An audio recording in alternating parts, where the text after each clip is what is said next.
Every day, millions of Australians head to work. It's where many have spent half their lives, most expected to return home at the end of the day. Some never did.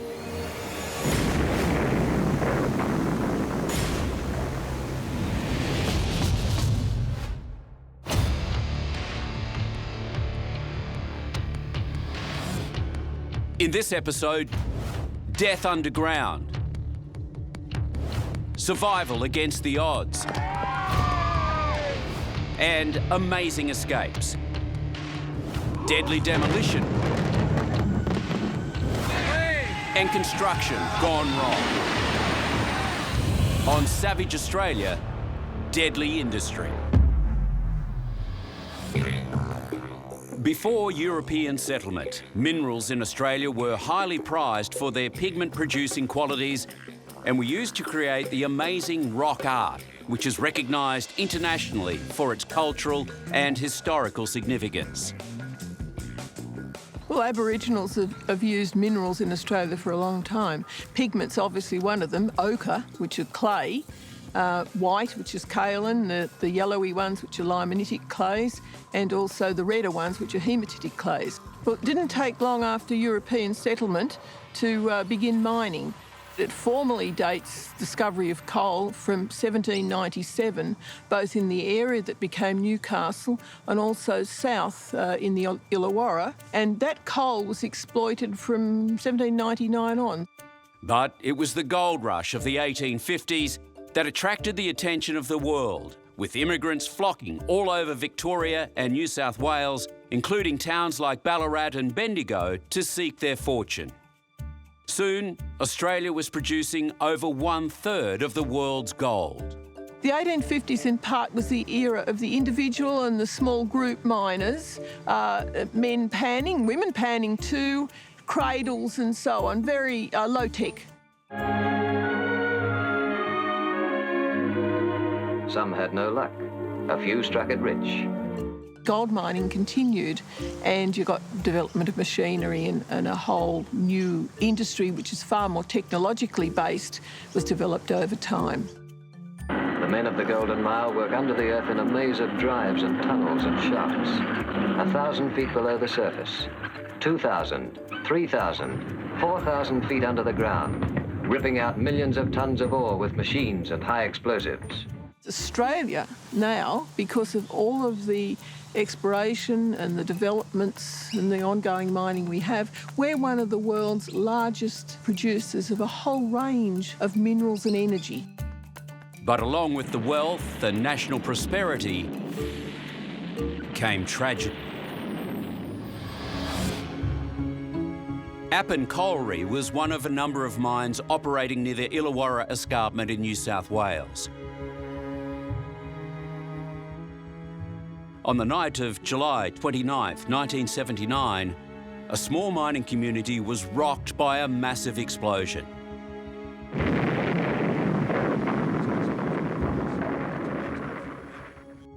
"45 men were working in the mine when the explosion was ignited by a rush of methane gas in a remote tunnel about 3 kilometres underground. Rescue attempts were hampered by the unstable conditions, including fires, cave-ins and deadly gases. By daybreak, bodies of the victims lay still trapped amid the rubble of the mine. Ambulances waited at the top of the mine shaft for them to be brought out. Eventually, a specialist disaster squad headed down to retrieve the bodies. A coal train bearing the 10 bodies surfaced shortly after 6 o'clock tonight. They were found 500 metres underground in a canteen just off the main shaft. Mine officials say the men were extremely close to the centre of the explosion. They had no chance of survival. The remaining bodies were brought to the surface throughout the day. 14 men died in the disaster.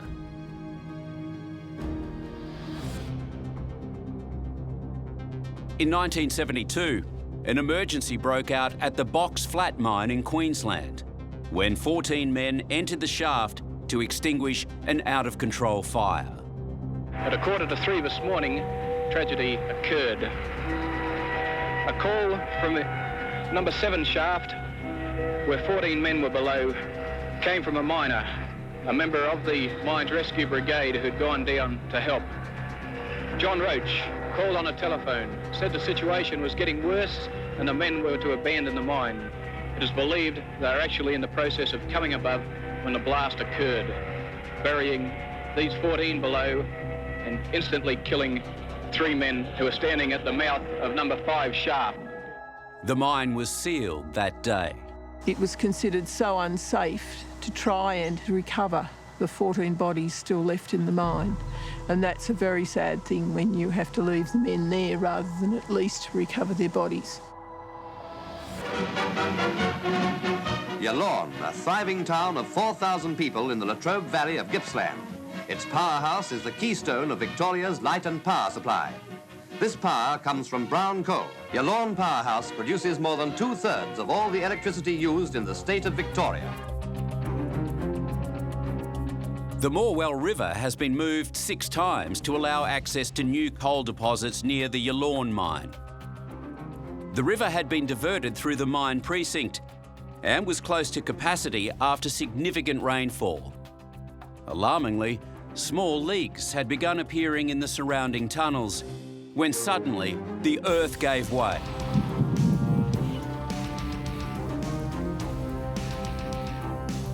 The land split open, forming a giant chasm, unleashing a raging torrent which poured into the open-cut mine. The scale of the damage was mind-blowing and entirely preventable, the result of gross mismanagement of the river system.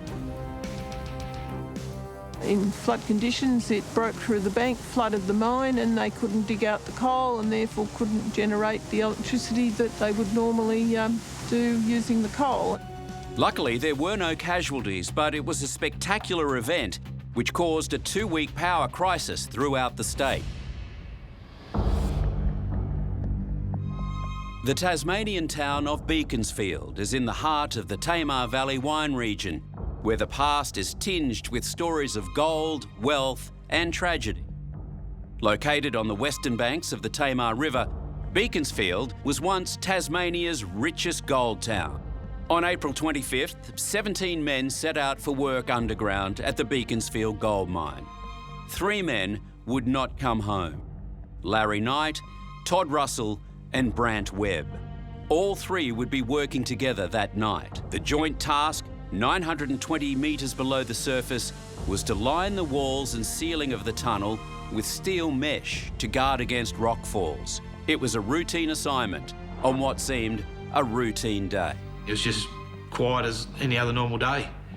Actually, it was really good, actually. It was. It was bloody magnificent. Because normally there's something going on, you know, like the ground's always shifting and moving, you know. Most of the time you're hearing something or seeing something. Todd and Brant were working out of a basket. The third man, Larry Knight, operated a forklift cherry picker machine. It was this machine that held them there. But the quiet was shattered when a seismic event measuring 2.3 on the Richter scale, akin to a mini earthquake, occurred about 40 metres from where the 3 were working.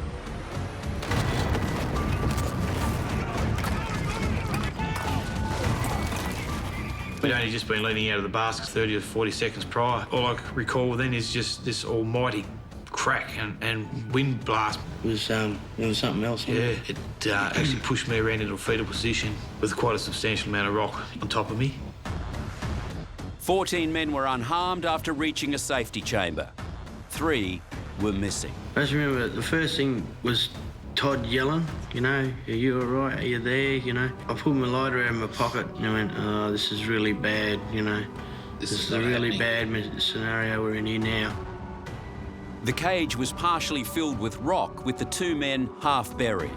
I was screaming for Larry to get us out. There was no answer from Larry. I called again, probably 2 or 3 times.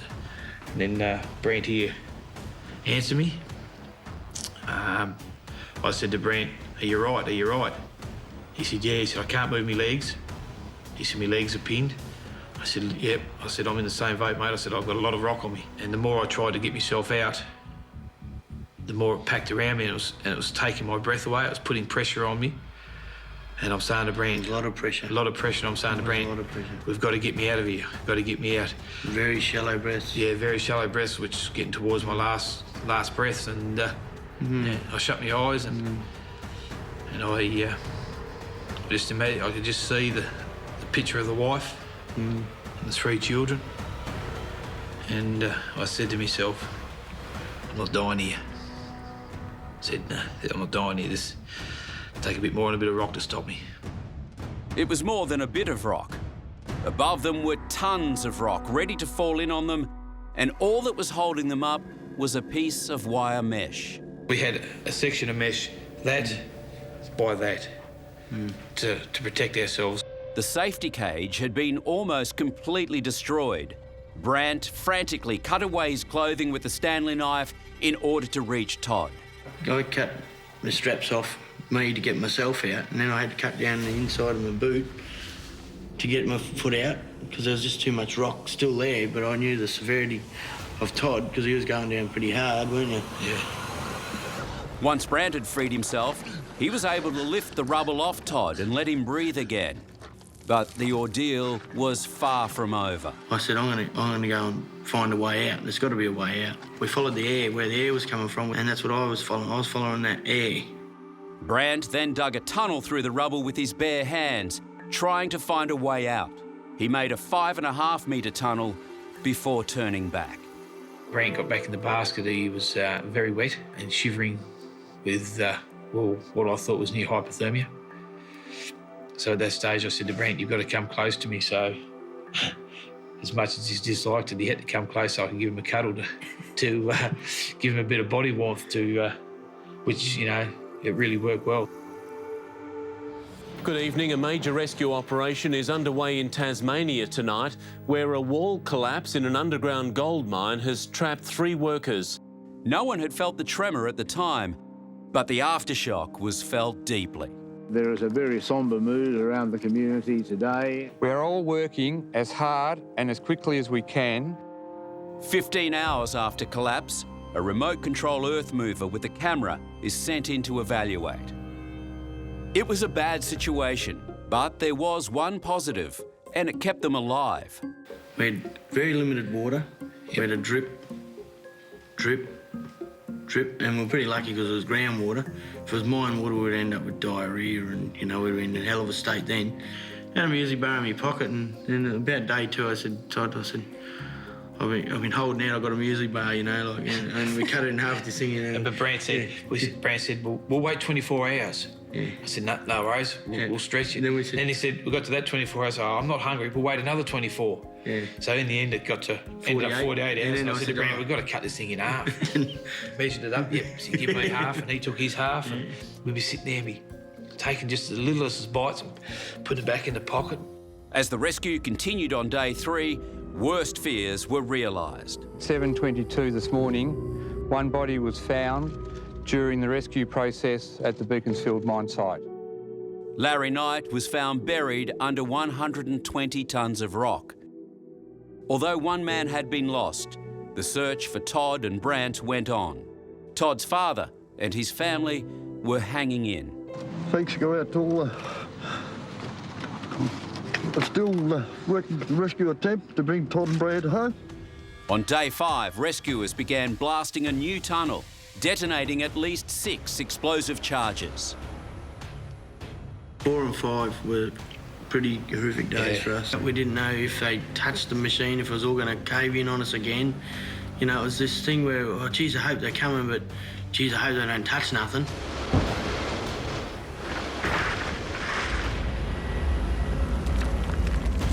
The blasts dislodged the precarious rock suspended above Brant and Todd. They frantically tried to clear it, not knowing if the next blast would mean their end. It was a bit daunting, but you kept telling me it's a rescue, they never go into recovery mode.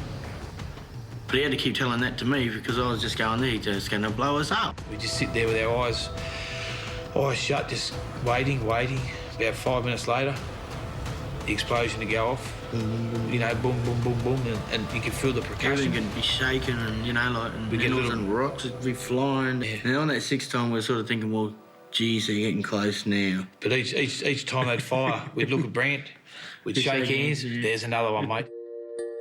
Todd recorded the time and date of each blast on his clothing. So, if an explosion killed them, rescuers would know they'd been alive right up until then. I think you go through the whole gambit of emotions, you know, from despair at times, maybe, you know, maybe they were that strong a character. They always believed they would get out, you know. People who have got good family and friends and something to live for is the other driving factor, you know, so you can go through a lot for loved ones. At about 5:45 p.m. on day 6, 2 rescuers breached safety protocols by entering the unsafe level. When they got to the rockfall, they started yelling out for the miners. You gotta know when to hold them, know when to fold them. Todd and Brant almost didn't hear the rescuers because they were too busy singing. We were just trying to make time go by and singing just... We were singing the Gambler, weren't we? We were singing the Gambler. We got halfway through the Gambler and we sang the Coward of the Cow. Coward, yeah. And I said to Brant, I said, quiet, Brant, quiet. He said, what? I said, no, listen. And that's when we heard our first verbal conversation with guys. Our first words were, shut up in there, you blokes. They're yelling out, shut up, because they're trying to yell out to us, and we're in there singing top of our voices. Hello, are there 2 of you there? How are you, boys? I think Brant done everything but kiss me. I think I did actually kiss me anyway. They were so tantalisingly close. There was a chance they could be dug out from above. To do that would require them to cut through the wire, but the 2 men were afraid that cutting the cage would cause it to collapse. Because they had to cut some of the wire away to get the stuff to us. The tension on the wire wasn't just like a normal cut with the wire. You could hear it went like off pinging like when they cut it. Yeah, that's how much pressure was on the wire. You know, so yeah. I think there could have been anything up to 1,000 or more tonne of dirt sitting above us. It was a consideration. They were considering getting us out that way. We actually asked them not to get us out that way. Both of those guys have been involved in mines rescue, so you had to be pretty well spot on with what you were saying and always take advice from them.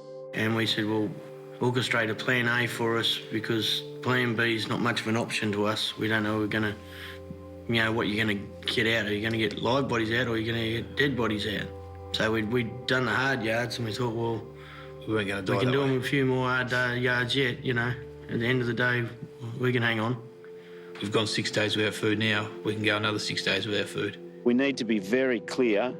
This is an extreme operation. This is going to be long and difficult. Plan A was tunnelling from an adjacent shaft 12 metres to the side.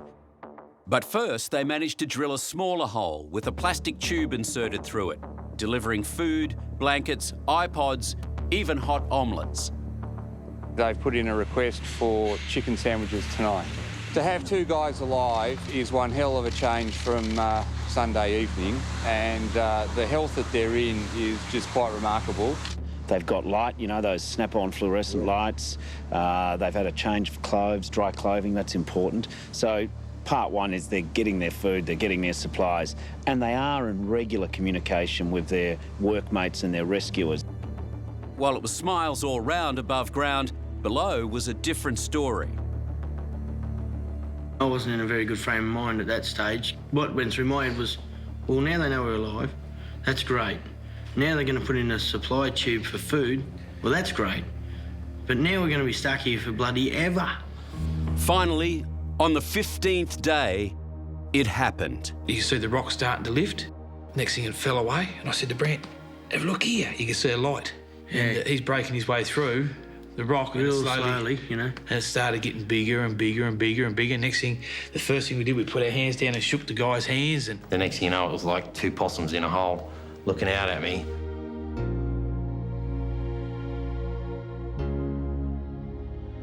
Brant was the first to be extracted, then came Todd. Pull them out on their back, we put them into a troopy and bring them into a holding area before we brought them above ground. And that's where we had a medical team. And I said to this doctor, I said, look, mate, I said, we are walking out of here whether you like it or not. I said, and we are having a shower. We walked into that cage to go underground. We're going to walk out to tag off. What's the first thing you're going to say to your dad? Took your time. Yeah.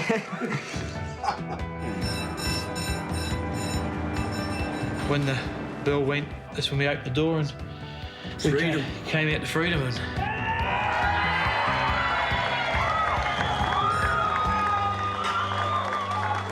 just to see that amount of people standing there, and it was mind-blowing, you know.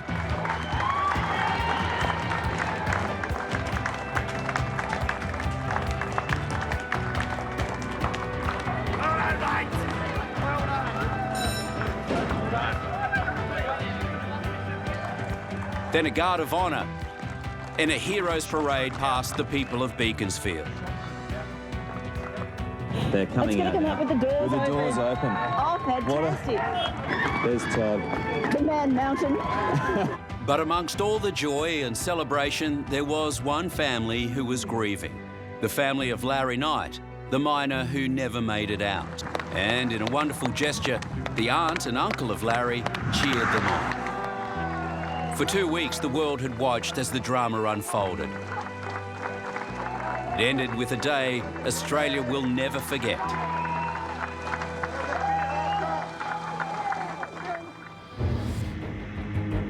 The greatest structures stand as a testament to man's ingenuity and enterprise. But often they also stand as a memorial to those who lost their lives during their construction. The industry is inherently dangerous.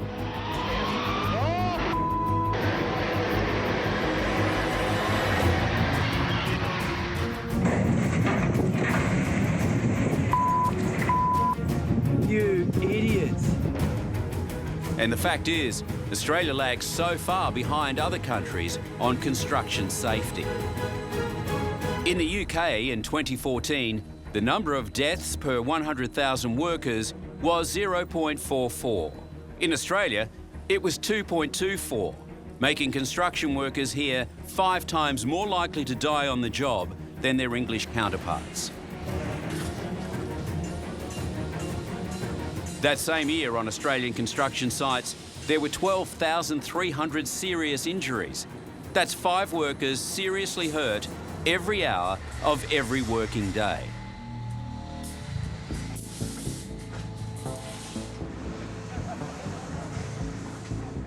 Even relatively minor construction projects can result in tragedy. A fire had broken out on a crane in a busy Sydney construction site. As fire crews were attempting to climb up, the heat and strain from the fire burned through the cables.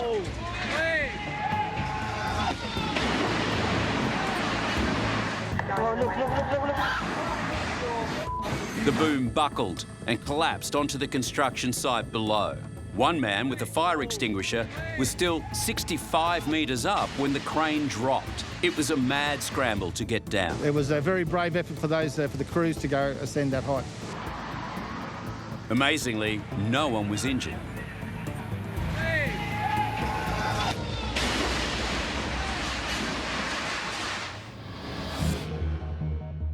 Just before midday on the 15th of October 1970, 2 years into the construction of the Westgate Bridge in Melbourne, workmen heard an eerie pinging noise in the air. And I said, there's something going on. I think this bridge is falling. And I could hear this awful noise. A storm of rust and flakes peeled away from the structure and the steel girders began to turn blue. The bridge suddenly fell away from beneath their feet. There was an explosion of gas, dust and mangled metal, causing nearby buildings to shake, and the thud from the impact could be heard many kilometres away. Ambulances came from all over the city. They rushed the injured to the Royal Melbourne and Footscray and District hospitals.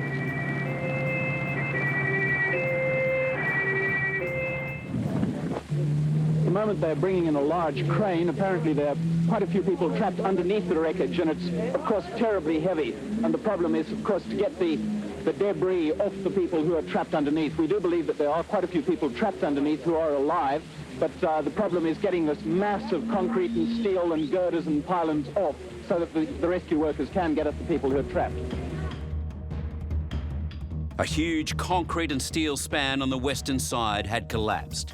It was over 100 metres long. The 2,000-tonne mass plummeted 50 metres and crashed into the workyard and Yarra River mud below. Dead and injured were being brought out of almost inaccessible spots. This man was alive. He might have been saved by the fact that he fell into thick mud. Many of the workers who perished were on a lunch break in the huts directly beneath the structure when it fell. Well, actually, it was nearly time for dinner when the accident happened. And I just happened to get on the lift, one of the lucky ones. And when I come on the ground there, I happened to see everything coming down. I don't know what I felt, I tell you the truth. I just broke down. Others were working on and inside the concrete girders, and some died after riding the concrete and steel to the ground. Police skin divers were called in to search the river for bodies. It's thought that 67 men were working on the top section of the span when it collapsed. They either fell with the bridge or were flung into the river.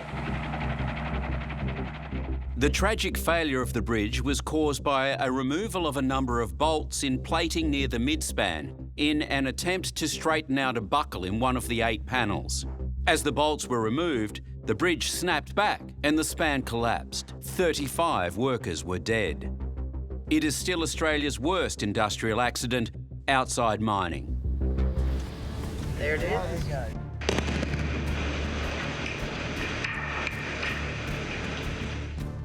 There's nothing quite like the sight of a massive construction's last moments.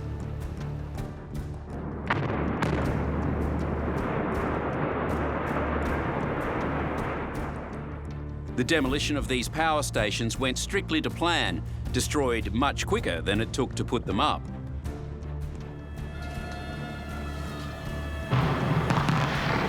This silo just outside Brisbane was about to bite the dust. Or maybe not. With 100 kilos of explosives, not quite enough. Yes, it didn't quite go to plan. At first, the initial shockwave had locals cheering. But unlike the building, the celebrations fell apart. Oh, it didn't break, it didn't break! The demolition crew tried pushing and they tried digging. Eventually, they brought in a giant jackhammer. After 40 long minutes, the 50-year-old barley storage facility for a local beer brewer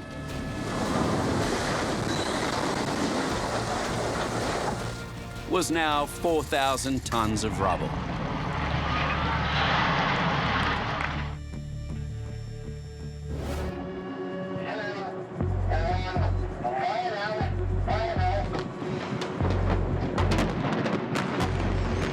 These 5 stacks at a refinery in Sydney were to be brought down within seconds of each other. A plan years in the making. All of the stacks complied, except one. There was a wobble, but it wouldn't come down. It was hit again and again, but remained resolutely upright.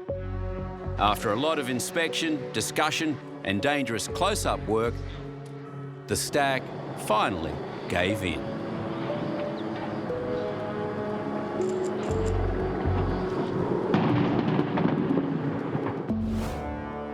But there was one fateful demolition when mistakes led to a terrible tragedy. It was the morning of the 13th of July, 1997, and the crowds lined the shore of Lake Burley Griffin in Canberra to witness the implosion demolition of the old Canberra Hospital. Boats of all types took up the best vantage points as the countdown approached. 3, 2, 1, firing.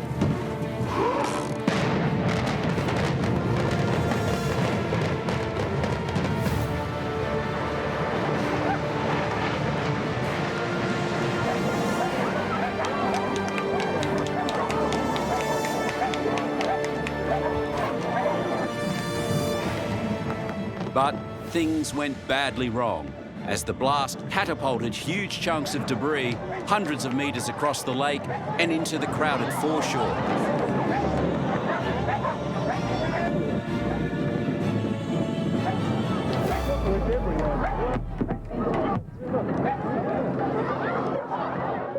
At first, onlookers were not sure what to make of it.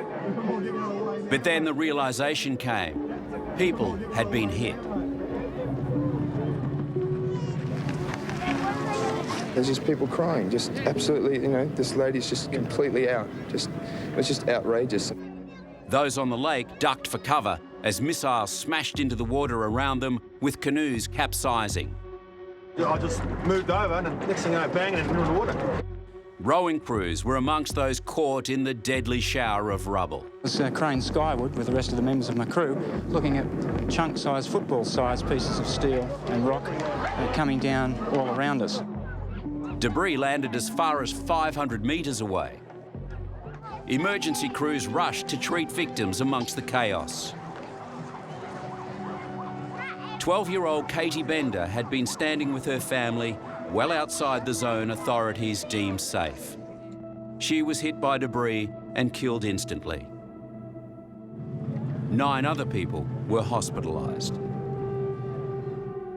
The demolition gone wrong left both the hospital buildings and, tragically, a family's life in ruins. Many survivors of industrial accidents owe their lives to the skill and dedication of their rescuers, some of whom put their own lives on the line. This situation in a quarry in Queensland was one of those rescues. Upside down, trapped inside and hanging over the edge, the driver literally centimetres from death. For 90 minutes, this dangling rig driver became the focus of a terrifying rescue operation. With Queensland firefighters calling the shots, 2 excavators were shifted in to anchor the machinery. From there, ropes and ladders were rolled out and set to burst open the driver's door. Then began a death-defying walk of faith, a rescuer going up and over and then into the cabin as it remained hanging over the edge of the quarry cliff. Their target was secured with safety ropes and set off on a nerve-jangling climb to safety. His feet firmly on solid ground, a handshake turned to a hug as it all sank in. I'm sure he's quite glad to be out of that little capsule. He was shaken, but he was actually quite calm and collective. I was actually quite surprised. I was just talking to him just before and he was actually quite okay.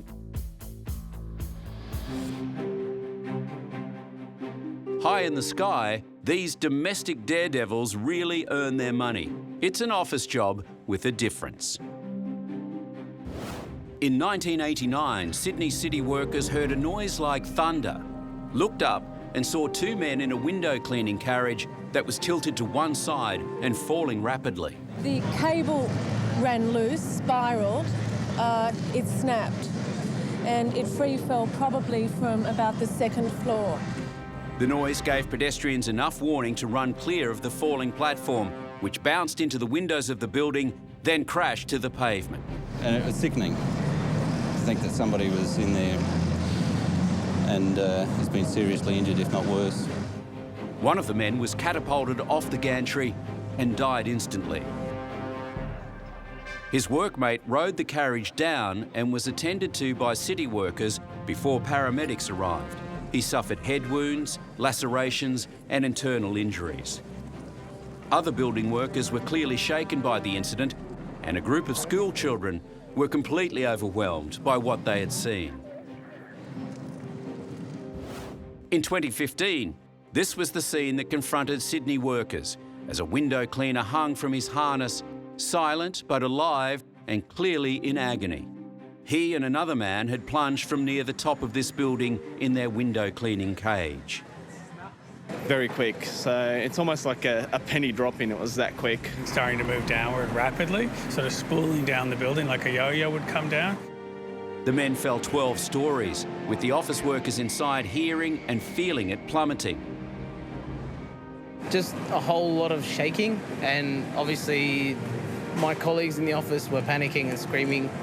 We just saw the ropes just going at a rapid pace. As the basket fell onto the roof, one of the guys actually threw out like a projectile, and the harness actually saved his life because he ended up being about dangling 3 metres off the floor. He bounced over the awning, cantilevered over the side, and was just hanging about 8 foot off the ground. He hung there until a quick-thinking passerby came to his rescue. We were just driving along the road, and the guy was hanging over the edge, and we just pulled up underneath him to take his weight, so we cut the harness off him. Rescuers arrived to find the two men down, one lying on top of a ute, another on the awning next to the cage. Both, miraculously, alive and conscious. Quite significant injuries, including leg injuries, back injuries and internal injuries. It's clear the result could have been much worse for both the window cleaners and the people below. Lucky that the awning was there because people were walking underneath. It would have killed people 100%. In a tiny dam on an isolated property near Foster on the New South Wales coast sits a mini excavator. Dan Miller had been working alone when the dam wall slipped away. On the dam wall, doing nothing major, just moving rocks, planting plans, looked at the dam, thought, oh yeah, I'll take a couple of scoops of mud out, the track shifted, it's no big deal, anyone driving an excavator does it all the time. Moved the bucket again to try and brace myself, and then it was too late, it was going.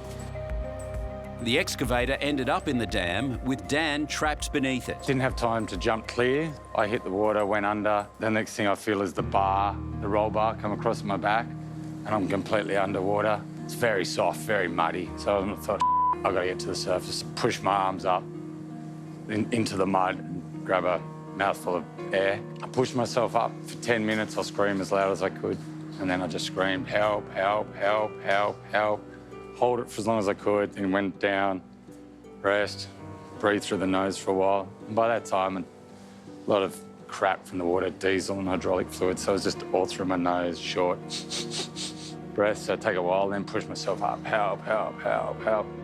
Went to a very rational place. Thought, I could just give up. There's no way, I'm not letting my daughter. I must think about how they're going to find me, face down in a dam, dead.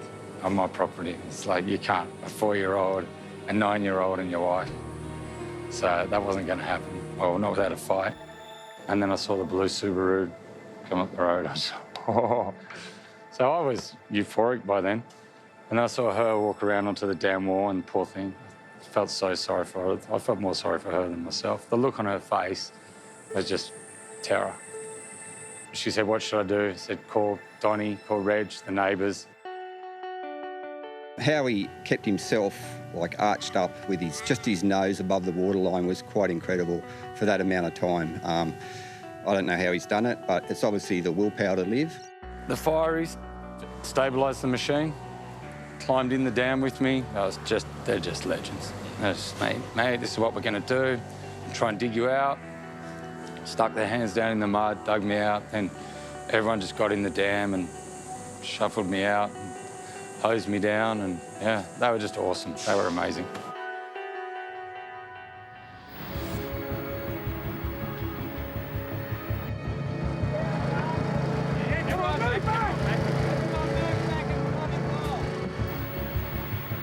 A rescue crew works to free construction worker 28-year-old Justin O'Connor from a 6-metre deep hole. It should have been a relatively straightforward operation. He fell into a hole, wasn't seriously injured, but he became wedged at the bottom of a rather deep hole. He just needed to be extricated. On the 12th of May, 1997, Justin went to work on a Melbourne construction project that morning. He knew he was walking into a dangerous workplace. He complained about it to his family a week earlier. He said, you got to be careful. He says, you got to be careful. You got to be careful where you walk. You got to watch it. He kept on saying that. Justin was hired to help drill a series of holes using a pile driver rig, but the holes were not secured after they were drilled. If there is a hole that somebody can fall down, it should be covered over, or it should be guarded with protective handrails so that people can't accidentally fall down those holes. I mean, it's as basic as that. In a safe workplace, earth is compacted before the drilling occurs. In this case, the earth beneath Justin's feet was loose and slippery. He was walking across a narrow strip of uncompacted ground that was between two pile holes, presumably lost his footing on this uneven, broken ground that was, as I said, soft at the edge and dropping into the pile holes. And what we do know categorically is that he actually fell backwards into the unguarded hole. Went 6 metres down that hole, bum first, with his head and his feet up in the air, down like a V, and stuck at the bottom of the hole. Justin was shaken, but not badly injured. There's a Croatian chap that he befriended down there, and he was next to him when he fell.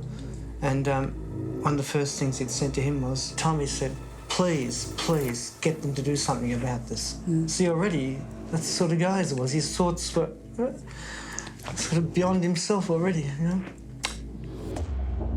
Ambulance officers were first to arrive. Among them, a man experienced in underwater and tunnel rescues.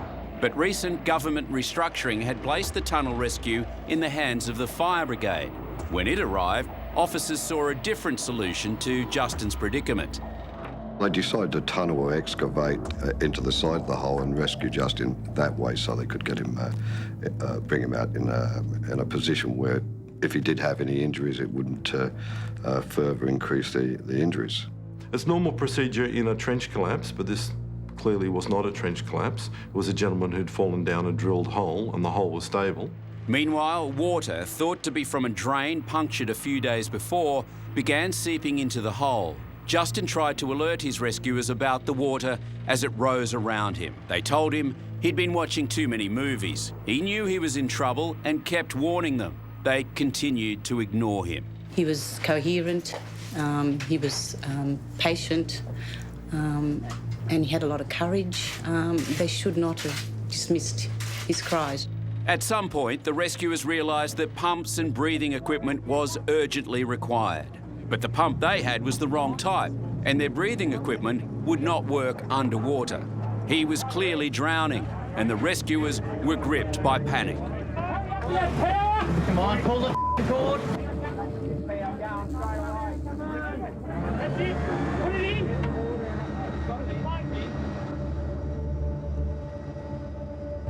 Finally, the help of the ambulance officer who was first on the scene was re-enlisted.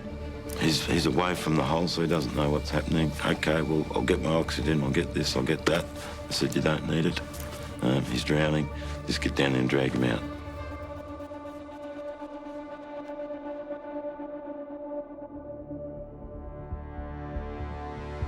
An hour and 40 minutes after falling into the hole, Justin was dragged out in a coma. They could have changed course, but they didn't. There's a lot of stupidity there, we feel, you know, a little bit of arrogance. Justin died 5 days later. Clearly, in the hindsight, this man could have been saved and he should have been saved.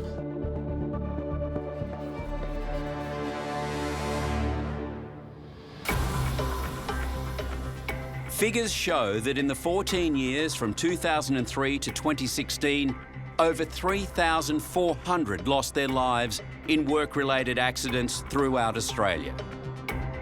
Risk management, improved technology and maintenance, and occupational health and safety regimes have combined to limit the carnage on the job.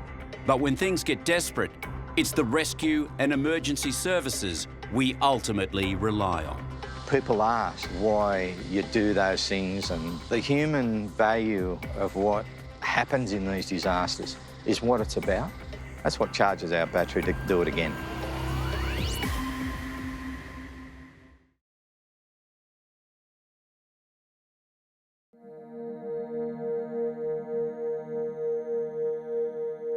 Australia, an ocean continent renowned for its endless coastline and vast interior. Travelling the country can mean journeys that are long, challenging, and sometimes disastrous.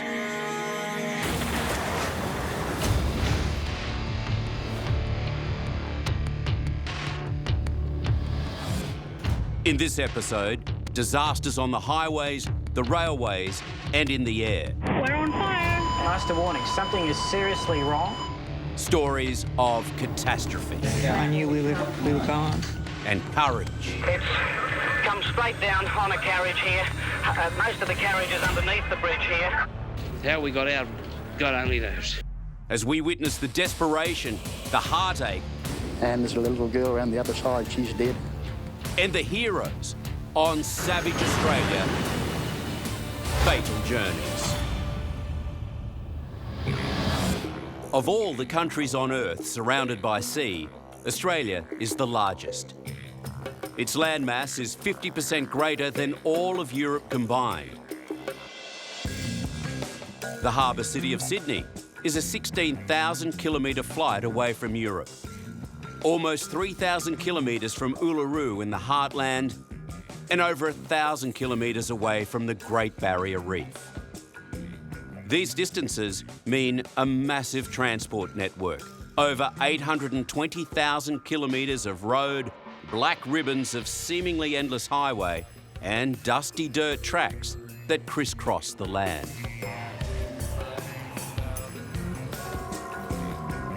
And it's the same with the steel highways.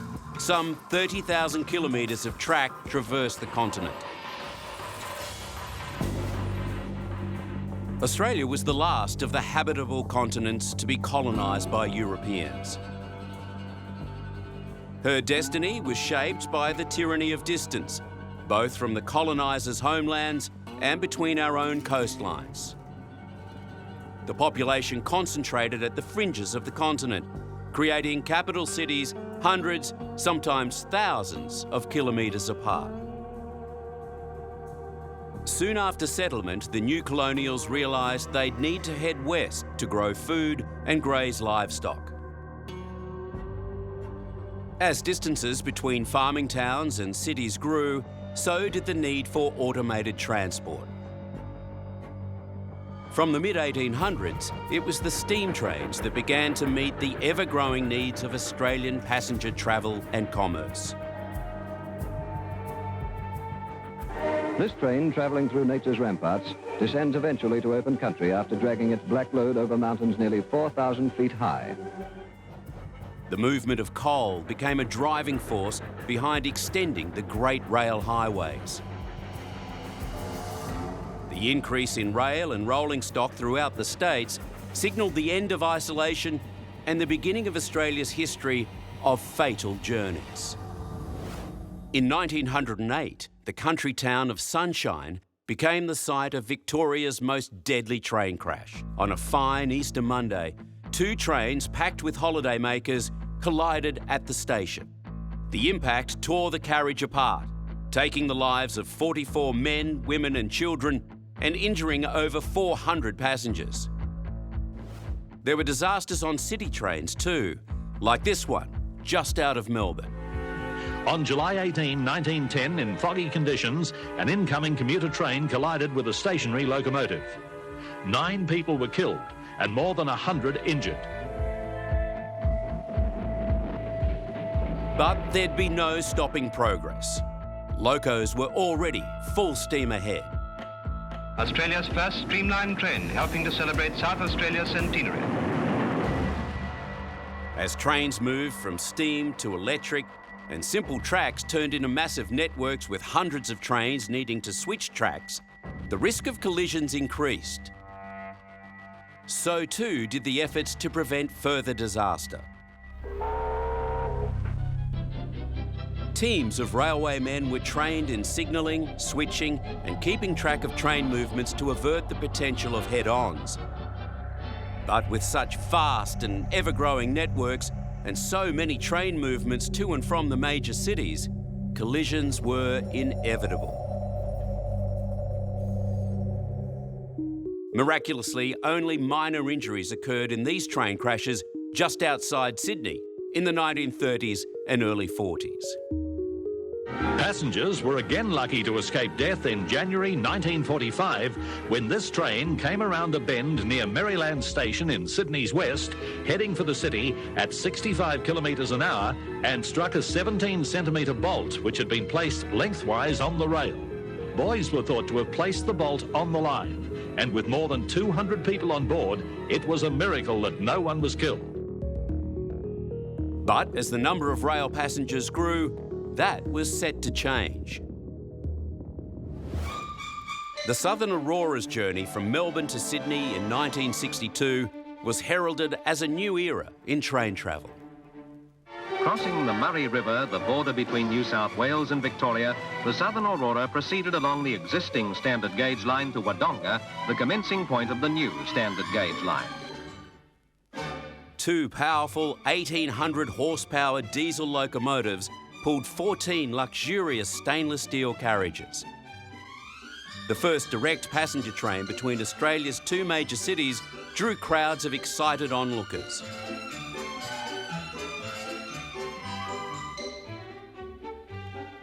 The scenic journey of almost 1,000 kilometres took passengers through stunning and isolated countryside. But less than 10 years after the Southern Aurora's inaugural journey, disaster struck 174 kilometres north of Melbourne in Violet Town. Just after 7 a.m. on the 7th of February 1969, the Southern Aurora crashed head-on with a fast freight train at an estimated speed of some 172 kilometres per hour. 8 of the Southern Aurora's 14 cars were derailed, 9 people were killed, and more than 50 injured. Unfortunately, there were many others that were just not as fortunate as us. The toll could have been much higher. Shortly after the crash, fire swept through the carriages.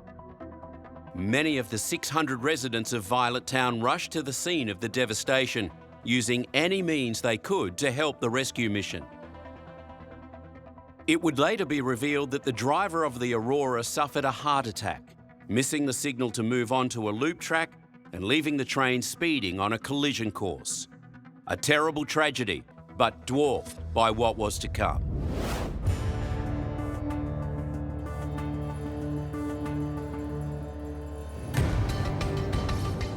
On the morning of Tuesday, January 18th, 1977, just like every other workday, thousands of people commuted from outer townships into Sydney. Passengers on the 6:09 a.m. commuter train from the Blue Mountains, 100 kilometres west of Sydney, expected to reach the city just after 8:30 a.m. By the time the 6:09 was nearing Granville, the 8 timber carriages were packed with over 400 passengers. But at 8:10 a.m, as the train, travelling at 75 kilometres an hour, took a left-hand curve towards the station,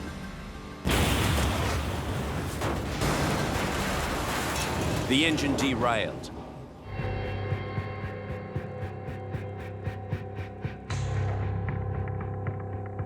The train collided with one of 2 stanchions holding up the concrete bridge above.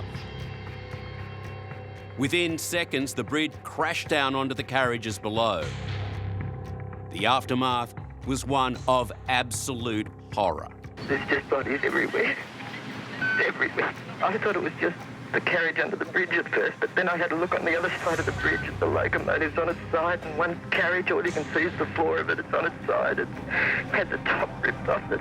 It appears that the back end of our carriage hit the remaining part of the staunch, bringing the bridge down, which happened 5 seconds. It's very hard to estimate time, it's just a gap of time. It's come straight down on a carriage here. Most of the carriage is underneath the bridge here. The derailed first carriage, with 73 passengers on board, had been torn apart by a power pole. She started to rock and then she went over and the front carriage split apart like a sardine tin. How we got out, God only knows. Miraculously, the derailed second carriage remained upright, with all its occupants surviving. But for the passengers trapped beneath the bridge in carriages 3 and 4, there appeared to be little hope. It would become one of Australia's longest rescue and recovery operations ever. It was undertaken by teams of emergency workers, doctors, nurses, police officers, firefighters, railway workers and civilians, all who rushed to help. Within 20 minutes, there were some 1,500 people in the cutting, many risking their own lives to save the trapped and injured. I was trapped under the bridge for the very end part of the bridge for about 2.5 hours. I was cramped up and my arm was over my chest and my head was half into the other seat where the other gentleman was. All I could hear was just saws above me or hammers or something trying to get the rubble off me.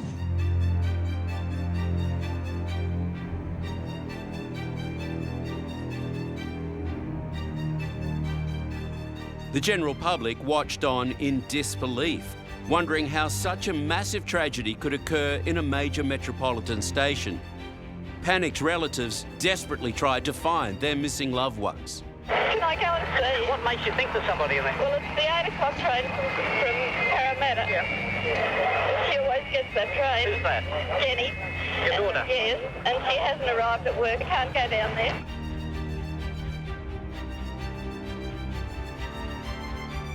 Although it's too early to know the reason for this accident, it is grimly clear that safety procedures didn't work here today at Granville.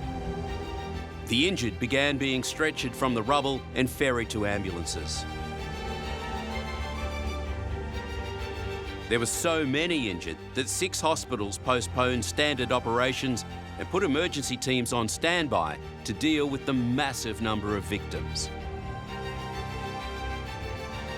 Inevitably, some of the victims were rescuers, like this ambulanceman overcome by butane gas while trying to treat some of the injured at the crash site. A number of other emergency personnel and firemen were also affected by the gas.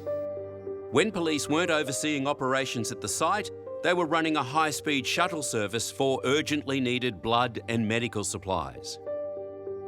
Ice was ferried out to the accident scene for severed legs and amputations. The number of injured meant that there was a severe shortage of blood on reserve.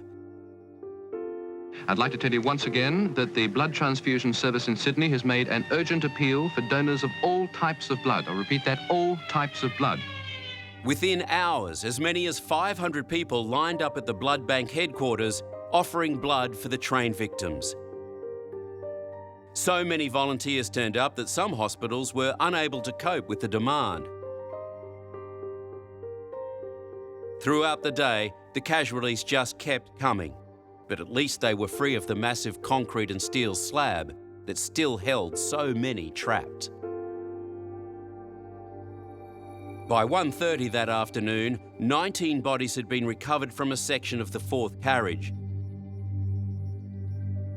But to extract the living from the rubble would prove to be a long and desperate operation. That slab of concrete, unbeknownst to the outside world, was continuously going down. Where you had someone trapped, eventually you lost another 2 inches in the space that you had to work. As an increasing number of bodies were lifted from the wreckage, there were grave fears there could be many more. As far as we know, there could be as many as 40 bodies trapped underneath the vast concrete span of the bridge which collapsed there over the train this morning. A doctor I was speaking to just a few minutes ago said he'd counted 20 bodies, and we just don't know how many there are. When night fell, the search and rescue teams worked under lights in a desperate and seemingly hopeless bid to find any more survivors. People who are still down there, there's very little hope that we will find any more alive. And I've been rescuing now 23 years, and this is the worst disaster, the worst scene that I've ever come across. After 14 hours, they knew they could not help the 67 other victims still trapped, but they kept that knowledge to themselves as they called in more teams of jackhammers. Eventually, the first slab of concrete was prized free. What lay underneath sickened those who had to look. For veteran paramedic Paul Featherston, it was his first experience of a major disaster. They finally got the roadway off, and there was a train on the track, and you could see the rows and rows of people. The police have told us some quite horrifying stories about the people who remain in that wreckage. They remain frozen in the positions in which they were when they died, reading newspapers or with their arms out the window. One by one, the bodies were extracted and carried 20 metres to a large tent, the local field morgue. For exhausted medical aides, it was now a matter of identification. It was only then that rescue workers, many of whom had laboured over 30 hours, had time to stop and think about the dangers they themselves had faced. You're always in hope that when you lifted that bridge and you lifted that carriage top, that there may have been people alive under there, you know, with an air pocket or whatever. So in our professions, We never stop looking and hoping for people alive until they're all accounted for and we have what we have. Even to this day, the 1977 Granville train disaster remains the most fatal rail journey in Australian history. 84 people died, more than 213 were injured, and thousands were affected by grief. Some of the worst train disasters have occurred on remote sections of railway, where trucks cross in front of an oncoming train.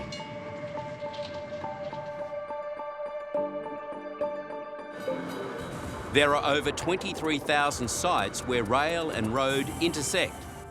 Every one of them poses a deadly risk. One officer who's experienced the horrific aftermath of level crossing crashes is retired Senior Sergeant Jeff Smith. In the time I was at the collision group, we investigated hundreds of collisions at level crossings, both in the country and in the city. 95% of the crashes that were happened at level crossings when I was there was driver error or sheer driver stupidity. CCTV footage reveals a constant dice with death by impatient drivers who gamble their lives against the might and power of our biggest trains. It's a train and a car. Who's going to win that one? And who's going to die? And it's usually the person who's made the mistake. Things like that coming up is always a problem. Many of Australia's level crossings are in the middle of nowhere.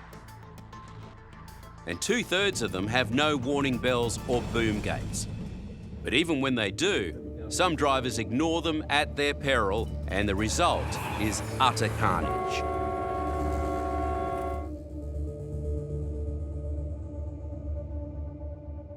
In May 2006, a truck driver died when his vehicle, loaded with 30 tonnes of citrus pulp, collided with a massive freight train near the Victorian town of Lismore.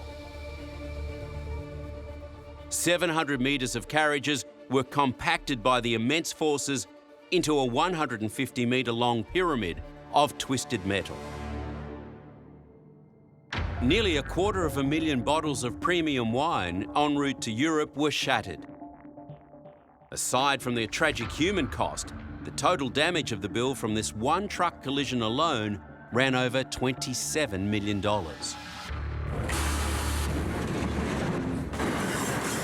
When a driver hits the emergency brake on a 1.5 kilometre freight train travelling at 100 kilometres an hour, it can take almost 2 kilometres for the train to stop. 1,266 metres it took, and I couldn't do it any faster. It just doesn't stop. When the locomotive is hauling passengers rather than cargo, the aftermath of an impact can be catastrophic.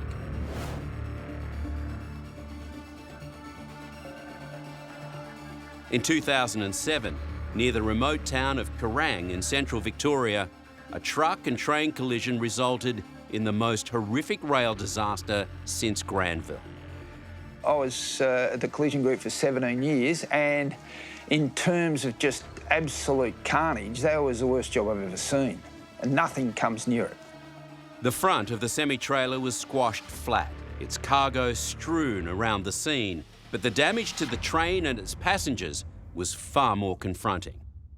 The train driver had done his best to avert the disaster. He blew the horn a number of times, and he started to get concerned that the driver hadn't started to slow down. So at that stage, the driver's doing about 102 kilometres an hour, and that's roughly 40 metres a second. So he's got 10 seconds to wake up to the fact that the train's coming. The semi-trailer braked too late, slamming into the side of the train and peeling carriages open like a sardine tin. When we arrived, we could see straight away one of the carriages on its own, and it had a massive gouge out of the side. The other carriages were back near the actual intersection where the crossing was itself, and it had had the whole side ripped out. So horrible, just people screaming, you know, beside themselves. There's a dead woman in the first carriage that I had to get in and help get their gear out. And then the next carriage, it was just, you know, horrible. There's that many dead people laying around and people dying. Rescue workers were swift to arrive, setting up a triage and transporting dozens of injured passengers to hospital. People were ripping like lining and seats out to get to injured because you could just hear the people that were underneath. They were under all the metal that was peeled back from the train. But for many of the passengers, there was no hope. The death toll from the Kerrang train disaster could rise today. Emergency crews have resumed the grim search for bodies, with 3 people still unaccounted for. 11 passengers have already been confirmed killed. 23 others remain in hospital. After every disaster, there are investigations and new promises to increase safety at level crossings. But the carnage continues. Mother of 4, Vanessa Carlson, had simply failed to stop.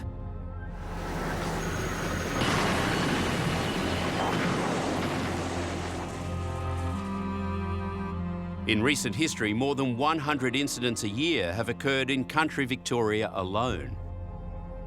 With trains getting faster and more vehicles on the road, the potential for more fatal crashes looms large.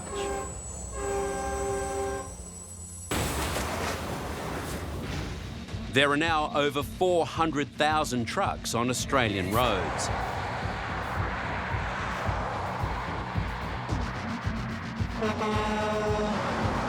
With the advent of the dash cam, we can see just how close to death many drivers come.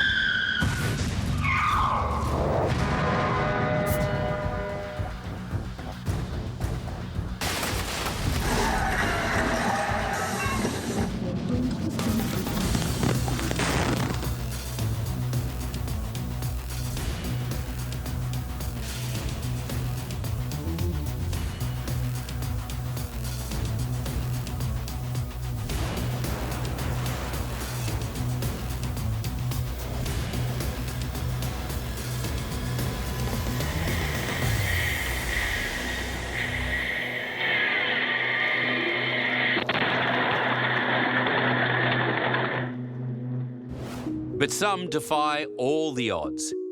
This is footage of a woman next to her car, seconds after colliding with a fallen tree. You all right? Suddenly, an out-of-control truck flies around the corner. It swerves to miss the other truck and heads straight for the woman. I'm about to be killed. That's what went through my head. The truck ploughed into her sedan, pushing it down the highway just seconds after she made it to safety. A dash cam in Sydney in 2014 captured a truck travelling so fast it's almost airborne. As it topples over cars stopped at the traffic lights.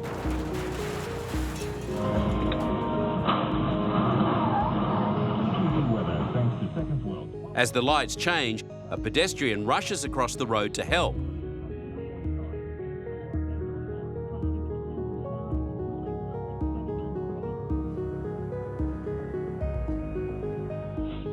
No one could believe what had just happened on their regular daily commute. My life flashed before my eyes. Yeah, it was just, it was shocking. Rescue workers rushed to the scene and extracted the injured from the 7 crushed vehicles. Miraculously, there were no fatalities. Everyone in that accident has actually walked away with no life-threatening injuries, and I just frankly can't believe it. Even the driver of the runaway truck survived this horrendous accident.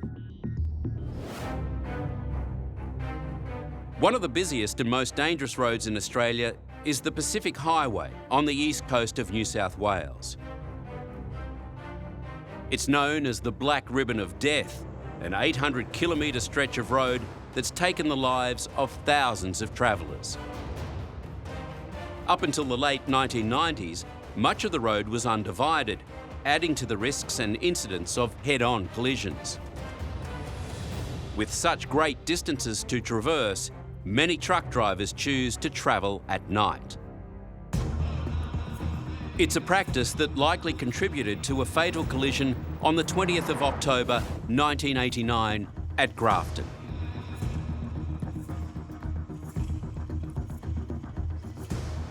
The nightmare locals had been predicting for years came at 4 a.m. on a straight stretch of the Pacific Highway. It's believed the semi-trailer veered to the wrong side of the road, side-swiping the tourist bus and flipping it onto its side. The collision left bodies and debris strewn over half a kilometre. We can lift this bus and see if we can find any more. The truck driver died instantly. So did 18 passengers who were torn from their seats when the semi ripped open the coach's right side. As police set up a roadside morgue, rescuers worked desperately to free the injured, many of them children. With the crash so far from any major city, the seriously injured needed to be airlifted for treatment. Survivors spoke of being trapped under the weight of bodies. Many were asleep when the collision occurred. All I can remember was this, it was the worst bang I'd ever heard. And then the next thing, there were people on top of me and metal, and my head was squashed between two seats. I was just lucky, very, very lucky, and I prayed when I got out of that hole. I was asleep at the time, I think, and when I woke up, I was outside the bus, wet and drenched in blood. For the ambulance and police officers who responded to the call-out, the scene was confronting. Well, I was at the Granville train disaster, and the comparison between these two accidents was eerie. On a road this narrow, it was impossible for the bus driver to avoid the semi, resulting in the death of 21 people and the injury of a further 22. Subsequent crash investigations revealed something all too common in the long-haul trucking industry. We would analyse blood from truck drivers routinely, and routinely you would get amphetamines found in therapeutic levels, which means that at some stage probably the drivers had drugs in his system which weren't therapeutic levels, and when they come down to the level of a normal person, they have what's called a drop-off and they fall asleep, and there's your crash. Just 8 weeks after the horror of the Grafton bus crash, another collision 200 kilometres south on the same highway was the scene of yet another deadly road journey. A truck driver on the Pacific Highway at night saw a bus pass by. And there was these girls on the left-hand side of the bus all give us a big wave and a cheer and a smile sort of thing as I went past, and I just pulled in behind him and followed him along. But by the time he'd caught up to it, the bus had been destroyed.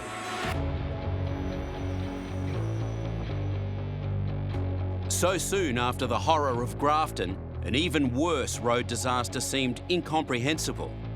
At 3:30 a.m, just 3 days before Christmas, 2 coaches had slammed head-on at Clybucker Flat near Kempsey. So severe was the collision, one bus speared through the front of the other. Rescuers found bodies littered through the wreckage. The debris of seats, people and hand luggage was from the floor to the ceiling. Priority was given to tending the survivors. Many of them were trapped and pleading for help. Well, in this situation, we just got to treat the greatest number of people. We had a fellow that stopped breathing over here. We just had to leave him. We couldn't resuscitate him.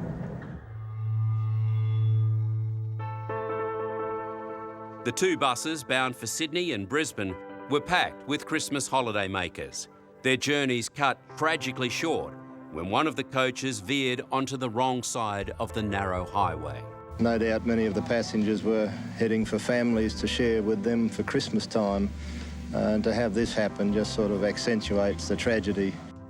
Even for the most experienced police, the disaster was a terrible shock. This is the most horrific accident that I've ever seen in 38 years in the police force. By the time they dragged the coaches apart, the death toll had reached 35, with a further 41 injured. The only upside in the face of such a huge loss of life were demands to have Australian coaches fitted with seatbelts. to help avoid other massive tragedies. But it would be years before those laws were implemented. In 1994, Boondall, an outer suburb of Brisbane, was the site of Queensland's deadliest bus crash.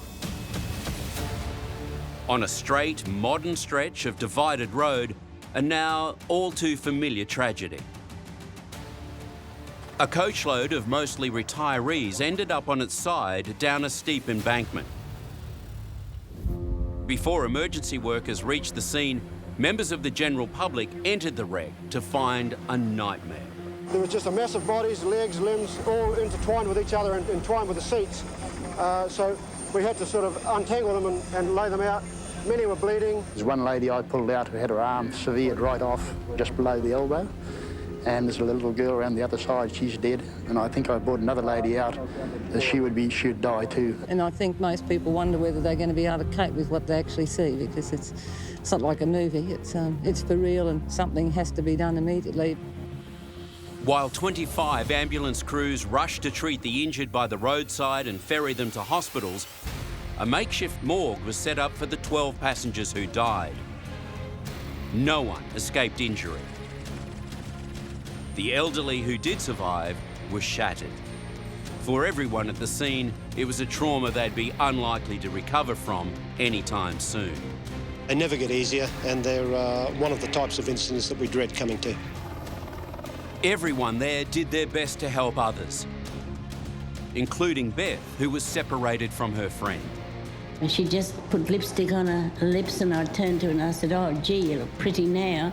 And then after she came and lay down on the grass beside me and I said, "Now you're a bloody mess, aren't you?" She had blood in her hair, blood all over her face, and tried to make her laugh, but poor darling.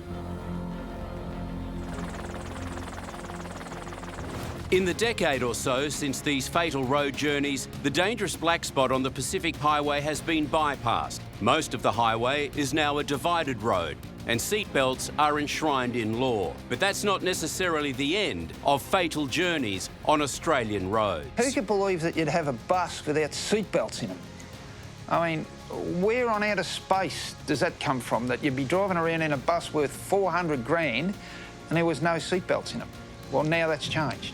Things like that will stop, I hope, the big ticket crashes.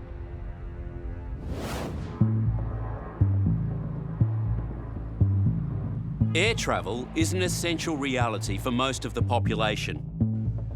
And international flights to Australia can be some of the longest in the world.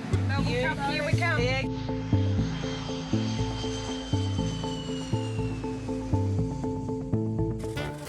These long-haul flights are nothing compared to what they once were. In the 1930s, the journey from Sydney to London took 10 days, with 30 refuelling stops on what became known as the kangaroo route. What was conceived as a mail run evolved into the most exotic international travel imaginable. It marked a golden age of aviation for passengers who could afford the trip in luxurious Qantas Empire class Catalina flying boats. Up from the bay on full takeoff power. Flaps up and engines back to cruising speed for a single circuit.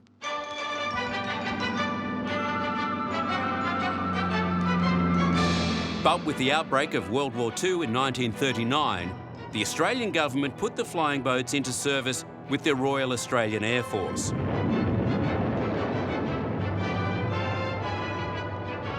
By 1944, all bar one had been destroyed. Since the very early days, there have been many journeys by air that have ended in tragedy. As it attempted to land on that runway, apparently it crashed. In the years between 2005 and 2014, 254 aircraft have been involved in fatal journeys, with 374 deaths. One side of the popular shopping centre was torn open, intense flame, fuelled by aviation gas. The plane's tanks would have been full. The newest addition to Australia's commercial airlines, the Fokker Friendship Able Tasman. But it was in the 1960s when a Fokker Friendship went down, creating the country's worst commercial disaster. A TAA flight smashed into the sea at Mackay, it disappeared into the ocean along with all 29 on board. Mackay today is a city in mourning. The cause remains a mystery 56 years later. In another commercial air tragedy, a Transair flight that took off from far north Queensland in 2007 failed to reach its destination of Lockhart River.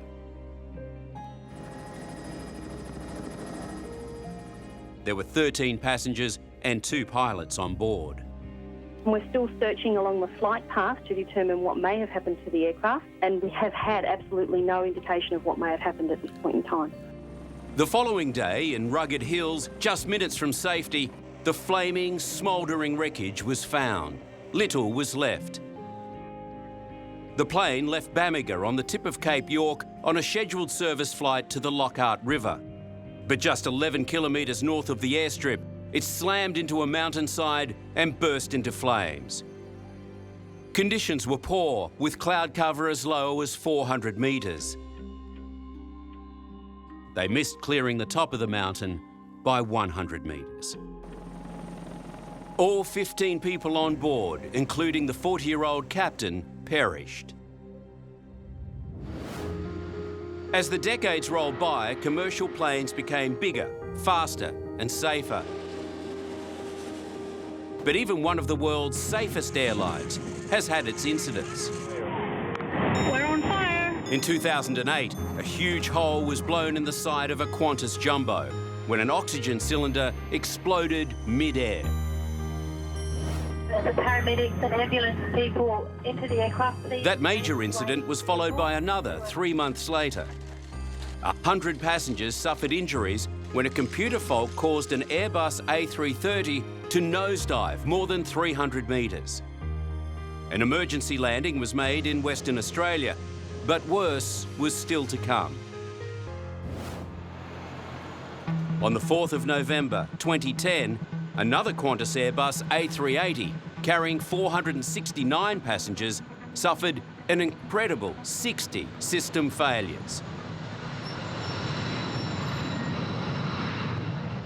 The captain, Richard de Crepney, was a 25-year veteran of Qantas. Before that, he was a pilot in the Air Force. For him, what happened in 2010 was a once-in-a-lifetime event. I don't think an Airbus aircraft has ever been challenged as much as this has. I think a Rolls-Royce engine's never failed so spectacularly. Master warning, something is seriously wrong. We heard a bang and we just passed off turbulence. Only 5 seconds later, we heard a louder bang, almost like a bomb sound. And then we saw smoke almost directly onto the left wing.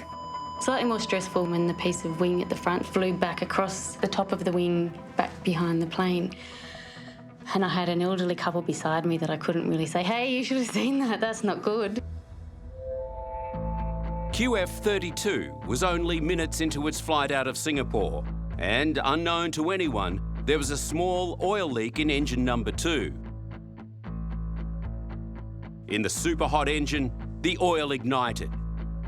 Within seconds, one of the 160-kilo turbine discs exploded at incredibly high speed. 2 pieces smashed through the wing, severing the plane's controls, while a third did the same underneath the plane. Engine number 2, overheat and failure. Engines 1 and 4 degraded 2 levels in thrust. Electrically, the left-hand side of the aircraft was dead. We lost 50% of the hydraulic systems. The brakes underneath the wings were reduced to 30% braking efficiency, and anti-skid was inoperative. Fuel system, 3 tanks out of 11 functioned. No transfer system was available. No jettison system was available. We had multiple holes in the wing, which disrupted the airflow over the wing and caused the stall speed to increase. Modern aircraft automatically send data to the engineers on the ground in real time. So the drama in the sky was frantically being tracked back in Sydney. There's a hole in the wing, there's fuel gushing out of the wing, and the engine is in a bad state. Despite all this chaos in the cockpit, the captain was unbelievably calm. I do apologise. I'm sure you are aware we have a technical issue with our number 2 engine. We have dealt with the situation at the moment. The aircraft is secure at this stage, and as we progress with this, we'll keep you informed. At this stage, everything is secure. The aircraft is flying safely, and we'll get back to you very shortly with further information. Thank you for your patience. As more checks came up, you started to question how many systems will I have left? Has a whole aircraft failed? 20 Centre. We have emergency services on standby. Qantas 3-2, we were required to hold for at least another 30 minutes before making an approach. Qantas 3-2, Roger, you are priority traffic. Report ready for the approach. I'm sure you are aware we're not proceeding to Sydney at this stage. We're making our left turn now to track back towards Singapore. We're going to have to hold for some time whilst we do lighten our load by dumping some fuel and a number of checklists we have to perform. I thought, let's protect this aircraft at the most basic level possible. And that was to position it within gliding range of Singapore. And that's what we did. At speeds of over 400 kilometres an hour, and with the automatic brake systems failing, Richard made the emergency landing at Changi Airport. And we're onto the ground. He had to use manual foot brakes to stop the aircraft. But the drama was far from over. Fuel was leaking onto the tarmac. Passengers were kept on board while the plane was hosed down and electricals disconnected. When we landed, we were kind of kept in the plane for an extra hour and a half, so we were kind of stuck in the sweltering heat, and there were kids crying, and, you know, I was getting like a sauna there. Miraculously, not a single person on the ground or in the air suffered a serious injury. Cheers. Passengers toasted the skills of the captain and crew. Could have been catastrophic. We could have been not talking today. I was proud to be in command of that aircraft. Australia's commercial airlines remain among the safest in the world. And in recent years, her rail and road systems have become more sophisticated. There's been a huge push to make all highways dual carriageways. The roads are in a very unforgiving environment. As they duplicate more roads and improve the roads, you've got to get on to educating the drivers, both the heavy vehicle drivers and the guys who just drive the motor cars with their families, and it just gets harder as there gets to be more on the road. And while train travel may become safer as the first driverless trains are brought into the metro lines, the fact remains that there are tens of thousands of kilometres of track for governments to maintain, while safety systems can be easily affected by human error. You're always going to have the situation like Kerrang, where humans will be humans. And generally, when humans are being humans, it's never a great thing.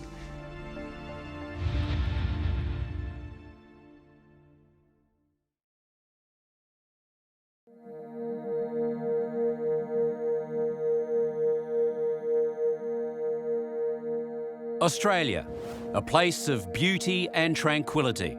But beneath the calm exterior lie powerful forces ready to unleash destruction without warning.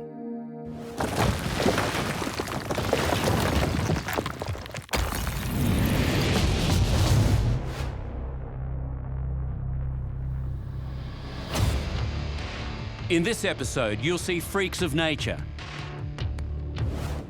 tragedy in paradise, devastation on a grand scale. It looks as though bombs have hit all along here. It's like a war scene. The despair, the terror. The whole building you could feel dropping. And the triumphs of the human spirit.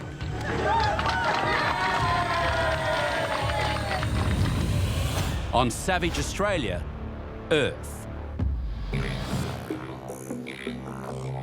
Australia is old, very old. It's only been an island continent for around 55 million years. But the rocks and minerals beneath us date back well before that. The world's oldest known material, some pretty everyday looking grains of sand, are found in Western Australia. These are 437 million years old. Australia is usually considered a relatively quiet continent, a sleeping giant in a world where the landscapes dramatically change in front of our very eyes. Earthquakes have shattered New Zealand and Italy, tsunamis have inundated Japan and Indonesia, and volcanic eruptions have blasted Iceland and Russia. But beneath the surface of the Australian continent, there's plenty going on. A lot of people don't realise that Australia, the whole continent of Australia, is moving north at 7 centimetres a year and crashing into Asia. The stress from these collisions deform the rock. When the stress in the rocks becomes too great, they will break and move permanently. In other words, an earthquake. On average, Geoscience Australia locates more than 600 earthquakes each year. We've come to know where some of the hotspots are, places like the Gippsland Basin in Victoria, the Flinders Ranges through South Australia, and the Southwest Seismic Zone in Western Australia are our most active areas. We get roughly 10 magnitude 4s, 2 or 3 magnitude 5s a year in Australia, and those are the ones that really give everyone a good shake.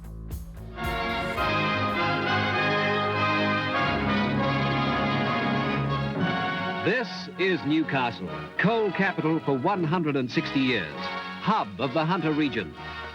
A great industrial metropolis, the nation's third busiest port, commercial, administrative, educational and shopping centre for 410,000 ambitious Australians living well.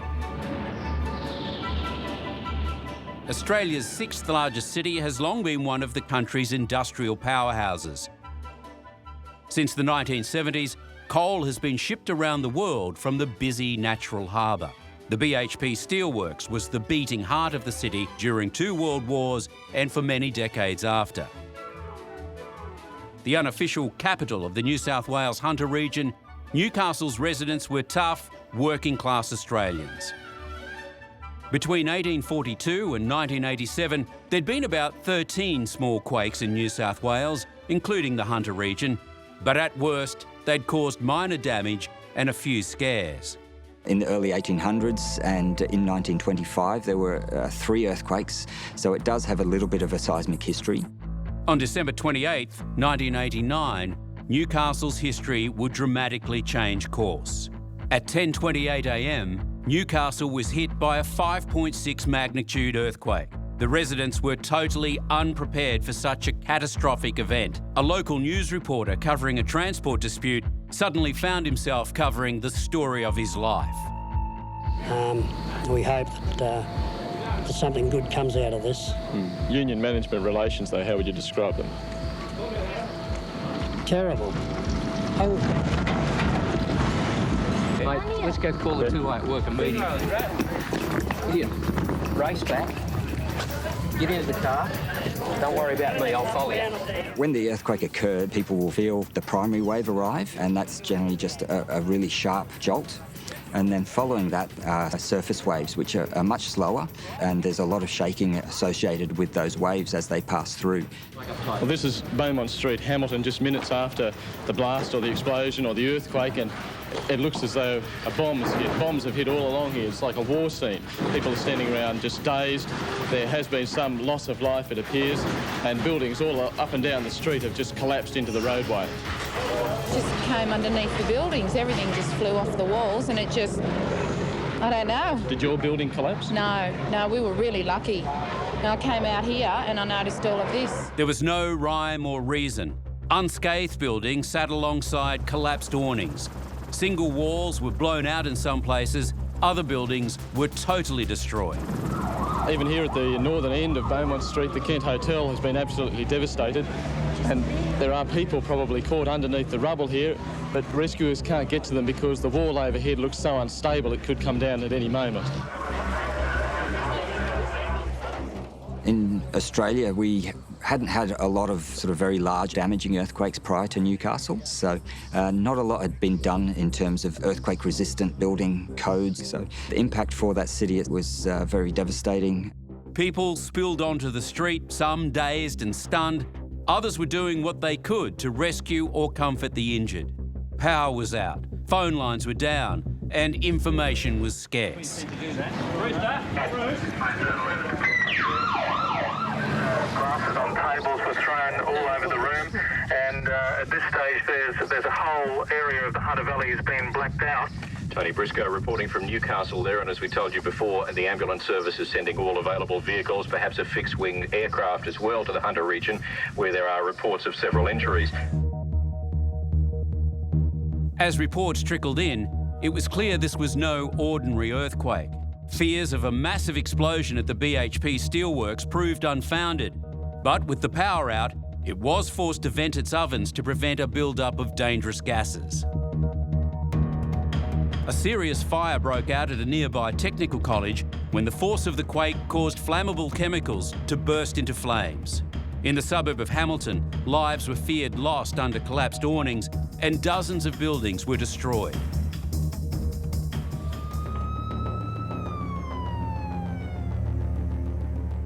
The injured were brought here from as far away as Maitland, pushing hospital resources to the limit. We have no power, no services, can't operate there. There is major structural damage at Royal Newcastle Hospital. Staff evacuated intensive care patients and earthquake victims and set them up across the road on the beach. As the hours dragged on, hopes of finding survivors faded.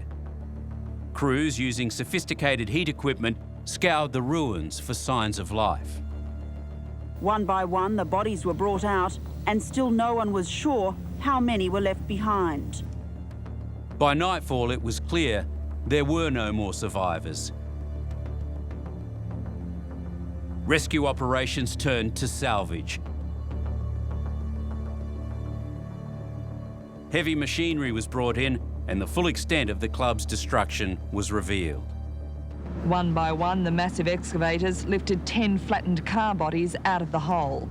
Originally parked on street level, the impact of the two-storey collapse had forced the cars down 3 metres to the basement.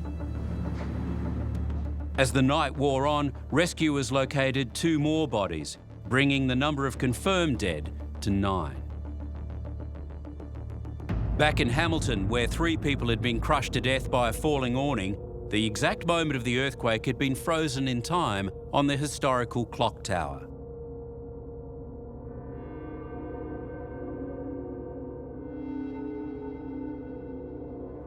I didn't know whether it was a bomb or what it was. All I knew there was just bricks hailing through the roof. Prime Minister Bob Hawke offered his support. Together we'll try and ensure that all the assistance that is necessary will be provided. And by now, news of the tragedy had made its way around the world. It was the first fatal earthquake ever in Australia. The quake registered 5.5 on the Richter scale. The epicenter of the quake, which measured 5.5 on the Richter scale, was just 18 kilometres west of Newcastle. The tremors, which lasted nearly... The quake hit at mid-morning, flattening dozens of buildings. Are still missing. The worst hit area, the city of Newcastle, about 75 miles north of Sydney. Eastern Australia is recovering from a big earthquake tonight. That quake hit 5.5 on the Richter scale, and it was centered near Newcastle, 80 miles to the north of Sydney. The final death toll for Australia's first deadly earthquake was 13, 9 in the Workers' Club, 3 in Hamilton, and 1 heart attack victim. It would take many years for Newcastle to recover. Australia is blessed with spectacular cliffs and towering rock formations, from the coast to the sheer escarpments of the Great Dividing Range. Dramatic, awe-inspiring, and potentially very dangerous. The cliff is there because it's formed by ongoing processes of the environment and geology. It's steep because it's continuing to fall. Rocks are falling off all the time. They just happen episodically. For a disaster to happen, then we need someone to be present when that episode of rockfall occurs. In 1996, the coastal village of Gracetown in Western Australia, students and teachers from the local primary school were watching an inter-school surfing competition when it started to rain. There they are, simply watching a surfing competition, sheltering from a rainstorm, under cliffs, that were always going to fall down at some time. Without warning, a 15-metre stretch of Huzzers Cliff collapsed. The crowd was buried under 30 tonnes of rock and sand. The teacher came up and said, you know, the cliff's gone. I knew, that's a big cliff. Then someone yelled out that they could hear somebody, and we flew across there. And within minutes, hundreds of locals were on the scene, armed with shovels, ropes, picks, anything they could lay their hands on. They pulled away boulders, dug desperately into the sand, clawed away with their hands. They moved mountains of dirt. They pulled rocks off cliffs that you'd never seen. And as day turned to night, they refused to give up their desperate mission. They broke ropes pulling, they just found strength from anywhere. You know, it was unbelievable. Families of victims watched and waited, hoping for good news that never came. One by one, the bodies were brought out. And then it happened. From under the rubble, rescuers heard a muffled cry. Against all odds, 10-year-old Sarah Otto had survived the rockfall. We dug a hole and I slipped my hand in there, and this little girl grabbed hold of my hand, and it was just unbelievable. I just couldn't believe anybody would have been alive in such a situation. And, especially as she wasn't the first one we got out. We got 3 more out before her. You weren't so lucky? No. Well, her mother was beside us, she said. She kept talking about, she thought Mum was there and we could see the other body there, and she's a tremendously brave little girl. She said, don't let me go. And I said, there's no way I was going to let you go. It's just tragic. It is absolutely tragic. You know, I hope I never come across it again. It was just chaos, and the one flicker of light was when we found this little girl, and I thought, hang on, you know, we may be able to find some more. But it wasn't to be. Despite everyone's efforts, Sarah was the only survivor from that terrible day. The final death toll was 9, 5 adults, 4 children, a primary school teacher, a former town councillor, a local surf guru, a mother and son visiting from Melbourne, and Sarah Otto's mum. They were all part of a small, close-knit community that was simply in the wrong place at the wrong time. The New South Wales resort town of Threadbo is nestled at the foot of Australia's highest mountain, Mount Kosciuszko. This is one of the most thrilling sports in the world, and Australia's alpine country offers some of the world's best skiing. Soon the chalets will be full. New roads in the snowy mountains have opened up new fields, so the rooftop of Australia looks forward to a boom season. At its peak, it attracts about 70,000 interstate and overseas skiers and snowboarders every year. But Threadbo is known for something other than great skiing. It's also famous as the home of a disaster 40 years in the making.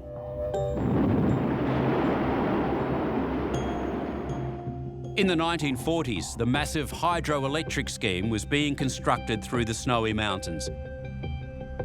As part of the scheme, a road was built. The Alpine Way was never meant to be other than an access track, a simple 4-wheel drive track. It was constructed by a bulldozer, pushing over the trees and then pushing the soil on top. And it was remained that way until the date of the disaster. There were stark warnings of what was to come.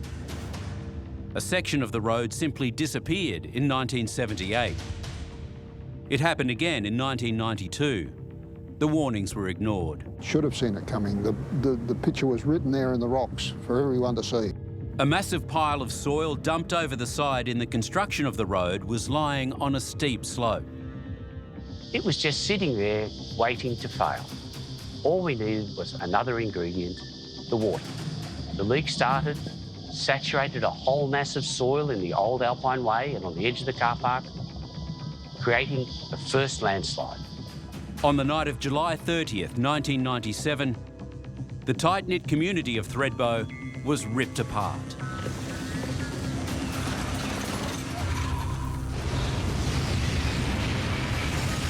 It happened just before midnight with no warning. Hundreds of tons of rocks and earth avalanched from just beneath the Alpine Way, the main road, onto the Carinya Lodge. One person was sleeping there, but that building cannoned on down the hill, crushing the Bimbadeen Lodge. And 19 people, mostly resort staff, were there. All are now missing. A desperate search for 20 people after a landslide buries 2 ski lodges in the Snowy Mountains village of Threadbo. The longer it goes, obviously their chances are diminishing. The next morning, Australia woke to the news of devastation in one of its premier ski resorts. A section of ground below the busy Alpine Way road had given way. 3,500 tonnes of liquefied earth, rocks and rubble had flattened buildings, trees and cars. Tonnes of concrete slabs had collapsed on each other, trapping the lodge's occupants as they slept. There's no buildings there where there was buildings when we went to bed. Police were on site within an hour, and by 2:30 a.m, more than 100 professionals had arrived. Rescuers like paramedic Paul Featherstone. It was between buildings, and it actually, everywhere else, looked brand new, you know, like it hadn't been touched. But just this devastation. Then on the right, people are actually skiing, still skiing down the slopes. For rescuers, this whole emergency's become so frustrating. It's now been 8 hours and it's still considered far too dangerous for them to be allowed in to begin a search. We heard a lot of tragedy before that, the people that were here during that night, you know, horrendous situation for them where they heard people, but because the slope was so dangerous, you know, one of the hardest decisions to make was to pull those people back. Finally, nearly 11 hours after the landslide, the site was stabilised and rescuers swarmed over the rubble. There's roofing material that's in a position that you wouldn't believe it would be halfway up a tree that's stopped the movement of a large boulder that's certainly causing us concern. Motor vehicles that were parked on concrete slabs are in positions that one couldn't believe that they would be in. Piece by painstaking piece, they carefully removed the bricks and crumbled concrete. One wrong move could trigger another slip, potentially sending rescuers to their deaths and ending the faint chance of finding survivors. So part of that was finding people, and if we found no deceased, the area was marked because we had to move on, hopefully, that we'd find someone alive. So those were sort of hard things for rescuers to have to do. Rescuers probed for signs of life with fibre optic poles and listening devices. 2 hours into the operation, there was a brief ray of hope when noises were detected from somewhere inside the debris. Hear me under there? Make some noise! But from beneath the rubble came only silence, and so the search went on. Tragic stories of the dreadful night began to emerge. Well, he was walking on the road with his wife and happened to be a few places ahead of her, and he survived at that stage, and she was gathered up in the slippage as it came through. As the day turned to night, the operation dragged on in the numbing cold. Rescuers kept praying that under the next piece of rubble, they'd find some sign of life. Most Australians and Aussies are all hard, you know. Everyone wants to keep on going. Mate, I think everybody up there has this, you know, deep embedded thought that there is a chance. As the rescue effort dragged into its second day, residents came together to support each other and try to make sense of the disaster. Bonded by grief, they flocked to the village church, just 500 metres from where their friends and colleagues were buried under the rubble. We pray for the whole community of Threadbo, who can't understand how such a thing could happen. By now, exhausted rescuers were battling fatigue, crippling cold and fading morale. Just 3 bodies had been located, and there were still 17 people unaccounted for. We never predict that no one is alive until we've proven it. And it was sort of that night that we found Stuart. Stuart Diver and his wife Sally had been asleep in their room when their lodge collapsed, pinning them under slabs of concrete. Stuart was trapped in a small pocket surrounded by water with barely 5 centimetres of room above his face. Sally was not so lucky. Lying next to him, the level of the water had risen around her and she drowned. For 54 hours, Diver lay there, struggling to keep his nose above the rising and falling water, and then came the words he would never forget. There's a rescue party overhead, can you hear me? A miracle has occurred and signs of life were detected. some muffled sounds from under the slab. Those few faint murmurs brought the tired rescuers to a silent and hopeful halt. A fireman's shout answered by a tired man's voice. Ski instructor Stuart Diver was alive. I repeated the call and had a voice come strongly back to me. We all know the tragedy of it, where he lost his wife. He heard her scream and he had hold of his hand. It was to go through that and then be laying there for 60 hours thinking about nothing else and freezing cold, and he was in like a little tomb. So initially we thought, you beauty, we only got to clean this mess out and we'll get someone out, you know. And then when we got there, we realised he wasn't there, but he was underneath. Now came the dangerous task of extricating him from under 3 massive concrete slabs. The job all of a sudden became tremendous, how we're going to get him out. Because these slabs on top were laid with other slabs, you know, like it was just going to be a mammoth effort. And was why a lot of heavy machinery wasn't used initially, because I thought if you missed something, something could slip, and if there was someone else alive, you might cut them in two. At great peril to the rescuers, they have tunnelled under that slab towards where the sounds were emanating from. They finally established visual contact via a 10-centimetre hole. When we cut the manhole, I could just squeeze my hand in top of his chest. That's how tight he was laying in this freezing cold, black conditions for all those hours before he hurt anybody, and then all those hours after he hurt us as well. For the next 11 hours, Paul held Stuart's hand and became a vital lifeline. We set up a casualty treatment area with top physicians right at the manhole entrance where we were going to drag him out, because we had to pull him out vertically. And after he'd been horizontal with hypothermia for so long, that can be catastrophic. So we filled him up full of fluids and drugs, and we got him as best as we could, pulled him up onto this treatment area, and his vitals didn't change. And it was then the first time that we realised that he will survive. At around 5 p.m, almost 12 hours after first contact, Stuart Diver was freed. When he first saw the light, the sky, he just looked at me and said, that sky's fantastic.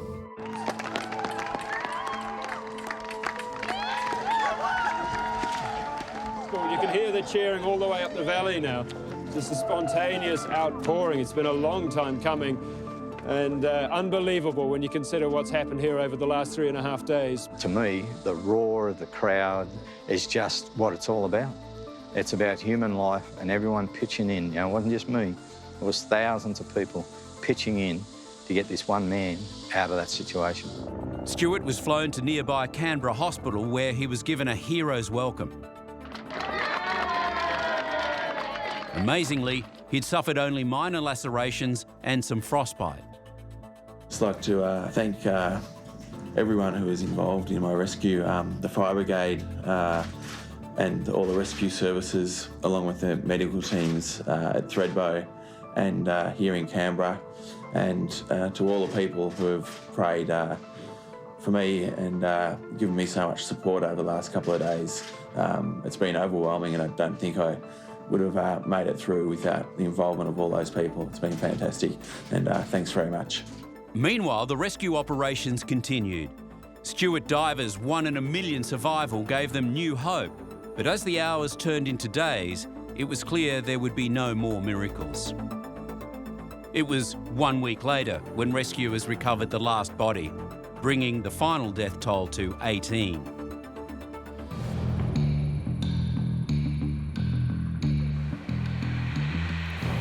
One of the most bizarre examples of shifting Earth is the formation of sinkholes. They can be big, they can be small, and they can occur in the strangest places. Queensland's Linda Ray Mackay awoke one day to a shocking change to the backyard of her Ipswich home.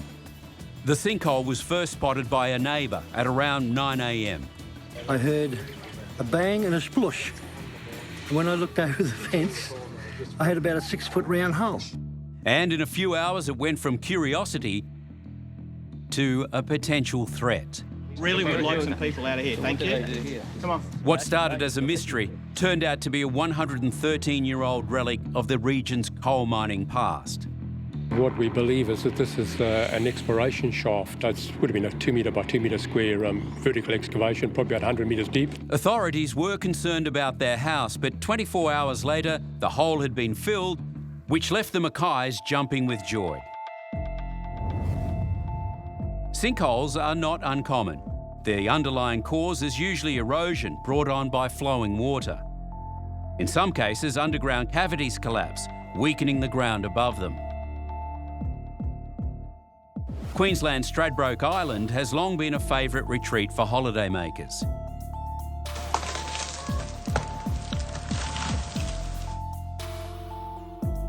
Holy shit. In 2017, campers found one of their favourite spots disappearing before their eyes. Seriously, can you step away from the edge? Jason Pearce and his 3 daughters were on the sand when it all began to shift. And you could feel the vibrations through the ground when the rocks hit the bottom of the sea. We kind of jumped back really quickly and then we're just like, whoa.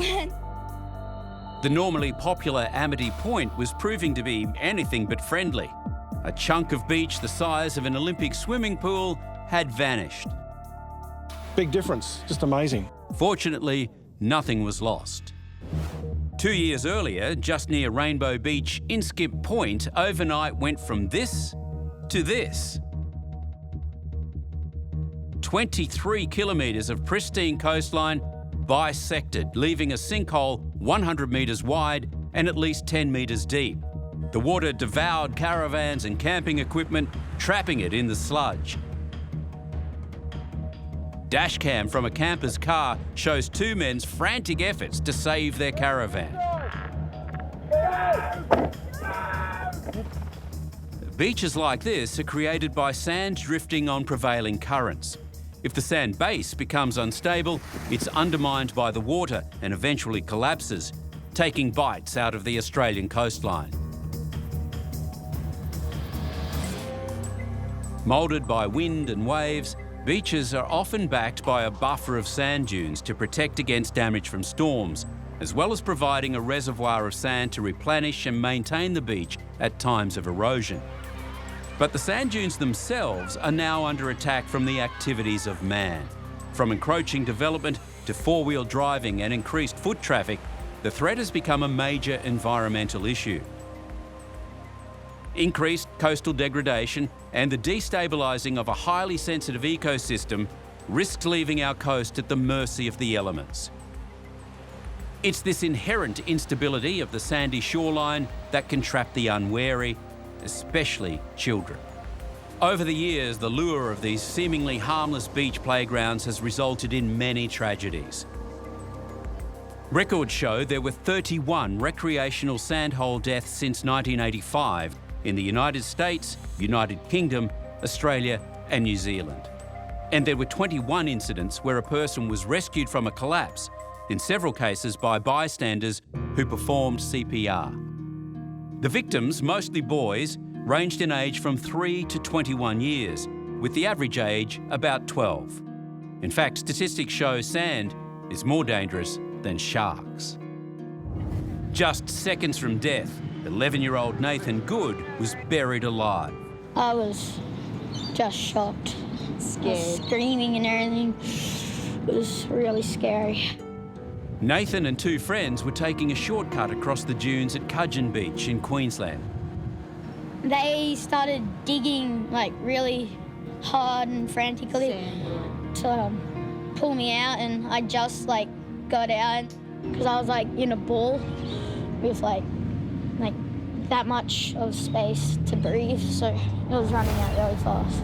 Paramedics and police took over. The sandbank was actually continually falling in on top of him, so we had to make some makeshift barricades with our spine boards out of our vehicles and then dig the sand out from around underneath him. Lucky Nathan emerged with only scratched knees and has learnt a valuable lesson. Don't play in sand dunes. At Markoola Beach, 10-year-old Bryce and his 9-year-old mate Michael were digging tunnels in the side of a small dune when the sand gave way. Then I saw it fall down on me, so I had to turn my face so I could breathe. It was just blackness at me. Only their legs were left protruding from the sand. I was saying to myself that I'm going to make it, and I thought I was going to die at the starting. Bryce kept breathing in an air pocket. His mate wasn't so lucky. It was really scary for me because I fainted from the air. I couldn't breathe. No one's sure how long it was before passers-by came to save them, but paramedics say it was just in time. I think it was any longer, I think it would have been a real tragedy. The boys were keen to meet their saviours. Are you the one who saved us? Yes, all of us, all of us. And the father was grateful beyond words. I owe these guys, I really do. I want to know these guys for the rest of my life. Well, that's good to know, and I hope it's going to be useful for somebody else.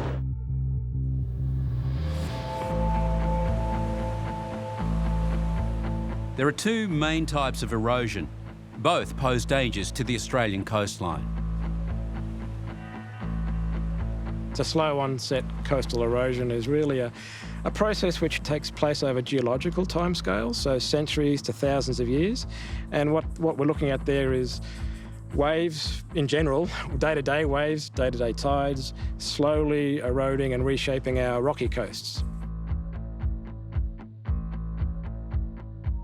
A great example of a rocky coast which is eroding through slow onset erosion is the Victorian coastline and the 12 Apostles. I think there are now only 8 left, and they're collapsing over a human timescale, so we need to be aware of this. They're a great tourist attraction, of course, but in time, over geological time, probably there'll be none left. The most alarming form of coastal erosion is rapid onset, when huge chunks of coastal areas are destroyed by massive seas and storm surges. This is Collaroy and Narrabeen on Sydney's northern beaches. In 1946, 6 shacks collapsed and a house floated out to sea. It had been identified as a coastal erosion risk as far back as the 1920s. But the warnings have time and time again gone unheeded. In 1967, the homes and apartment blocks along the beachfront were threatened with collapse as their very foundations were exposed. The landmark Flight Deck apartment building had its pilings exposed by a storm 1 year after it was built. The building was saved by dumping thousands of tons of fill and sand to construct a seawall. A few beaches south, workmen and residents battled to save a large section of the famous Manly Beach, which was threatened by monstrous seas. More than 60 feet of seawall toppled into the ocean. Racing against time and the heavy rain, machine operators constructed a temporary rock wall before the tide rose. Debates about the effectiveness of sea and rock walls have spanned decades. Seawalls work in certain situations to provide the foundation for the coastal roads and then the houses behind to maintain the beach profile and beach width. So in certain situations, seawalls are a great solution, but in others, it can actually exacerbate the situation and lead to the loss of the beach. In 1974, more misery as an even bigger event hit Sydney's northern beaches. Huge seas attacked much of the east coast.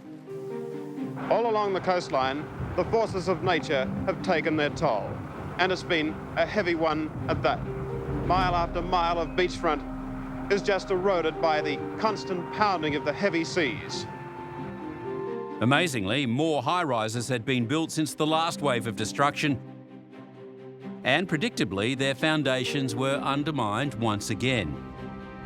Valiant attempts were made to shore up the seawall, a temporary fix until the next inevitable attack from the seas. North of Sydney, Wamberal was also being hit that year. When the cottage tumbled into the sea this morning, it marked the end of a 3-day battle to try and save it. Huge steel girders had been placed under it during the weekend, and today the owners were intending moving it back from the cliff edge. But the heavy seas and unusually high tides beat them. The house went soon after 8 o'clock this morning. First it was the front veranda, then room after room followed it down the hill. And at the same time, the filling, a quarter of the filling underneath that second house gave way.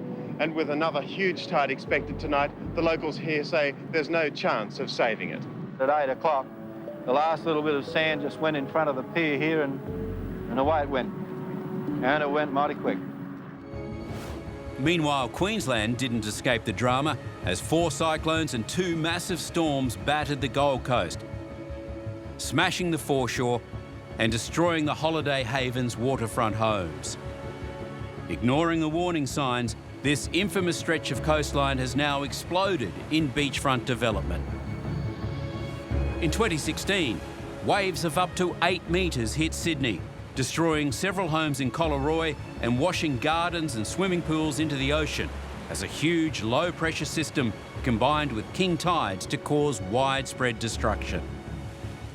Metres of coastal land were sliced away and several million-dollar homes hung precariously on the edge of sand cliffs. This is what the beach looked like before and after. The southern suburbs of Sydney didn't escape, as this couple found out. Trying to mop up as the king tide built was proving to be a useless exercise.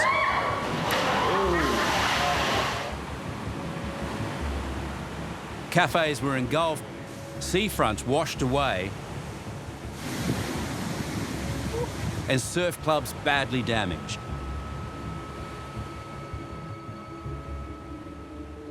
With over 6% of the country living within 3 kilometres of the coastline and sea levels rising, this problem is only going to get worse. Scientists predict sea levels could rise by up to 40 centimetres by 2050 and 90 centimetres by 2100. To put that in perspective, a report predicts that a sea level rise of just 20 centimetres in Narrabeen, combined with a 1 in 50-year storm surge, would see the ocean push the coastline back 110 metres. Other hotspots are Lakes Entrance in Victoria and Queensland's Sunshine Coast. The horrifying prediction is that $226 billion in property and infrastructure around Australian coasts are potentially at risk by 2100. We all value the coast really highly. Problem is, in Australia, we're built right to the edge. Coasts change, and they're not static environments, and we need to understand and incorporate that into our thinking. But to this day, houses continue to be built in these danger zones, ignoring the last 100 years of history. The coast of the future has the real potential for being a different landscape that we're familiar with. And with sea level rise, global warming, that there's the real risk that storm surges will reach higher and further inland. The interior of the driest continent in the world can be a forbidding place, intensely hot and covered in iconic red dust. It's an environment rarely visited by coastal communities, but sometimes the inland comes to them. In 1939, New South Wales experienced grainy skies and roads choked by powder-fine dust that took months to clean up. Another storm hit Melbourne in 1983, engulfing the entire city in a matter of minutes. Sydney's also copped its fair share of dust storms. 15 years ago, this brownout caused havoc in the CBD. But that was nothing compared to what Sydney woke up to on September 23, 2009, the day that dawned red.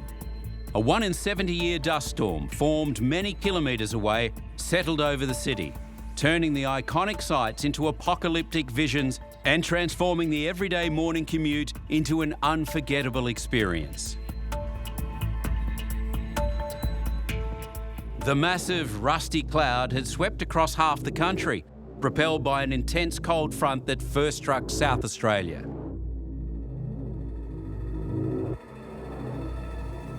So in an extended drought period where you've got exposed surface, that is, there's little grass because it hasn't grown, means that you've got the ability for the soil to be available for when you have a big wind event to pick it up and have that mobile in the air. Relentlessly, the storm turned eastward into New South Wales, hanging like a blanket across a giant sweep of eastern Australia, eventually affecting 3 states. The mining town of Broken Hill, right in its path, saw an eerily beautiful but daunting sight. There's a lot of That's all of that air, man. This family's home was swamped by the surreal storm in a few seconds. It's just got blacker.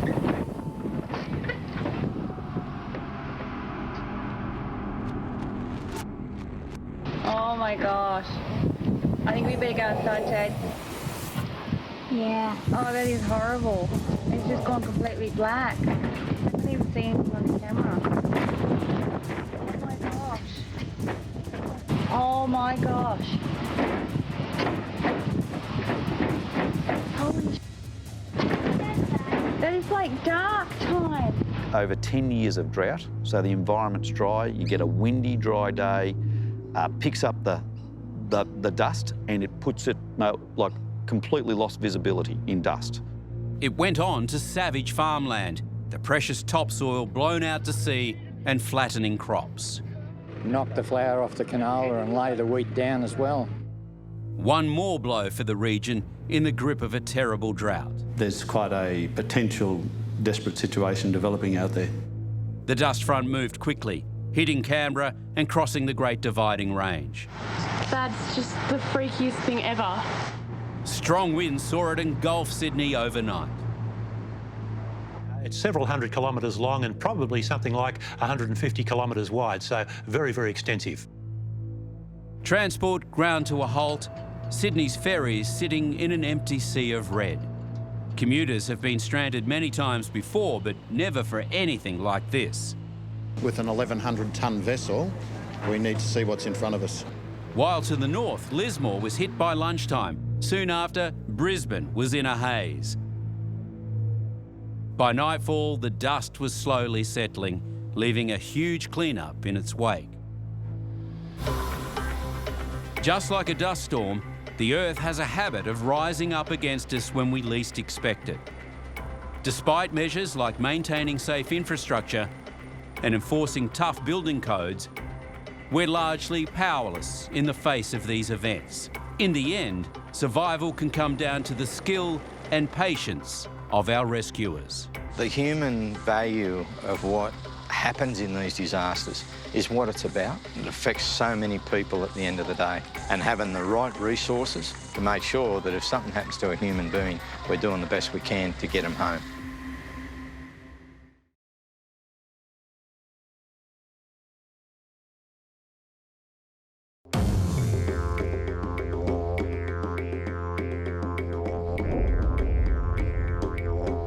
Australia's native plants and animals have adapted to life on an isolated continent over millions of years, evolving over eons into unique and amazingly varied species.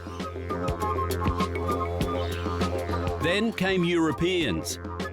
But it's not just the people that changed the land forever. It's also what came with them.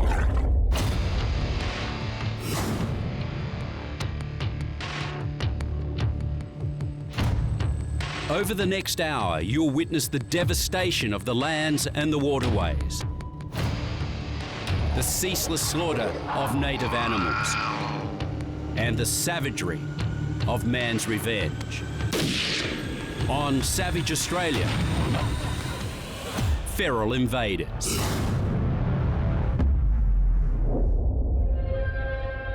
Since 1788, about 11% of the country's 273 native mammals have gone extinct. Australia is an island ark. It's home to an extraordinary diversity of life. One of the major impacts on this diversity of life are pest animals. The appalling fact is that millions of animals are killed by feral attack every single day. Whether it be wild dogs, feral cats, rabbits, foxes, they all have a major impact on our threatened species, wildlife, and our landscapes more generally. It's an unmitigated environmental disaster. It's ironic that over the years, Australia has developed some of the strictest quarantine laws in the world. If it grew or breathed, we'd bin it or spray it. But even though countless pests have been stopped at the arrivals hall, the horse had bolted a long time before. Tally-ho! The dogs are on the scent and the wild pigs dash for cover. Feral pigs are a foreign menace that rip into sheep and lambs and decimate the Australian landscape. Hunters in the 1940s trained their dogs to bring down pigs without hurting them, so they could be sold later. It was dangerous, and sometimes the dogs wouldn't survive. It's easy to see how they kill lambs. How would you like a rip from that tusk? 60 years later, Australia's foremost feral animal expert, Tony Peacock, says that feral pigs are leading the Australian foreign pest epidemic. He's a big bugger. Big old fat ass.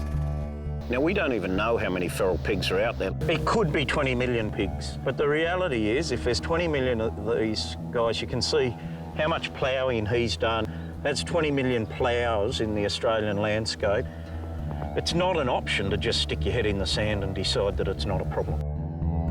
Domestic pigs have been around since the arrival of the First Fleet. They were kept by early settlers, unrestricted and in semi-feral conditions. Stock could readily escape and wander, and by the 1880s, pigs had run wild in New South Wales. Feral pigs have since become an agricultural and environmental nightmare. They're found in all states and territories, particularly around river systems and wetlands. Destruction of crops, especially sugarcane in Queensland, have turned farms into battlegrounds. And farmers are on the front line. It needs a serious attack, and it's got to be a planned attack. Almost an all-out war against them. The ploughed up earth is carried with the rainwater down creeks and into the ocean, silting up the Great Barrier Reef. It's an environmental pigsty. And just next door, another of Australia's iconic landmarks is suffering from the effects of this feral invader. The Daintree rainforest in northern Queensland is renowned for its ancient beauty. Believed to be one of the oldest forests in the world, it's home to animals and plants found nowhere else. It's a nature lover's paradise, but many areas have been ripped apart, ravaged by feral pigs. This sort of diggings here cause extensive erosion and siltation of the streams. Nearby banana and sugar growers have lost millions of dollars, and endangered wildlife is under siege. It's estimated there are around 12 animals per square kilometre, but authorities and locals have fought back. Contracted trappers have been catching up to 400 pigs a year. It's arduous work, particularly in the wet season when the pigs go to ground. The pig hunters use old logging tracks and follow the paths of creeks and rivers to access the impenetrable rainforest to lay traps baited with bananas. The pigs are shot while still in the trap. Feral pigs are mostly disease-ridden and full of parasites, so the meat is essentially inedible. One of the proposed solutions to the problem of feral animals, including pigs, is recreational shooting. 2,500 kilometres south, in the Hunter Valley of New South Wales, it's a frosty early morning. And these intrepid shooters are out hunting down their prey, the feral pig. I love animals, but these animals are killers themselves. There are millions of them. It's a good thing for some of us to be doing something about. We're environmental sheriffs. There we go. This morning's hunt may serve a practical purpose, but it's not all about pest control. Yeah, when I go for a shoot, and just the peace and quiet of it, you're not stomping around the bush, you know, you're being very gentle, very quiet, you're stalking. Generally, it's just communing with nature and then killing it. But when it comes to dangerous feral invaders, size doesn't matter. These little creatures have brought disease and destruction on a grand scale. Australia already had around 60 species of native rat, but the problem started with the arrival of these guys, the black and brown rat. They carried with them death. In 1899, the dreaded bubonic plague had spread to the Pacific, and Australian colonial authorities were acutely aware that it was only a matter of time before the disease reached their continent. It arrived via rats aboard cargo ships from Hong Kong on the 19th of January, 1900. Ships brought wave after wave of infection to the crowded, unsealed streets around Sydney Harbour, packed with hastily built shanties for the city's dock labourers. Squadrons of rat catchers were formed in the next few months. Tens of thousands of vermin were killed and burned in special rat incinerators, with some councils paying sixpence a head, making the pestilence very profitable. The infected were quarantined at Sydney's North Head, with more than 1,700 people sent to the station. Many would never leave. Between March and July 1900, the rocks and waterfront areas were barricaded off, disinfected and often demolished.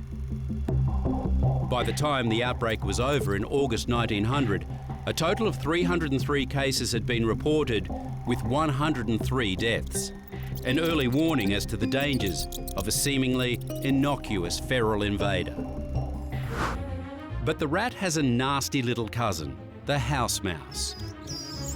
Plagues of house mice occur in the grain-growing regions of southern and eastern Australia around every 4 years. As the mice congregate around food sources during plagues, their density can reach a staggering 3,000 mice per hectare. One suggested cause is that, as an introduced species, mice don't have natural predators in Australia, allowing their numbers to grow alarmingly. Serious mouse infestations have occurred in grain-growing areas for more than a century. Plagues are common following exceptionally good cropping seasons. In 1993, in South Australia, Australia's biggest mouse plague caused approximately $96 million worth of damage. The mice destroyed thousands of hectares of crops, attacked livestock, damaged vehicles, and ruined buildings.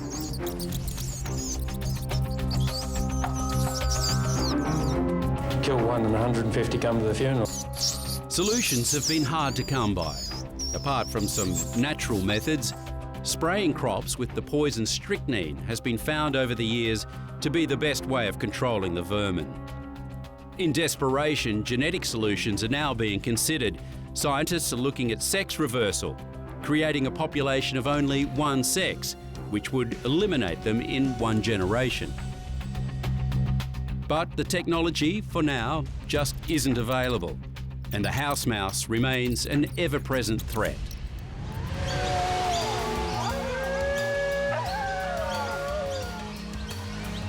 Roaming the Australian bush, there are bigger versions of the feral menace, packs of wild dogs. Domestic dogs gone feral, the iconic pure dingo, and hybrids between the two. Dingoes are descended from wolves and arrived in Australia around 5,000 years ago. They're seen by many as being partly responsible for the extinction of the thylacine, or Tasmanian tiger, on the mainland around 2,000 years ago. There are more dingoes now than at any other time in their history, due to man providing handy waterholes and the ultimate fast food in the form of rabbits. Since rabbits have come out to this country, rabbits arrived out here probably about the turn of the century, and they tend to occur in very, very large numbers, and together with the provision of waters, it provides a haven for dingoes. Not many animals, apart from humans, hunt for sport. They'll get into a mob of kangaroos and they'll kill 3 or 4, and they'll eat one or one and a bit and they'd leave the rest, just for fun. But dingoes have also developed a taste for humans. In Uluru, Central Australia, 1980, a dingo attack made world headlines. A dingo snatched and killed 9-week-old baby Azaria Chamberlain from the tent where she slept. Her mother, Lindy Chamberlain, initially accused of murdering Azaria, was immortalised by this phrase: "Dingo's got my baby." The body of Azaria was never found despite extensive searches. The blood-stained clothing was the only evidence the child had been killed. Australia Museum's David Bock thinks it was classic dingo behaviour. The dingo was clearly being opportunistic. It would have been hanging around the campsite, looking for food, and it just saw this as an option and took it, and the rest is history. doubts surrounded the death until dingo attacks became more frequent. There's only one known remedy for this national pest, and that is ceaseless killing by every available means. It's been this way in Australia for 150 years. For many, one of the gentlest animals in existence has been seen as the most destructive, despised creature to walk the earth.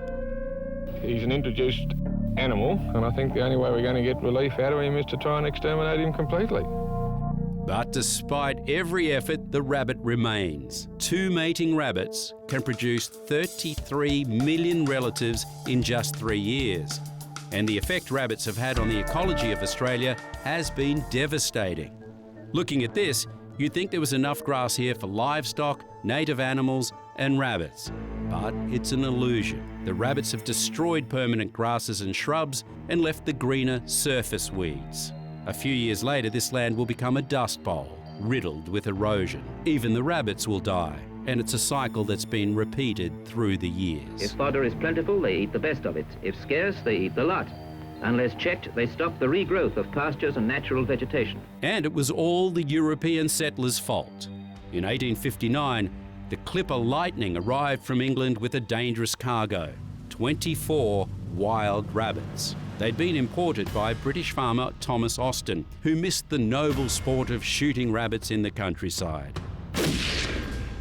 Now he could sit on his veranda of an evening and pop off a few. As he put it, the introduction of a few rabbits could do little harm and might provide a touch of home, in addition to a spot of hunting. Little did he know what a devastating feral scourge he'd inflicted on the nation. And within 70-odd years, I mean, the 20-odd rabbits had grown to over 10 billion rabbits, which had a devastating impact on the landscape more broadly. 24 became thousands, then millions, then tens of millions. The spread of rabbits was helped as people realised there was big money to be made from rabbit meat and furs. And so drovers and trappers carried pairs of rabbits, letting them go well ahead of spreading populations. Pretty soon, much of the best pastoral country looked like a huge rabbit warren. Back then, wool sales were the lifeblood of the nation. Because of rabbits, the loss of pasture cut Australia's sheep numbers by half, bringing the country's economy to its knees. Australia was in a really sort of bad place for many, many years with rabbits. By the 1880s, things were desperate, but a possible breakthrough came from a very unexpected place. In 1898, a scientist in Uruguay discovered a virus called myxomatosis, and it was suggested it could be used for rabbit control in Australia. But opposition to the idea was intense, and for the time being, the idea was dropped. Instead, they tried so-called rabbit-proof fences built along state borders, but the rabbits just got through by digging under them. As the 20th century rolled on, the trappers were having a field day. They were desperate times, and methods used to control the rabbits were often brutal and inhumane. Rabbit drives involved rounding up thousands of animals and clubbing them to death, with children encouraged to join in the slaughter. It may not have been high-tech, but it was cost-effective. There was only one way out, and the authorities resorted to a solution proposed over 50 years before. In the 1950s, we released myxomatosis, a disease that devastated the rabbit population and then led to a resurgence of much of our wildlife that was affected by rabbits, and also gave agriculture a boost. They're ugly, full of poison, and totally unstoppable. We're talking about the cane toad. At last count, there's 1 billion of these little critters hopping around the Australian countryside, and they're killing our wildlife. Most of northern Australia has succumbed to these feral invaders, and they've reached 3,000 kilometres south, as far as Sydney. Now they're sweeping west towards the fragile Kimberley, wiping out native wildlife as they go. But there are many people doing their best to draw a red line in the dust. The Kimberley is a vast tract of wilderness. 420,000 square kilometres. An ecological marvel, miraculously unspoiled. Until now. Spread that grass! Nightfall brings forth an army, the last line of defence, in a desperate bid to stop an advancing enemy. The cane toad. Get those ones around the light, there's a lot of them. The toad has pushed 2,500 kilometres west to the town of Kununurra, the latest battleground in its relentless march through northern Australia. Make sure you have a look underneath the bridge too. Ben Scott Virtue is Commander-in-Chief of the Kimberley Cane Toad Busters. The dedicated band of locals joined by volunteers, tourists and backpackers trying to make a difference. Picking them off by the bagful. Each battle is a small victory for Ben and his team. But when you look at the sheer size of the region and the kind of terrain involved, it's clear who will win the war. The Kimberley will fall to the toads. And like many others, Ben has no sympathy for the creature. The only good toad is a dead toad. Cane toads are foreign invaders, but they were invited. Imported to Australia in 1935 by the Queensland government, they were supposed to eat the beetles, which were destroying the state's sugarcane crops. They never did eat the beetle, but today more than 1 billion cane toads are eating their way across the continent, and it's the poisonous glands that cause all the problems. Well, cane toads, they're the most hated feral, and the problem with cane toads is what eats them. On a creek in the Kimberley, scientist Sean Doody monitors the monitors, keeping tabs on families of goannas he believes will be wiped out by the end of the year. The toad's poison is a death sentence. Well, Merton's goannas love frogs. They see a cane toad, think it's a frog, grab it, and they actually don't even get them down. They die from just mouthing the toad. It's taken 76 years, but these slimy invaders have become faster, hardier and more adaptable. Scientists say their evolution in the Australian bush has delivered almost a super toad that has conquered Queensland, most of the Northern Territory, and here in Western Australia, they're on the doorstep of one of this country's most iconic national parks. If something's not done about them right now, this Bungle Bungles area could suffer the same fate. Toad busters like Ben Scott Virtue are determined to fight this war to the final amphibian. The Kimberley is his line in the sand, and D-Day is fast approaching. This is Lake Argyle, south of Kununurra, and Ben is here to check on how close the looming invasion has come. The news is worse than anyone feared. The calling cards of the colonisers are already in evidence. It looks like an olive python. I'm guessing that, unfortunately, this... Oh my God. Has fallen prey to a cane toad. And it seems the toads have developed another amazing ability. Here we go, mate. These marathon swimming specimens are an astonishing 6 times faster than their ancestors of 50 years ago. And that's the secret to the cane toad's prolific spread. Who knows? They are an incredibly hardy animal. I wouldn't put it past the toad to have swum even from that distance over on the eastern side of the lake. Scientists call the rapid evolution the Olympic Village effect.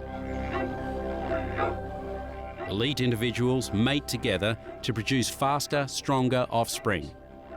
It was the birth of the super toad. This wet season, we've seen the largest movement that has ever happened on our recorded history. 85 kilometres in a couple of the corridors, toads have moved over this wet season. Absolutely phenomenal. Winding its way through the beehives is Piccaninny Creek, the first creek system that the toads will use to access the heart of the Bungle Bungles. The Kimberley will be lost, and unless a long-term scientific solution is found, the rest of toad-free Australia will inevitably fall. What's the saddest for me is my kids are not going to be able to come out here and find the frillies and find the blue tongues and find the yellow-spotted monitors. They're going to be gone. But things are looking grim. Scientists seeking that silver bullet recently lost government funding. And even if it finally comes, the war might already be lost. Just after dawn in far northwestern Australia, a highly trained Springer Spaniel is on the trail of a very damaging predator. A feral cat. The dog has been taught to single out the smell of these wild cats from the vast array of animal scents in the Kimberley.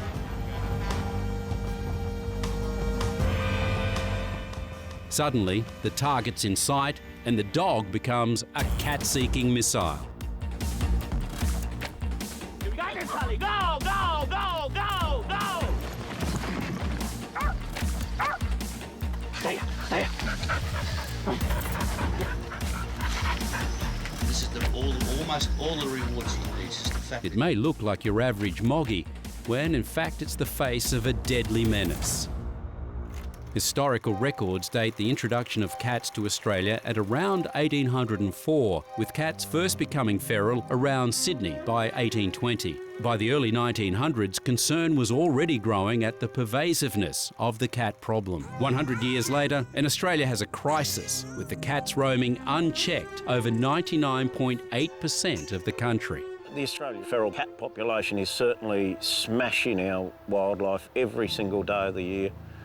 365 days of the year. The wild cat population is estimated to be between 12 and a staggering 23 million, with thousands more living in Australia's urban areas, rubbish dumps and intensive farms. The result? Since 1788, about 11% of the country's 273 native mammals have gone extinct, with a major factor being the introduction of feral cats from Europe. The cats are a major problem. They are one of the most efficient predators on the earth, and especially in this country where they haven't got a predator against them. They are killing machines. They eat just about anything, including our endangered native wildlife. And the authorities are desperate to eradicate them. Our goal is very clear.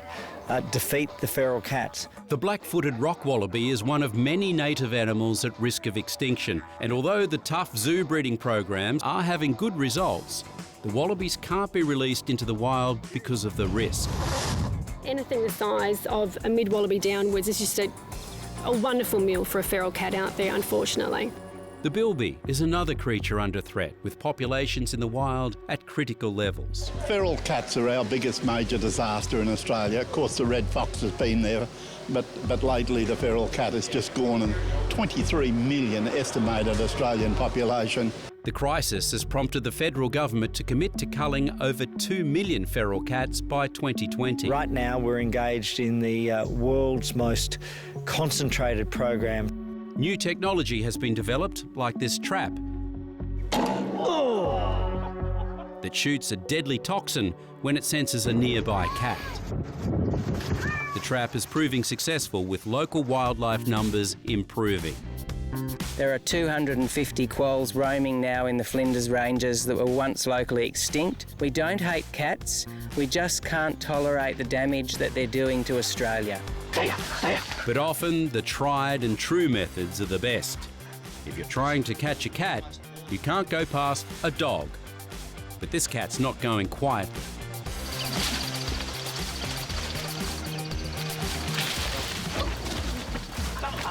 Go, Sally! Go! Up the tree, good. Good girl, Sally. Right. Come on, mate, come on. Let's go, come on. Let's go, come on. Here he goes!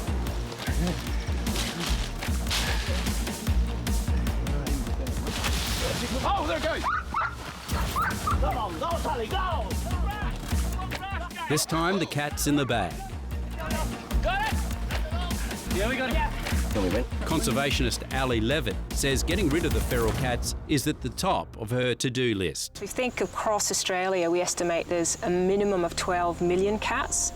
Say they're each eating 5 native animals a day, just to be conservative. That means you're talking about 60 million native animals every day eaten by feral cats. The wild brumbies have become a fixture of our mountains, forests and plains, and to many embody all that's wild and free about this country, interwoven into Australian folklore. To others, they're seen as a threat and an enemy to be destroyed. Horses that are uncontrolled in the parks do cause damage, and the reason is they've got hooves, and before we brought horses and sheep and cattle to Australia, most of the animals were very soft paws, and so these introduced animals do cause quite a lot of damage to the park and therefore the habitat of the native animals and plants. And it was environmental damage such as this that led to one of the most contentious events in the history of park management. This is the Guy Fawkes National Park in northern New South Wales. Remote, beautiful, and the scene of a terrible mass slaughter. In the year 2000, the National Parks authorities decided the wild brumbies, which had lived in the park for a century, had to go. Deeming the horses a feral pest, 2 masked men in helicopters were deployed. Between them, they gunned down 600 brumbies, leaving just 80 alive. The carnage broke the hearts of many locals who developed a bond with the brumbies. Terrible, terrible, especially when you see horses that have been shot and not killed, and it's crippled, and half a dozen bullets in them, guts and everywhere. You know, it's shocking, really. For years, local farmers like Les Hume would ride in the park, trap the horses and break them in for their own use, anything to save them from a bullet. In the wake of the brutal cull, the government began investigating the wild horse's heritage and found not only were they a destructive feral pest, but also the brumbies were of important historical value. Since the 1830s, horses from the east coast of Australia had been exported for use by the British Army all over the world. Coming from New South Wales, they were dubbed the Whalers. Often found in the bush, these tough horses were of no distinct breed. They were the descendants of domestic horses who'd escaped or been turned loose into the ranges after the settlement of Australia. Many of these were harness horses from the coach company Cobb & Co. These horses were bred tough. In World War II, the Aussie brumbies distinguished themselves as being able to travel further and faster over the cavalry breeds. There are many that are angry at the treatment of the brumbies since those glory days. At Armidale in northern New South Wales, Mark and Helen Stuart adopted this mob out of a sense of duty. Marengo. I think that the horses were used when it suited the government, and then they were betrayed. Then they were betrayed again, I feel, when the National Park shot them in their ancestral home, not far from where we are here. Years later, another massacre loomed. The Snowy Mountains National Park, straddling New South Wales and Victoria, is Brumby country, and in these alpine regions, numbers have been exploding. There are many who wanted to see them out of there, and there were some who weren't going to wait around for the authorities. 150 odd horses over the last 12 months have been shot by people that haven't been qualified, and they're taking the whole thing into their own hands a little bit. You know, it's not professionally done. The authorities freely admit they have struggled with the brumbies' place in the fragile range plains of our national parks. They certainly don't belong in places like the Snowy Mountains. Now that there's so many of them, they get up into the alpine region above the tree line. In those areas, you've got peat moss there, and so horses put in a trail just going in there to graze each day, drains that peat moss out. So you've got about 200 species of plant that is unique to that area, and they'll just disappear from Earth if they disappear from that area. 9 out of 10 brumbies are earmarked to be killed. Although most have understood the awful damage wreaked on the landscape by these feral invaders, the locals believe there were other solutions for the brumbies beyond the bullet. And so a group of local expert horsemen devised their own plan. They identified where the brumbies were and worked to get them out the traditional way, a muster. No easy feat in country like this. It's efforts like these, along with a massive public outcry, which finally led authorities to stay their hand. The proposed cull of the high country brumbies has been halted for the time being, or at least delayed. Most people, when you explain the devastating impact of pest animals, they're accepting of control, but it has to be done in a way that's acceptable to the community, otherwise you shoot yourself in the foot.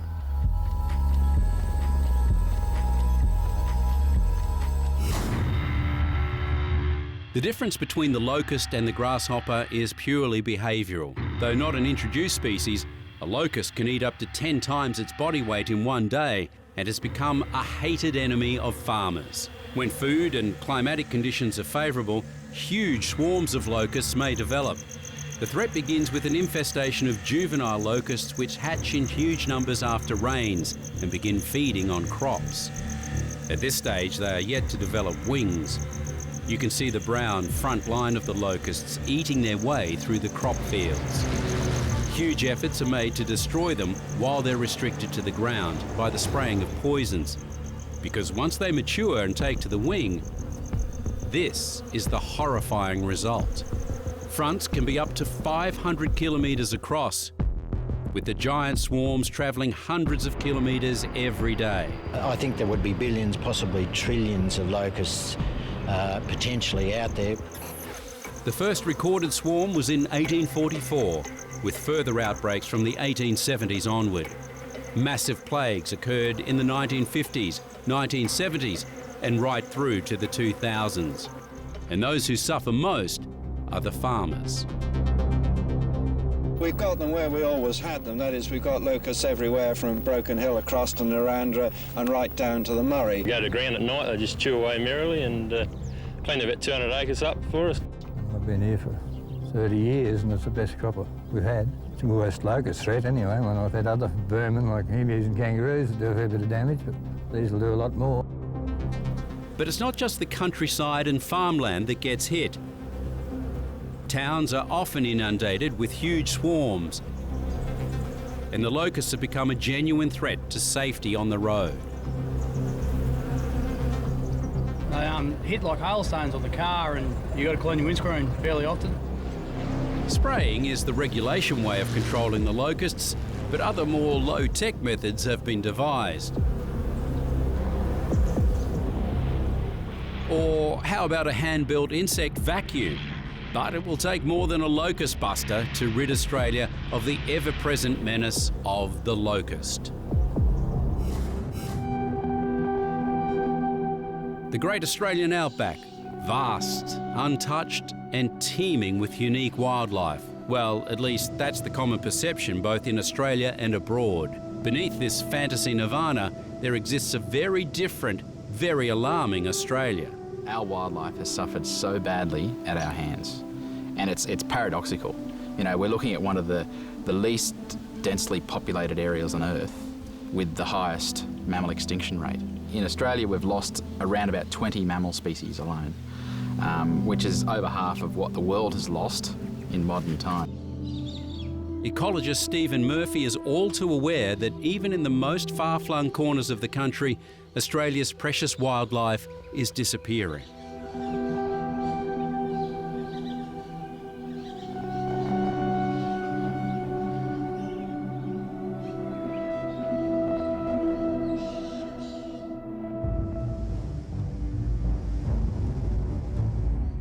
Scientists and researchers say that this decline in species is like a death spiral. It's like Australia's natural fauna has literally fallen off a cliff.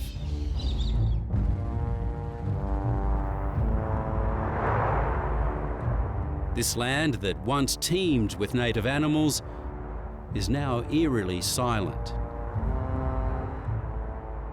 Whatever's happening in Northern Australia, it's a very subtle change, because you look out, you fly across Northern Australia, you look out the window of the plane and it all looks intact. Tropical savannas of Australia look like they're doing okay. But you get on the ground and have a look around and you realise there's a lot of things missing. For the last 5 years, Stephen Murphy has been working in the Kimberley, tracking once abundant animals. Mammals like the tiny but feisty pale field rat.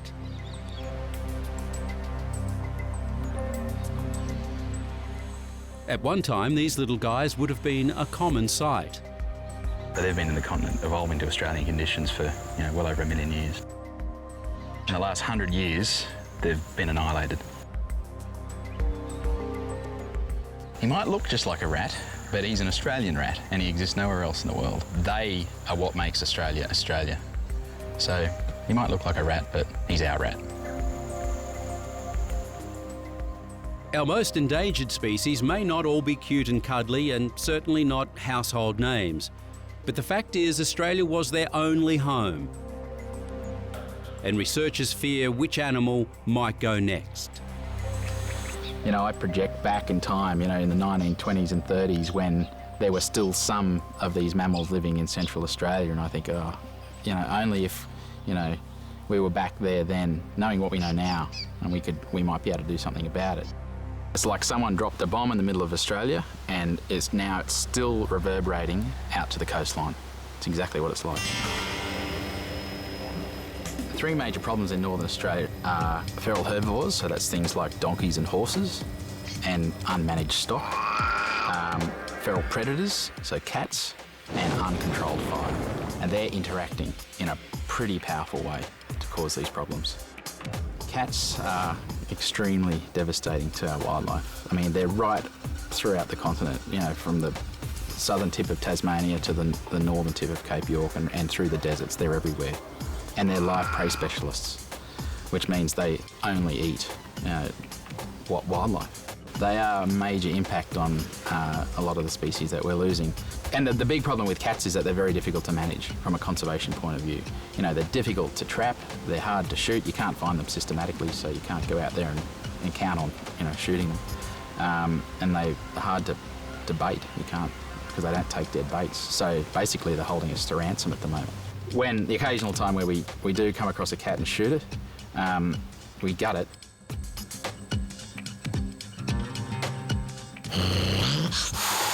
So check this out. This is the stomach contents from a feral cat that we shot just 2 days ago. And when you see the impact of just one feral cat, you understand the scale of the problem. That's a frog leg. Looks like.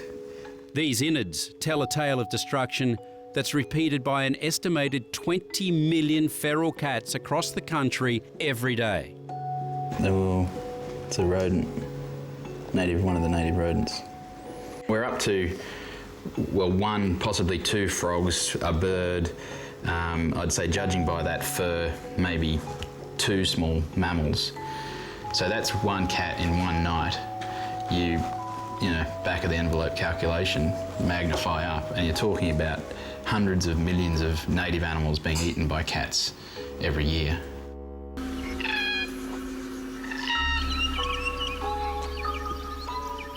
So dire is the problem that the federal government admits it's powerless to save every endangered species. We've got no real effective way of dealing with the feral cat. Preserving our native wildlife has fallen increasingly to private donors.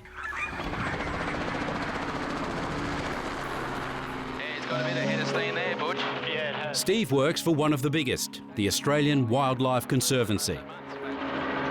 Imagine that, Butch. Imagine being a small mammal trying to live there. You've got no cover left whatsoever. So if there's any cat anywhere within kilometre of this place, it's going to have easy pickings for the next couple of months. The Conservancy buys up large tracts of land and turns them into nature reserves. So far, they own 20 properties, totalling nearly 3 million hectares. Okay. So mist netting is actually a really safe way to catch birds. On the Mornington property in the Kimberley, Steve and his colleagues do painstaking research into some of our most vulnerable animals. Here we go. Like the Gouldian finch. Juvenile. Pretty serious molt there. Yeah, he's... He would have been. We are here, we have a crisis. We could do something about it. And there's no reason why we can't. Australia's a pretty affluent country. You know, we should be able to spare the resources to fix this problem, which is in all of our interests. Whether we like it or not, we are part of an ecosystem, and if that ecosystem is collapsing around us, we would be very unwise to ignore that. By giving these lands back to our native wildlife, Stephen Murphy is already seeing dramatic results. But we have to reverse this disaster of our own making. When I wake up in the morning, I feel like there's a big job to be done. I love wildlife, I care about it a lot, and the fact that I will never be able to see a lesser bilby keeps me awake at night. It honestly does. And the fact that it's happening right now, on our watch in Northern Australia, it's chilling in a way. The evidence of a crisis is clear, but is Australia doing enough? Australia is still very much at risk from feral animals. I mean, our wildlife is in the crosshairs for many pest animals. Australia's mammals once occupied vast areas of the continent. Thanks to the spread of feral predators, many now cling to survival on tiny offshore islands. Reintroducing these to mainland reserves will create important insurance populations for our disappearing species. These are not easy things to do. We've come a long way. We've got a much better recognition in the community of the damage that feral animals do, and I think, let's not say it's all hopeless. We've actually achieved quite a lot over the last decade or so. There is much to be done, but realistically, the only solution is controlling foreign predators. Our native animal survival ultimately depends on us winning the war on the feral invaders.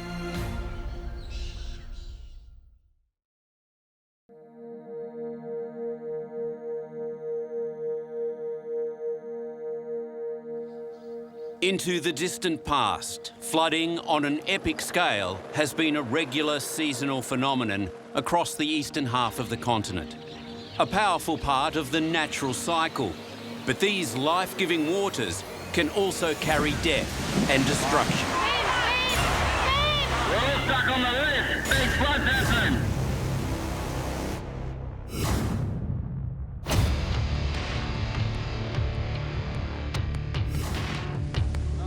Over the next hour, destruction in the face of nature's fury. How do we survive, Mum? We witness human tragedy and despair. The foolhardy. The never say die attitude. Mother Nature controls us all, doesn't she? The true heroes in action. Go get the bag up for me. Go, Don. And despite the horrors, we see the incredible life-giving power of Australia's great floods. On Savage Australia, Flood. Since European settlement over 200 years ago, Australian towns have been built on floodplains despite dire warnings from local Aborigines. Since 1900, 1,859 people have died in floods in Australia. That's more than earthquakes. That's more than bushfires. Ignoring the dangers, in 1852, the town of Gundagai was rebuilt on a new site after floodwaters wiped out 71 buildings. 89 of the town's 250 inhabitants died. More people would have perished were it not for the heroism of local Aborigine Yari of the Wiradjuri people and his mate Jackie Jack, who saved more than 60 people using a simple bark canoe. As the years rolled by, the fledgling nation's population grew. The towns multiplied. Some became cities. But all the while, the warnings continued to be recklessly ignored. And so the scene was set for the catastrophic events to come. Around 100 kilometres west of Brisbane lies the town of Toowoomba, and nestled between them, the Lockyer Valley. An area of rich farmland known as one of Australia's food bowls. It was early 2011, and the area had been experiencing heavy rain and flooding for months. On the evening of the 9th of January, in the town of Granville, it was a busy night for emergency services. A boatload of adults and children were rescued from their homes, cut off by water. Everyone's happy. Yeah, smiles all around. Locals rallied together to help a woman who ignored road closed signs and drove into floodwaters. She just kept going. Could you believe it? I couldn't. I'm yelling out, stop. Come on, stop. Don't do that. Are you kidding me? This is Link Gibson, wife of firefighter Danny Maguire. Less than 24 hours later, she and 2 of her children would drown. It's 1:30 p.m. on the following day. This is the moment a local flood began turning into one of the most notorious tragedies in Australia's history. Oh, that is horrible. That morning, 2 intense rain events had converged over the catchment area, and it spelled disaster. The lay of the land around Toowoomba and the surrounding area made it especially vulnerable. Situated on a steep incline, when the rocky creek burst, water filtered down quickly. Because rains had already saturated the ground, there was nothing left to absorb the sudden downpour. It went from almost no flooding to 10 metres underwater in less than half an hour. The populations live quite a distance from the Great Dividing Range, and yet the rainfall in those areas, in those catchments, is very, very significant, and it happens very, very quickly. And this often catches townships that are in the lower lying regions of those floodplains unaware. In a flash, this quiet Toowoomba Creek was turned into a raging inland tsunami. That's coming fast. There's another one. What followed was 3 hours of hell. It was described as a wall of water, 8 metres high, tearing through the city centre. Cars were picked up and tossed around like toys. Oh. Just about anything not fixed to the ground was washed away. Look at that, that's insane. The sheer force of the torrent was mind-blowing. It's crazy, isn't it?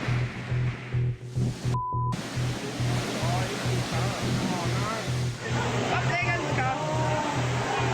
Oh, is there someone in there? Oh no, look. Yeah, look at that. There's a container. There goes the container. That's going to cause a bit of damage when I hit something. That is heavy. Don't, oh mate, don't, just let it go. That is unbelievable. Oh, lucky. Saved his car. But saving property quickly turned into saving lives as the rescue attempts began.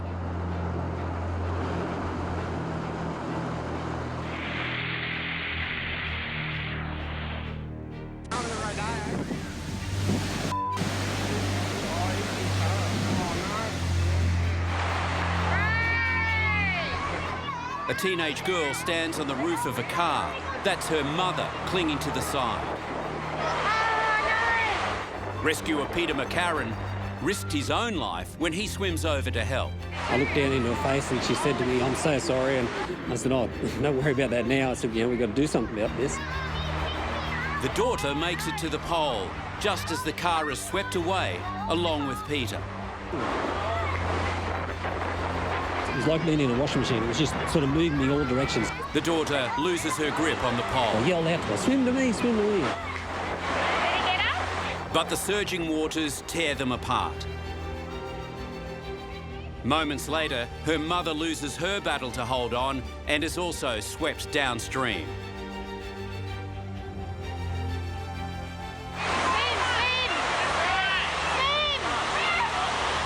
For hours, no one knew if they survived. They were both found alive. The situation gets even more dangerous when a van emerges from a garage. The van becomes a floating missile. Further down the same street, it hurtles towards a man clinging to a tree. Oh, yeah. They're going to get that little bastard off that tree. It's trying to hit him. It's trying to hit him. It did hit.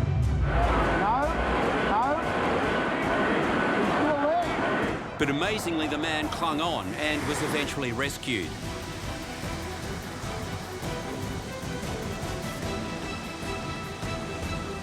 But it wasn't long before, inevitably, the deadly waters claimed their first victim.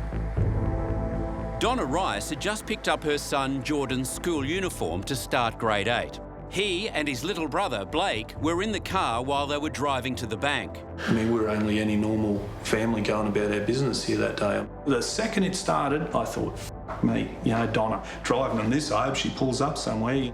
But it wasn't to be. They were stranded at an intersection when the wall of water hit. Warren McElwain was part of the passerby rescue attempt. I was across the road and I saw a lady on the phone till the time the car went was probably 5 minutes. Not even that. On the phone to police, Donna was struggling to get help. Yeah, I'm stuck in the water, just ready to come up the door. Why did you drive through it? It's dark. I was stuck there. Yeah, why did you drive through flooded waters? Because the fucking time when we were coming across. And you're saying it's place 1 second, all the water come up. I was running this fast and 13-year-old Jordan Rice makes a final, desperate call 9 minutes after the one his mum made.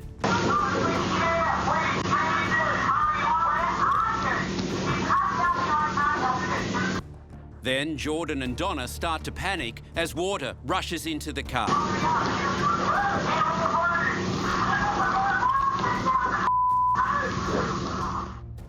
Another passerby joined Warren in the rescue.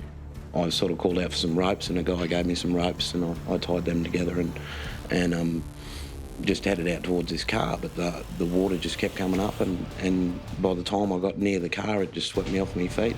Jordan, who couldn't swim, wanted them to save his younger brother first. Mum put the boy on his back and he brought him across the rope to me and by that time I grabbed the boy and the water just kept coming up and I got to the side of the post and was just virtually trapped by the current. Blake survived, but it was too late to save his brother. The tour guide made it back to the car and he looked at me and just shook his head because we just knew there was just too much water and there was just no time. He was just pleading with me, just please save my mum, just please save my mum.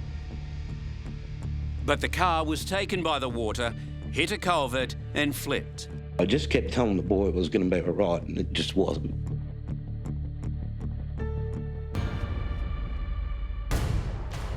On the other side of the range and to the east of Toowoomba lies Spring Bluff and Murphy's Creek in the Lockyer Valley, where the torrent was heading. Just come up like a wall of water coming down the hill here, and it used the highway as the creek, not the creek, so that's why I think so much devastation down through the valley. Residents had minutes to spare. My 5-year-old daughter was sitting there saying, "This is it, Mum, we're going to die. We're all going to die." And I kept saying, "No, we're not," but I thought we were. Don't go in that, there's cars in there. Some made it, others did not. This is footage taken 400 metres upstream of the home of Sandra and Stephen Matthews. The family sought refuge in the kitchen and used a washing machine to push the kids up through the manhole into the ceiling. They only had seconds before Stephen and Sandra were swept away. Their bodies were later recovered 2 kilometres downstream. Their children survived.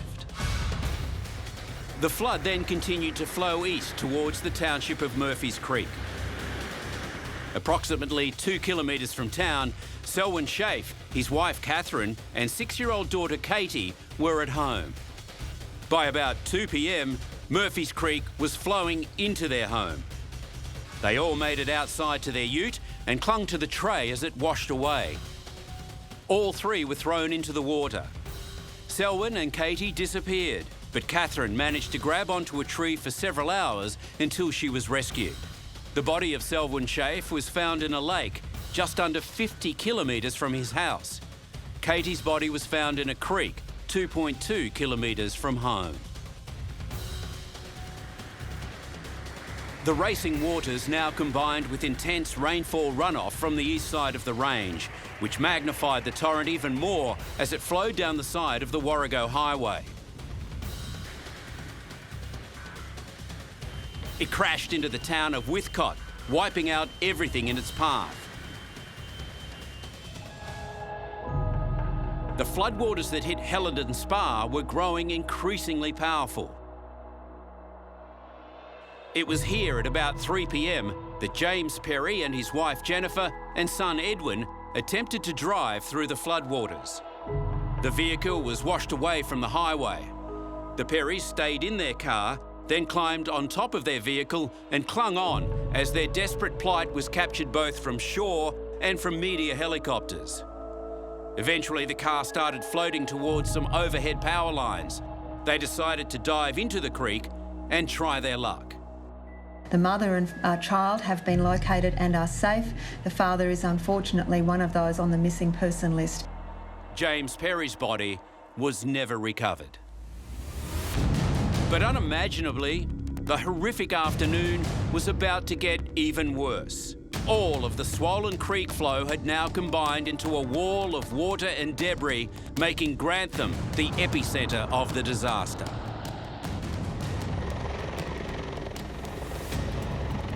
We're all stuck on the roof. Big floods happen. What's the date today? Families were desperate and rescuers were shocked at what they faced. That day when we flew into Grantham, there was just a horrendous scene in front of us. There was brown water as far as the eye could see. Buildings were getting destroyed. There was debris everywhere. There was things getting pushed along in the water like shipping containers. There was an aeroplane from the local airfield. On every rooftop that was poking out of the water, there were people just sitting there looking at us.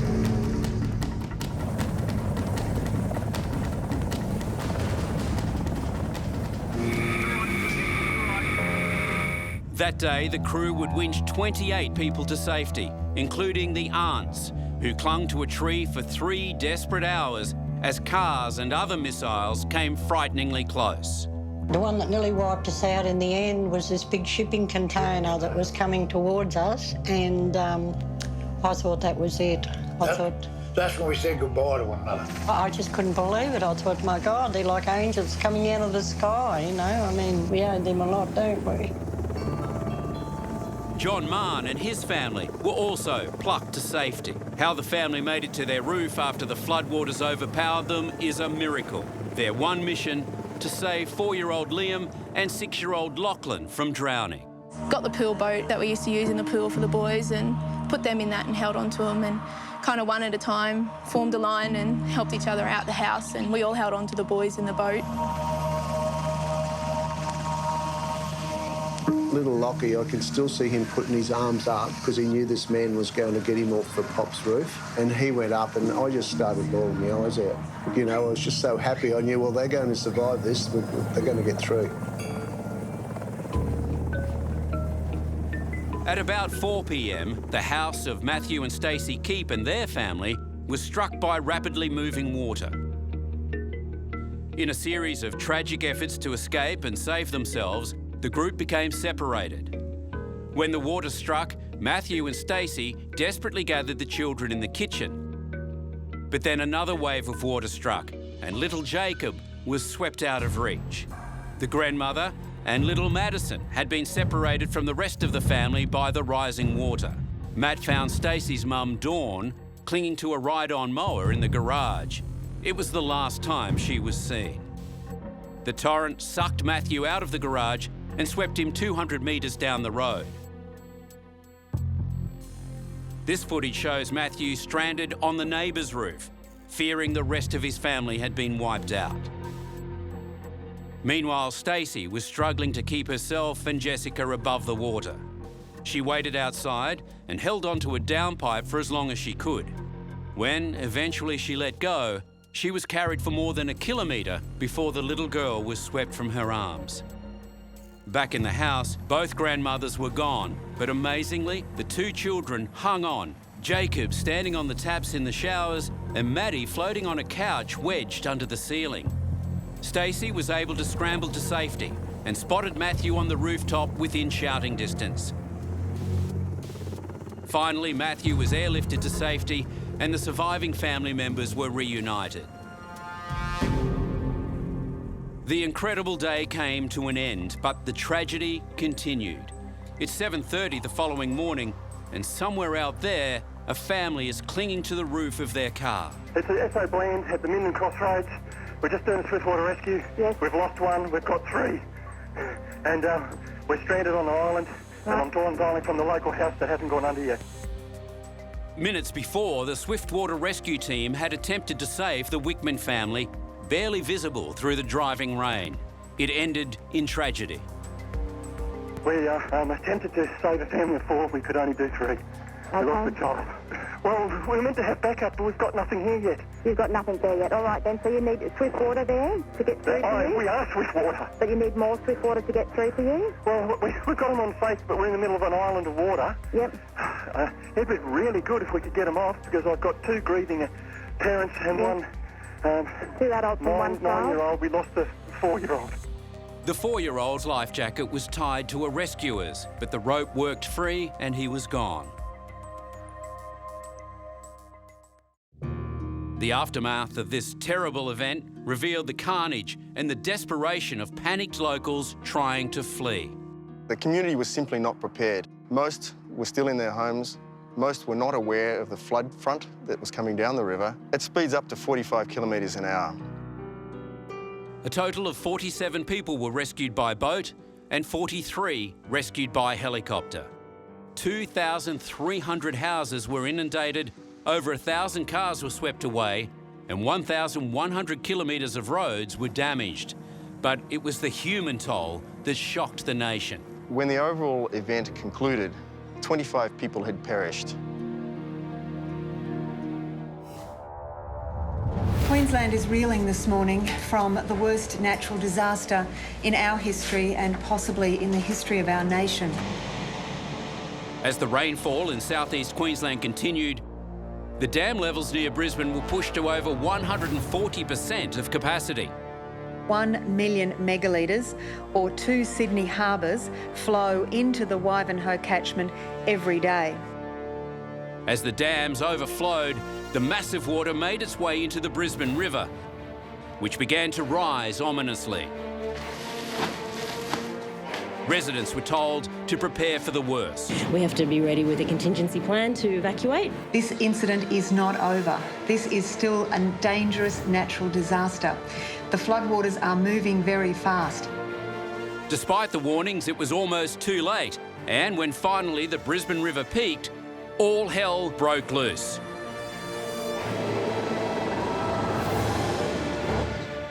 This riverside floating walkway was torn from its anchorage points.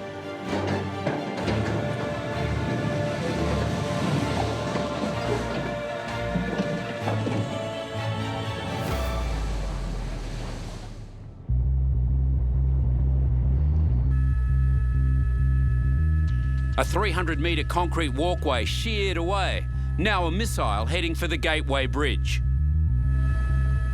But charging in to save a potential disaster was a tugboat. The skipper showed exceptional skills to nudge the walkway under the bridge and down the river to safety. Nothing was safe from the surging river. The aptly named Drift restaurant gave way.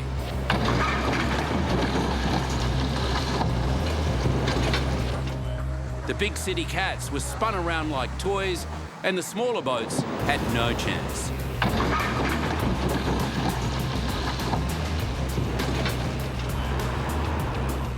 The river became a floating junkyard, but the flood soon spread into the suburbs and engulfed them, wreaking havoc and ruining lives. Underneath every one of those roofs is a family. Underneath every single one of those rooftops is a horror story.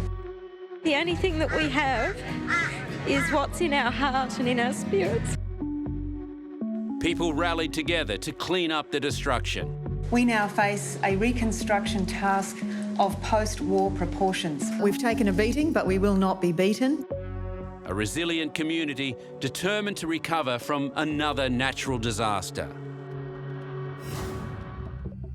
Most people who die in floods perish while attempting to cross a bridge, causeway or road, either on foot or in a vehicle. While most victims are aware of the dangers, the speed and depth of the water can take them by surprise. The majority of fatalities happen within the local area near where they live. Playing in floodwater is also a significant cause of death, particularly for children and young adults. Don't be deceived by waters that look passable. As little as 15 centimetres of water will make you lose your footing. As little as 30 centimetres of water will stall a car, making it inoperable. As little as 60 centimetres of water will float most cars, including most four-wheel drives. The water wouldn't have been 3 inches deep going across there at 4:45 this morning. And by the time I got stuck and turned around, it was like this. Research has shown that many people simply ignore warnings and road closure signs. Without the expertise, bravery and sheer tenacity of the emergency services, many more of these stories would end badly. In central Queensland in 1990, another terrifying emergency unfolded. 14-year-old Dean Saunders had been playing with friends in a flooded street near his home when he slipped and fell knees first into an open drain. I was supporting his head and talking to him, comforting him, because I didn't know how long we'd be in the water. So it was important for him to relax and to maintain his strength. With the waters rising rapidly around him, rescuers held his head while council workers frantically tore up the road in hope of breaking the pipe. Hastily made sandbags were placed around the area and a fire engine brought in to pump out water. But the tremendous pressure was too much. His body was being sucked down the sewer. Yeah, it sort of happened real fast. I was on my knees and my knees are sort of jammed, sucked into my waist. What was going through your mind all the time? What were you thinking of? I was going to die. I wasn't going to get out. After an hour and a half, the pipe was finally broken and the boy freed. But you don't have to be young and foolish to get in trouble. This man managed to cling onto a tree after his car was swept away. Just hang on, mate. Come on, you can do it. Under the constant attack of spiders and ants, he held on for 2 hours until the rescuers could reach him. I was that cold and miserable. I was just trying to get the ants off me. I was biting at the back of my neck and legs and arms. And I was just hanging on for like anything. People trapped in floodwater, there's a tendency to climb. In doing this, you're joining space with every snake, every spider, every animal in the area. Stranded on the roof of his car, this guy decided to play reporter. Just become totally inundated. Then he realised he was not the only one marooned. Guys, try and get on the roof of his car if you can, please. 2 vehicles are stuck on the road west of the Gold Coast. In total, 7 people were in trouble and the water was rising. It's like a tsunami. The water came up that fast, we couldn't even get out. And then the creepy crawlies came out to play. Oh my God! So creepy. Oh, the rat's gone. In the end, the rescue crews arrived just in time. Oh, hey guys, watch out for snakes. There's been a fair few. Both cars were totally submerged, and the people were only moments from having to swim for it. But sometimes it's the survivors themselves that come up with the miracle. The car disappeared, everything disappeared from me, the kids, and all I could think about was the kids in the car. It was really heavy rain, black night. And I just remember this noise coming out of me, and it wasn't a scream, it wasn't... I just remember not even being able to do anything. They were seconds from death. Well, the call was 4 people in the water. A family was trapped in a sinking car after being hit by a wall of water. I thought my children were dead that night, and even in those first few seconds think that your mother was for sure dead. Andrea and her mum Lily were on their way home when they were hit by a flash flood, which pushed them off the road and into a swollen creek south of Brisbane. There's no reason in the world that we should be here today. In the back seat was 8-year-old Caitlin and 3-year-old sister Tara. The water was right, probably up here on me sitting in the car. It was Andrea's instinctive split-second decision to put the windows down which helped save their lives. Like, all I could see was water already at the front windscreen. Mummy was saying, get your seatbelts off, and then Grandma was saying, it's all right, it's all right. My mum can't swim, so in the first second or two, I just thought, my mum's gonna die. And then I moved from there to, okay, she's gonna die, that I've got to get the kids out. Andrea fought against the pressure of the water to force her door open, but was swept away. I remember being flipped and turned as I was going in the current, and in the next couple of seconds, the entire car went under. So my mum was in the front, and my 2 girls were in the back. In the pitch darkness, Lily, unable to swim, knew it was up to her to save the girls. I had a split second where I was still numb. You know, I've got 2 children here to get out. And I just didn't think Andrea had made it. She somehow made it out the car window, but the car sank beneath her. For some strange reason, I remember seeing people swimming on the TV, and for some strange reason, I put my hands up like that. I don't know why I did it. I don't really know if it was lifted me up or not, but for some strange reason, I thought I would maybe float up or something. I don't know. Within that split second. But this time, I've swallowed all the water and everything. You know, I couldn't breathe. But I managed to get hold of a little branch. She would cling to 2 spindly branches for the next hour and 20 minutes. With her mother and grandmother fighting to stay alive in the current, Caitlin held her breath long enough to save her little sister.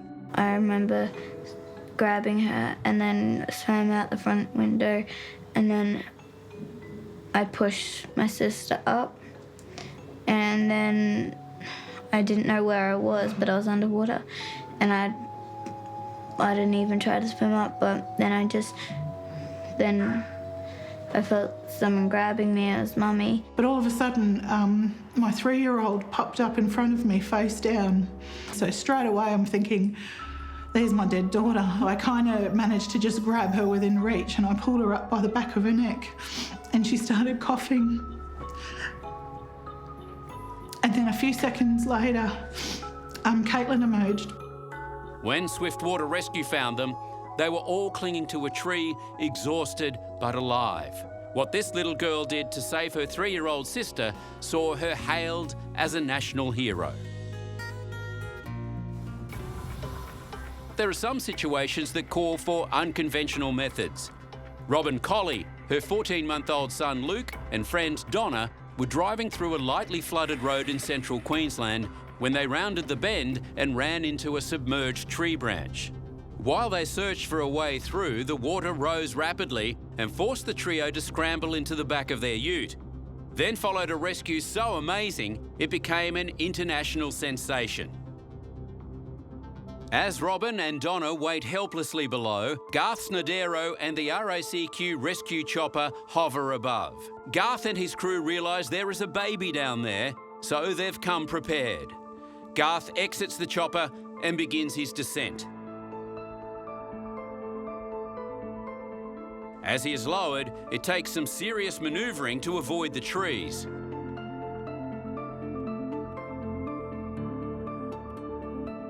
Garth nears the ute and makes contact.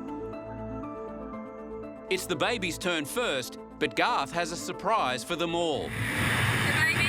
Absolutely. Put her in your bag, darling. You go. Girl. You go, darling. Okay, get the bag up for me. Okay, darling. Despite Luke's protests, he is eventually in the bag. Stay down. But as Garth prepares to leave, Robin is understandably worried. I'll be back. Okay, I'm coming back, all right? I will come back to you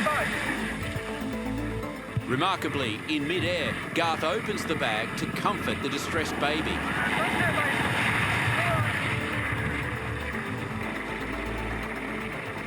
The crewman is there to receive the precious cargo.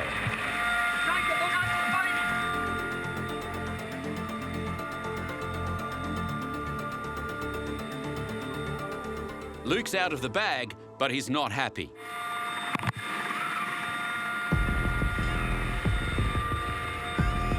Meanwhile, Garth heads back down to make good on his promise. Donna is next to go, and she needs reassurance she's not going to fall out. Okay, who's next? You'll come with me. Take your arms down, forward, towards the right. Back to you. Lay down. Hey, mate, get on. Keep your arms down. Make you all alert. Enjoy the ride. Say goodbye.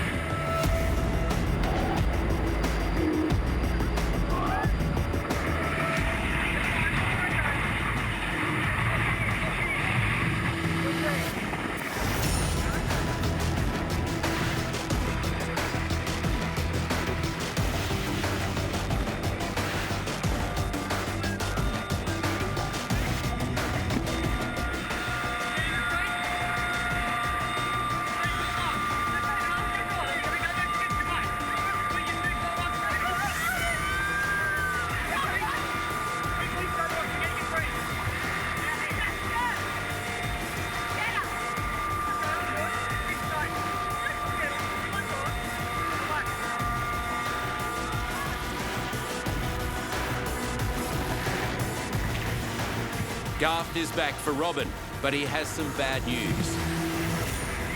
your arms down. Relax. Enjoy. I don't think we'll be able to come back yet at all. Do it again.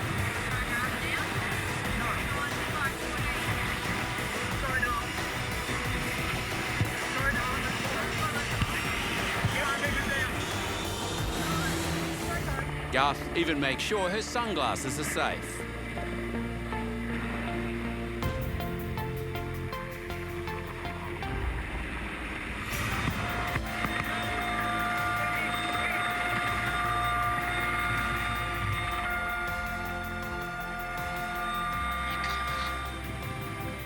With everyone on board, Garth has to give a traumatised Donna one last hug and offer comfort all round.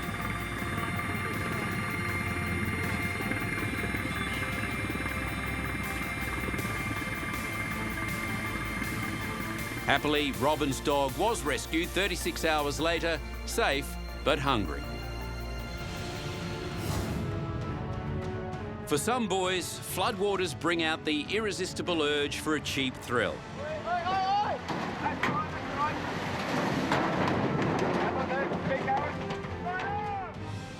As with the bunch of teens who decided to ride an inflatable boat down a flooded creek when they ran into trouble. But the rescuer who went to save them met the same fate. One SES boat went in and it didn't go very well. It capsized and now there's another 3 to be rescued out there. Eventually, all were safe, with the boys given a stern talking to. I'm pretty sure I've learnt my lesson. And it seems these thrill seekers don't mellow with age. This guy survived, but he certainly didn't make it easy. He was attempting to paddleboard across this flooded river when he fell off his board and became stranded at the base of some trees. He was hanging on for 4 hours before rescuers could get to him and ferry he and his dog back to safety. I was scared and my life jacket's only good for me, but when my dog jumped on me back as well, we got in trouble and lost the paddleboard and everything. But the perplexing thing about this guy is he was also rescued the day before, also attempting to paddleboard across the river with his dog. The police had warned him not to try it again, but he decided he knew better. Perhaps they should have told the dog. And there was no shortage of crazy behaviour to waste the time of emergency services. 10 metres above the Bremer River, this guy risked his life for a cheap thrill. I tried to stop him, but he was too far past the glass. CCTV cameras captured every moment. After he jumped, I knew he was going to die. I thought he was going to die. Onlookers watched in disbelief as he struggled against the deadly torrent. He finally finds refuge on a half-submerged concrete block before making his swim to safety. He might have escaped death, but he had no chance of escaping the police. Being an idiot, just dumb, just foolish.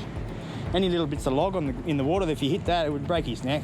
There must have been something in the water. The day before, on the same stretch of river, 3 teenagers tried to make the 50-kilometre journey to Brisbane on a blow-up mattress. They managed to travel 15 kilometres before being pulled out of the water by a rescue crew. This lot are oblivious to the obvious dangers as they decided to take on the flood with some inadvisable river rafting.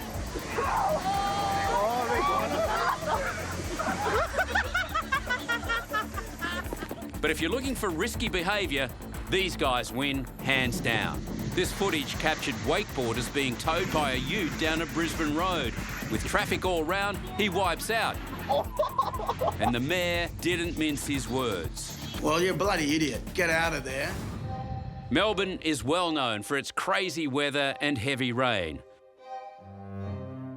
When it rains, it really pours. So you would think Melbourne drivers would be aware of the pitfalls. Apparently not. No.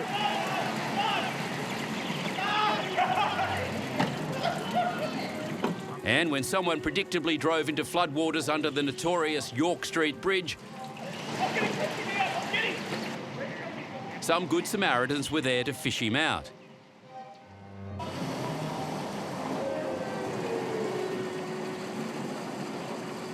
Ignoring police warnings, another driver decided to test the waters. Keep floating.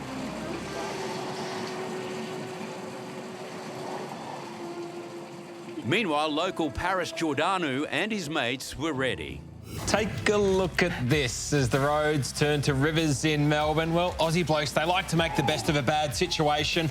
And it's exactly what this guy did. Put his best footy shorts on, grabbed the fishing rod and off he went. Me and my mate were having a coffee around the corner. This time of year when there's a torrential downpour, somebody usually drives in there, so we thought we'd come and have a look. The other cars come in and I was already ready with the fishing pole, just being a larrikin in front of me mates, and yeah. In 2010, a massive downpour lasting 3 days fell over the central Queensland area. The rain was generated by a monsoon trough, described as almost like a tropical cyclone over land. Over the 1st to the 3rd of March, rainfall totals of between 100 and 300 millimetres drenched the area, causing havoc. The water fed south and west into the river systems. An enormous body of water, half the size of Europe, washing down the eastern half of Australia. Transforming this into this, a vast inland sea. Not for 100 years had these huge plains of Queensland and New South Wales seen such a watery spectacle. Oh, just mad, massive. Yeah, like, it's the biggest flooding ever, since history, you know. And the very thing drought-stricken farmers had been praying for threatened to overwhelm them. Water's gone where it's never ever been before, so, you know, I hope they don't come any bigger than this. It quickly turned into a military-style operation as farmers everywhere struggled to save their stock from the rising tide. We won't get them all, but what we can save is better than none, isn't it? Mother Nature controls us all, doesn't she? I wouldn't have imagined how much water could come down to this country. The lands where once lay only blood-red dust were now covered by water as far as the eye could see. The caramel-coloured arteries pumping life back into the land.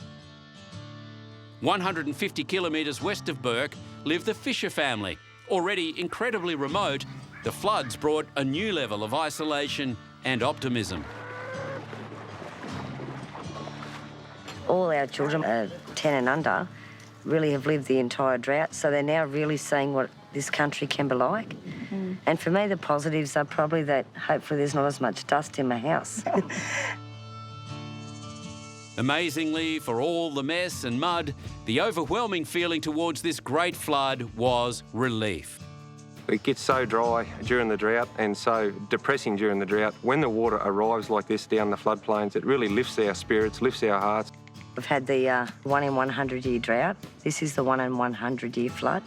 Let's hope we have a 1 in 100 year income. And it's not just farmers who rejoiced. As life exploded in this vast inland sea, there were many who welcomed it, like environmental scientist Martin Tongs. It's bloody magnificent. Last time I was out here, it was bone dry. And so to see wall-to-wall water, it's just fantastic.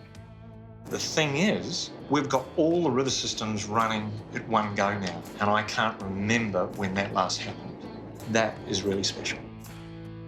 When water breaks out of the river channel and then starts moving out across the floodplain, amazing things happen. You get things coming out of the floodplain soils that have been dry for 40, 50 odd years. You still get animals coming out of the soil. For a decade, Australians looked inland and saw only drought. The Great Flood of 2010 changed all that, with Mother Nature delivering a much-needed drink to a very thirsty land. It's uplifting. It's the best way to describe it is just it's a psychological boost, I guess you could say. It just changes your whole attitude. It's probably Australia at its best right now. Like it doesn't get much better, you know. Although they are an important part of our natural cycles, it's clear Australia has a recurring problem with floods. Between 1952 and 2017, nearly 2,000 people were killed by floods, 1,400 were injured, and the cost of damage has been estimated at over $50 billion. Absolutely no control, so you just swing with the punches, as they say. Floods can devastate local communities, but they also impact the entire economy, damage agriculture and infrastructure. Historically, towns have been built on waterways. Over time, the population increases in risk areas. The challenge with that is to develop flood planning for future events.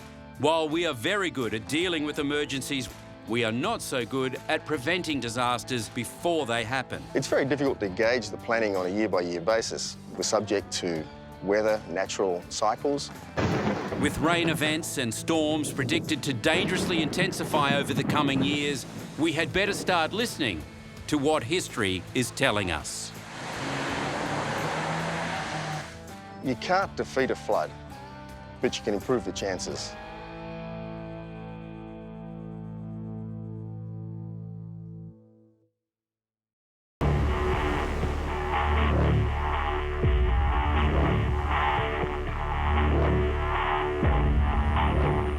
The beauty and drama of the Australian coastline is truly awe-inspiring. Stretching over 30,000 kilometres, it wraps endlessly around desert, rainforest and cities. Countless towering cliffs and rocky headlands connect over 10,000 beaches and bays. Some wild and untouched, others world famous and teeming with life. But the Australian coastline is famous for something else.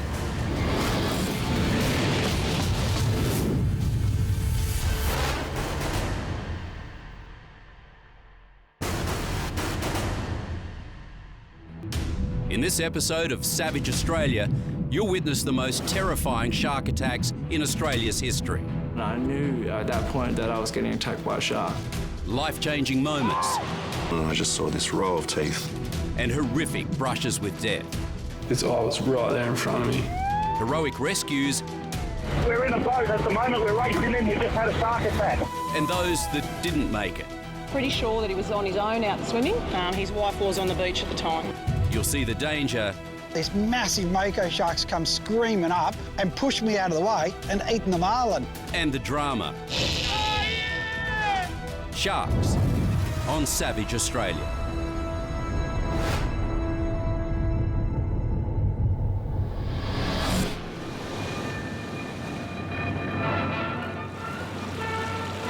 Could be any Australian beach, from Bondi to Broome, from Manly to Mooloolaba. From the moment a fin is sighted offshore, the reaction will be the same along 12,000 miles of coastline. Lone swimmers head for shore immediately the sound reaches them. The bell rings out a warning that their lives are in danger, that somewhere not far away is a shark which may be a man-eater, a killer. The stark fact is, right now, Australia has the highest number of fatal shark attacks in the world. With Western Australia recently becoming the deadliest place on the globe for attacks. Since 1788, the total number of shark encounters stands at 1,264, with total fatalities at 272. However, since 1990, figures have shot up with 43 fatalities. So what's going on? If we look at the shark attack statistics in Australia, there certainly seems to be an increase over the years. But I think a lot of people forget that population has increased dramatically. We're also becoming more and more wealthy, so there's more and more people enjoying their leisure time, spending longer days on the water, popularisation of surfing as a sport. Those have all been contributing factors to potentially showing this increase in shark bites. So where in Australia is the safest place to brave the waters? Strangely enough, it may well be the place with the biggest population, Sydney. Yet, over the years, it's certainly had its fair share of tragedy. New Year's Eve, 1934, was a black day for Sydney swimmers, with 2 attacks in the space of 3 hours. The Georges River in Sydney's south was the scene of the 2 horrific attacks. 19-year-old Richard Soden was racing mates across the river when suddenly he screamed and sank under the water. dragging his mauled leg from the jaws of a shark, he swam to a sandbank where he died in his mate's arms. A few hours later, Beryl Moran was standing in the same river when she heard a splash and saw movement in the water. She called out as she realised it was a shark circling her. It grabbed her by the right arm, dragged her under the water and tossed her in the air. She tried to push the shark away and it grabbed her left hand too.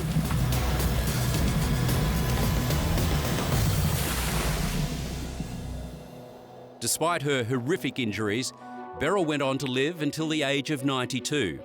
She married, had children, changed nappies, cooked dinner and rode a bike, all without hands.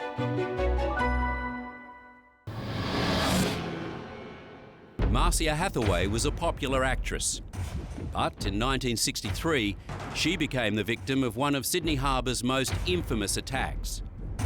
Marcia was wading in pretty Sugarloaf Bay, enjoying a perfect afternoon with her fiancé as the killer inched ever closer. Suddenly, it pounced, sinking its massive jaws into Miss Hathaway's right leg. She screamed in agony as her fiancé wrestled the shark and tried to stop it dragging her to deeper water. It tore at her calf and thigh until the water was foaming blood red. Pulled from the water and bleeding heavily, Marcia Hathaway was lifted onto a waiting ambulance. The vehicle stalled as it attempted to drive up the steep hill leaving from the beach, and more than 20 people were unable to move it. Another ambulance was called, but Marcia Hathaway was pronounced dead on arrival in hospital. Marcia was the unlucky last person to be killed in the waters around Sydney.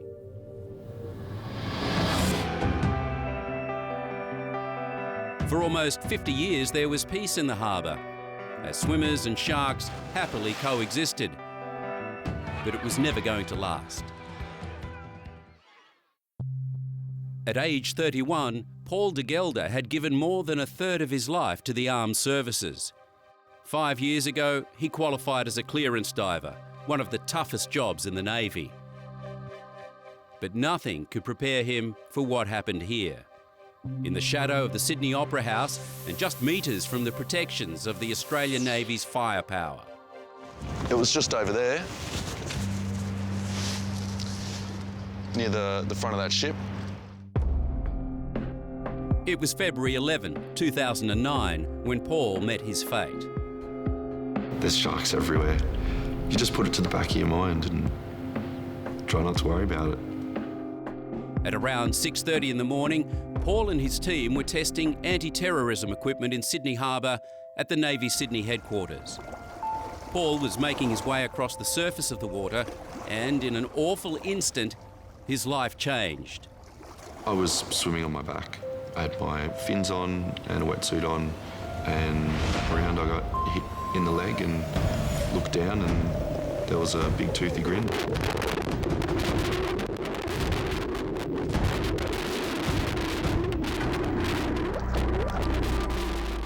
This is the actual moment captured in this terrifying footage.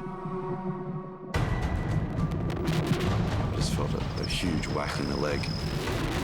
And then I looked down and just straight into the eyes of this massive shark's head. So I tried to jab it in the eyeball with my right hand, but I couldn't move it. And I looked down and I just saw this row of teeth all the way from the top of my knee, all across my thigh, all across my wrist. The lips were pulled back, and the shark just continued to shake me like a rag doll, just tearing the meat out of my leg and tearing my hand off my arm. In one bite, the shark took his whole hand and the entire back of his leg. And then all of a sudden I was free. It was the longest swim of my life. I didn't think I was going to make it out. I didn't think the guys were going to get to me in time. I thought another shark was going to come and grab me, or that the same shark was going to all of a sudden grab me by the ankle, and I was just mentally prepared for that to happen. But it never came. For some reason, the shark had vanished and his Navy mates came charging to the rescue. Over here, go, look! The guys got to me in the boat and pulled me in, and out of sheer relief, I just passed out. but by the time they got him back to the wharf, he'd lost a lot of blood. He was in one of his less lucid moments. He was pale and white, eyes were closed, and at that time, I actually thought he was dead. I think he came pretty close. He was lucky he did not have the major artery in his leg severed by the shark, and that was protected. I don't know how, but it was. But if that had occurred, I think he may have actually even died in the water. The shark bite that happened at Woolloomooloo on the Navy diver was a very interesting scenario. There hasn't been a shark bite in Sydney Harbour for many, many decades before that. We are still not 100% sure of what the Navy were doing, but suffice to say that they were working with new technologies to be able to detect enemy frogmen, and it's very possible that potentially that attracted the bull shark into the area. It wasn't long before Paul was on the road to recovery. Well, when Tagilda got attacked that year, we had tons of small tuna in the harbour. Tuna are #1 for sharks. They love them, and there were bull sharks everywhere. So that was probably the biggest year for sharks. From what I understand, he came to the surface and was splashing around, and yeah, he attracted some unwanted attention.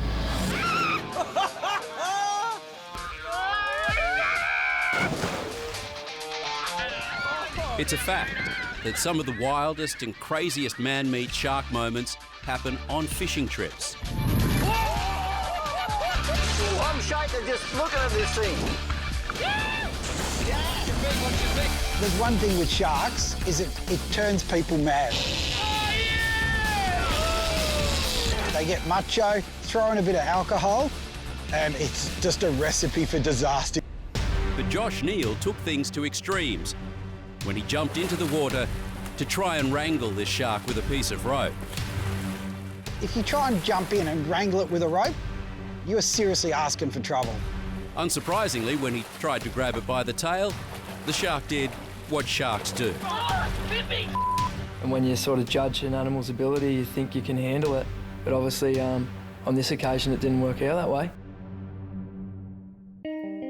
Fishermen's tails may be tall, but Terry Selwood's tail was taller than most. The 73-year-old's fishing trip off Evans Head in northern New South Wales rudely interrupted when a 200-kilo great white suddenly leapt into his boat. This thing hit me in the forearm and spun me round and knocked me off my feet, and I fell on the floor on my hands and knees, looked over and I thought, oh, a bloody shark. Stunned, Terry was slashed as the shark thrashed about. This was a cracker. Marine Rescue responded to a call that surprised even them. Retrieved him from the vessel, and because he had some injuries, we brought him straight back in, and then we went back out and recovered the vessel and towed that back in with the shark on board. Talk about uninvited guests. I don't know how you plan for that or prevent it. That's the 1 in a million. That's the coconut landing on your head, that one.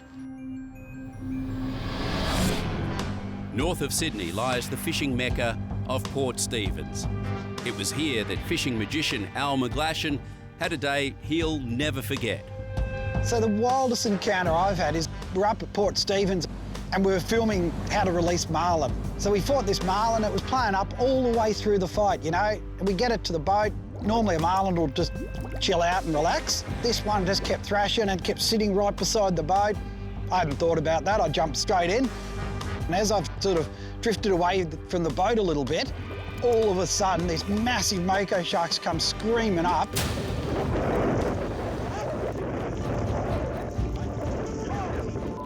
And pushed me out of the way and eaten the marlin. First thing, I felt sorry for the poor old marlin because we're trying to let him go. And the second thing, I thought, holy moly, how do I get to the boat? And I'm like, I'm not going near the boat. I've got to climb over a great big shark to get in the boat, so I'm just going to stay. And I'm like shrinking in behind the camera going, I'll pretend to be small, you know. Came up and bit the marlin in the middle and then mouthed his way down to the tail. And then when he got the tail, he just put the teeth in and just snapped it off. And of course, by now, the blokes in the boat finally have woken up to what's going on. And then I thought, you know what? I can't see the marlin. I'm surrounded by blood. I'm getting out of here.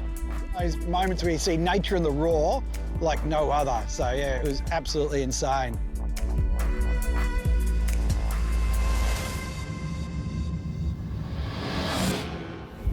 In 1964, on the southwestern coast of Victoria, Henry Bourse was filming a documentary on sharks.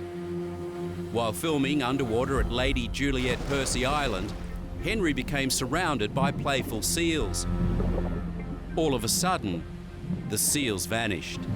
Unsure of the reason for their sudden disappearance, Henry swam towards the surface. But before he reached the surface, a great white shark bit into his left leg. Just out of nowhere, it hit like a train. He grabbed my leg, pulled me under and shook me from side to side.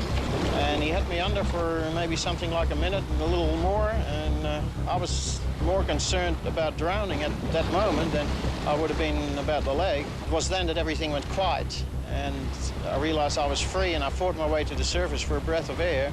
And on my way up, I fell around the leg and realized that the leg had been severed. As his diving partners came to his rescue, Henry told the crew to keep filming. There was one of the other divers there, and I grabbed his shoulder and said, shark, shark, you know, I've been attacked by a shark. And then realized that he wouldn't be able to see much because of the blood in the water. The shark had stuck around and circled, and the other two guys sort of kept it away. This is the moment Henry was dragged into the boat, bleeding profusely. And at that time, because the shock had completely taken over and it all sorts of feels as though it's happening to someone else, they got me on board the boat and tied a tourniquet up on my stump to stop the bleeding. Henry's fellow divers worked hard to keep him alive for the 90-minute boat ride back to shore. Arriving to crowds of onlookers, a local doctor quickly injected Henry with plasma, bringing him back from the brink of death. Henry Bourse has now passed on, but not before he spent another 25 years in the ocean he loved.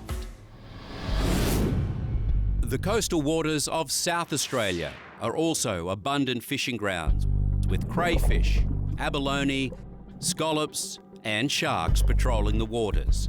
And for fishermen in South Australia, entering the water is always a calculated risk. In the summer of 1963, 23-year-old Rodney Fox was competing in the state spearfishing championships off Aldinga Beach, 50 kilometres south of capital city Adelaide. He had his sights set on a large reef fish, which would definitely win him the big prize for a second time. I dived down to spear a fish, and I was just about to spear it when this huge, big crunch hit me in the chest, knocked me through the water, the mask off my face, the gun out of my hand, and I knew I was in really big trouble. He then realised it was a great white shark. A man versus beast struggle ensued. I tried to gouge around the shark's eyes as hard as I could, and it seemed to let me go. I got up to the surface, a boat came, picked me up, raced me off to hospital, and they stitched me up, and I'm here today. The fact that Rodney survived is hard to believe. I'll get in the water somewhere sometime, but I don't know whether I'll go in this gulf here where there's been 2 or 3 attacks in the last few years. His wetsuit was the only thing that stopped all his innards from spilling out. Several major organs were fully exposed: diaphragm, left lung and clavicle punctured. The great shark's jaws had also crunched through his scapula and ribs. This attack is regarded as one of the most severe ever to have been survived. Rodney's mutilated body was sewn back together with 462 stitches in his chest and 92 in his right hand and arm. Rodney Fox, a miracle survivor of one of the world's worst non-fatal shark attacks. And these days, he's one of the foremost authorities on the great white shark. The northeastern coast of Australia belongs to the state of Queensland. The 4,300 kilometres of coastline includes the famous Gold Coast area, through the rainforests to remote Cape York at Australia's northernmost tip. The warm waters and the abundant marine life attract millions of tourists each year, and some visitors you wouldn't want to meet. Queensland has witnessed 39 shark attacks so far this century, 6 of them fatal. In 2017, personal trainer, amateur boxer, father of 2 and recreational spear fisherman Glenn Dixon was attacked not once, but twice by a bull shark off the coast of far north Queensland. Dawn breaks on February 18. Conditions are perfect. Blue skies, calm water and plenty of fish. Glenn Dixon had many reasons to keep coming back to this tropical paradise. The beauty of the reef, being able to go down and not hear any noise and kind of relax, but at the same time, hunt fish. It was also how Glenn spent time with his good friend Rick Bator, a US Navy master diver with 32 years of experience. Rick was used to seeing sharks every time he went diving. We have some pretty good fair-sized tigers that are out there that can be upwards of 5 meters. Glenn and Rick were joined by Peter Kosika and Aaron Butler, also experienced fishermen. The water was quite nice and there was fish life everywhere, bait everywhere. I was loving it. Big caves, swim-throughs. Within minutes, the shark was spotted. Peter saw it first. I seen a big side pectoral fin and the body of the shark. I couldn't see the head or the tail because it's sort of in the dark. And I come up and I said to Rick, there's a big shark down there. 3.5 meters, maybe. Big shark. But Glenn had become separated from the group after diving through a cave. He speared a parrotfish and was floating to the surface behind Eva Rock when the shark attacked. All of a sudden, I felt a massive pull and shake. It got pulled slightly underwater, and I knew at that point that I was getting attacked by a shark. And as I watched blood rise, that image is imprinted in my head.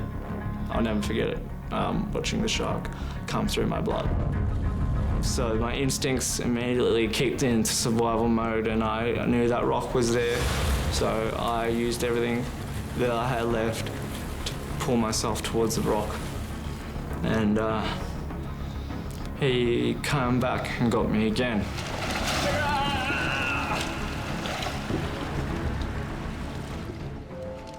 As Rick was swimming back to the boat just a few metres away, he heard a muffled scream. When I turned around, the water was just bright red, and he was trying to claw his way up a rock face. And I could see his body moving in a way that you can't move your body, so the shark was shaking him. Get in the boat! Man's been hit by a shark! Immediately, it was just a blur. We were all in the boat, and we zipped around the corner there. I think it would only took 15 seconds, maybe at the most. I wasn't giving up at all. I didn't think I'm gonna die. I thought I'm gonna get on a rock. That's all I could think. My worst fears was that he was gone from the waist down both legs. As we pulled him overboard, he sort of looked at us. You can imagine he was really white. He'd lost a lot of blood. He sort of looked at us and half smiled, eh? And we thought it was weird, like... Biggest smile on his face. Yeah, it's just a funny sort of thing. You pull someone with their leg nearly ripped off and they're smiling at you, but... I seen this light and it was very bright, and then it would go away, and I think that's when I got punched in the chest. And it was enough to bring me back. And then Rick in my ear telling me, you got to go back to your family, you're not going to die on me today. We're in a boat at the moment, we're racing in, we just had a shark attack. Are you with the patient now? Yeah, we're with the patient, he's not in a good way. As Glenn lay dying in the boat, He's not in a good way, mate, he's not in a good way. his thoughts were on the ones he loved. My son, my daughter, my family. In that situation, you can't think deeply. You could only see pictures of their faces. That was enough to keep me driving forward. I never gave up. I could have gone to sleep. I remember having the choice. And I just remember, no, screw that. I'm gonna feel that pain. And Rick said, keep feeling the pain. So I just focused on my breathing. I focused on that pain, and that's all I was gonna do.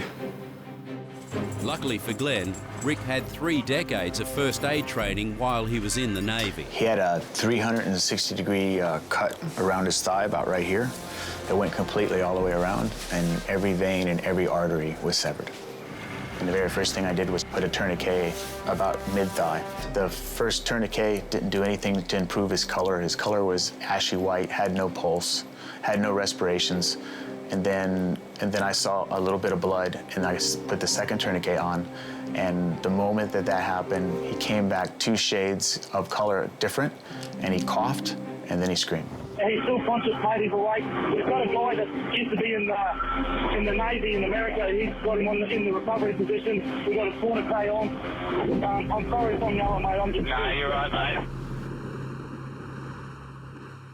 Finally, after an agonising 45 minutes, Port Hinchinbrook Marina was in sight. 4 excruciating hours after the attack, Glenn finally arrived at Cairns Base Hospital. In surgery, a team of 11 doctors worked on Glenn for more than 5 hours. There was no question his right leg had to be amputated. Just accepted it, because I know after being awake and knowing and remembering it all, and knowing what trouble I was in, I knew my life was more in trouble than my leg. So if I had to lose my leg for my life, I accepted that pretty quickly.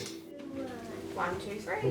Wow. Glenn returned to his family with a firm attitude towards the culling of sharks.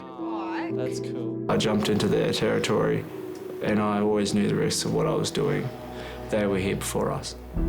So why should we have the right to come in and kill all them? The well-known shark-proof enclosure at Coogee Beach, New South Wales, is a fine example of the combat waged against the shark menace. Day and night, people visiting this pretty beach are glad to accept its strong protection. Since the early days, governments around Australia have taken a hardline approach to protecting their citizens and visitors. Millions are spent each year on controversial shark control programs. Shark nets are used as a preventative measure right across Australia. Hundreds of sharks are caught every year, but the netting has received criticism, as it also captures dolphins and turtles. And the nets can easily become damaged, leaving swimmers at risk. Another frontline measure is known as drumlining. The drumlines are a series of large baited hooks strung between buoys, floating hundreds of metres offshore. Drumlining has also attracted widespread condemnation from environmentalists. We have nothing to gain from killing these sharks. We're gaining zero research, zero data, zero benefit for beachgoers, and we're potentially severely impacting the recovery of some of these endangered species, such as the great white shark. One of the newest innovations in shark attack prevention is drone surveillance. These unmanned aerial cameras can detect sharks in real time and distinguish man-eaters from other marine life. If a shark is spotted, a warning is immediately issued to swimmers below via an automated inbuilt megaphone. Its species detection software is reported to have a 90% accuracy rate. Where these 2 surfers are completely unaware of the shark just metres from them, the drones are able to warn them of the danger. Byron Bay is the easternmost point of Australia and a haven for holidaymakers. Endless beaches and a rich history make the town of Byron and the surrounding region one of the most desirable destinations in Australia. But beyond the white sands lie the second most dangerous waters on the Australian coastline. A woman has looked on in horror after her husband was attacked and killed by a shark in Byron Bay. Reports of fatal shark attacks in the area have become all too familiar. Bystanders spotted the swimmer in shallow water. Beachgoers pulled the 50-year-old from the water as onlookers tried desperately to save him. Families and communities have been shattered. The lure of its ocean and its dangers a deadly mix. Police on arrival of the scene immediately had everyone out of the water.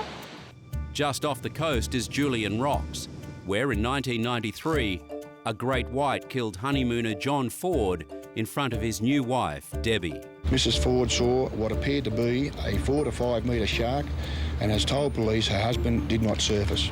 The shark was followed by 3 boats and eventually hooked. Then the hunters realised it was the size of a VW combi van. It was the biggest shark that's been here for years. It was huge. According to local fishermen, a white pointer that big hasn't been seen in the area since the whaling days. It was about 6 metres long. The crew tried to bring in the shark. When we were fighting the shark out, it spewed up the remains of the body, what it had in it at that stage. But they did recover human remains before we even hooked the shark. It eventually snapped the line and swam away. The final act in what is now referred to as the honeymoon shark attack. As recently as 2015, the famous Shelley Beach at Ballina, just south of Byron Bay, was closed. Rescue operators worked around the clock, attempting to find the shark responsible for killing 41-year-old Japanese surfer Tadashi Nakahara. His grief-stricken friends paid tribute at the location of his death, where a shark reportedly bit off both of Nakahara's legs. 2 surfers pulled him out of the water after the attack, but he died from blood loss on the shore. West Australia has the longest coastline of any state or territory in Australia, at 20,781 kilometres. It includes the areas in the north, such as the incredible World Heritage Ningaloo Reef, Shark Bay and Margaret River. The city beaches around Perth, stretching south to the towns of Albany and Esperance. WA has the dubious honour of recently becoming the deadliest place in the world for shark attacks. Since 2000, there have been 14 fatal attacks. That's more than Hawaii, California and Florida combined. It's been calculated that skin divers in some parts of WA have a 1 in 16,000 chance of being attacked. Not great odds.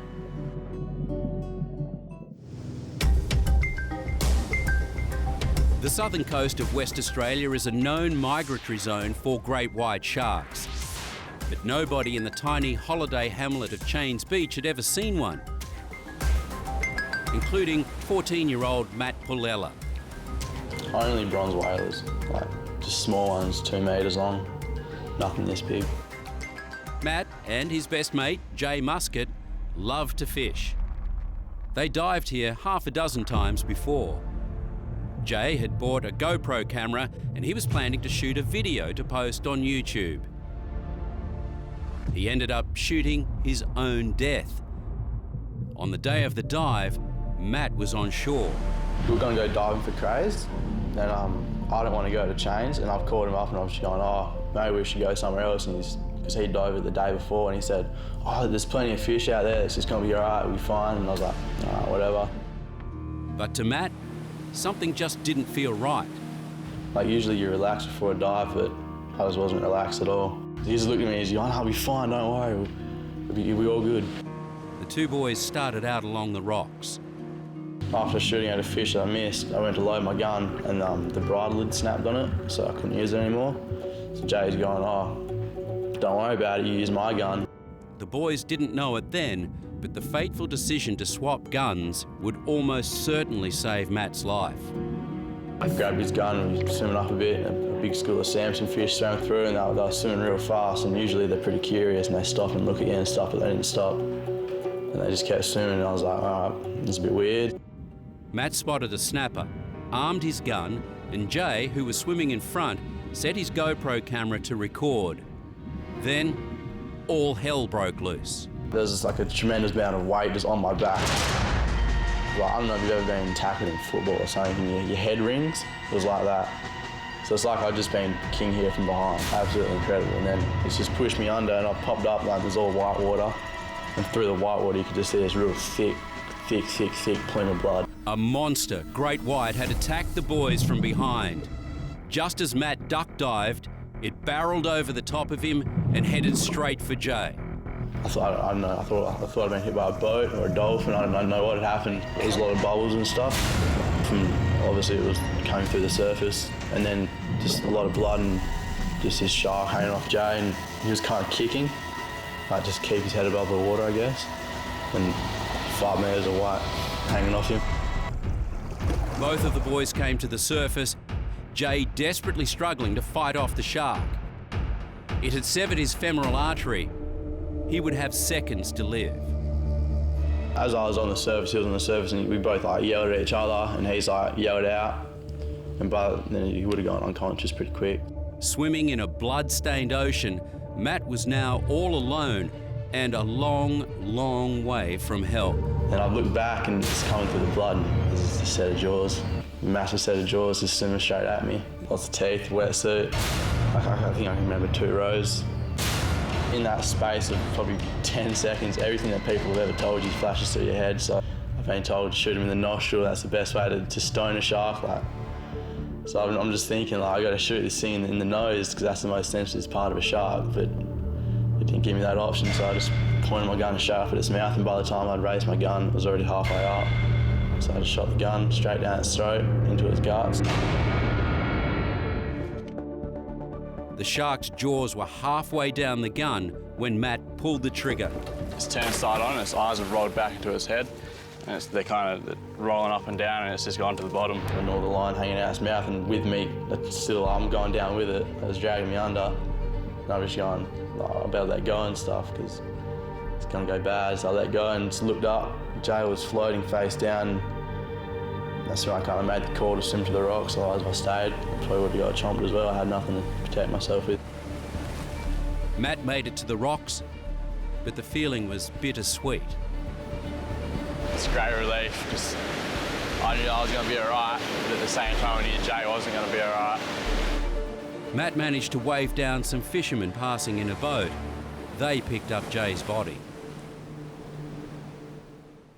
Matt's dad knew they were going diving that day, but couldn't have imagined the outcome. I think he saved his own life by the fact that he stayed alert, watched the shark, and then saw it come at him, and then took the decision to fire at it. So, yeah, I think he was very, very lucky. Sean Pollard loved to surf, and there wasn't a day that went by without him catching a wave. So, when not working as an electrician, Sean was focused on finding that perfect break.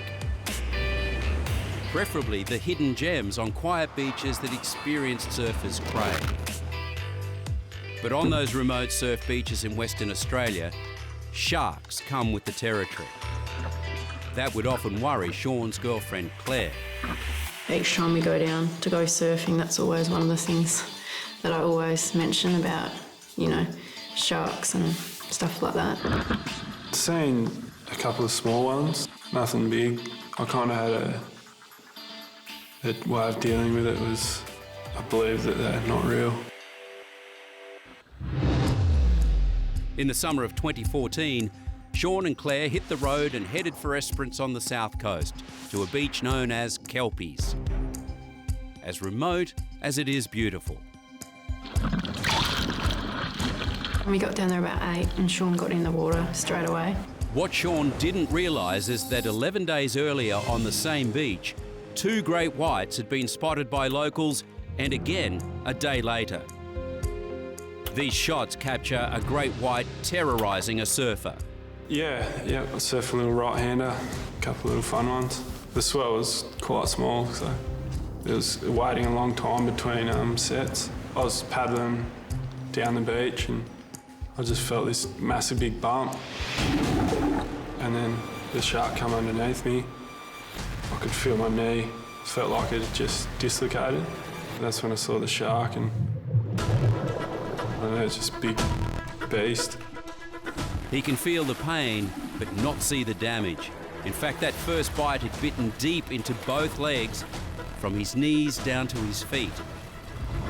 Sean turns to shore, but the shark circles.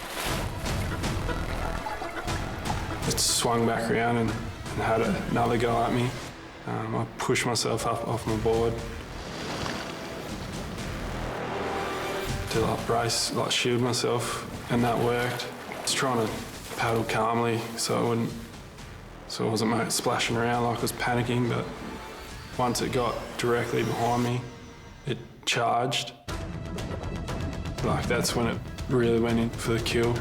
In a flash, the beast, as Sean described it, charges for a third ferocious time. I spun around to try and face it. That's when it come up out of the water. I didn't even see its teeth. It took me like across, and I was like, its eye was right there in front of me. It started shaking. Its head, both my arms were in its mouth. Took me underwater. I remember having to hold my breath and just shook its head like 7 or 8 times. Hardest thing I've ever felt, like it's so strong. The shark won't release Sean, but traumatically, he is freed when the shark takes his left arm and right hand. Next thing, I popped up. There's blood everywhere. It ripped my forearm off and like sucked the meat off my bone like a chicken bone, pretty much. I could see the elbow socket, and I just tried to move my arm, and so that's not normal. I thought I had to get to the beach. Sean looks around for his surfboard, which he's been using as a shield, but it's floating out to sea. And then he's suddenly aware of a new threat. There's not one, but 2 sharks. I could see the shark was between me and my board. My board was further out to sea. And that's when I got bumped from behind by another shark. It was a short moment, man. I was just looking up at the sky, and I was waiting for it to attack me again. But it's right then that the ocean throws Sean a lifeline. A wave popped up, and I could see the shark through the wave, but it broke before it got to me, and I managed to like body surf it a bit on my back, and I got away. And I kept kicking, and another wave came and washed me a bit further in. It was the wave that saved his life. If that wave hadn't come at that time, it probably would have come back. Sean's girlfriend Claire, meanwhile, was unaware of what had happened, but she could see something was wrong. I'd looked up and could see his board really far out, like heaps further than what it normally is, but I couldn't see him. That was a bit strange. And then I did see him coming in on a wave, like body surfing, and he was sort of like looking over at me. And then as he stood up that first time, that's when I realised, because he was like lopsided. As luck would have it, a group of beachgoers had just arrived. Amazingly, all of them had first aid experience. As Sean's rescuers rushed to his aid, a call was placed to emergency. Police emergency, how may I help you? We've had a shark attack at Wiley Bay Beach in Esperance, past Wiley Head. Kelphead Beach it's called. In Esperance? In Esperance, yeah. All right then, no worries. I'll get a job on. Yeah, guys lost both his arms, got bitten by a shark. Okay, so Wiley Beach, the locals will know that where that is. Call it Kelpies or Kelphead, the police or the ambulance, they know where it is. Sean was dragged from the shallows and treated on the beach until the ambulance arrived. All the time, Sean was conscious, in shock, and incredibly, not without humour. I remember saying to Claire, Mum's going to be pissed.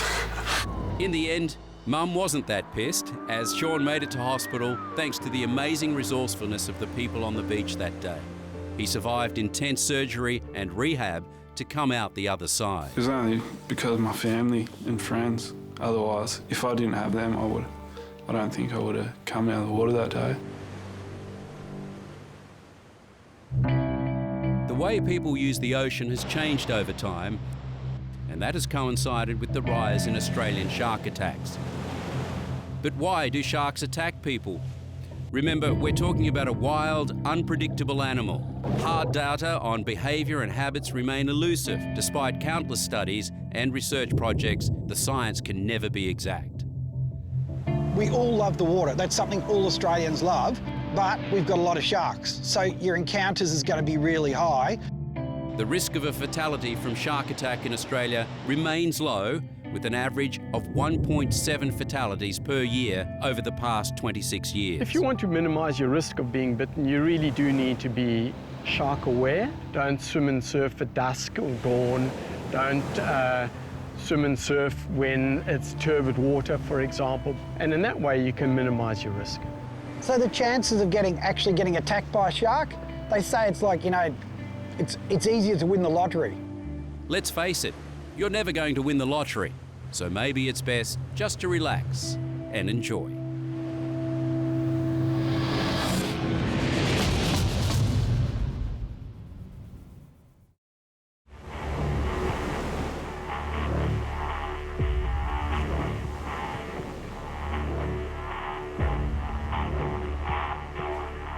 Australia is a mecca for tourists.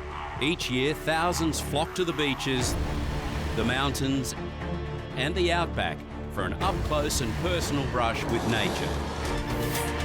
Most return to their homeland with a suitcase packed with happy memories, with unforgettable experiences.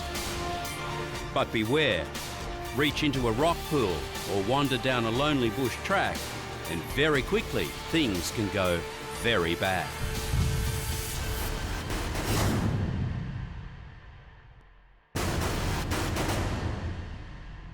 Over the next hour, discover the hidden perils of a natural wonderland.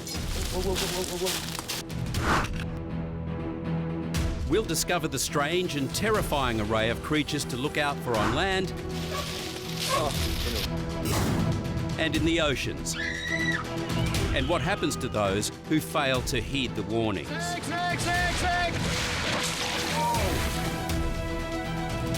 We started to panic. I'm going to die. On Savage Australia, animal attacks. It's one of life's true pleasures to swim through clear, warm, tropical waters, to laze amongst the myriad of life and dazzling colour of beaches and reefs. But these areas can be just as dangerous as swimming in the wide open ocean. You may think sharks are the only thing to be worried about, but up here, they might be the least of your concerns. Beautiful tropical waters, we love it, but so do the animals because it's the right habitat for them. The dangers along Australia's reefs and coastlines can often be beautiful, mesmerising, and potentially deadly. Often referred to as the most venomous creature on the planet, the biggest and nastiest version of the box jellyfish carries toxins that attack the heart, nervous system, and skin cells. Box jellyfish, they're deadly. They're considered the most deadly marine animal that's out there. Box jellies, also called sea wasps and marine stingers, live primarily in coastal waters off Northern Territory and North Queensland. By their name, they are box-shaped. They have 4 corners with long tentacles hanging from each corner. They actually have eyes on each of those sides of their box, so they're quite sophisticated eyes, actually, so they believe that they're quite clever predators, that they can actually target their prey and hunt them down. Up to 15 tentacles grow from each corner of the bell, and they can reach 3 metres in length. Each tentacle has about 5,000 stinging cells. Unlike most other jellyfish, they have developed the ability to propel themselves rather than just drift, jetting up to 4 knots through the water. Over the years, the species has killed over 60 people in Australia and caused countless disfigurements.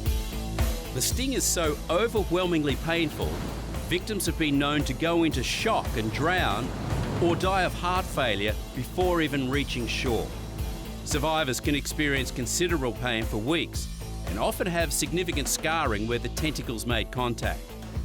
During the summer months, the only safe way to enter the water is in a stinger suit. At a Townsville beach in North Queensland, 7-year-old Osborne Q was enjoying a swim with his sister. Suddenly, Osborne felt a sting and started screaming in pain. His sister dragged him to shore, where a frantic fight to save his life began. Off-duty nurse Kim Riley happened to be walking her dog when suddenly all her skills were called upon as she battled to keep young Osborne alive. I've done CPR before. I've had good outcomes and had bad outcomes. And this was one time I just did not want a bad outcome. I thought, just breathe, please. She brought him back to life, not once, but twice. Osborne recovered, although with painful wounds to show for it. If it wasn't for her, I'd never be alive. We're so thankful. Like, words cannot express how thankful we are. These are the unbelievable injuries inflicted on a young Rachel Shardlow after being nearly fatally stung while swimming in the Calliope River near Gladstone. Said she couldn't see, and then she said, am I going to die? And then she said, I can't breathe, and fell unconscious on the ground.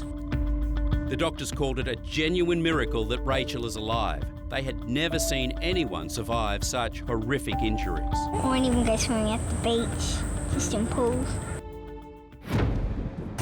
And these predators are found as far south as Stradbroke Island, which is where 15-year-old Michelle Carcliffe was severely stung. That's how my hand got like that. Just lost my breath. Couldn't breathe to me. I thought I was going to die or something.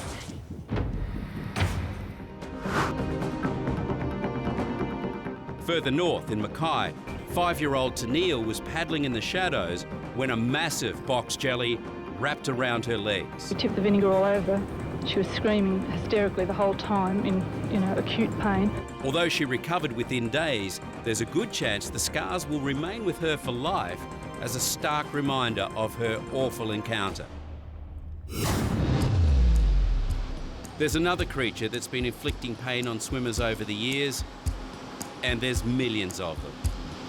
Portuguese man-of-war, or as we call it here, the blue bottle. During summer months, we'll see them all up and down the east coast of Australia, and is actually a colony of animals. It has a breeding section, a feeding section, and a stinging section. Blue bottles are active hunters, dragging their tentacles through the water in search of prey. And then the main fishing tentacle contracts the prey towards the mouths, yes, plural, of the blue bottle. The prey is violently impaled by thousands of tiny harpoons, then immobilised with deadly toxins. And amazingly, these armada of bluebottles have little floats that act like sails to catch the wind. They actually have left-handed and right-handed floats. So only half of the armada will be blown on shore, and the other half will still be able to survive. Even on shore, those stingers can still sting, so there's no point going along and popping them with your heel like lots of Australian kids were taught to do in the early 70s. Leave them well alone. Bluebottles have been a menace on Australian beaches for decades. For the second day in a row, bluebottle stingers were washed up on beaches. Most of the people stung were treated at clubhouses, and some had to be taken to hospital. One boy, aged 12, was taken to the Prince of Wales Intensive Care Unit after he had difficulty breathing. Shallow waters, tidal rock pools and coastal reefs have long been a playground for the inquisitive and the adventurous. But they can also be a highly dangerous place, with deadly sea creatures lying permanently in wait. Unlike sharks or crocodiles, the dangers of these marine stingers are not visible to the naked eye.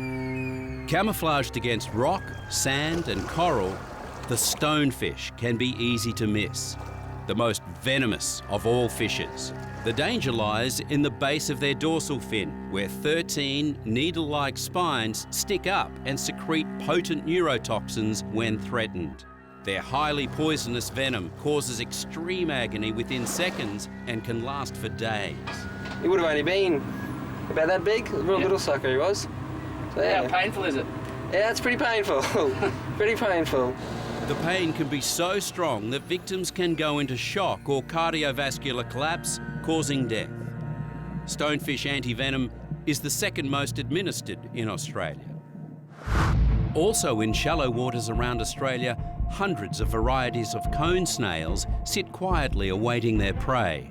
Beneath their attractive shells, the cone snails have a poisonous harpoon-like tooth, which spikes and paralyses their unsuspecting targets. Once immobilised, the proboscis extends and the prey has been devoured. So if you actually accidentally touch one of these snails on the barrier reef, you can get paralysed or you can actually die. For humans, stepping on a cone snail or even picking it up can trigger a defensive sting, causing intense pain, vomiting, muscle paralysis and respiratory failure, and at least one death was recorded in 1935. More active and just as dangerous is the tiny blue-ringed octopus, so named for the rings that appear when the eight-legged sea creature feels under attack. The blue-ring octopus, when they're provoked, it will give you a very nasty sting. The venom is injected and it's very, very toxic. Again, it's a neurotoxin. You've got to get help as quick as you can. Death is likely caused by paralysis of the diaphragm, resulting in suffocation. They are responsible for at least 2 deaths in Australia before 1960. In Darwin, back in 1954, a 21-year-old sailor placed a small blue and yellow octopus on his neck while wading back to shore after spearfishing with a friend. The friend noticed a tiny trickle of blood from where the creature had been. The sailor was unaware of being bitten, but soon complained of a dry mouth and difficulty breathing, and he was taken to hospital.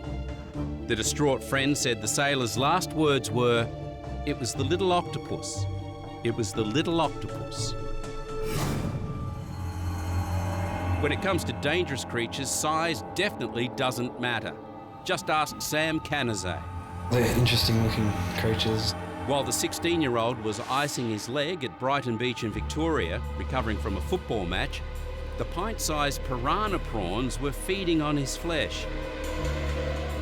For half an hour they chewed away, his legs numb from the freezing water, until he got out.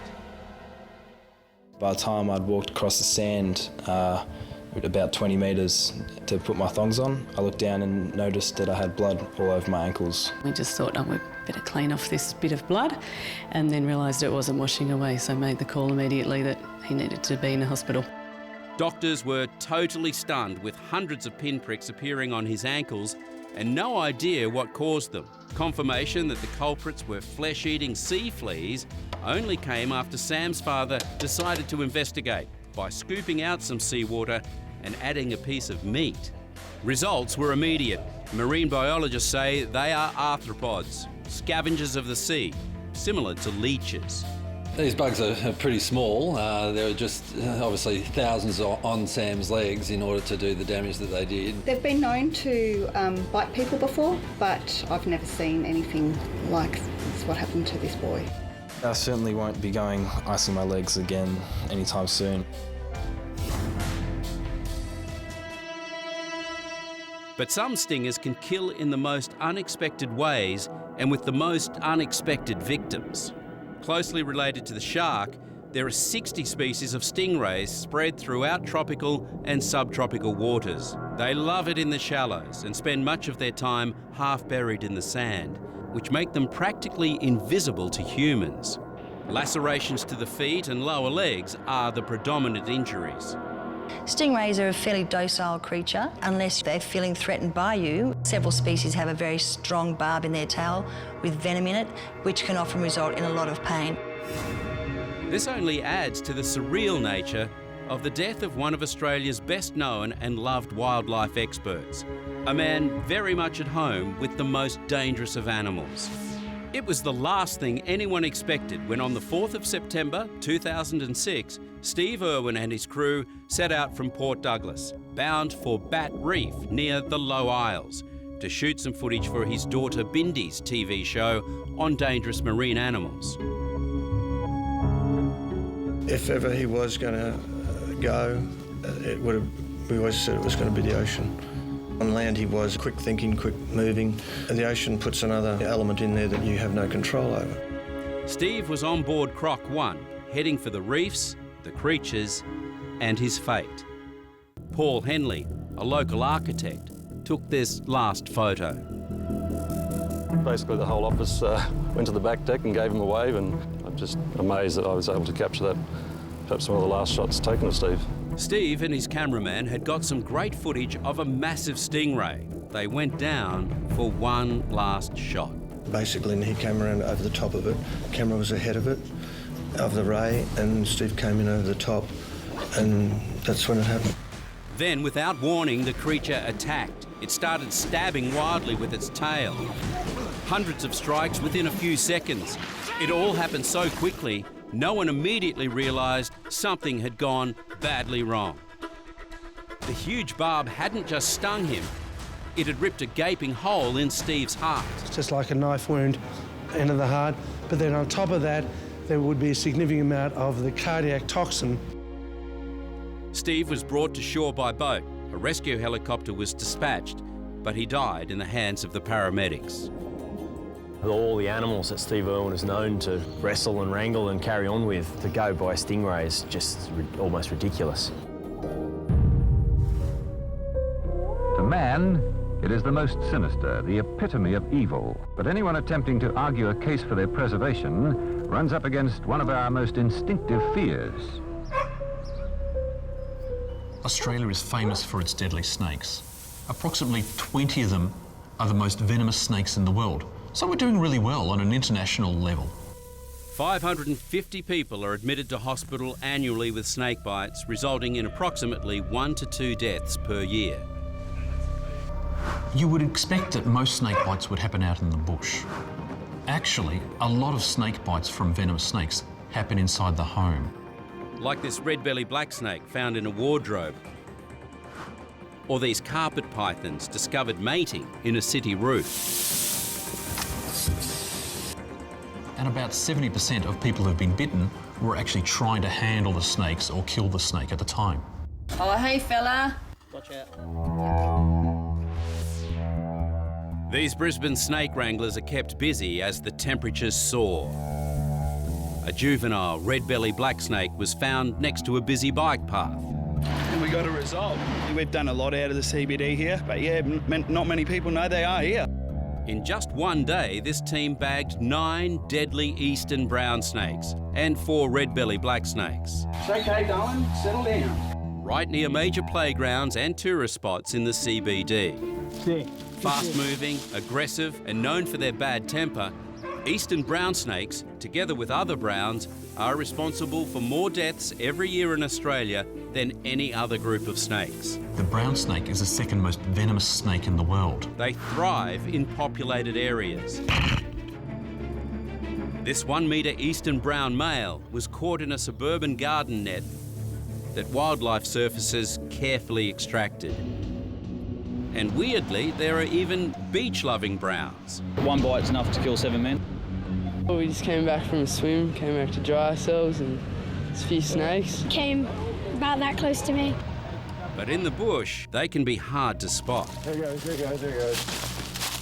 What have we got here, mate? If disturbed, the eastern brown raises its body off the ground, winding into an S shape, mouth gaping open and ready to strike. Its venom causes paralysis and stops the blood from clotting, which may take many doses of anti-venom to reverse. Victims can collapse within a few minutes. By the late 1980s, anti-venoms had long been proven as lifesavers, but the snake identification process still had issues. In suburban Adelaide, this almost led to a tragedy in the case of 3-year-old Josh Harper, who was bitten by a brown while he was taking a drink in the local park. His mother, Lorraine, rushed him to emergency. As we walked through the door, Josh's heart stopped. Partial paralysis had set into his body. He was unconscious, of course, didn't know who I was or anything. I was starting to panic because I looked at them and I said, "Is Josh going to die?" And the doctor just glared at me. He didn't answer me, just sort of shrugged his shoulders. He explained then what they were doing and why it seemed to be taking so long, that they really needed to identify this snake because nothing can be done until it is. I think it's that one. The doctors were standing there with a snake and books and trying to identify the snake, and they would come in and look at him and just sort of shrug their shoulders at me and say, "Well, you know, we're trying." But as time was going on, you could see that Josh was losing, we were losing him. With just minutes remaining before certain brain damage, snake expert Dr. Julian White arrives. And Dr. White he walked in, and as he walked past the doctors, he said, "That's an adult brown snake, this is the type of venom, this is the amount, now get on with it." If Dr. White hadn't walked in, and at the very moment that he walked in, Josh would be dead. He would not be alive today. And brown snake venom can cause some alarming symptoms. Safety Bay is a pretty coastal suburb of Perth, Western Australia, and home to Janine Taylor, who's also lucky to be alive. She looks like this because of a snake bite, but she wasn't bitten on her face. She was bitten on her foot. Horrifically scared. I didn't know what had happened. I didn't put it to the sting on the toe. It happened outside her local bowling club. Felt like a sharp prick. I actually thought maybe a spider had got me or a bee. My head was spinning, my brain was spinning. I couldn't move my legs. She was rushed to hospital where the doctors first thought it was a heart problem, until several hours later when her face started bleeding because the venom was thinning her blood. Then they started to panic. I'm going to die. 7 hours passed before the doctors realised she'd been bitten. At 5 o'clock in the morning they said to me, do you want us to call the kids? Because we don't know whether you'll be talking to them in 20 minutes. Doctors took a punt on the type of snake, giving her anti-venom for a brown snake. People have died, you know, irrespective of anti-venom, they die. But Janine pulled through and doctors couldn't believe it. Quite dramatic signs of active bleeding into the soft tissues suggests that she was very lucky to survive. If you think that's a lucky escape, how about this? In Alice Springs in 1994, Carol Matthews was just back at work after a kidney operation when things took a bizarre turn. Felt the first prick and didn't think anything of it and just kept looking. But when she felt a second prick, it made her look down. She couldn't believe what she saw. A snake suspended in a spider web. It wasn't just any web, it was home to a redback spider, and the snake was a deadly brown. She was rushed to hospital where there were doubts about her story. Well, I don't think they believed us until Mum walked in with the jar with both of them in it. Doctors say it's a miracle she survived.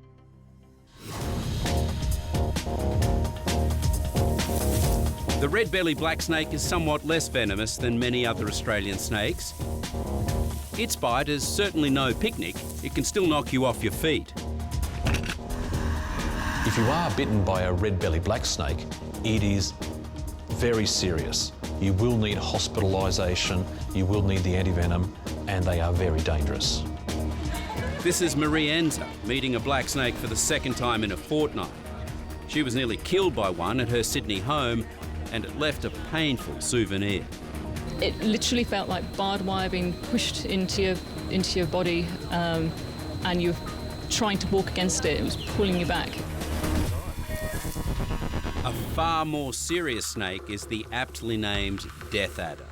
Unlike other snakes that flee from approaching humans crashing through the undergrowth, common death adders are more likely to sit tight and risk being stepped on, making them more dangerous to the unwary bushwalker. The venom contains a type of neurotoxin which causes loss of motor and sensory function, including respiration, resulting in paralysis and death.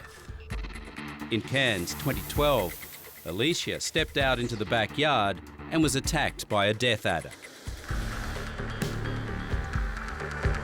I screamed. She screamed, you know, in pain, obviously, and I came running out. So I was very scared.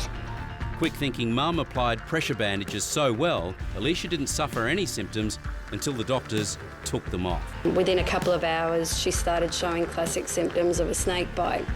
That's when they did the venom kit test. After a good dose of anti-venom, Alicia pulled through, having stared death right in the face. Yeah, be careful. In 2001, 7-year-old Anthony DeLuca was attacked by a death adder in his home on Magnetic Island. Luckily, his quick-thinking grandmother, June, was there to save the day. By the expression on his face, I thought, well, he has been bitten by a snake. I raced inside and saw the death adder. So I grabbed his foot, sucked as fast as I could. I knew it was wrong, but it was instinct, and I did it I wanted to save him. Grandma quickly wrapped a tourniquet, and he was airlifted to hospital when the venom took full effect. He was on to his 4th dose of the anti-venom. He still couldn't swallow. He could see me, but there were 2 of me. His arms were still flying around in the air. He couldn't move other than involuntary reactions. With that last dose of anti-venom, he's just miraculously recovered.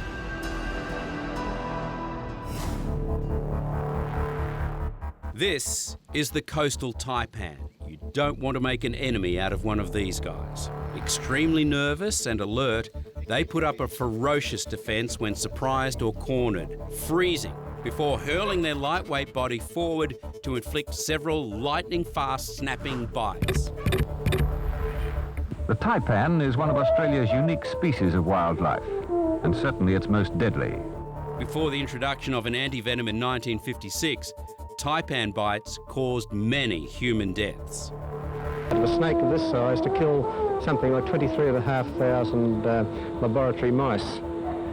It's one of the most potent venoms in the world. The venom affects the nervous system and the blood with nausea, convulsions, internal bleeding, destruction of the muscles and kidney damage. In severe cases, death can occur in just 30 minutes. The coastal taipan has up to 1 centimetre long fangs. They can grow to 9 foot long and they have the third most powerful toxin. And they're a fairly serious snake when it comes to defending themselves. So they're pretty deadly, yeah. Meet Eli Campbell, the toddler who in September 2016 had Australia holding its breath. When Eli was collecting eggs in the family chicken coop in Queensland's Agnes Water, he was attacked by a coastal taipan, the third most deadly snake in the world. The 2-year-old was bitten 3 times, which for a boy his size should have been fatal. Within seconds I hear, ow, ow, ow. I could see the snake. It was, probably pushing 2 meters long. Knew right away this is very serious. Ears were starting to kind of go bluey purple, losing his colour, losing kind of consciousness quite quickly. Mum, Brittany, applied a pressure bandage. In the ambulance, Eli's heart stopped. He was considered dead for 6 minutes. My partner's telling me, you've got to say goodbye to your boy because he's gone. But after a week in a coma, little by little, Eli recovered, much to the delight of his parents and the entire country, with almost $100,000 donated to help with his recovery. Sadly, he will have to live with some long-term health issues, but the fact that he's still with us is truly a miracle. You're just rooting for him, every little thing he does, you're just like, yes, keep going, kid. Over the years, there have been some strange and unlucky encounters with snakes. We're not sure if the driver recovered after this close encounter with the hitchhiking red-belly black. It might be the heat of the engine, but snakes do like a road trip. It's going up on top of the tank, and so it looks like he goes in like that, and his head's just sitting there like that. This freeloading red-belly black caused chaos on a busy main road. The wheels of commerce were halted when a tiger snake was discovered in a Victorian bank. Staff were quick to down tools while a snake handler was called to rectify the situation.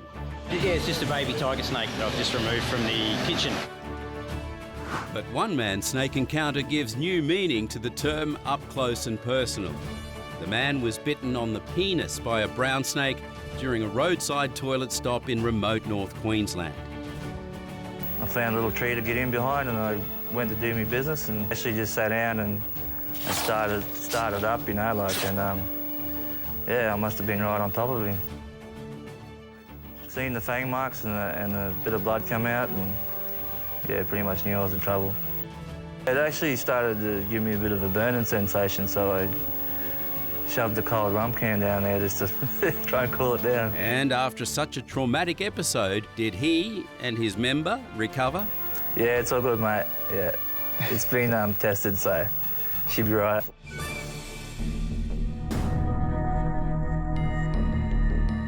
It's estimated that there are 10,000 species of arachnids or spiders in Australia, although only around 3,000 have been identified. Incredibly, considering their reputation, less than 50 are harmful to humans, but we wouldn't recommend getting this familiar, as the dangerous ones are very, very dangerous. Sydney, Australia. A city of over 5 million people. This suburban sprawl grows every year into bush and grasslands, pushing wildlife much closer to home. Found in all regions of Australia, the iconic redback spider has a bad reputation, with thousands of bites recorded every year. although nobody has died since 1956, when a redback antivenom became widely available. The Sydney funnel web is the deadliest arachnid in Australia. It is the most dangerous spider you can find. Its fangs are larger than a brown snake's and so powerful they can pierce toenails. From the fangs, a lethal quantity of highly toxic venom is injected that attacks the human nervous system. This is an aggressive, capable killer. The funnel web burrows in moist, cool and sheltered habitats, often turning backyards into dangerous playgrounds. These small holes were home to a cluster of funnel webs. Upon discovery, they were killed with an insecticide sprayed into their burrows. At least 138 people have been attacked by funnel webs, with outdoor laundries a frequent location of bites.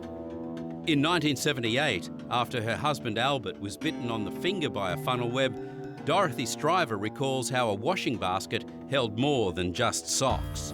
I heard him saying, "Dorry, quick, Dorry, quick," and I come out and he just trod on it. And I said, "Is it a funnel web?" And because we was running around in circles, he said, "Phone the hospital, phone the hospital." And so I just got lumps of string and just tied the tourniquet on it. That's all I know what to do. I didn't know what else to do. Dorothy's action saved her husband's life. The tourniquet prevented the poison from travelling deep into his system, but it turned out Albert was lucky. The female spider on the right is the one that attacked Albert. Had it been this much larger male, things could have been a lot worse.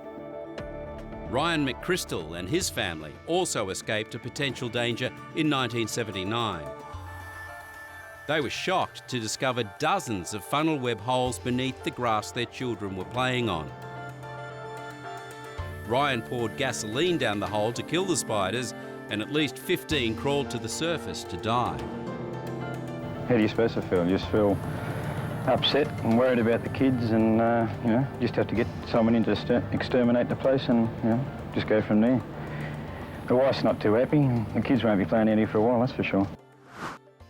And in 1982, high school student Don Raymond could have been the next fatality were it not for a newly invented anti-venom. Well, I was doing rugby training for the school, and I just started doing some sit-ups. And I felt a bite. I thought it was only an ant, and I got up, looked around, I saw the spider there. The mates just grabbed me and laid me down, and they ran up, called an ambulance, got a stretcher out, and I just waited till the ambulance came. At the time, the antivenom cost $16,000 per dose. The cost has since been reduced, but no value can be put on its life-saving capabilities. There are so many dangerous spiders, snakes and stingers in Australia that researchers had to work for decades to find foolproof cures against these deadly creatures. To create the antivenom, a small amount of the venom is injected into another domestic animal, such as a horse or a rabbit. The antibodies the animal creates in response to the venom are harvested, purified and stored for injection. The Australian Reptile Park, north of Sydney, is the only supplier of venoms in Australia. These are some of the spiders that have come in recently. And staff regularly milk more than 300 snakes and 500 spiders. Oh, look at that. Huge squirt. This isn't the antivenom, this is snake venom. So this is what's sent away. They process this and turn it into antivenin to save lives.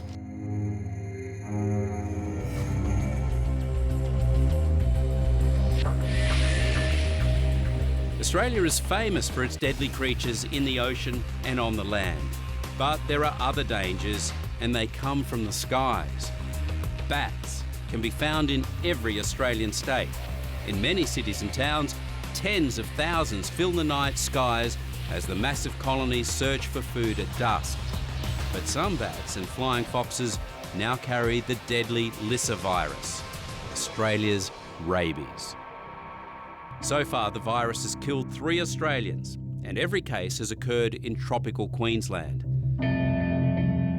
This peaceful resort of Long Island is nestled amid the pristine beauty of Queensland's Whitsundays, a paradise for tourists, and for 8-year-old Lincoln Flynn, it was an idyllic childhood playground. He was an image of health with this beautiful tanned body, and these blonde locks and big blue eyes. He just looked amazing. In 2010, Lincoln's mum Michelle took over as Long Island Resort's general manager. Stepdad Colin became maintenance supervisor. He was a mad fisherman. He would swim, he would paddle on the paddle boards, anything really outside. He wasn't a typical modern city type kid, I guess, who spends too much time in front of the TV and the Xbox and the PlayStation. He was actually out there doing it, and he loved his life. He really did. These loving parents thought they knew all the potential dangers that could harm their 3 children. Certainly snakes and spiders. Marine stingers, perhaps? Yeah, the irriganji, but a bat, never knew that there was even such a thing as lyssavirus. Australian bat lyssavirus is a modern name for an ancient disease. And as with other types of rabies, it spreads the same way. Through a bite or scratch. Its victims turn violent and froth at the mouth. And when the lyssavirus struck Lincoln Flynn on Australia Day in 2013, he displayed another classic rabies symptom. And he said to me Friday night he had a temperature, and when I gave him some water and Panadol, he thought I was trying to burn him and scald his throat. Overnight, Lincoln developed seizures. He was admitted to hospital the next morning, but doctors were baffled. A barrage of tests failed to find any answers. He just really wanted out at that point, and that's when he knelt up on the bed and ripped out the IV lines. And, obviously nurses and doctors come running, and he literally threw them off like they were teeny-weeny people. It wasn't Lincoln, it was the lyssavirus. The virus can lay dormant in the body for years before becoming active. Once it does, it's unstoppable. It creeps from nerve cell to nerve cell towards the brain. There it begins to replicate, causing irreparable damage and driving its host to seek out and attack new victims. It then makes its way to the saliva glands to await transfer to the next host. The strength that came through with this virus, and he had a lot of mouth secretions at that time because the virus was trying to escape and impart itself to as many people, and now you know it. It's just like it all looks back, and it was horrific. Lincoln's seizures became so violent, doctors placed him in an induced coma and continued tests. As the family also searched for an explanation, Lincoln's sister recalled that he'd been scratched by a flying fox 2 months prior to his hospitalisation. Okay, come back to me. If Lincoln had told his parents about the scratch, he might have been alive today. A rabies vaccine administered at the time during the 2-month incubation period would have stopped the lyssavirus in its tracks. But once symptoms appear, it's too late. Doctors knew if the second round of tests found lyssavirus, it meant a death sentence for Lincoln. Briefly awoken from his coma, Lincoln confirmed that he had been scratched by a bat on Long Island. The tests came back positive, and a few days later, his brain stopped functioning. He became the 3rd person in history to be killed by Australian rabies. The main point here is that any flying fox, any microbat in any colony could potentially carry these deadly diseases. We constantly put the message out there that if you come in contact with a bat or a flying fox, you need to seek medical assistance. The reality is this could happen in any of a number of locations around Queensland. And so the message clearly is that if you come in contact with any bat, any flying fox, please seek medical assistance as soon as possible.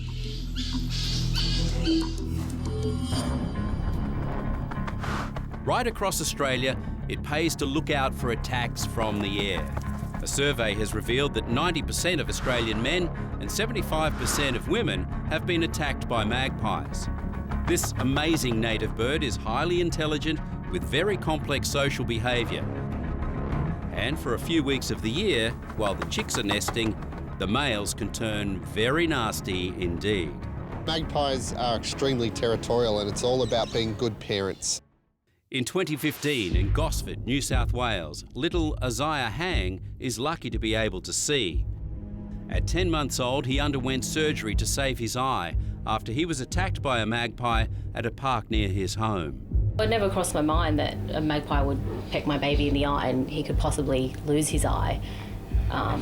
So yeah, it is pretty scary. Soon after, 6-year-old Peter Adam Berry came close to losing his eye. He was attacked by the same angry bird along with 3 other children. The magpie swooped me right here. There's a cut right there. Ophthalmologist Dr. Michael Jones says the injuries can be devastating. We've had cases where people have had to unfortunately have an eye removed, but the sight can be damaged, and when you're damaging the central part of your eye, you can lose your vision to the point of being legally blind. 4-year-old Seth McGuinness was tragically one of those cases. He was attacked and left blind in one eye. The male birds, for some reason, they get this huge boost of testosterone and they get super aggressive. And it's not just kids who are the target. The magpies are particularly fond of terrorising push bike riders. Magpies are very intelligent. They recognise people. If they swoop on you, you could go home and change clothes and they still will remember you and still swoop on you again. The aerial ambush on cyclist James Musgrave happens every morning. A couple of people have said, he should be shot, but I'm on Maggie's side. But there is no one that ruffles the bird's feathers more than the magpie's prime target, the postie. I saw in the corner of my eye this little black dot, looked like a little meteor. Just wings back. It was just like doing this massive dive bomb. For years, Australian post workers have been attacked from the skies by these territorial troublemakers. But now the posties are hitting back with a battle plan. If they're going to hit you, they'll hit the helmet at the back, keep your bike under control. So we just need you to be careful and vigilant out there. Posties are being briefed on defensive techniques before donning their armoury and rolling out. The defence methods against the Maggie are many and varied, including eyes in the back of the head and scary masks. But do they work? From my experience, no. Australia's most deadly insect is found right across the country, from the outback to the densely populated cities. On the Sydney railway line, a swarm of bees began building their nests on the tracks.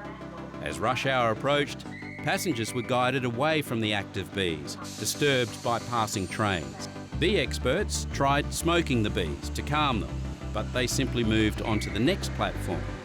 It is this instinctive capacity to move as one that makes bees so dangerous. The sting of one bee, if disturbed or swatted, injects venom into the victim and also releases alarm pheromones that signal the hive to attack.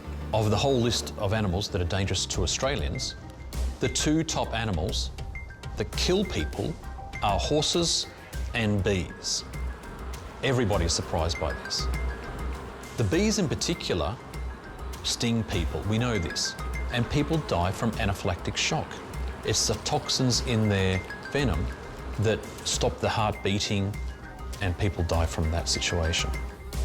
The sting of the honeybee can cause anaphylaxis in roughly 3% of the population, with at least 25 deaths recorded in Australia since the year 2000, and on average is responsible for 2 deaths every year.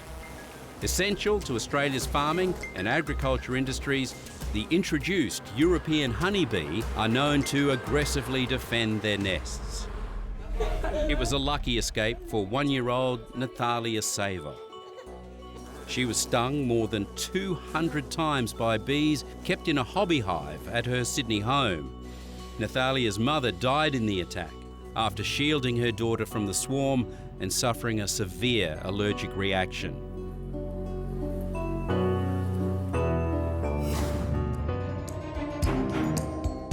Australia has dangerous animals everywhere. They've got stingers in the ocean, we've got things that can bite you and eat you, and we've got snakes and spiders. When travelling in Australia, the risk of encountering a dangerous animal is real, but mitigating that risk is the key. There's some beautiful creatures deadly, but beautiful. Leave them alone, they'll leave you alone.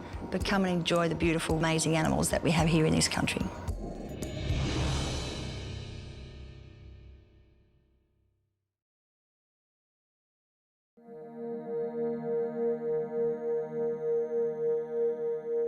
Australia, an ocean continent renowned for its endless coastline and vast interior.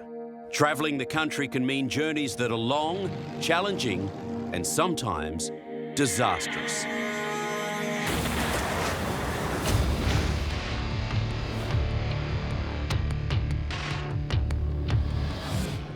In this episode, disasters on the highways, the railways, and in the air. We're on fire. Last warning, something is seriously wrong.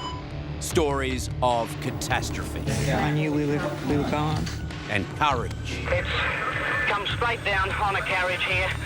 Most of the carriage is underneath the bridge here. How we got out, God only knows. As we witness the desperation, the heartache, and there's a little girl around the other side, she's dead. And the heroes on Savage Australia, Fatal Journeys. Of all the countries on Earth surrounded by sea, Australia is the largest. Its landmass is 50% greater than all of Europe combined. The harbour city of Sydney is a 16,000 kilometre flight away from Europe. Almost 3,000 kilometres from Uluru in the heartland, and over 1,000 kilometres away from the Great Barrier Reef. These distances mean a massive transport network, over 820,000 kilometres of road, black ribbons of seemingly endless highway, and dusty dirt tracks that crisscross the land.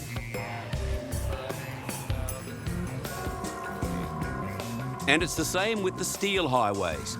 Some 30,000 kilometres of track traverse the continent. Australia was the last of the habitable continents to be colonised by Europeans. Her destiny was shaped by the tyranny of distance, both from the colonisers' homelands and between our own coastlines. The population concentrated at the fringes of the continent, creating capital cities hundreds, sometimes thousands of kilometres apart. Soon after settlement, the new colonials realised they'd need to head west to grow food and graze livestock. As distances between farming towns and cities grew, so did the need for automated transport. From the mid-1800s, it was the steam trains that began to meet the ever-growing needs of Australian passenger travel and commerce. This train, travelling through nature's ramparts, descends eventually to open country after dragging its black load over mountains nearly 4,000 feet high. The movement of coal became a driving force behind extending the great rail highways. The increase in rail and rolling stock throughout the states signalled the end of isolation and the beginning of Australia's history of fatal journeys. In 1908, the country town of Sunshine became the site of Victoria's most deadly train crash. On a fine Easter Monday, two trains packed with holidaymakers collided at the station. The impact tore the carriage apart, taking the lives of 44 men, women and children and injuring over 400 passengers. There were disasters on city trains too, like this one, just out of Melbourne. On July 18, 1910, in foggy conditions, an incoming commuter train collided with a stationary locomotive. 9 people were killed and more than 100 injured. But there'd be no stopping progress. Locos were already full steam ahead. Australia's first streamlined train helping to celebrate South Australia's centenary. As trains moved from steam to electric, and simple tracks turned into massive networks with hundreds of trains needing to switch tracks, the risk of collisions increased. So too did the efforts to prevent further disaster. Teams of railwaymen were trained in signalling, switching and keeping track of train movements to avert the potential of head-ons. But with such vast and ever-growing networks and so many train movements to and from the major cities, collisions were inevitable. Miraculously, only minor injuries occurred in these train crashes just outside Sydney in the 1930s and early 40s. Passengers were again lucky to escape death in January 1945 when this train came around a bend near Maryland Station in Sydney's west, heading for the city at 65 kilometres an hour and struck a 17-centimetre bolt which had been placed lengthwise on the rail. Boys were thought to have placed the bolt on the line, and with more than 200 people on board, it was a miracle that no one was killed. But as the number of rail passengers grew, that was set to change. The Southern Aurora's journey from Melbourne to Sydney in 1962 was heralded as a new era in train travel. Crossing the Murray River, the border between New South Wales and Victoria, the Southern Aurora proceeded along the existing standard gauge line to Wodonga, the commencing point of the new standard gauge line. Two powerful 1,800 horsepower diesel locomotives pulled 14 luxurious stainless steel carriages. The first direct passenger train between Australia's two major cities drew crowds of excited onlookers.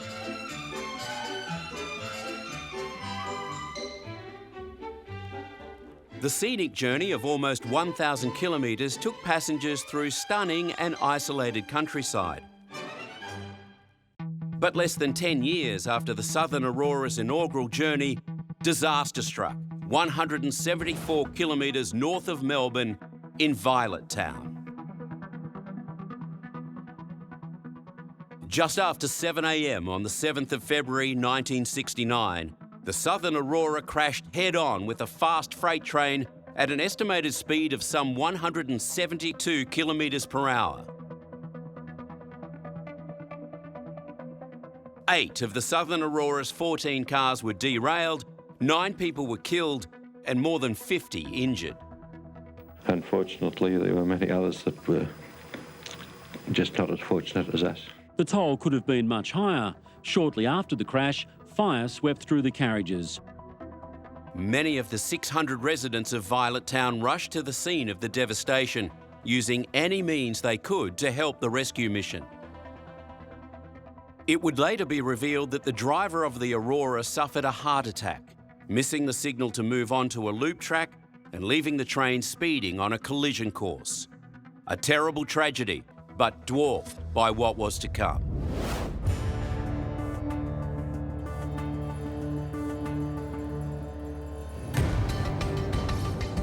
On the morning of Tuesday, January 18th, 1977, just like every other workday, thousands of people commuted from outer townships into Sydney. Passengers on the 6:09 a.m. commuter train from the Blue Mountains, 100 kilometres west of Sydney, expected to reach the city just after 8:30 a.m. By the time the 6:09 was nearing Granville, the 8 timber carriages were packed with over 400 passengers. But at 8:10 a.m, as the train, travelling at 75 kilometres an hour, took a left-hand curve towards the station,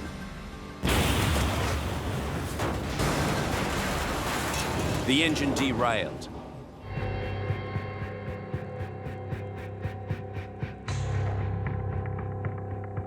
The train collided with one of 2 stanchions holding up the concrete bridge above.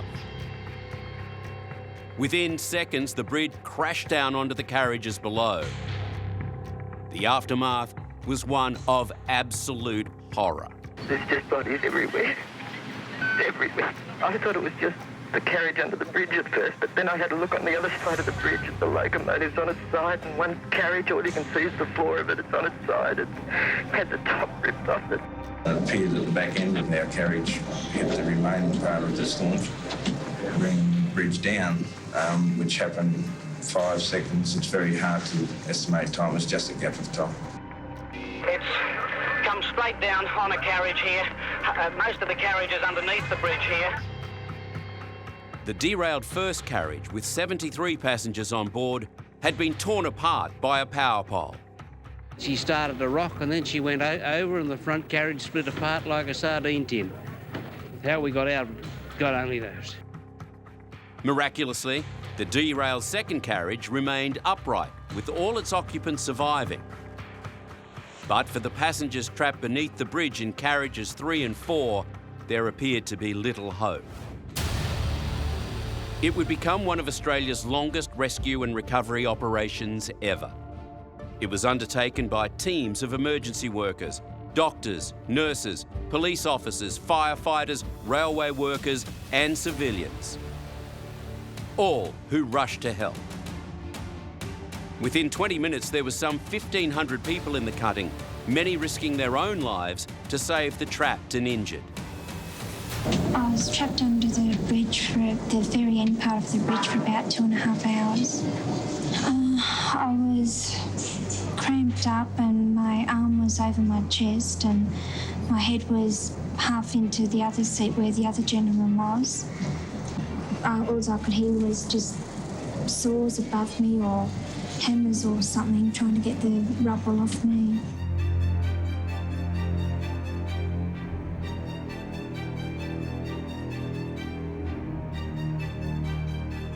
The general public watched on in disbelief, wondering how such a massive tragedy could occur in a major metropolitan station. Panicked relatives desperately tried to find their missing loved ones. Can I go and see? What makes you think there's somebody in there? Well, it's the 8 o'clock train from Parramatta. Yeah. She always gets that train. Who's that? Jenny. Your daughter? Yes, and she hasn't arrived at work. Can't go down there.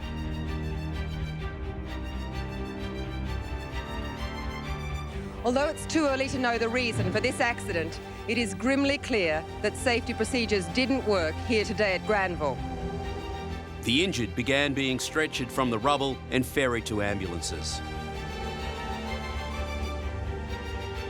There were so many injured that 6 hospitals postponed standard operations and put emergency teams on standby to deal with the massive number of victims. Inevitably, some of the victims were rescuers, like this ambulanceman overcome by butane gas while trying to treat some of the injured at the crash site. A number of other emergency personnel and firemen were also affected by the gas. When police weren't overseeing operations at the site, they were running a high-speed shuttle service for urgently needed blood and medical supplies. Ice was ferried out to the accident scene for severed legs and amputations. The number of injured meant that there was a severe shortage of blood on reserve. I'd like to tell you once again that the Blood Transfusion Service in Sydney has made an urgent appeal for donors of all types of blood. I'll repeat that, all types of blood. Within hours, as many as 500 people lined up at the blood bank headquarters offering blood for the train victims. So many volunteers turned up that some hospitals were unable to cope with the demand. Throughout the day, the casualties just kept coming, but at least they were free of the massive concrete and steel slab that still held so many trapped. By 1:30 that afternoon, 19 bodies had been recovered from a section of the 4th carriage. But to extract the living from the rubble would prove to be a long and desperate operation. That slab of concrete, unbeknownst to the outside world, was continuously going down. Where you had someone trapped, eventually you lost another 2 inches in the space that you had to work. As an increasing number of bodies were lifted from the wreckage, there were grave fears there could be many more. As far as we know, there could be as many as 40 bodies trapped underneath the vast concrete span of the bridge which collapsed there over the train this morning. A doctor I was speaking to just a few minutes ago said he'd counted 20 bodies, and we just don't know how many there are. When night fell, the search and rescue teams worked under lights in a desperate and seemingly hopeless bid to find any more survivors. People who are still down there, there's very little hope that we will find any more alive. And I've been rescuing now 23 years, and this is the worst disaster, the worst scene that I've ever come across. After 14 hours, they knew they could not help the 67 other victims still trapped, but they kept that knowledge to themselves as they called in more teams of jackhammers. Eventually, the first slab of concrete was prized free. What lay underneath sickened those who had to look. For veteran paramedic Paul Featherston, it was his first experience of a major disaster. They finally got the roadway off, and there was a train on the track, and you could see the rows and rows of people. The police have told us some quite horrifying stories about the people who remain in that wreckage. They remain frozen in the positions in which they were when they died, reading newspapers or with their arms out the window. One by one, the bodies were extracted and carried 20 metres to a large tent, the local field morgue. For exhausted medical aides, it was now a matter of identification. It was only then that rescue workers, many of whom had laboured over 30 hours, had time to stop and think about the dangers they themselves had faced. You're always in hope that when you lifted that bridge and you lifted that carriage top, that there may have been people alive under there, you know, with an air pocket or whatever.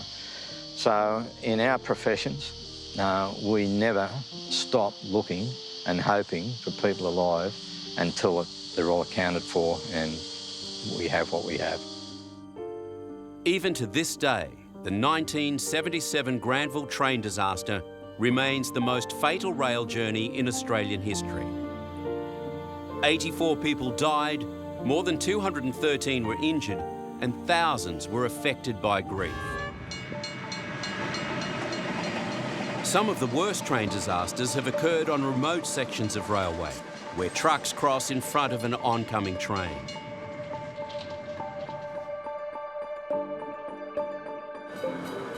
There are over 23,000 sites where rail and road intersect. Every one of them poses a deadly risk. One officer who's experienced the horrific aftermath of level crossing crashes is retired Senior Sergeant Jeff Smith. In the time I was at the collision group, we investigated hundreds of collisions at level crossings, both in the country and in the city. 95% of the crashes that were happened at level crossings when I was there was driver error or sheer driver stupidity. CCTV footage reveals a constant dice with death by impatient drivers who gamble their lives against the might and power of our biggest trains. It's a train and a car. Who's going to win that one? And who's going to die? And it's usually the person who's made the mistake. Things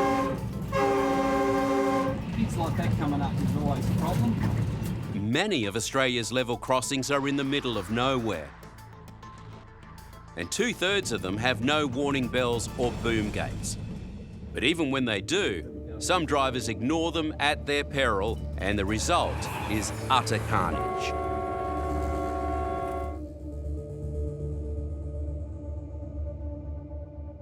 In May 2006, a truck driver died when his vehicle, loaded with 30 tonnes of citrus pulp, collided with a massive freight train near the Victorian town of Lismore. 700 metres of carriages were compacted by the immense forces into a 150-metre long pyramid of twisted metal. Nearly 250,000 bottles of premium wine en route to Europe were shattered. Aside from the tragic human cost, the total damage of the bill from this one truck collision alone ran over $27 million.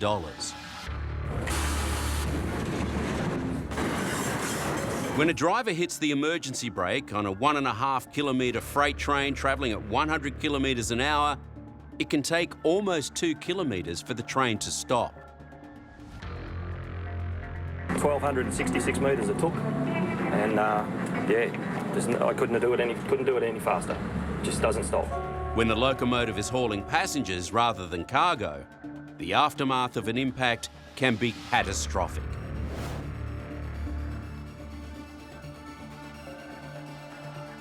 In 2007, near the remote town of Kerrang in central Victoria, a truck and train collision resulted in the most horrific rail disaster since Granville. I was at the collision group for 17 years, and in terms of just absolute carnage, that was the worst job I've ever seen, and nothing comes near it. The front of the semi-trailer was squashed flat, its cargo strewn around the scene, but the damage to the train and its passengers was far more confronting. The train driver had done his best to avert the disaster. He blew the horn a number of times, and he started to get concerned that the driver hadn't started to slow down. So at that stage, the driver's doing about 102 kilometres an hour, and that's roughly 40 metres a second. So he's got 10 seconds to wake up to the fact that the train's coming. The semi-trailer braked too late, slamming into the side of the train and peeling carriages open like a sardine tin. When we arrived, we could see straight away one of the carriages on its own, and it had a massive gouge out of the side. The other carriages were back near the actual intersection where the crossing was itself, and it had had the whole side ripped out. It's horrible, just people screaming, you know, beside themselves. There's a dead woman in the first carriage that I had to get in and help get their gear out. And then the next carriage, it was just, horrible. There's that many dead people laying around and people dying.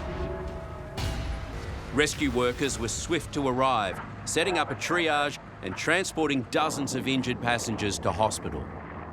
People were ripping like lining and seats out to get to injured because you could just hear the people that were underneath. They were under all the metal that was peeled back from the train. But for many of the passengers, there was no hope. The death toll from the Kerrang train disaster could rise today. Emergency crews have resumed the grim search for bodies, with 3 people still unaccounted for. 11 passengers have already been confirmed killed. 23 others remain in hospital. After every disaster, there are investigations and new promises to increase safety at level crossings. But the carnage continues. Mother of 4, Vanessa Carlson, had simply failed to stop.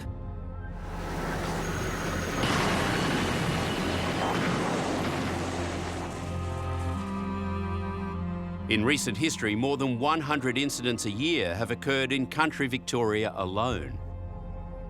With trains getting faster and more vehicles on the road, the potential for more fatal crashes looms large.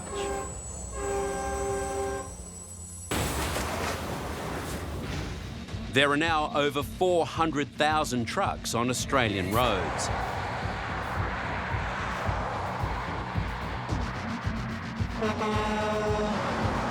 With the advent of the dash cam, we can see just how close to death many drivers come.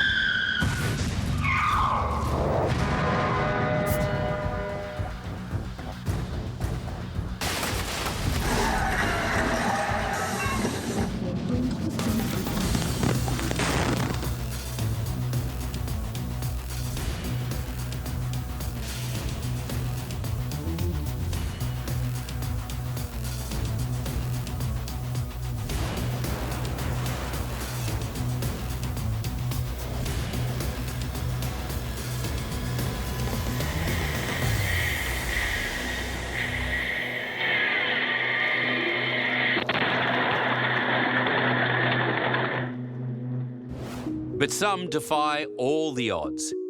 This is footage of a woman next to her car, seconds after colliding with a fallen tree.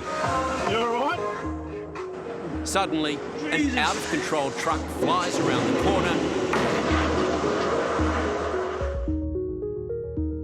It swerves to miss the other truck and heads straight for the woman. I'm about to be killed. That's what went through my head. The truck ploughed into her sedan, pushing it down the highway just seconds after she made it to safety. A dash cam in Sydney in 2014 captured a truck travelling so fast it's almost airborne. As it topples over cars stopped at the traffic lights.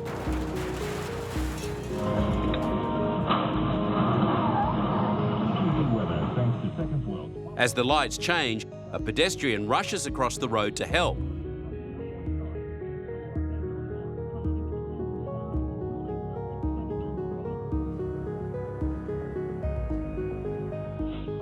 No one could believe what had just happened on their regular daily commute. My life flashed before my eyes. Yeah, it was just, it was shocking. Rescue workers rushed to the scene and extracted the injured from the 7 crushed vehicles. Miraculously, there were no fatalities. Everyone in that accident has actually walked away with no life-threatening injuries, and I just frankly can't believe it. Even the driver of the runaway truck survived this horrendous accident. One of the busiest and most dangerous roads in Australia is the Pacific Highway on the east coast of New South Wales. It's known as the Black Ribbon of Death, an 800-kilometre stretch of road that's taken the lives of thousands of travellers. Up until the late 1990s, much of the road was undivided, adding to the risks and incidents of head-on collisions. With such great distances to traverse, many truck drivers choose to travel at night. It's a practice that likely contributed to a fatal collision on the 20th of October 1989 at Grafton.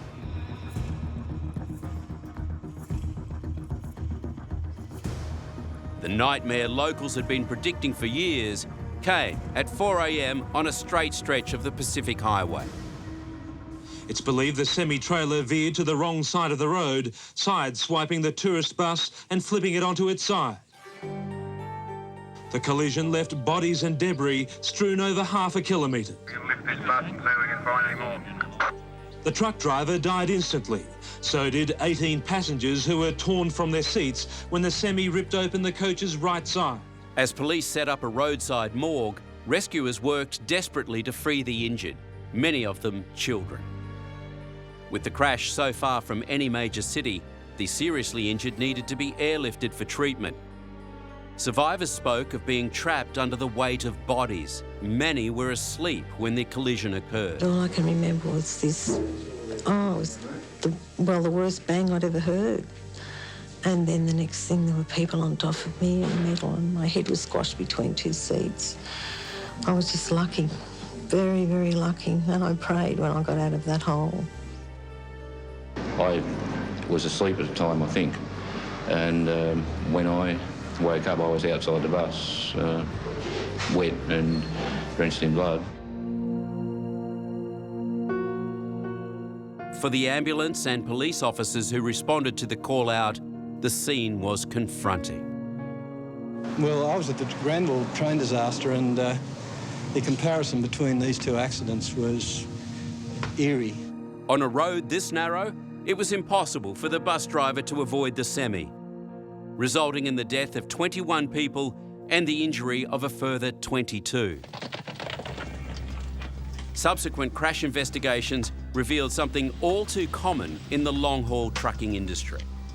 We would analyse blood from truck drivers routinely, and routinely you would get amphetamines found in therapeutic levels, which means that at some stage probably the drivers had drugs in his system which weren't therapeutic levels, and when they come down to the level of a normal person, they have what's called a drop-off and they fall asleep and there's your crash.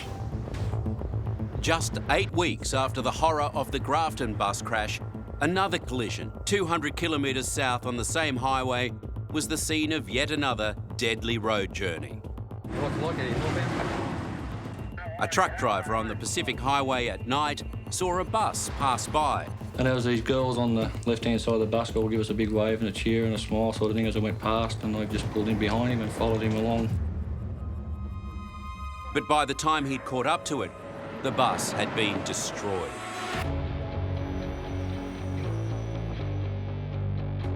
So soon after the horror of Grafton, an even worse road disaster seemed incomprehensible. At 3:30 a.m, just 3 days before Christmas, 2 coaches had slammed head-on at Clybucker Flat near Kempsey.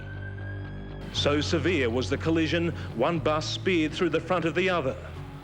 Rescuers found bodies littered through the wreckage. The debris of seats, people and hand luggage was from the floor to the ceiling. Priority was given to tending the survivors. Many of them were trapped and pleading for help. In this situation, we just got to treat the greatest number of people. We had a fellow that stopped breathing over here. We just had to leave him. We couldn't resuscitate him.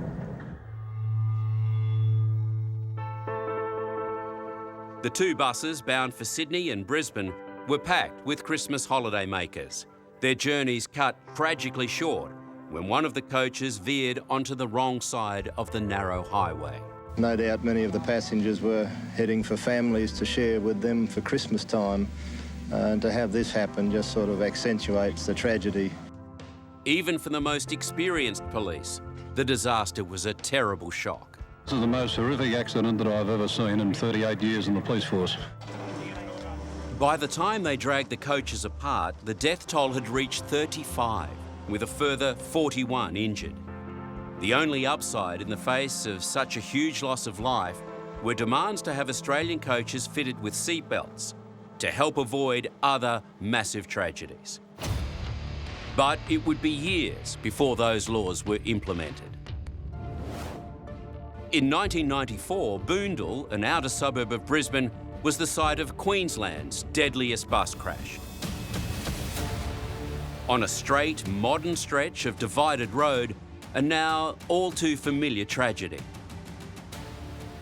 A coachload of mostly retirees ended up on its side down a steep embankment. Before emergency workers reached the scene, members of the general public entered the wreck to find a nightmare. There was just a mess of bodies, legs, limbs, all intertwined with each other and entwined with the seats. So we had to sort of untangle them and lay them out. Many were bleeding. There's one lady I pulled out who had her arm severed right off just below the elbow. And there's a little girl around the other side, she's dead. And I think I brought another lady out, she'd die too. And I think most people wonder whether they're going to be able to cope with what they actually see, because it's not like a movie, it's for real and something has to be done immediately. While 25 ambulance crews rushed to treat the injured by the roadside and ferry them to hospitals, a makeshift morgue was set up for the 12 passengers who died. No one escaped injury. The elderly who did survive were shattered. For everyone at the scene, it was a trauma they'd be unlikely to recover from anytime soon. They never get easier, and they're one of the types of incidents that we dread coming to. Everyone there did their best to help others, including Beth, who was separated from her friend. And she just put lipstick on her lips, and I turned to her and I said, "Oh, gee, you look pretty now." And then after she came and lay down on the grass beside me, and I said, "Now you're a bloody mess, aren't you?" She had blood in her hair, blood all over her face, and tried to make her laugh, but poor darling. In the decade or so since these fatal road journeys, the dangerous black spot on the Pacific Highway has been bypassed. Most of the highway is now a divided road, and seatbelts are enshrined in law. But that's not necessarily the end of fatal journeys on Australian roads. Who could believe that you'd have a bus without seatbelts in them?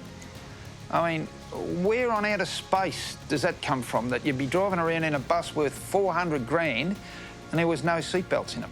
Well, now that's changed. Things like that will stop, I hope, the big ticket crashes.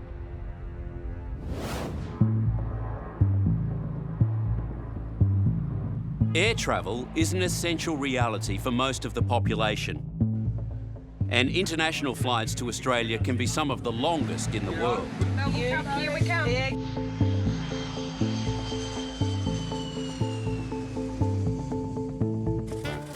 These long-haul flights are nothing compared to what they once were. In the 1930s, the journey from Sydney to London took 10 days, with 30 refuelling stops on what became known as the kangaroo route. What was conceived as a mail run evolved into the most exotic international travel imaginable.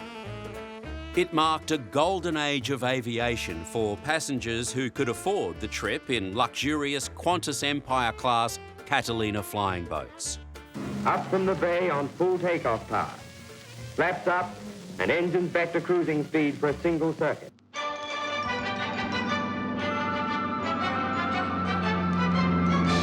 But with the outbreak of World War II in 1939, the Australian government put the flying boats into service with the Royal Australian Air Force.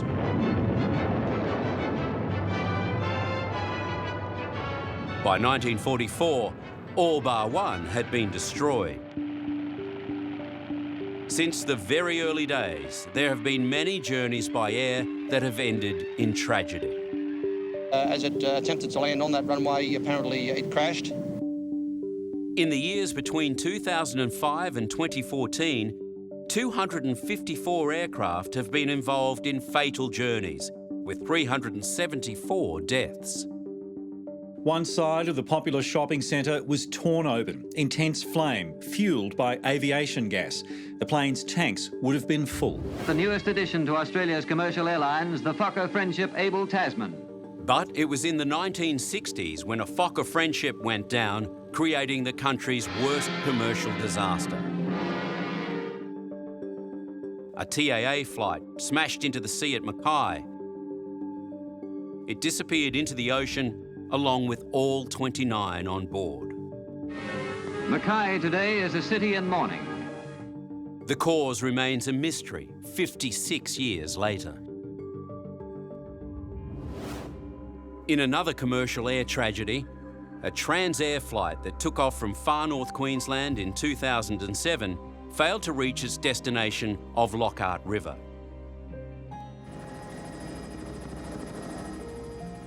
There were 13 passengers and 2 pilots on board. We're still searching along the flight path to determine what may have happened to the aircraft, and we have had absolutely no indication of what may have happened at this point in time. The following day, in rugged hills, just minutes from safety, the flaming, smouldering wreckage was found. Little was left. The plane left Bamaga on the tip of Cape York on a scheduled service flight to the Lockhart River. But just 11 kilometres north of the airstrip, it slammed into a mountainside and burst into flames. Conditions were poor, with cloud cover as low as 400 metres. They missed clearing the top of the mountain by 100 metres. All 15 people on board, including the 40-year-old captain, perished. As the decades rolled by, commercial planes became bigger, faster and safer. But even one of the world's safest airlines has had its incidents. We're on fire. In 2008, a huge hole was blown in the side of a Qantas jumbo when an oxygen cylinder exploded mid-air. The paramedics and ambulance people into the aircraft. That major incident was followed by another 3 months later. 100 passengers suffered injuries when a computer fault caused an Airbus A330 to nosedive more than 300 metres. An emergency landing was made in Western Australia, but worse was still to come. On the 4th of November 2010, another Qantas Airbus A380 carrying 469 passengers suffered an incredible 60 system failures. The captain, Richard de Crespigny, was a 25-year veteran of Qantas. Before that, he was a pilot in the Air Force. For him, what happened in 2010 was a once-in-a-lifetime event. I don't think an Airbus aircraft has ever been challenged as much as this has. I think a Rolls-Royce engine's never failed so spectacularly. Master warning, something is seriously wrong. We heard a bang and we just passed off turbulence. Only 5 seconds later, we heard a louder bang, almost like a bomb sound. And then we saw smoke almost directly onto the left wing. Slightly more stressful when the piece of wing at the front flew back across the top of the wing, back behind the plane. And I had an elderly couple beside me that I couldn't really say, hey, you should have seen that, that's not good. QF-32 was only minutes into its flight out of Singapore, and unknown to anyone, there was a small oil leak in engine number 2. In the super hot engine, the oil ignited. Within seconds, one of the 160-kilo turbine discs exploded at incredibly high speed. 2 pieces smashed through the wing, severing the plane's controls, while a third did the same underneath the plane. Engine number 2, overheat and failure. Engines 1 and 4 degraded 2 levels in thrust. Electrically, the left-hand side of the aircraft was dead. We lost 50% of the hydraulic systems. The brakes underneath the wings were reduced to 30% braking efficiency. And anti-skid was inoperative. Fuel system, 3 tanks out of 11 functioned. No transfer system was available. No jettison system was available. We had multiple holes in the wing, which disrupted the airflow over the wing and caused the stall speed to increase. Modern aircraft automatically send data to the engineers on the ground in real time. So the drama in the sky was frantically being tracked back in Sydney.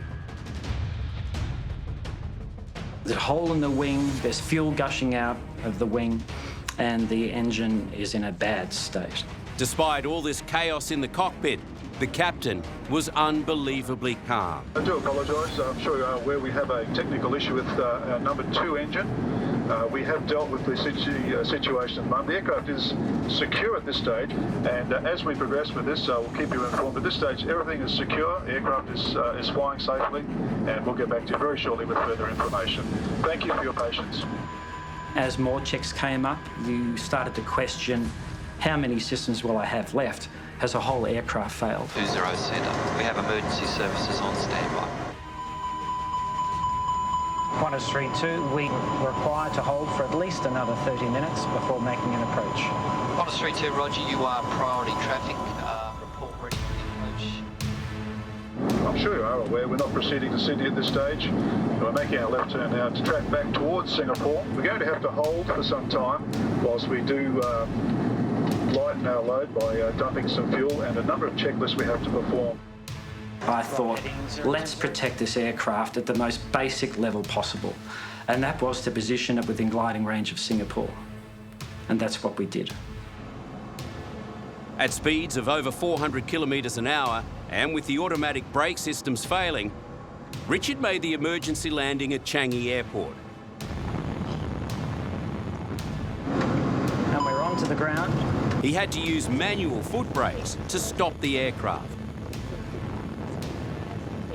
But the drama was far from over. Fuel was leaking onto the tarmac. Passengers were kept on board while the plane was hosed down and electricals disconnected. When we landed, we were kind of kept in the plane for an extra hour and a half, so we were kind of stuck in the sweltering heat, and there were kids crying, and, you know, I was getting like a sauna there. Miraculously, not a single person on the ground or in the air suffered a serious injury. Cheers. Passengers toasted the skills of the captain and crew. Could have been catastrophic. We could have been not talking today. I was proud to be in command of that aircraft. Australia's commercial airlines remain among the safest in the world. And in recent years, her rail and road systems have become more sophisticated. There's been a huge push to make all highways dual carriageways. The roads are in a very unforgiving environment. As they duplicate more roads and improve the roads, you've got to get on to educating the drivers, both the heavy vehicle drivers and the guys who just drive the motor cars with their families, and it just gets harder as there gets to be more on the road. And while train travel may become safer as the first driverless trains are brought into the metro lines, the fact remains that there are tens of thousands of kilometres of track for governments to maintain, while safety systems can be easily affected by human error. You're always going to have the situation like Kerrang, where humans will be humans. And generally, when humans are being humans, it's never a great thing.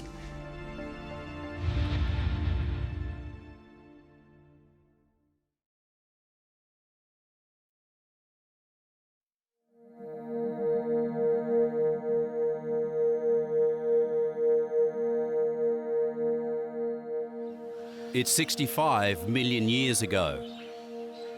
The dinosaurs roam the Earth. But the world changes forever when a massive asteroid smashes into the planet.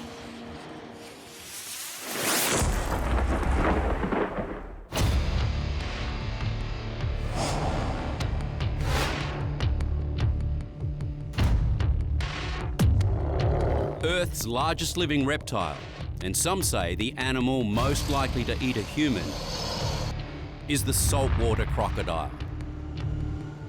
They're massive, weighing up to a ton. That's roughly the weight of your car. And they measure up to 7 meters long.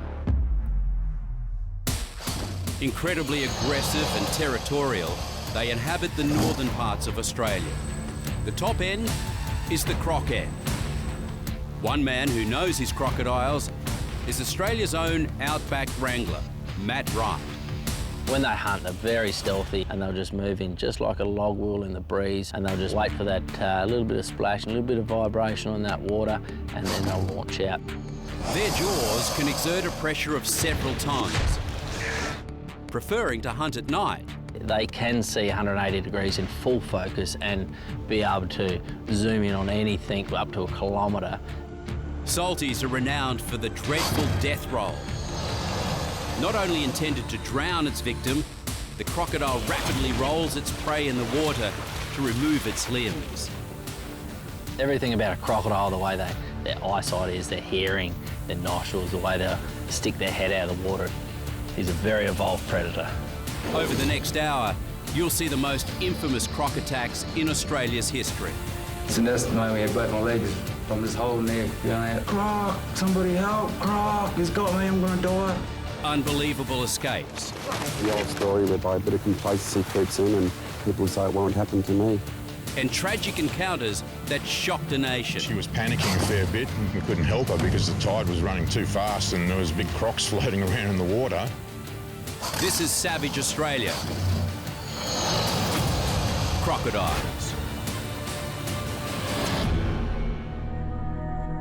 Cape York, Australia's northernmost tip. Inhospitable and very dangerous. It takes a special kind of person to join the population of less than 20,000, as local policeman Trevor Crawford knew all too well. It's common knowledge that if you're going to be living in this area, or whatever the case, you're going to have to learn to live with all of the creatures that are around this area. It ranges from tiger sharks, box jellies and crocodiles. On Christmas Eve, Cassie Bond, husband and father of 7, fell victim to this oldest of predators. It's the old story whereby a bit of complacency creeps in and because there's been no attacks for so many years, people say it won't happen to me. The Jardine River ferry crossing is about an hour's drive from Bamaga on the road to Cairns. Cassie was visiting family on the other side of the river. The ferry had broken down and Cassie decided to swim across the river to try to help repair it. He was just 3 metres from the ferry when the crocodile struck.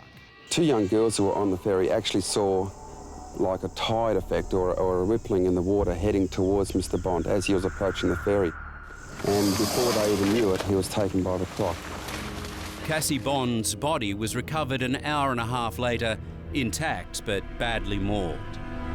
Queensland Rangers searched for the killer croc and set up 2 traps.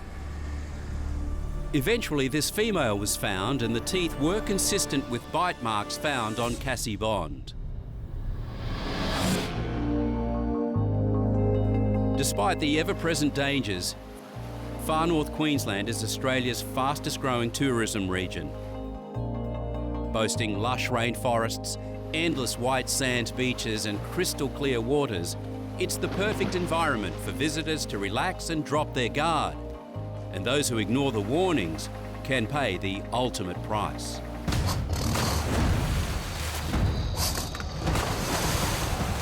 In 2016, Cindy Waldron was holidaying in the Daintree National Park near Cape Tribulation with her close friend, Leanne Mitchell. One evening, the pair were cooling off in the waters of the idyllic Thornton Beach when suddenly Leanne felt something brush against her leg. Seconds later, Cindy was screaming, "A croc's got me!" Cindy tried to hold on, but she was dragged beneath the water. It took weeks for her remains to be discovered in the body of a 4.3-metre crocodile. But it's not only tourists who find themselves in trouble. Further north, near Weipa, where it's said there are more crocodiles than people, is where one man managed a miraculous escape. Mine worker and fisherman Todd Bairstow. They're not circus animals, they're wild animals. Todd was about to come face to face with the crocodile that nearly ate him alive. There he is. There's the boy that grabbed you, and it's got his little girlfriend with him. Still looks cranky, mate. Yeah. So we're going to go in to see if we can get a bit up close and friendly with him without getting into a dangerous area where you're going to think you're getting attacked again. I wouldn't do that to you. I recognise that smile, mate. All right. The last time Todd and this croc met was in a life or death battle on a riverbank in Weipa, far north Queensland. Todd was enjoying a peaceful afternoon of fishing. But suddenly, the 3-metre reptile attacked. And I ended up facing him like this on the mud, on the bed in the water with just his snout sticking out. Get on both my legs, he was just growling like that. He can just growling at me. And I'm like, this is it, he's gonna pull me in. Todd wrestled with the prehistoric monster for 30 terrifying minutes. All you feel is you go slack and a little like that. Next one, bang!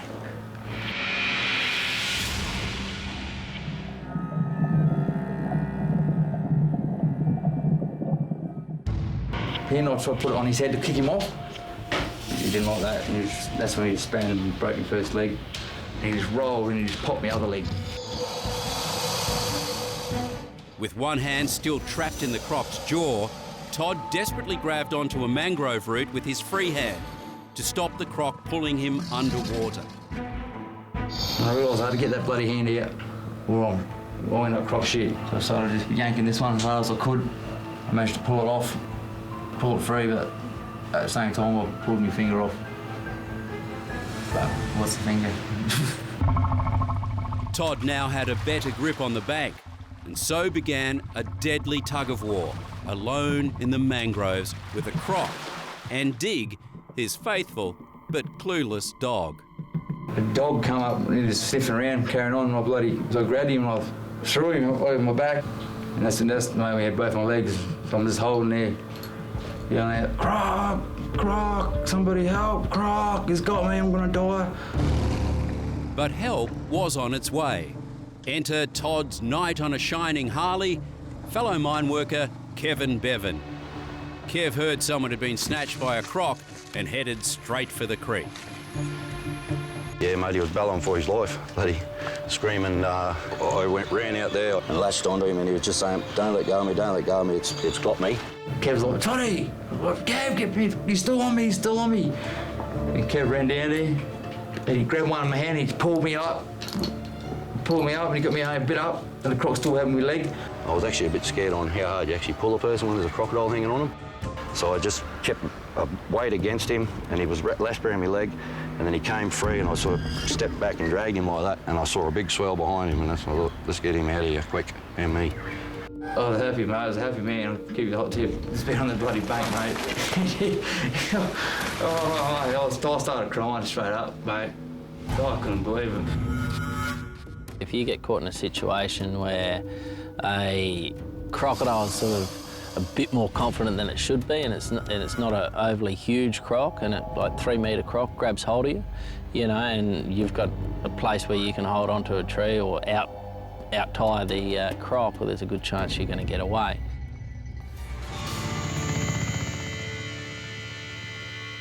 The Northern Territory. Wild,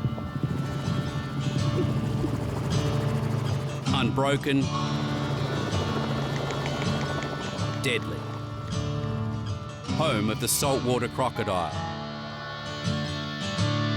And our very own Matt Wright, a 21st century blend of Steve Irwin and Crocodile Dundee.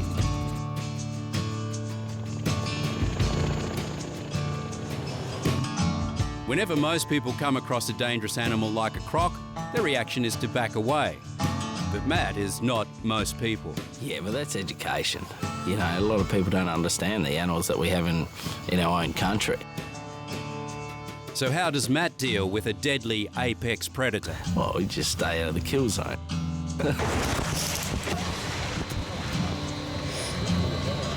Settle down.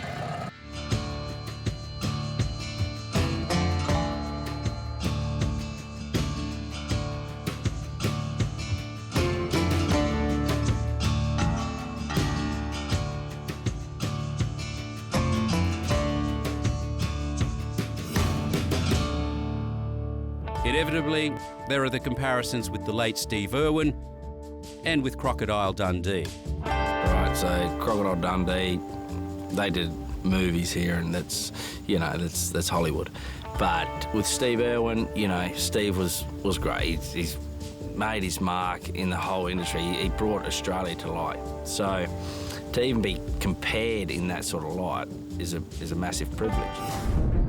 It sure is a hard act to follow. Steve Irwin was a showman, a conservationist and an icon. Check out this footage of the great Steve Irwin in action for genuine, unmatched commitment.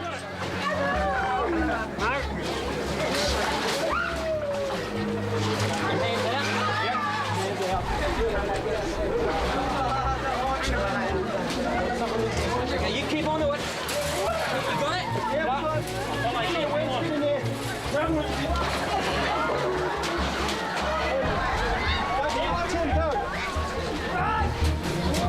Okay, let's go over the rock wall.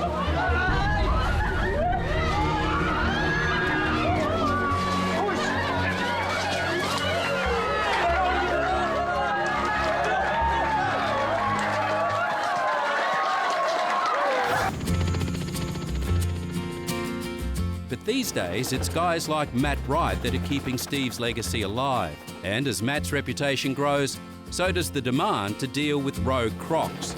And that's what has Matt flying down to a tiny community close to the West Australian border. There's been a couple of crocs right near this community called Pepinati, and we're going to go in there and try and catch them and take them out. Unfortunately, we can't catch and relocate these ones because they are problem crocodiles. They've been trying to attack some of the locals. So our job now is to go down there, catch them, and if we can't get them into the farm, then I'll take them back home there. I'll build a pen for them there. Along the riverbank and in the wetlands, a couple of big crocs have the locals worried. With freshly slaughtered feral pigs as bait, Matt flies the croc traps into location.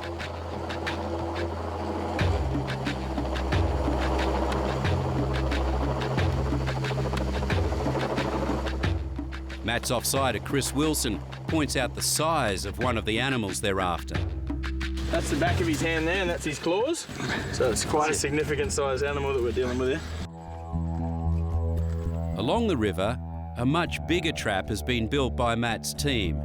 They spent days prepping this setup right at the community's favourite waterhole.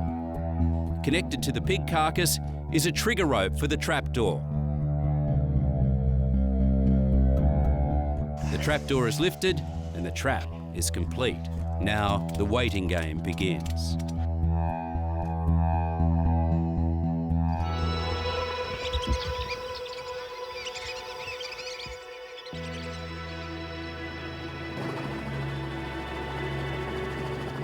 The next morning reveals our first animal.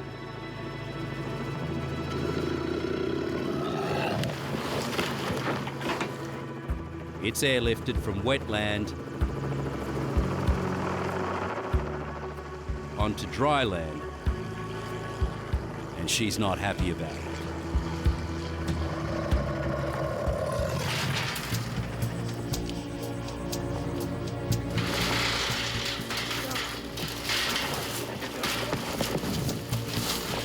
Hold it tight.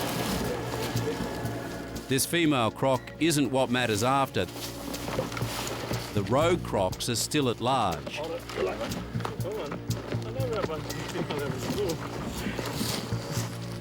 Surprisingly, the jaws are easily closed by hand and tape is used to secure the mouth shut. It can get quite dangerous if you're not on your game and if you don't know what you're doing. Best thing is not to get complacent.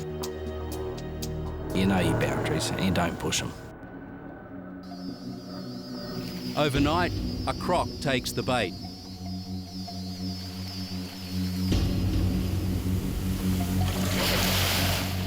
Trapping a croc is one thing, but getting it out of there the next day is another. Matt and his team live for challenges like this. The first task is to harpoon the animal, and it looks worse than it is. The barbs hook into the tough skin behind the neck, which Matt says the croc doesn't fear. Then he has to jaw rope it, which is a lot easier said than done. Just get a little stick. You only need something small because he's going to poke his head up here in a minute. There he is right there. Here he comes, Willow. Willow. Got him. You got him. Hey.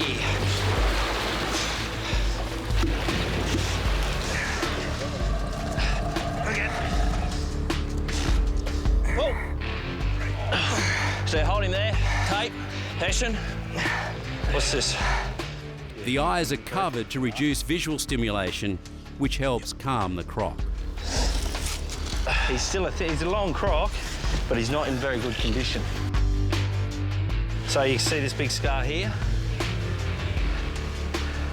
Big bite mark on his tail here.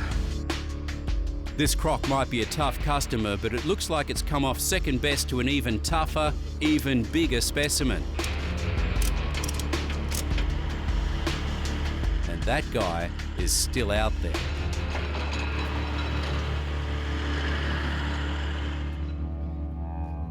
That night, the monster rogue croc appears. It rips into the bait and the trapdoor slams shut. What do you got? Mate, we've got a massive animal in there. He's a good. I just saw his head sitting up on the bank. Mate, that is an absolute stonker. That is the one we're after. That thing yesterday is going to look like a puppy dog compared to this. That's his tail here. Tail's right up. I hope it's his tail. Otherwise it's his head right in here. Me. This croc is a different kind of beast altogether and is not going to surrender without a real fight. Suddenly, he lunges for the gate. Oh, get on top of that gate! Close that gate! Quick! Watch your foot! Go, watch your foot! Yeah, mate. No, you're right. I'm watching. Shit, he's a good animal. This guy's turning out to be a nightmare and pushes Matt's abilities to the limit. Get out of my feet. Quick, go, go.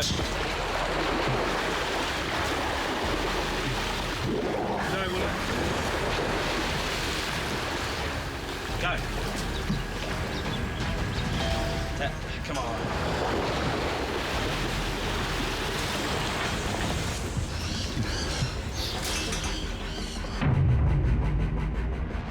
The croc's still resisting. The struggle has taken so long, by now the word is out and close to the whole town comes down for a look. It takes almost 2 hours before Matt can lasso the animal's jaw. Oh, yes! Yes, get into it! You got him, cowboy.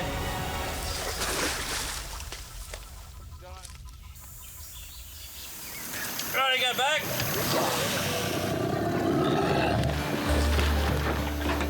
Get back.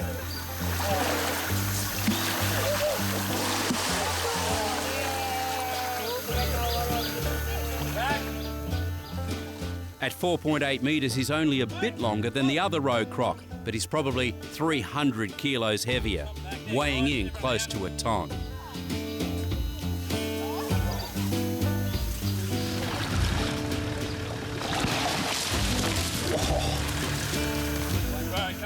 It's been a hell of a battle. But Matt's captured one hell of a croc.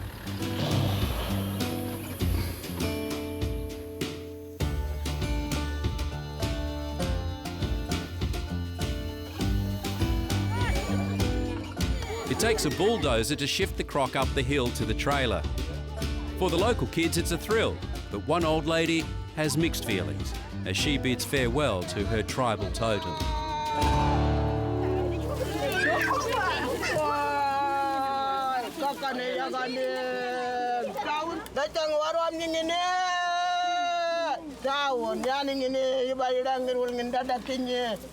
Mama. Hey. Say goodbye? Yes, I said goodbye to him. In northern West Australia, Broome is a laid-back holiday destination and situated close to the amazing Kimberley region. Balmy temperatures create a tropical vibe, perfect for a dip at the famous Cable Beach, and perhaps a cocktail to finish the day. But one particularly thirsty Broome resident took the laid-back concept a bit too far.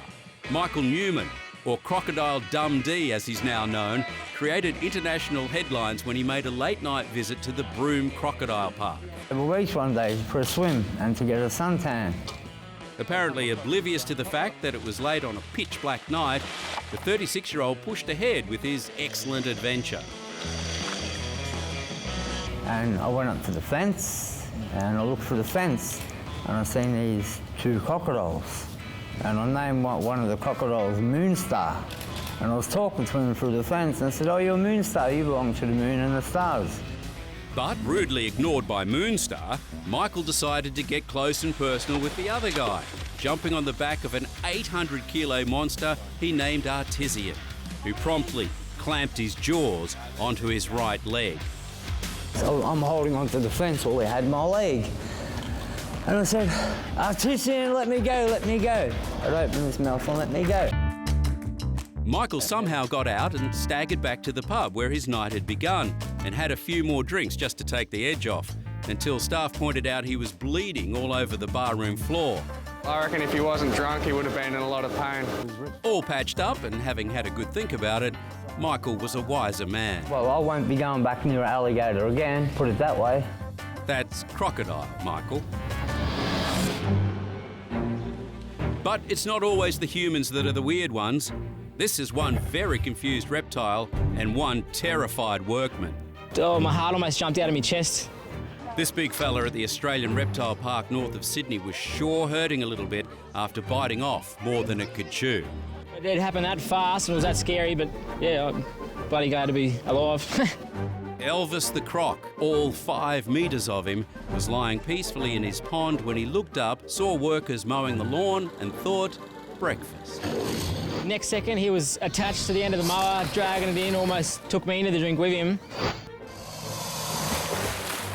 I had to scream at Billy, "Let it go, let it go, let it go." And Elvis came off second best. That's an enormous tooth for any croc. Undeterred, Elvis dragged the mower into his lair, guarding it for dear life. It took hours to coax Elvis into giving up his prize. That's a very lucky lawnmower. For some, surviving an attack is just dumb luck. Driving 18-year-old Lee DePauw's decision to jump into croc-infested waters was, in Lee's words, stupidity.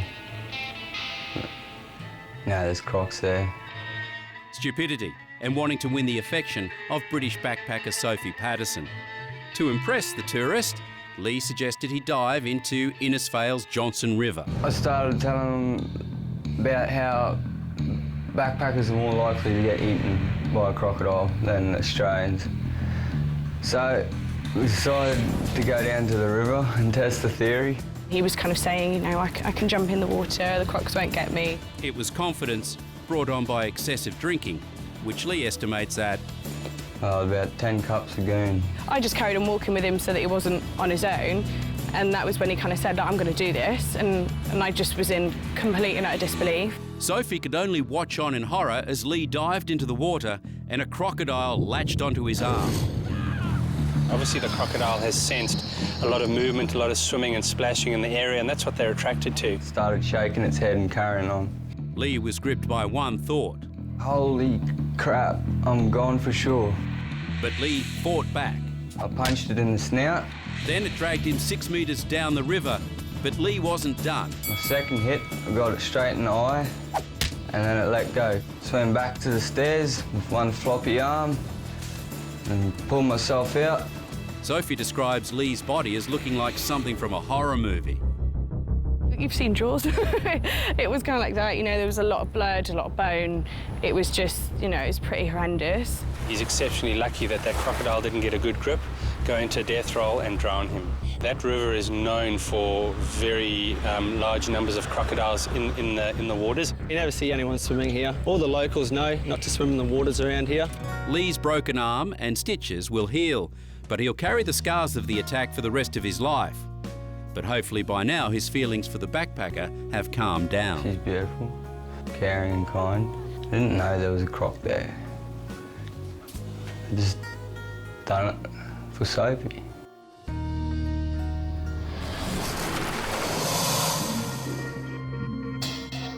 Croc attacks don't only happen in the wild to careless fishermen and tourists. Professionals are also fair game in places you expect would be perfectly safe. Renee Robertson was working in an enclosure at the Billabong Sanctuary in Townsville. A 2.5 metre croc named Tipper suddenly moved towards Renee and backed her into a corner before it lunged and latched onto her arm, dragging her to the ground.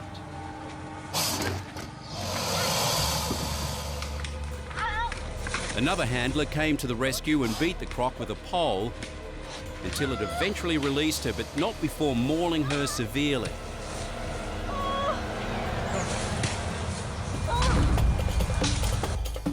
Handlers at the Billabong Sanctuary should have known the dangers, because many years before, something terrible had happened.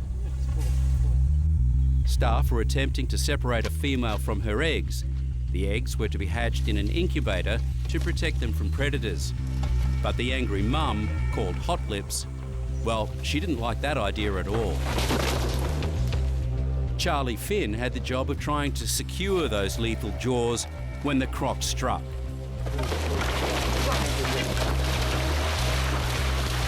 Despite being held down by 3 men, the croc managed to grab his hand and flip him over in the infamous death roll. Charlie suffered a badly fractured arm and deep cuts, but it could have been much worse. A croc can step up quite fast and catch someone off guard. You need a lot of time to be working with crocs and working out when to work closely with them or when to back off. At the Shoalhaven Zoo, southwest of Sydney, all it took was a moment of overconfidence. Seconds after a terrifying croc attack, this video shows zoo staff trying to coax the 300-kilo culprit out of the water. Handler Trent Burton had been feeding Shoalhaven Zoo's star attraction, Big John, when he tried to retrieve a piece of meat from the 3.7-metre male's mouth. Onlookers watched in horror as Trent suddenly found himself under attack. Oh, the scariest lick I've ever seen in my life. He was feeding him meat and the crocodile took it before the designated area to be fed. And so the trainer went to grab it out of the crocodile's mouth and the crocodile just grabbed the trainer's hand and put him to the ground and dragged him into the water. Even Trent's colleagues were amazed at his moment of poor judgment. Trent's tried to reach and take it out of his mouth. Why you do that? I don't know. He managed to break free and get out, suffering bite wounds to both hands. Another very lucky guy with a brain snap that nearly cost him his life. Recovering from surgery and missing his thumb, croc handler Ian Jenkins knows he's a lucky man. I might not have got out of there actually, so which is another thing. You know, I've got a wife and 3 daughters that you know, it's just to put them through that sort of thing is just it's not on. The 58-year-old was feeding a croc named Macca during a show at his own zoo when it attacked. All I can remember is climbing out of the pond, but apparently did do a roll where I lost my thumb. A death roll, but Ian escaped, blaming himself for the attack. It was just an instinctive reaction to have a grab at what was close. I'm fairly annoyed with myself there. So a stupid reaction, which is could have been very costly, so I'm very lucky. Fellow handler Louise Smith is the person Ian owes his life to. I did what I could to try and distract Macca's attention from Ian and give Ian a chance to remove himself from the situation. She jumped in and hit the enraged croc with a stick. She managed to whack him on the head. He was coming in to finish me off, I think, by the sound of it, and I think she broke the stick on his head. Saltwater and freshwater crocodiles have long been hunted by Australia's Indigenous communities for food, but commercial crocodile hunting didn't occur in Australia until the 1930s. After the Second World War, the increase in the value of crocodile skins, combined with the availability of powerful rifles, led to a croc-killing boom that had devastating consequences, as reported in 1966.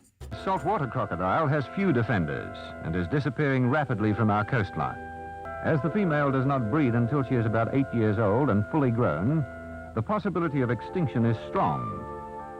In 100 million years, it has survived everything but the white man.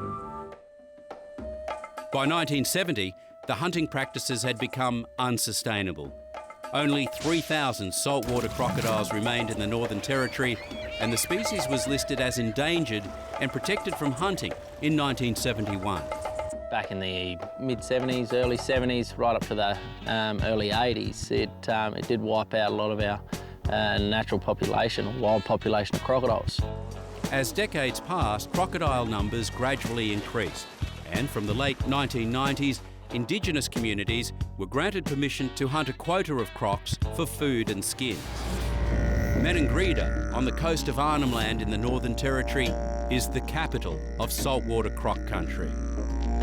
For this remote community, crocodiles are a major resource. This is very important for the people of this community because apart from the rangers hunting for them, they also provide meat to the community and the people.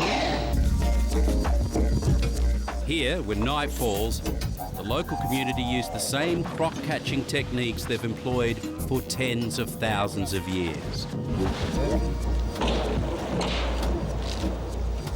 Once hauled in, the crocodile's jaw is tied shut.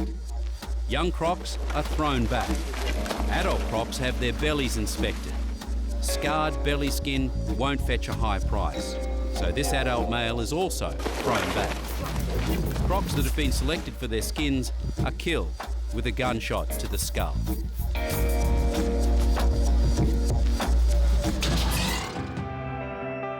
Today, crocodile numbers have recovered, with experts estimating there are over 150,000 crocodiles in Australia. Despite this, there are still only 1 to 2 fatalities annually. But in 2014, the Northern Territory lost 4 people in that one calendar year, the highest number since records began. I guess like any animal, once it does start killing people and people start fearing it, they want to kill it. That's the first instinct, they want to get rid of it. This rise in killings had the effect of intensifying the debate between conservationists and big game hunters. You know, in all the old books, they were the arch enemy, you know, throw them to the crocodiles. They're a water's edge predator. They're designed to see things, dive, come underwater, come up right next to them, and boof, you know, up they go. It's very successful. No one admires crocs more than Graham Webb. Based in Darwin, he's one of Australia's foremost authorities on these fearsome reptiles. What makes a crocodile the successful animal they are is that their head is all designed like a submarine. Stick up. Now he's proposing a radical solution. Lift the ban on hunting crocs and promote safaris for big game hunters who'll pay up to $30,000 to bag a croc. Graham's suggestions are founded in extensive research. Here, he and his team capture and tag a large croc to study the population. This young male is captured and fitted with a tracking device, and all the research is pointing to one thing: crocodiles in the Northern Territory have recovered to, as far as we can tell, the numbers and densities that were there historically when first settlement came. Graham believes unless crocs are worth something to landowners, they simply won't want the animals around. If they're not worth money to people today, people aren't going to put up with it. Make conservation profitable. You're not going to have to push people to conserve things, they'll push you. This is about the great white trophy hunter coming over from Germany and the US to shoot Australian wildlife for the sheer hell of it, for pleasure, not for food, for pleasure. And that's a very grisly niche market that I really don't think Australians want to pander to. Nicola Benyon is an animal rights activist with the Humane Society International, one of the many groups lobbying the government to reject Professor Webb's controversial scheme. Let's not forget that it wasn't so long ago that crocodiles were an endangered species, and they were endangered because of hunting. The only reason that those populations have recovered now is because they were protected. Up in the Territory, the idea of trophy hunting is not new. It's already happening with buffalo. European hunters are prepared to pay thousands of dollars to trophy shoot one of these feral animals. My stunk.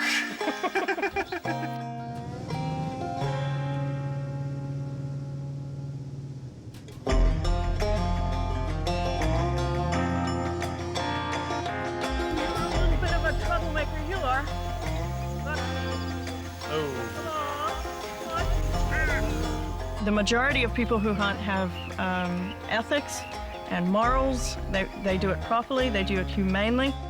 At Bullo, Mari has permission to trap problem crocs for their leather.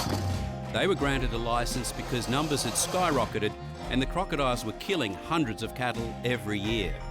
One croc skin alone is worth more than 20 head of cattle, but trophy hunting is even more lucrative.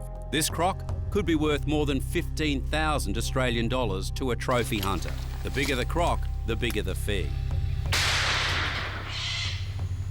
This is going to be tourists, and it could be someone who's never shot an animal before who'll be allowed to get out there with a harpoon or a gun. The person who's doing the shooting is what counts when it comes to the suffering that the animal will face. We've got a totally unique situation up here because crocodiles generate all sorts of benefits, economic benefits, social benefits, cultural benefits. They're a win-win situation. If we lose that, we lose the crocodiles.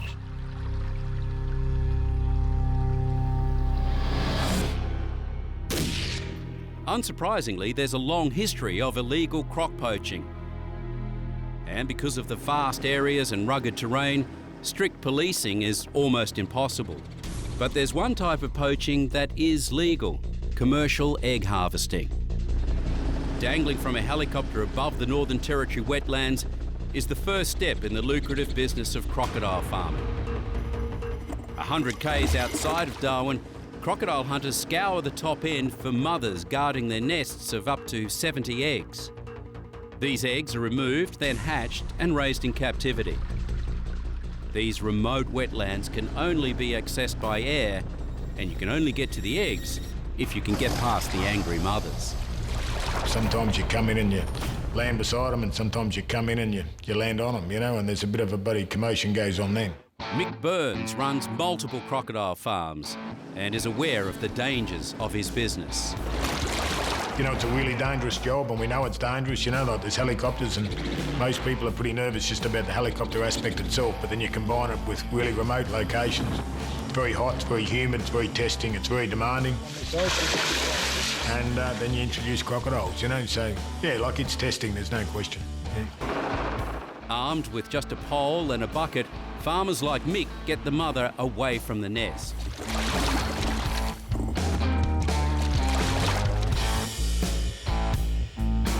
Often it just comes down to that sort of fight or flight, and it's a big game of bluff. So you just come around here. And 9 times out of 10, probably 99 times out of 100, you win the game of bluff, and when you don't, well, you've just got to make sure you've got that exit, so. Yeah. With the crocodile far enough away from her nest, the eggs are collected and flown away. It may seem cruel, but Mick insists that there are benefits both economically and environmentally. Well, most of those eggs will drown, And if they don't drown, a large percentage will cook or be predated through wildlife and the likes. So it's only 1 in 100 of those eggs that'll actually become an adult crocodile. We don't shy away from the fact that it's a commercial outcome and it's a commercial platform, it's a commercial base. But the conservation is actually a big winner at the same time. These hatchlings will grow into just a few of the over 70,000 crocodiles Mick has on his farms. Skins like this are worth around $1,000 Australian and are used as crocodile leather by Europe's most exclusive fashion houses. From Darwin, the singlet and thong capital of the world, to the most stylish city on the planet, Paris.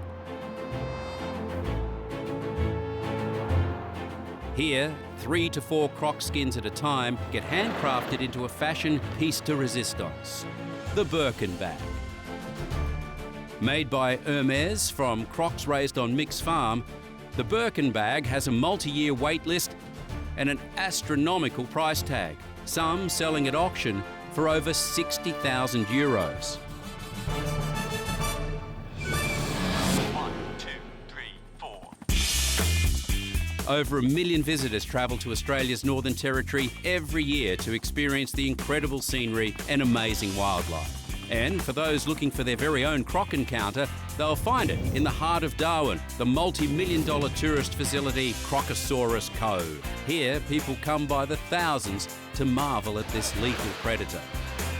The place is literally infested with crocs, and the whole idea is to get up close and personal.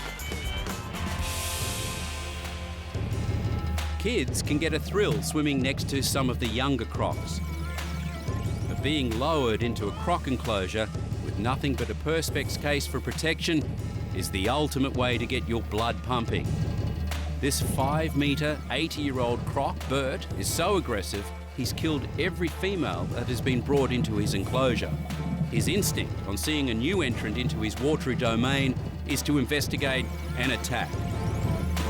The more the swimmer splashes around, the more interested Bert becomes. But it's okay. Bert hasn't managed to break through the cage.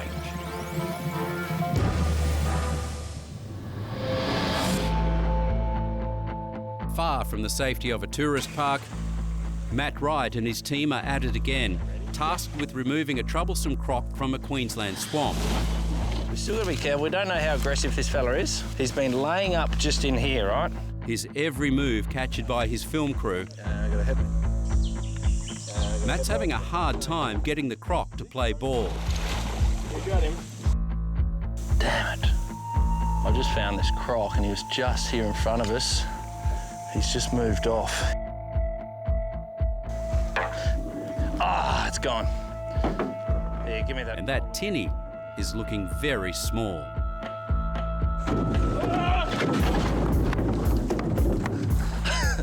Jumped up at the back of the boat and bit the back of the boat, about half a foot away from my knee. They were just centimetres away from landing in the croc's den. Oh, that was in his nose. Go, go, go, go. Good work, Jonesy. Good work. Yep. Come here, mate. We don't want him to go in there. Ah, yep.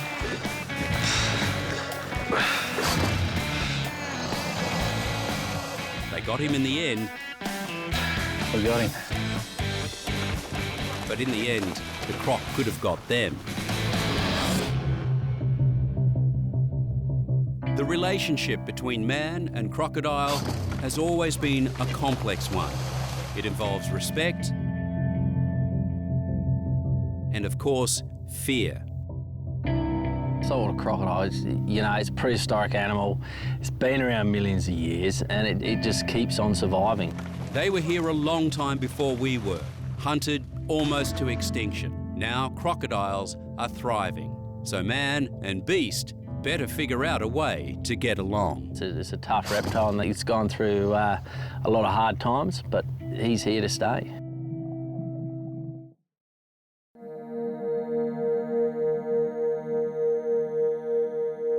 Summer in Australia means trips to the beach, long days in the sunshine, and family holidays. But when weather turns bad, and natural disasters threaten, paradise can quickly become a nightmare.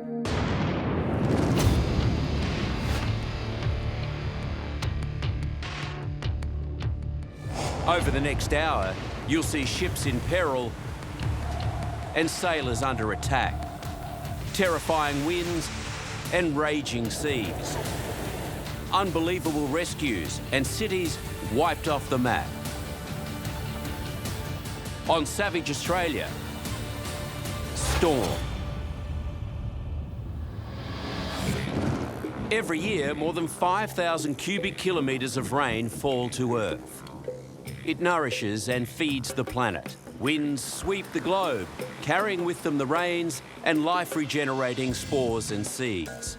But in their extreme forms, these elements can take lives, destroy property, and cause suffering on an enormous scale.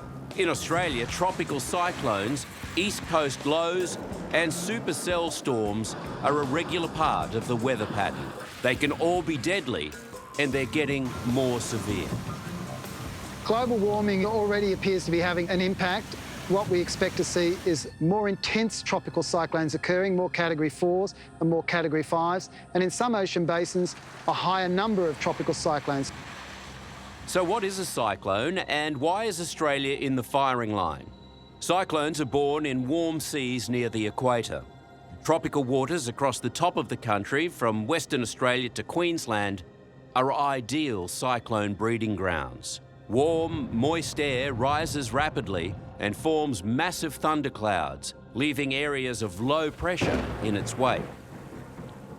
Once the circulation begins to occur, we have air rushing in at ground surface, and if the upper atmospheric conditions are conducive, then that air will flow outwards. It's almost like a vacuum cleaner in the sky. You need to have one end where it's sucking the air in and one end where the air is moving outwards. The severity of cyclones in Australia is measured by categories from 1 to 5, essentially determined by the wind speeds. Generally, a Category 1 cyclone will have wind gusts around about 100 to 125 kilometres an hour. We have various other categories, 2s, 3s and 4s, right up to Category 5 cyclones, which will have wind gusts in excess of around about 285 kilometres an hour. Darwin is a thriving city with a population of about 12,500. On a Saturday morning, it's alive with shoppers. Informality and friendliness are typical of Darwin. Situated at the very top end of the country, Darwin's unique character was a product of its remoteness and relative isolation. And its far northern location made it a prime target for Japanese bombers in World War II, giving Darwin its first taste of disaster. 30 years later, on the morning of Christmas Eve 1974, a relatively small tropical cyclone called Tracy was tracking safely past Bathurst Island. Darwin's not a very easy place to hit with a tropical cyclone because you have Coburg Peninsula to the sort of north and northeast, where a cyclone has to basically miss Coburg Peninsula and then make a sharp turn to come back in towards Darwin, which is exactly what Tracy did. This freakish behaviour put Darwin right in her sights. A dangerously intense cyclone was bearing down on an unprepared town. The Bureau was putting out a lot of warnings, but people were a bit lax at the time. They didn't take heed, and they were impacted by a very, very severe cyclone. A cyclone is imminent. A cyclone is imminent. As Christmas Eve ticked over to Christmas Day, she unleashed her fury.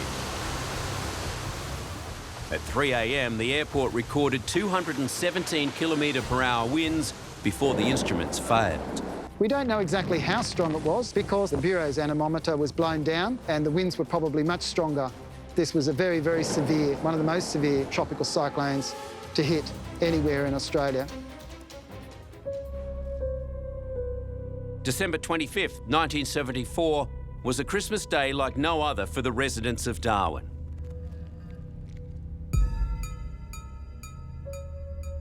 In just one night, their hometown had been virtually wiped off the map.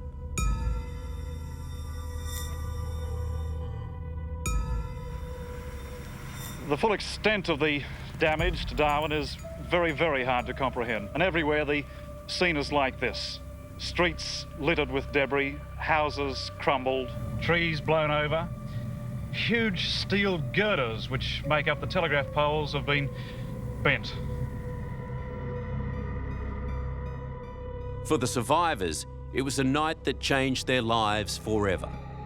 I've never experienced anything like it in my lifetime. We thought it was the end. We thought it was the end. I did anyway. I thought, well, this is the end. We won't get over this.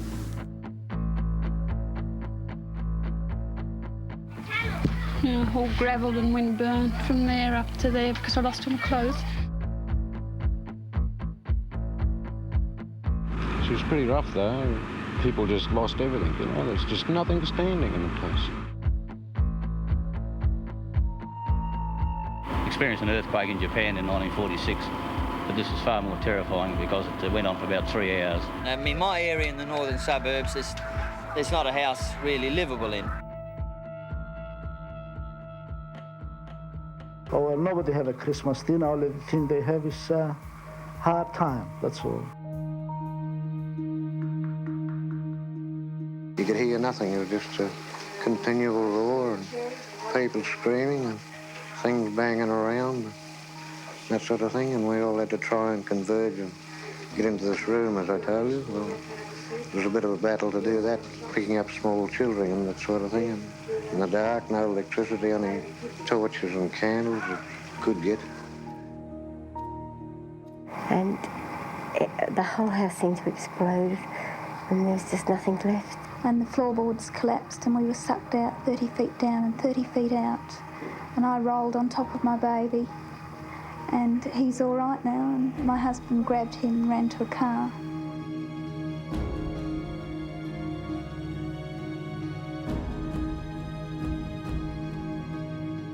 There's nothing wrong with me at all. I've only lost an eye, and that's nothing compared to legs and arms and speech, and, you know, I'm not blind completely. Well, what were your thoughts in the middle of the cyclone? I was scared to death. I thought I was going to die. The death toll was always going to be terrible, but on that Christmas Day, the full extent of the horror was still not known. This, believe it or not, is an entire house. There's a young boy missing from this home. Police fear that he could be somewhere in there still. Everywhere around here there have been people injured. The number of injured is incalculable.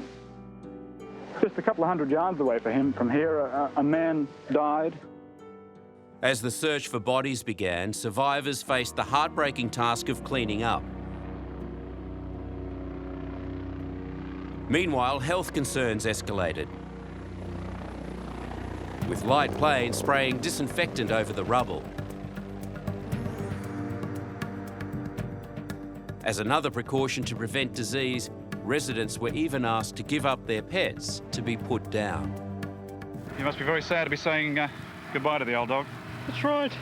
Now, with this possibility of the disease, it's probably to depart with him. It's a bit more than I can take.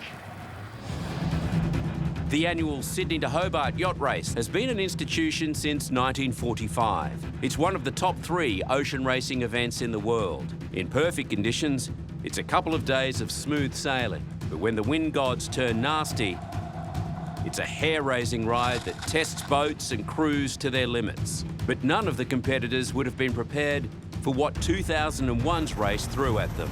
The maxi yachts Nicorette and Wild Thing were battling rough conditions off the New South Wales south coast when a massive waterspout formed right in front of them. As winds and hail shredded Nicorette's mainsail, the crew huddled below, hoping for the best. Meanwhile, Wild Thing's luck held out, but it didn't last long. And we just thought we'd made it, but we couldn't believe it when it hooked back and got us. With its mast gone, Wild Thing limps back to Sydney, race over, thanks to a one-of-a-kind twister. But perhaps the mother of all twisters to hit the mainland was this one, which struck northern New South Wales in 2010. Residents of Lennox Head were amazed when a 100-metre wide waterspout appeared just off the coast.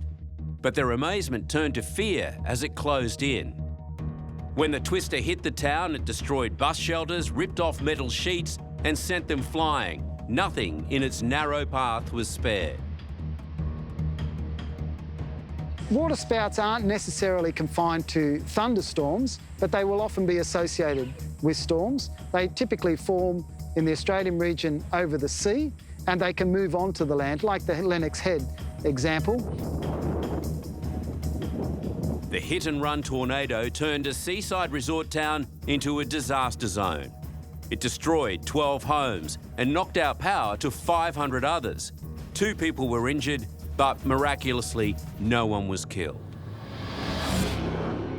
After Darwin in 1974, when 71 people died and an entire city was virtually wiped out, Tracy was the benchmark by which Australians measured cyclones. Over the next 2 decades, scores of severe tropical cyclones hit the coastline. None could match Tracy's legacy of devastation and tragedy.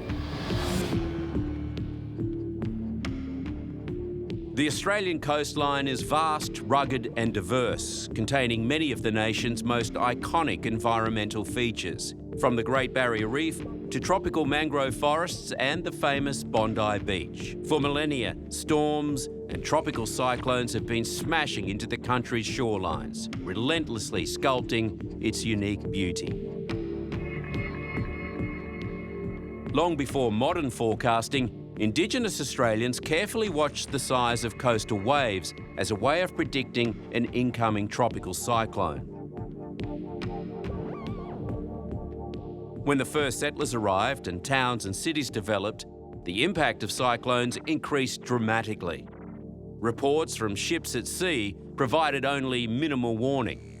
In terms of the early forecasting prior to the satellite and radar era, then really we relied upon observations either from ships or from remote locations, and people would be able to tell us that a cyclone was approaching or it passed by or crossed the coast nearby to them. Reports were less frequent in those days compared to the time period now, but nonetheless we still have some good information about cyclones in the early 1900s and late 1800s for our region.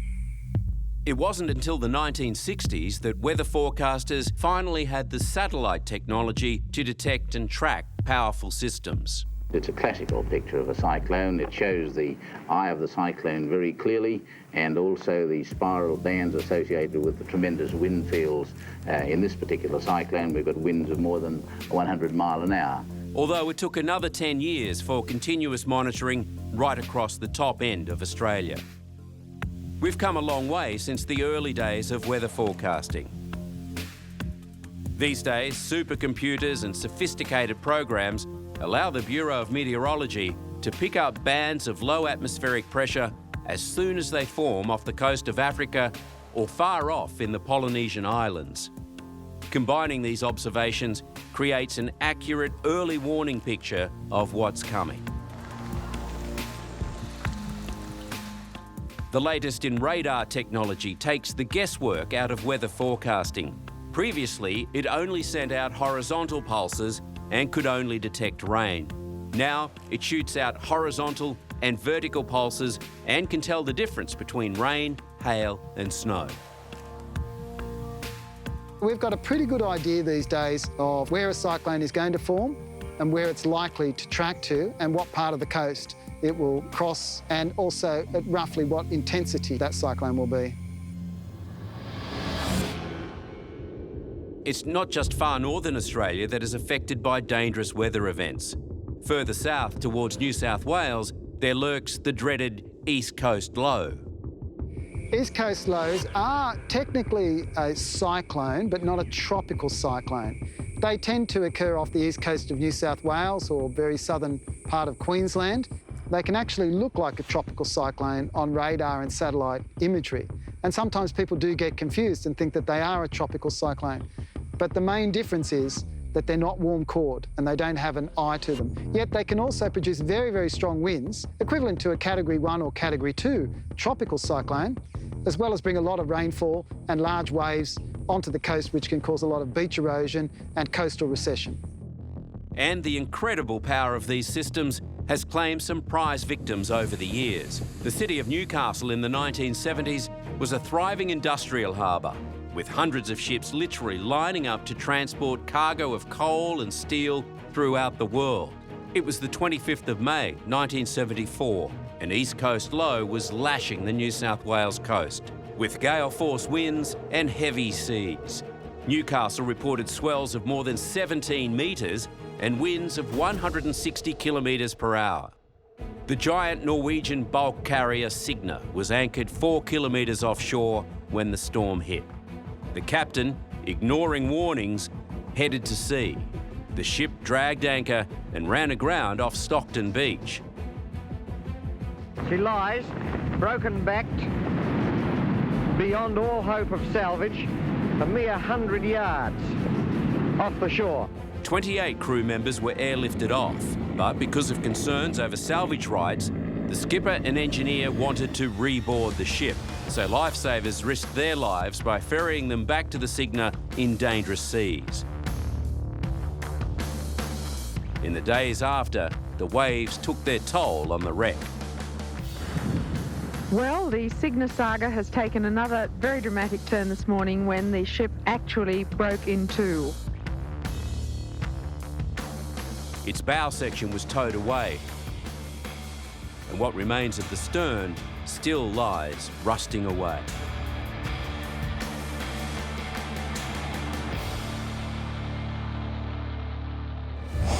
In 2007, a deadly east coast low claimed another ship when the Pasha Bolka ran aground, threatening an environmental disaster. Early on the morning of June 8th, the Newcastle Port Corporation radioed the 56 ships waiting off the coast and warned them to move out to sea.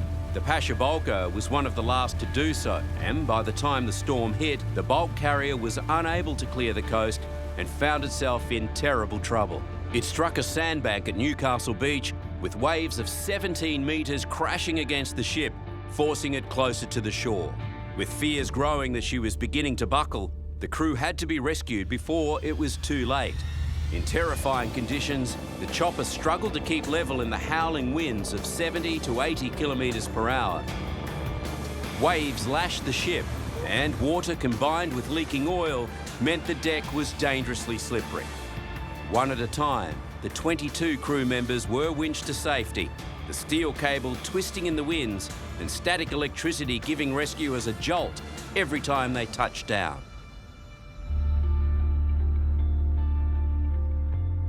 Remarkably, all were unhurt.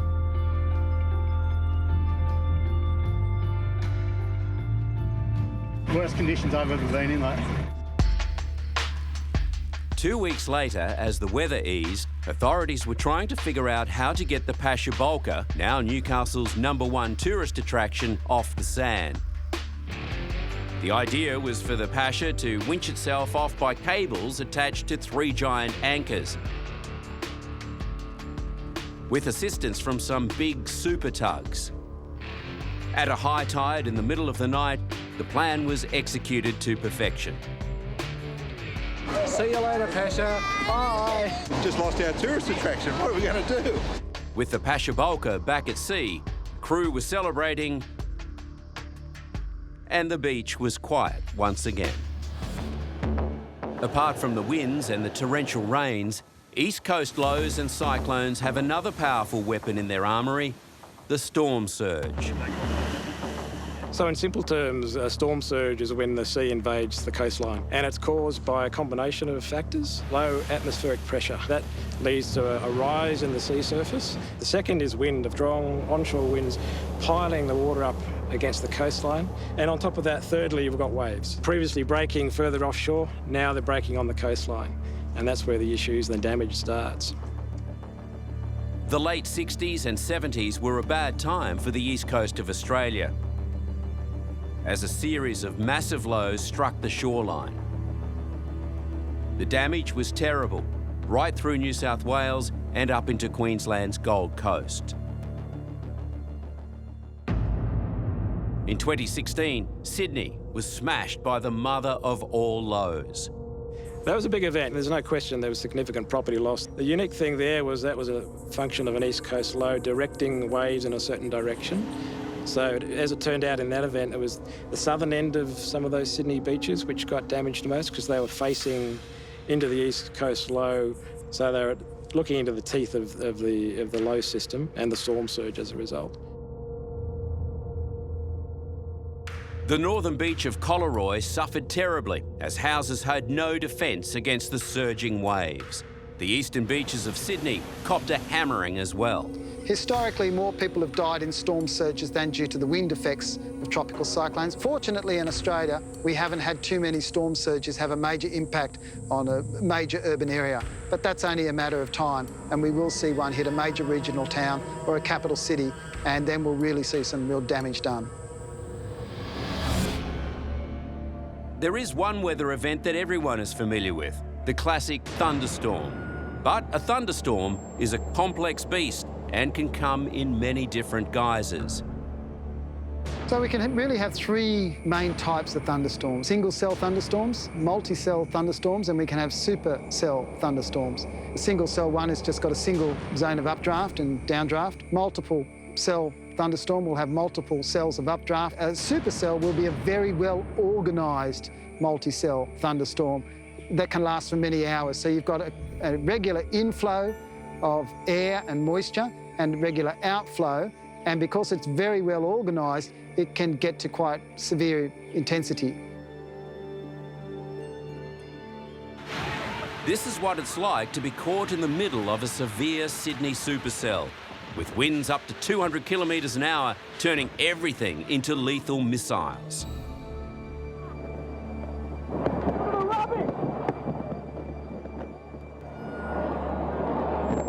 This is the result of a supercell storm in the Sydney suburb of Cornell.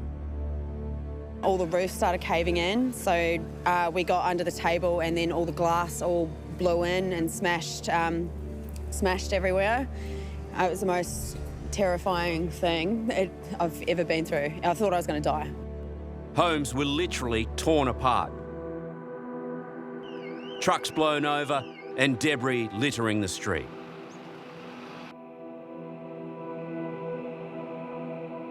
It was part of a series of supercells across Sydney, sending residents scurrying for safety. It brought heavy rains and flash flooding, while lightning split the roof of this home. I heard a loud noise, like boom. Crowds at this Bondi shopping centre had to be evacuated as parts of the roof gave way. 500 properties were extensively damaged. Not a cyclone, but try telling that to the homeowners.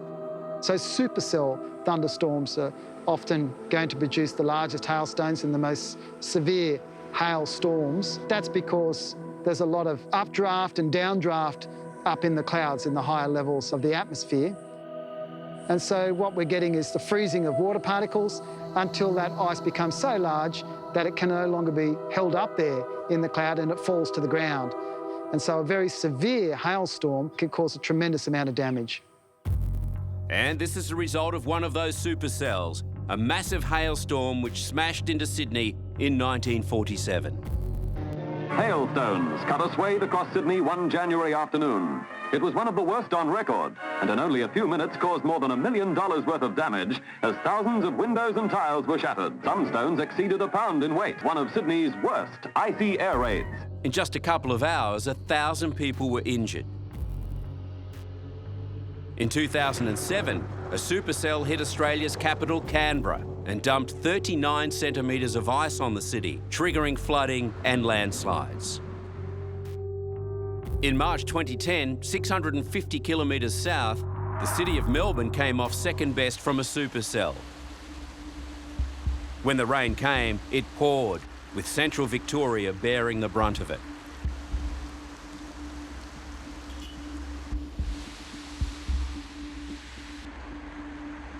Flash flooding created rivers in Bendigo.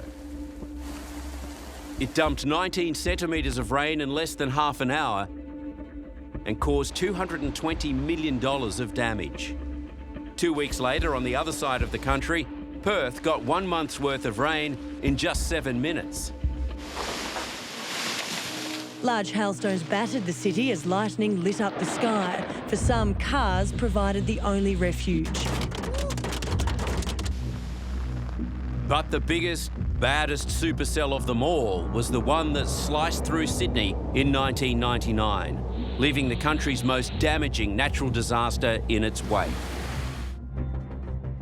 April in Sydney is usually mild, so when radar showed a front coming from the south and storm clouds appearing on the horizon late on Wednesday the 14th, no one gave it a second thought. It started as a spectacular light show. Then came the sound of small hailstones, but that gave way to something else. Sydney-siders knew they were in trouble. Hailstones the size of tennis balls were smashing down at 200 kilometres an hour. I really thought it was the end of the world. Just like a hurricane's hit it. Oh, it's like someone hurling rocks at the wall. Homes, cars, streets and people were subjected to a relentless barrage of icy missiles. Roof tiles, windows and skylights were no match for the hail. In the 90 minutes it took to cross Sydney, the storm unleashed 500,000 tonnes of hailstones on the city and suburbs. Look at them! Quick, quick! There's a ribbon of ice!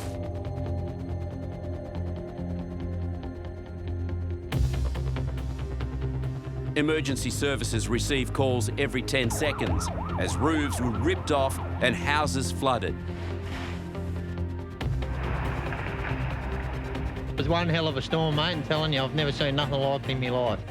The storm's victims were faced with an awful legacy. The scale of the damage was unbelievable, and rescue crews simply couldn't keep up with the demands for help.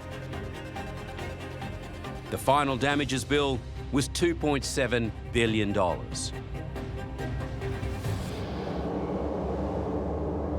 Australians are used to weathering ferocious thunderstorms. But the one that raced through country Victoria and slammed Melbourne in 2016 was loaded with added, unexpected peril. Within minutes, the entire city was left gasping for air in a mass asthma epidemic. What caused it was a highly unusual phenomenon called thunderstorm asthma. It barreled across Victoria towards a totally unprepared city. Mania Makalani and his cousin Maddox were the first to feel its impact. Trying to breathe, it was like I was choking. I was really short of breath. I couldn't really talk. Seeing my cousin like that, like someone in so much pain, right before my eyes, so I got very, very scared. Half an hour later, and 30 kilometres to the east, young mother Jackie Falzoni was woken up by an asthma attack. I thought I was going to die. I was telling my partner I'm going to die. For the first time in her life, medication was useless. It just kept on getting worse and worse, and it kept on blocking off my breathing until I couldn't breathe much anymore. Within 90 minutes, ambulance services were hopelessly overwhelmed. Distress calls were coming in every 4 seconds. Ambulance Victoria's Paul Holman and his response team were blindsided. The scale of it and the spread of it was something I'd never seen, heard, read about, or even envisaged in our planning. At one point, the emergency services line was hit with 140 simultaneous code 1s, the most extreme category. 20-year-old law student Hope Carnivale had been a severe asthma sufferer all her life. When the storm hit the outer suburb of Hoppers Crossing, Hope's sister and mother were powerless to help her. Suddenly it hit her and she could not breathe, she couldn't talk, she couldn't sit up. So then I went over to her and I was helping her. And then Mum got home and we called the ambulance. How far away is the ambulance? They're coming lights and sirens as quickly as they can, ma'am, OK? And it wasn't just asthma patients. People who had never suffered from it were struck down, like the otherwise healthy 11-year-old JL. Inside, it felt like it was squeezed together, really wanting air to come out, but nothing was barely coming out. It was just a really little wheeze, and I was thinking what's gonna happen? Am I gonna die? When Rebecca rushed her daughter to the nearest hospital, she found it overrun with people desperate for asthma treatment which had long since been exhausted. And I looked around me and I just said, what's happening? This must be the end of the world. This must be the last day on Earth. It wasn't Armageddon, but Melbourne had been hit by a deadly plague of pollen. Ideal growing conditions meant that fields of ryegrass were ripe with pollen, and the ferocious winds had sucked thousands of tonnes into the gathering storm front. Normally, ryegrass pollen is too large to enter the airways and spark an asthma attack, but this megastorm was different. It was highly charged and heavy with moisture. Those two factors caused millions of large pollen particles to explode, scattering trillions of microscopic specks over the city and deep into the lungs of everyone who breathed them in. Amongst those struggling to breathe was Mania, who knew he was in deep trouble. I thought it was over. Yeah, I didn't know what to do. Mania's cousin Maddox rang for an ambulance, and he was lucky. His call was answered.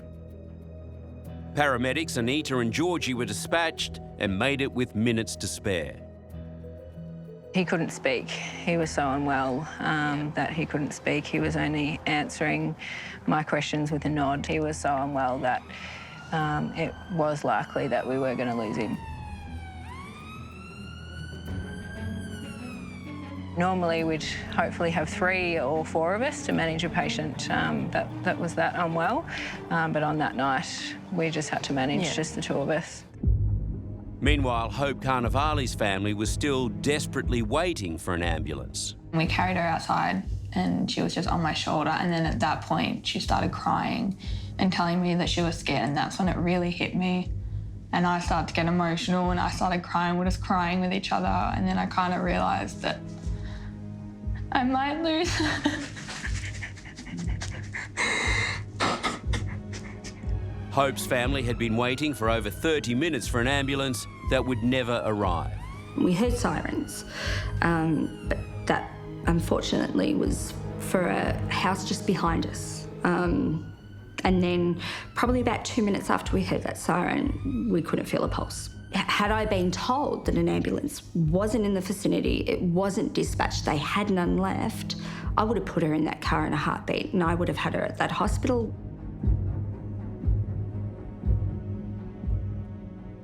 Hope Carnivale was one of the 9 people who lost their lives that day. I love you so much. As a result of the asthma storm that hit Melbourne on November 21st, 8,500 people were treated by the city's health services. According to scientists, there will be a next time.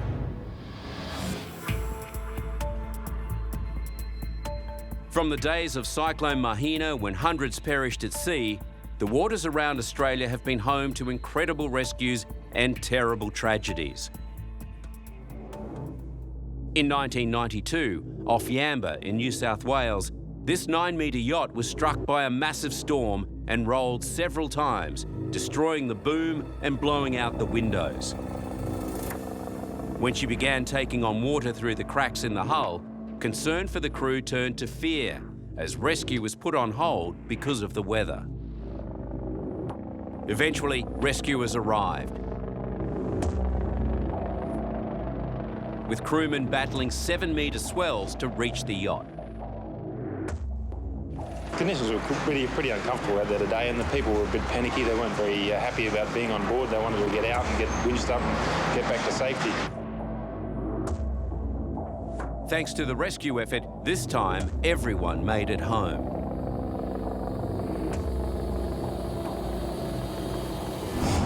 Sailing from Cairns to South Africa was the trip of a lifetime for 2 Aussie adventurers, Helen and Robert Holt. But it almost killed them. We were knocked down. Actually, this is where I wrote down here, knocked down. That was our position down there. Approximately 200 nautical miles. The winds began to rise without warning. By 7 that night, it was blowing a 50-knot gale. By the next day, it was roaring at 70 knots. The seas at that stage were foam. There were breaking crests from what little we could see, which was very little, and the wind, and it was still increasing. The wind was still increasing. At 5:30 a.m. on Saturday, they were waiting for the morning light when a massive wave drove their 16-ton yacht deep underwater. We heard a roar, a large roar, and then all I've termed it as is a sledgehammer. A huge bang hit us, and all I saw was blackness. It felt as though she was a piece of paper, flipping over a piece of paper like a page on a notebook or something. It was incredibly fast. Miraculously, she came back up, but Robert found Helen unconscious on the cabin floor. I couldn't detect any breathing. I gave her a few whacks in the chest, in the middle of the chest, started to apply CPR. We're so grateful to be alive. Robert had been sending out distress signals, and finally a plane and frigate arrived.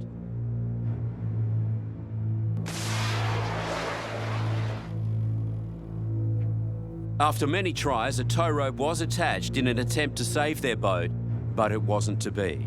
The captain, he said, "I've been instructed by Canberra to drop the tow and take you on board."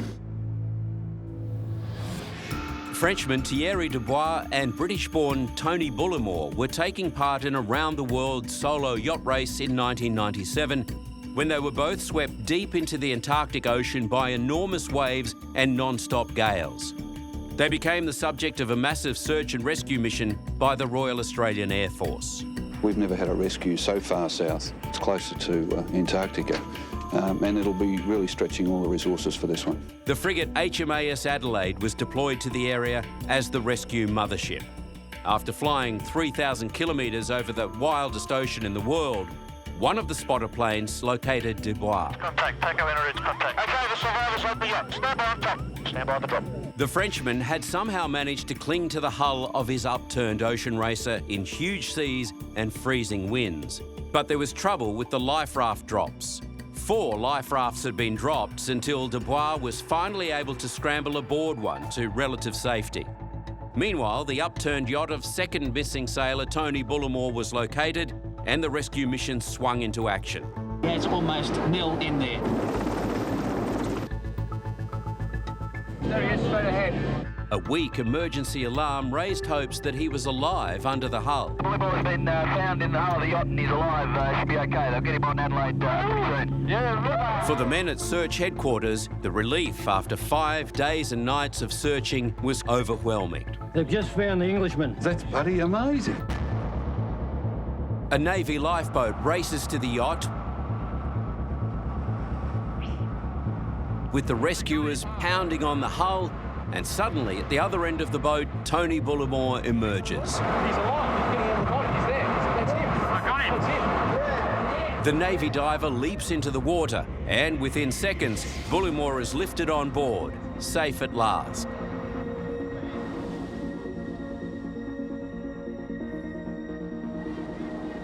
And he wasn't afraid to show his gratitude.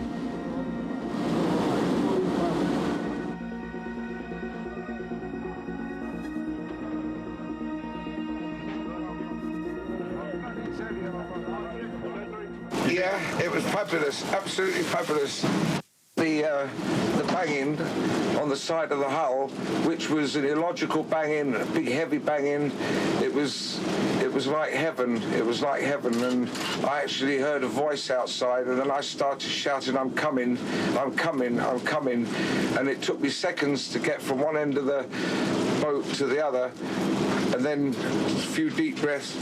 I dived out the boat and over, and boy, when I saw this ship standing there and a plane going over the top, and a couple of guys, you know, peering over the top of the upturned hull, it was heaven.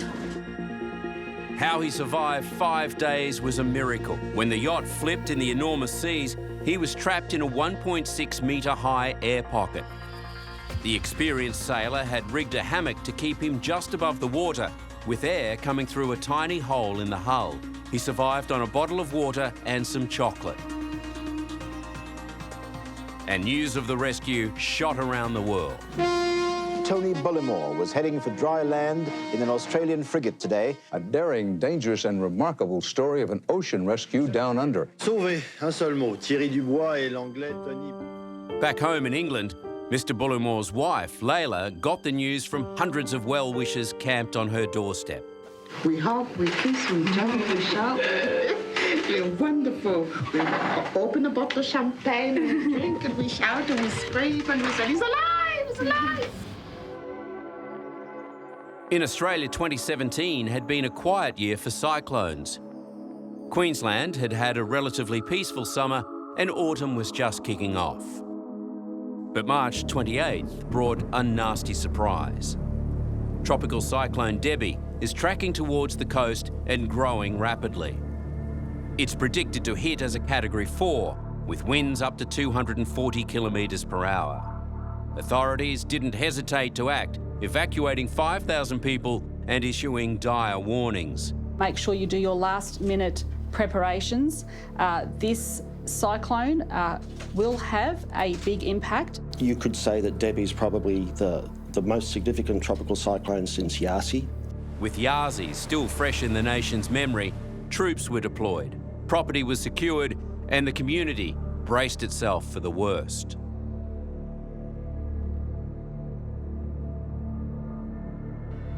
Just after midday, Debbie struck the coast at Airlie Beach and the Whitsunday Islands.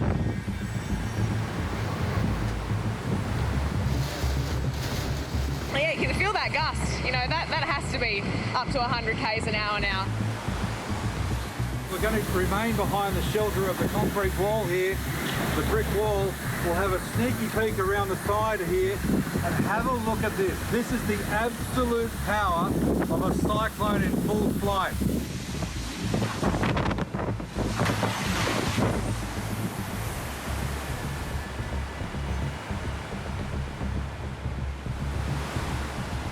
The winds are insane. I can't imagine it getting any worse than this.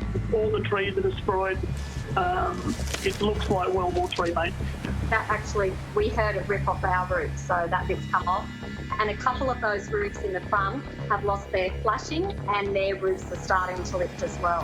Trying to get back into safety. It's too dangerous out here now. Way too dangerous.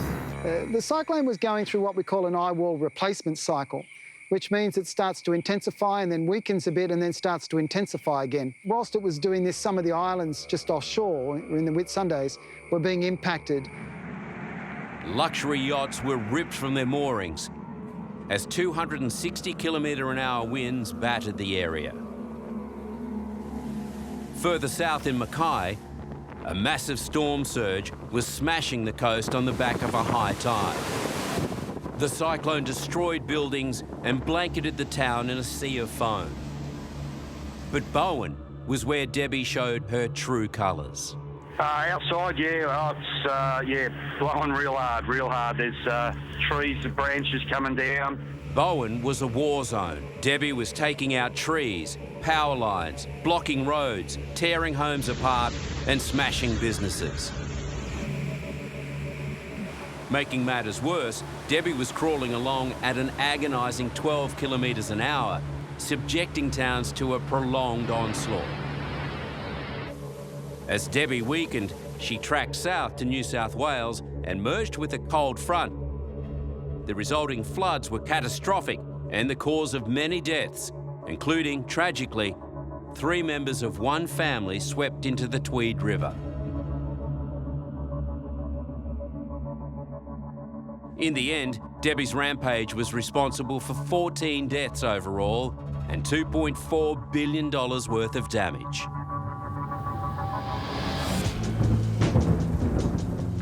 As for the future, it's looking grim, according to the weather experts and climatologists. As the climate warms and greenhouse gases kick in, the number of intense thunderstorm days in Australia is expected to increase. Storm surges are expected to worsen as they are now riding on rising sea levels of 3.4 millimetres per year. The coast of the future has the real potential for being a different landscape that we're familiar with. And with sea level rise, global warming, there's the real risk that storm surges will reach higher and further inland.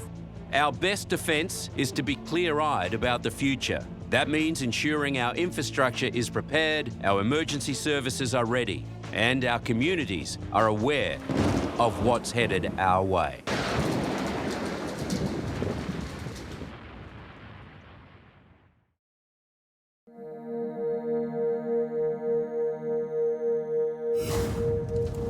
Australia is no stranger to wildfire. It has stalked the land down through time, a primal force. But man has increasingly populated areas in fire paths and is only now learning we are no match for the ferocity of an Australian firestorm.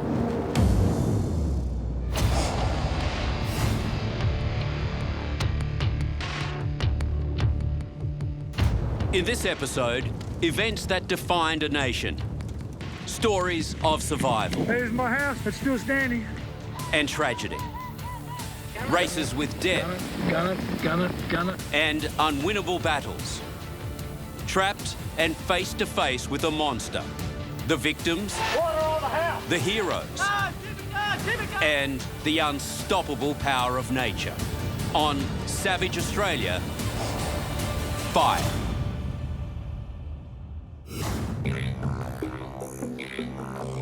Indigenous Australians were masters of control burning and fire management. The Indigenous people of this great land use fire in so many ways, whether it was for clearing, whether it was for revegetation to help them with hunting and access to food. There is much that we can learn from the traditional owners of the land and how they use fire. During the 18th and 19th century, European settlers' inability to cope with alien and extreme environments led to unprecedented devastation. Since those early days, the biggest fires have burnt themselves into Australian history. These fires were named after the day of the week they occurred: Black Thursday, Red Tuesday, and the one that changed Australia's attitude towards fire forever, Black Friday. The Gippsland forests of Victoria are swept with smoke and raging flame. Some of the worst bushfires that Australia has ever experienced. Fires that bring destruction and even death. In these amazingly dramatic pictures, we show you a holiday camp surrounded by fire. On Friday, the 14th of January 1939, the temperature reached 45.6 degrees Celsius in Melbourne. These extreme conditions caused a number of fires to break out. A strong northerly wind swept the state, causing several of the fires to combine into one massive front. The fire leapt from mountain peak to mountain peak, obliterating towns in minutes. 3/4 of the state of Victoria was affected by the disaster. 1939, particularly for Victorians and probably for South East Australians, was the pivotal moment for us in fire history. It was the time that white settlers said, hey, we get significant fires in the landscape. And you need to understand, it wiped out large towns. It wiped out communities. It took 71 people's lives. It was the fire that changed everything and marked the beginning of the modernisation of firefighting in Australia.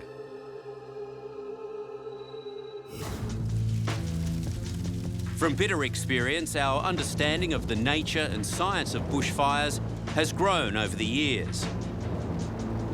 When a bushfire reaches a certain size, its behaviour begins to change, becoming dangerously powerful. When you've got a large bushfire occurring, the air's being all drawn in, we see these convective columns being formed out of large-scale bushfires, which become very volatile. As wind pushes the fire front forward, it gains speed and intensity, consuming the fuel in its path. A huge convection column rises high into the atmosphere above the inferno. You're talking about an extraordinary force of combustion and energy coming together, and once it starts, it continues to self-generate and build itself.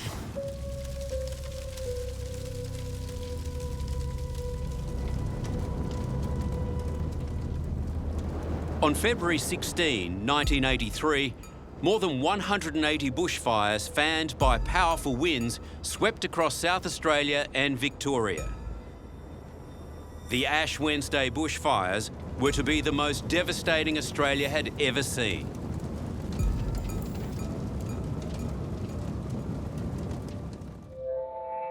Prior to that fateful February day, it had been the worst of summers, with more than 10 months of severe drought. On the land, animals searched for food on the side of roads. Many farmers made the heartbreaking decision to destroy their precious livestock, while in the city, they were running out of water. The week before the Ash Wednesday bushfires, there was a hint of things to come. Strong winds lifted 200,000 tonnes of dry soil from the ground, creating a huge dust storm across southern Australia. The dust cloud was so large and thick, it blocked out the sun in the middle of the afternoon in the capital of Victoria, Melbourne. The day began with clear skies and an expected temperature of 34 degrees. The concern was a hot, dry, northerly wind forecast for the area. In Adelaide, the temperature soon hit 40, and with wind gusts expected to reach more than 100 kilometres an hour, it was a recipe for disaster.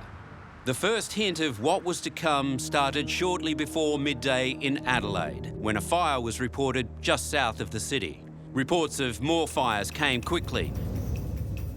From the north in the Adelaide Hills, farming country in the southeast, and on the other side of the mountains. In just 2 hours, major fires were burning on 6 fronts, and the strong winds kept the fires coming. Something like 120 houses at risk up here. I don't know how many have gone. We are in deep trouble.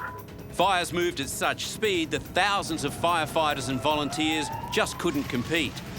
Visibility over Adelaide became so bad, traffic stopped, power went off in many areas, and people trying to flee their homes were trapped. Adelaide radio journalist Murray Nicol put his life on the line that day, working as a volunteer firefighter. He reported on the ferocity of the firestorm. At the moment, I'm watching my house burn down. I'm sitting out on the road in front of my own house where I've lived for 13 or 14 years. And it's going down in front of me. The roof is falling in. It's in flames, and there's nothing I can do about it. Absolutely nothing. There's been a fire unit here from Summertown pumping water till we ran out, and the flames are in the roof. And God damn it, it's just beyond belief. My own house, and everything around it's black. There are fires burning all around me, all around me. The journalist was lucky. On that same street, 4 people died. At 4 o'clock in the afternoon, the wind changed direction. There were now dozens of major fires burning around Adelaide. Locals were powerless. The fires were moving too fast. The fire crews simply no match for the flames. Such speed and ferocity had never been seen before. Meanwhile, in Victoria, it was early afternoon when the first fires broke out. Temperatures had hit well over 40 degrees, and just like South Australia, nobody could have predicted the disaster that lay ahead. An outbreak began at Deans Marsh, a small dairy inland from the Great Ocean Road. Fire tore through the surrounding ranges and struck out at coastal towns. Further along the coast, 100,000 hectares of rich dairy country would be destroyed as thousands of residents were evacuated. Bushfires can burn up to 1,000 degrees, if not more, at the main fire front. You see the results of the intensity of that fire decimating and consuming whatever it might be in its path. 50 kilometres from Melbourne, in the Dandenong Ranges, more fires raged, spreading south and east, taking out entire towns. By the early evening, people were fleeing for their lives. Many had frightening escapes. And the flames came right over the top of the car. Top, and then the wind changed and blew them right back over us again. That happened about 3 times before someone came and got us out. The daylight hours of Ash Wednesday were bad enough, with so many fires burning through South Australia and Victoria. But just before dark, with the wind suddenly switching direction again, the worst was yet to come. At sunset along the Great Ocean Road, the wind change sent the fire back along the coast at enormous speed, covering 10 kilometres in 8 minutes. The fires burnt through towns and bush, only stopping at the sea. The whole of the hills were alight. Houses literally blew to bits. A windstorm come in about 140 mile an hour and put fire from Clarkspur back into Aireys Inlet, and most of the trucks that were waiting there, fire trucks and emergency service are waiting there, were lucky actually to get out of there with their lives, not alone their vehicles, because the wind was so strong and you couldn't see a couple of feet in front of you. It broke windscreens of cars and backs of cars and houses just lifted houses and roofs up hundreds of feet into the air and mattresses, and they just floated around up in the sky. You could see them, you know, it was a fantastic sight to see, but a terrible sight to see at the same time. What was once a haven for holidaymakers, retirees and honeymooners was now just charred remains. At dawn on the Great Ocean Road, where the crowds had fled to the foreshore, people woke with no idea of what, if anything, was left. We've got nothing. We took 2 budgerigars with us and a few baby clothes, and I think my daughter and I might have a pair of slacks each, and that's about it. We just didn't have time to get anything. The widespread destruction from the Ash Wednesday bushfires was nothing like we'd ever seen before. Over 3,700 buildings destroyed, hundreds of thousands of livestock were lost, and a total of 75 people were killed. They died while fighting to save their properties, and they died as they tried to escape. Ash Wednesday, one of the worst natural disasters in Australia's history. One of the big characteristics of bushfires is that they're burning very heavy fuels, large leaves, you've got lots of twigs, you've got bark, all the debris getting rushed up into this massive column, they're all burning and alight, so the column starts pouring them out the top, and with the strong winds, the columns can take all those burning embers, many hundreds of metres, many tens of kilometres in the most extreme circumstances, well ahead of the main fire front. And as those embers are landing in unburnt country, they're starting new fires. Many of these spot fires are drawn into the main front. For anyone inside the impacted area, the surrounding fires can appear chaotic, leading to confusion and wrong decisions. In 2003, southeastern Australia was in the grip of severe drought. Among the worst affected areas was the Australian Capital Territory, home to Canberra. In January, several small fires were burning around the edges of the ACT. A series of dry lightning strikes swept over the vast expanse of the Namadgi National Park and Brindabella Mountains. Fire crews were dispatched into some of the most remote sections of the bush, but the eucalypt forests had been decimated by years of drought, making the fires difficult to contain. The smoke close around, you could only see 100 metres or so. It was pretty eerie and rather worrying, and you felt very much alone. For more than a week, a fleet of choppers kept the flames at bay. But in the nation's capital on the morning of Saturday, January 18, residents woke to the news that the fires had broken containment lines overnight and were being fanned towards Canberra's suburbs. Once it gets to this road, we're going to let it burn right up to the road, but we're going to stop it from getting in the suburbs. That's our objective. The plan was to stop the fires from crossing the Murrumbidgee River corridor. The gusty winds and high temperatures had other ideas. T0 Delta 4, the fire has broken across Yarragamba into the houses, over. OK, what do you need? What started out as a few discreetly burning fires was now one enormous blaze. I have flame height probably over 100 feet on Warrigan. By midday, firefighters' worst fears were realised. Sam, this is a rare situation. We need some pumpers here urgently. We've got houses alight everywhere, and we really need some more structural protection. The ferocity of the blaze had taken the whole country by surprise. Good afternoon. Welcome to a special bulletin updating the fire crisis in the Australian Capital Territory. And the situation in Canberra is far worse than anyone could possibly have imagined. As the crisis worsened, there was no sign of authorities gaining control. Sam, we've lost total visibility. Woo! Terrified residents were caught out and fighting to stay alive. We have lost. Get in, mate. Quick, Steve. When they left, over. Good luck, boys. And firefighters battled to keep it together in the confusion. His mission's blowing up. We're trying to pick some water up and put this house up here. She's going. Is Burnsy here with you? No, he's not, mate. Sam, we've got 2 firefighters on the count for it. The firefighters were eventually found, but the confusion continued. Burning pine forests surrounded the southwest suburb of Duffy, where the first houses were lost. Firefighters were dispatched to the suburban fringe, but were quickly forced to retreat. Almost simultaneously, Revette, Holder, Evatt and Canberra were alight with residents fleeing for their lives.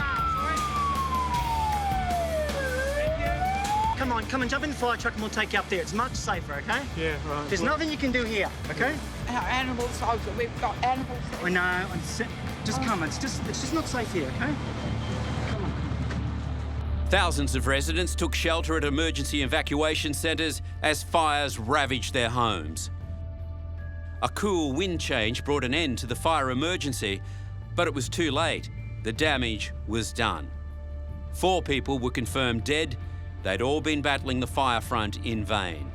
More than 500 homes were destroyed and thousands of people left homeless. A very intense bushfire will take control away from you. The trauma that it brings, it tests every element of your resilience. You think you've got a plan, you've got everything sorted out, and next minute smoke is billowing over you, you can't see. Fire will take over your environment. What comes with that? It challenges our senses, our ability to cope, our mental health, our physical health. It has huge impacts. Victoria was in the midst of an intense heat wave and had gone 2 months without rain. On Saturday, February 2nd, 2009, the sun rose over a parched land. The temperature quickly climbed into the 40s and the winds blew hot and strong. Mid-morning in the Melbourne CBD, and senior firefighters are concerned. They were studying the Fire Danger Index, which measures temperature, wind speed, humidity and fuel load. I can remember the day of Black Saturday when the Bureau of Meteorology gave us the forecasted figures, and we looked at them and these can't be right. These are literally off the scale. And at that point, we've gone, we're in trouble. An hour's drive north of Melbourne lies the town of Kilmore. At 11:47, 60-kilometre-an-hour winds tore down power lines. A fire was ignited and the catastrophe had begun. By the time firefighters reached it, the fire was uncontrollable and racing towards the 4-lane Hume Highway, jumping it like it wasn't there. Outrunning the fire trucks and with warning systems already stretched, it began taking out houses in its path. One of the first towns to be hit was Clonbinane, home to the Scicluna family. There's fire down there, Dad. I arrived home, probably about 10 minutes before the fire hit. My family was already putting things in place. Sprinklers were on around the house. They were getting all things prepared. We've got fire down there, down the back. Do we? Yeah. All right, so it's coming to us. Yeah, look at the embers, we're getting embers. Inside now, bud, inside. It's strange, even when the fire was coming, my partner said to me, you know, there was almost a feeling of, let's get this over and done with. Look how big it is over there. Come on, we go. Let's go take refuge. One more. It's right on us here. Have a look. The trees were getting totally consumed as it was coming at us. And there were probably 2 or 3 times when we thought, this is the main front coming. The gas bottle! Put it back on the gas bottle!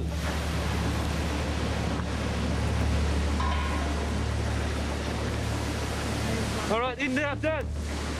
Come on, it's in. Go, let's go. We realised that we were getting a wave of fire, and then we'd go outside and do some more preparation work. And then I think about the 3rd wave of fire, we realised that this was the one that really had the sting in it. Don't go out anymore, Dad, because this is getting hot. The door is. No, we're surrounded now, Dad. All right, this is too hot. Out of here now, Deke. Windows closed. Put the blinds down. We were hoping that the windows would hold. The sprinkler system would put enough water down to create enough water vapour, I guess, to take the sting out of the fire.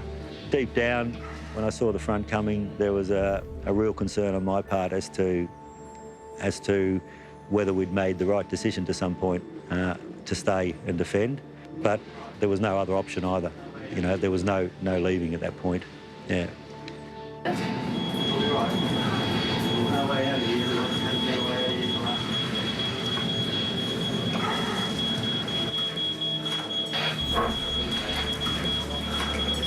We were literally surrounded by fire.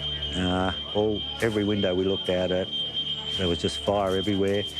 The ember attack was enormous. There's stuff coming in. What? Where? Close the door! Just move! All right, someone go upstairs. I'm right to go out and have a look, all right? No, not yet. My boy was showing Stuart and No, I'm not going in yet. Nah, not on this side yet, Dad. It's still burning very fierce. You got what? It's still, What's that? it's still very fierce on this side. It is, Tony. Don't go out there yet. In the end, they got through, but the fire continued to burn up into Mount Disappointment as the winds built, sweeping it southeast towards the tiny town of Strathewen on the other side of the range.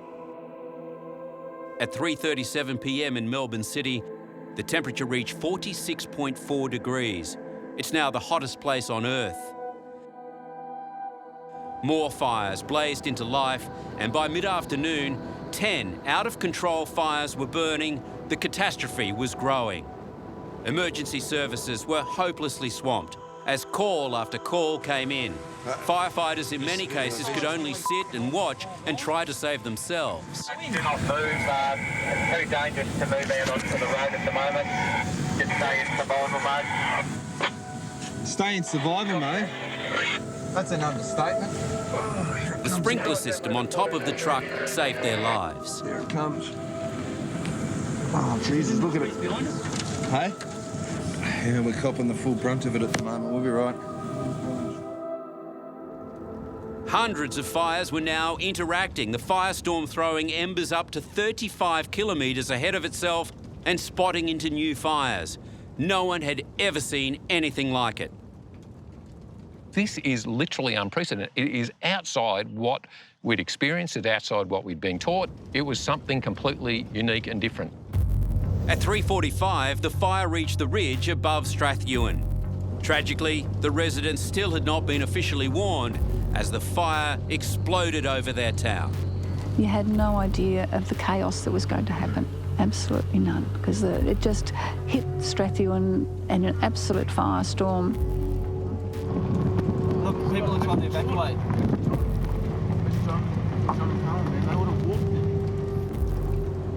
By the time the crews reached the town of Strathewen, it was way too late. 22 lost their lives. Refugees of Strathewen head for the presumed safety of Kinglake, but they are heading into a maelstrom. Confusion and panic ruled the roads as people, in desperation, attempted driving to safety. But fires were everywhere, and there was nowhere to run. With visibility at near zero, there were inevitable deadly pile-ups and accidents. Some just drove off the road, leaving the occupants at the mercy of the flames. You will see so many cars on the sides of road, into trees, down into culverts, smashing into other cars, because you simply lose all visibility. 21 people died that day on the road or in their cars.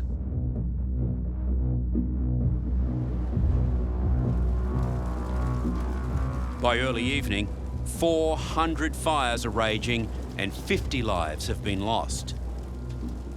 Unbelievably, it was all about to get much worse.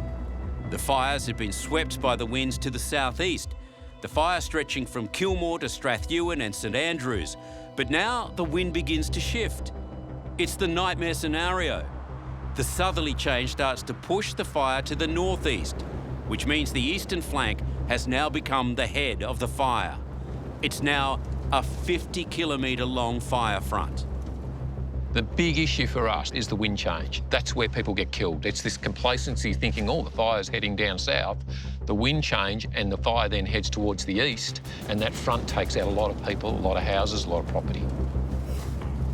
At 5:55, an urgent threat warning is issued for the town of Kinglake. But it's too late. Panic erupts. The main street is suddenly an inferno. Survivors describe what happened. We just listened to everything just explode. Houses exploding, cars blowing up. It's apocalyptic up there. It happened so quick, no one had any hope of getting off this mountain. We've lost a lot of people up here and a lot of homes. It rained fire is the best description I can give. At one stage, a mother called a radio station to plead for help. she was trapped with 8 children. It's surrounded completely by fire and we're just waiting for it to hit. I don't know, we've seen no emergency or anything like that and we really need help right now. Her brother came to the rescue, driving a tractor to the house and saving everyone. But Kinglake was on its own. We could not get trucks in. People don't realise that as the fire went through, trees came around everywhere. There were people trapped on roads. It was just absolutely horrific and very, very difficult, bordering on impossible for us to deal with all those issues. Witnesses spoke of tornadoes of fire bearing down on them. Fireballs just going, you could hear them exploding, like flames, I reckon, 60, 70 feet high. I've never seen nothing like it. In desperation, some broke into the local pub to hide in the cool room, while others scrambled for any shelter they could find. And all we could do is actually crawl underneath a pipe about this big, underneath the roadway, where a creek was going through. I'd be dead right now if I didn't. For Brian Burke and Kylie McGill, it was a living nightmare, and Brian somehow captured it on this amazing video. 6 o'clock, it's supposed to be light. This is the sky. It's really, really smoky. I don't know if you can hear that noise. I'll be quiet, but it sounds like a thunder. Brian and Kylie were at home when the fire came out of nowhere. I've never heard a sound like that before in my life, and it's pretty scary. This is the house next door, but I can't save it. The front of the paddock across the road is on fire. Are you okay? Just please, Kylie, get in the house. No, you'll get burnt. We haven't got any water to fight this with. We've just got to help try and save Trev. Brian was working hard to help his neighbours and takes command. Yeah, just keep wetting it. Wet the house, wet the roof too.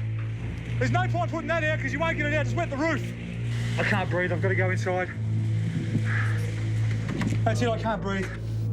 I thought we were gone. I didn't think we had any chance. There's trees exploding, as you probably just heard. Oh no, I can't believe this.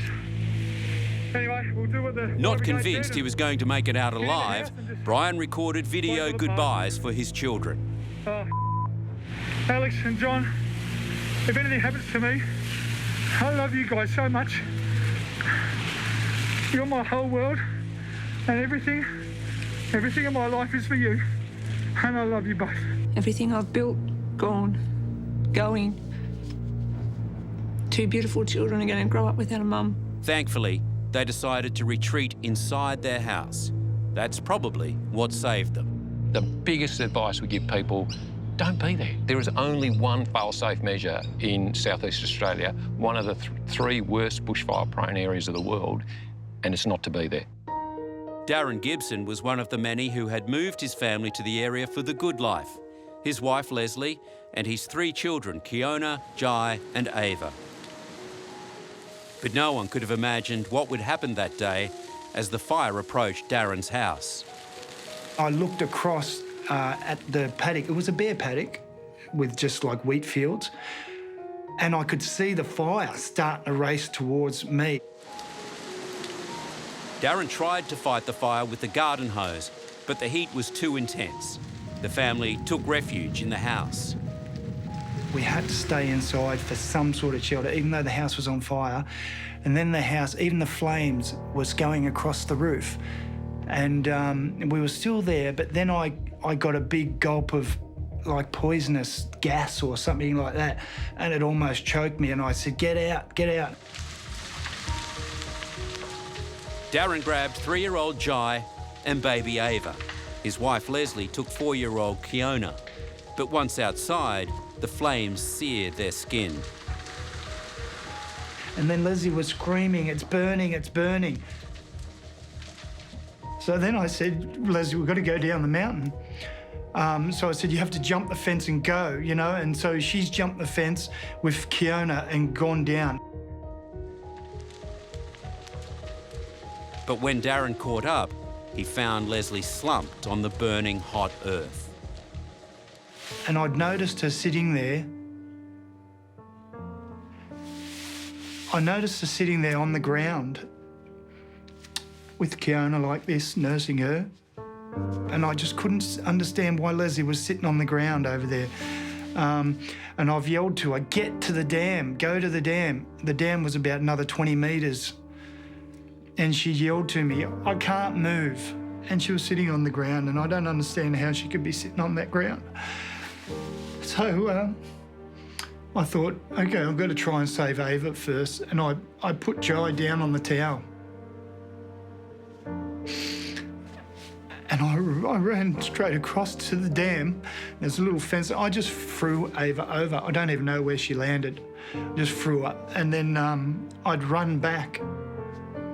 And I was screaming every time my feet hit the ground because my shoes had melted off already by this time. And I was running. Every step I was just yelling, try and get the pain away. In terrible agony, Darren searched desperately for his son. I got back to where I thought Jai was, and I'm looking around. There was a lot of smoke, and I couldn't find him. I couldn't see him anywhere, and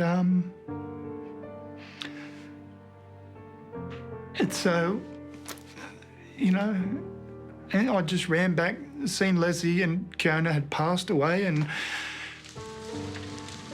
his wife and daughter dead, and unable to find Jai, Darren raced back to where he'd left 2-year-old Ava at the dam. And we laid there on the edge, just on the edge with all of our body in the water and just our heads out. And she was just laying there with her eyes closed saying, Mum, Mum.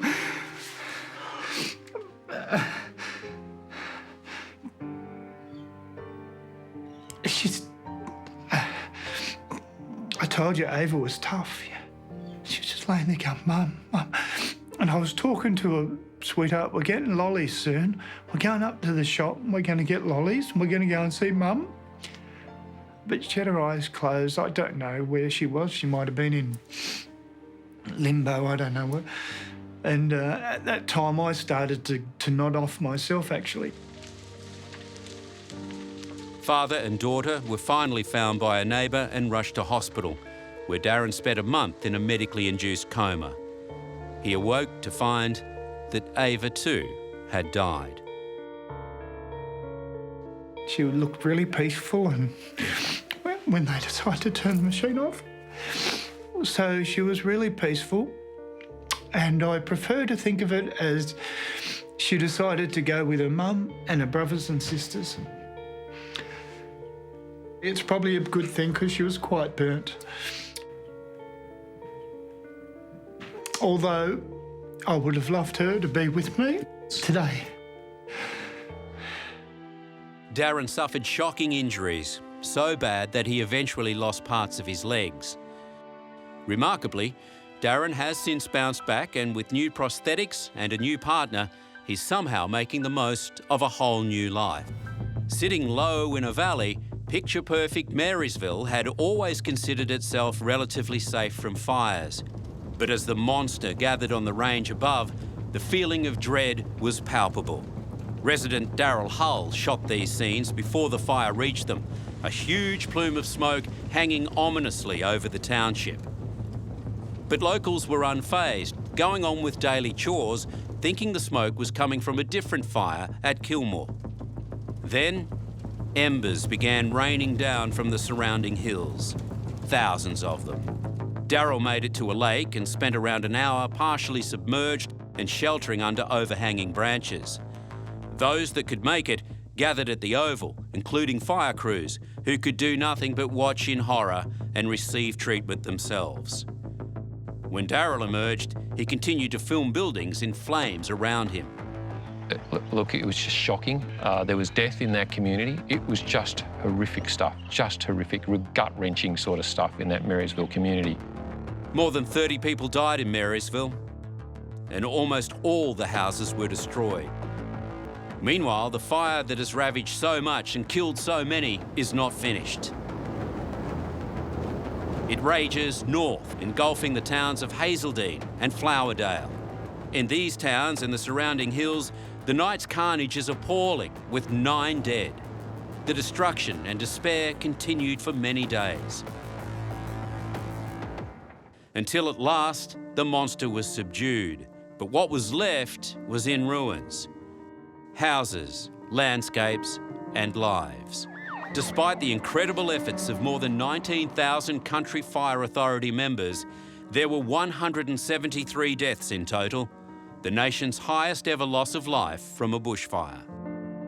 414 were injured, 640 homes lost, an estimated 7,500 people were displaced. The Black Saturday fires will live in infamy as Australia's worst bushfire disaster to date.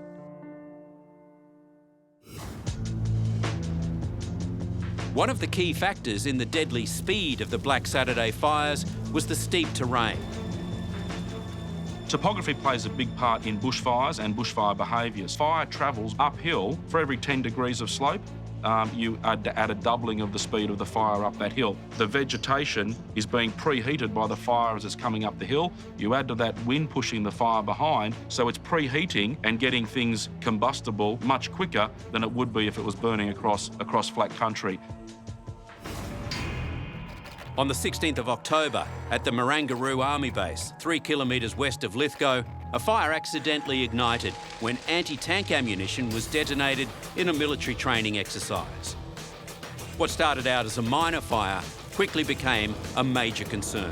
It was hot, it was dry and it was windy. The conditions were right, these fires started, they took hold very quickly and then they effectively, with strong winds, consumed whatever was in their path. By early afternoon, the fire had spread more than 30 kilometres and could now be seen heading for the southern side of the iconic Blue Mountains. By midday on October 17, the weather conditions had deteriorated even further and the battle to save the Blue Mountains was on.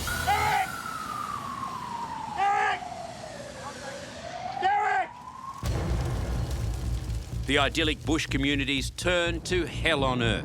Gun it, gun it, gun it, gun it, gun it, gun it, gun it, gun it, gun it, gun it, gun it, gun it. Jeez. The howling dry winds and scorching temperatures were winning, with houses burning, streets closed, and hundreds of children caught in the middle. My house is fine. My kids are in at the school, and we don't know. No one can seem to tell us where they are. I need to know, and no one's giving me answers.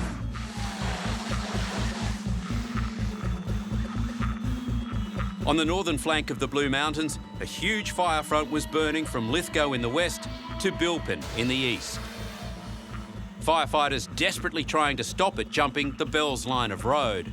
Another blaze took hold in bush around Mount Victoria, and in the east, fires were raging in the hillsides and valleys around Springwood and Winmalee, a fire ridge stretching a total of 300 kilometres. The speed and intensity of the bushfires was so severe, they were simply uncontrollable.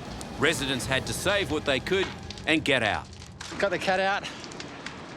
Nobody else here, so that's cool. Just come tearing up from work. But, oh, geez. Yeah, I got to see what else I can salvage before it gets too bad. Don't worry about it. I got her. It's time to go. Forget it, bro. It's time to leave. Yeah. It's too hot, it's too smoky. Get out, man. It's the smoke that'll get you. Let's go.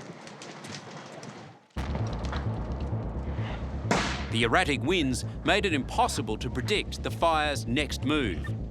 We've had the fire, it's gone over Hawkesbury Road. We've got through the first front. We're just doing property protection at the moment. I'm not sure where the front is now, but we're trying to make sure that everyone's safe in Winmalee. It's the most intense fire I've seen for a long time. And it took its toll on the front line, with firefighters collapsing from heat and exhaustion. As the fire marched on, more and more volunteers arrived, but they were fighting a losing battle. Despite their heroic efforts, 2 lives were lost and 300 homes destroyed.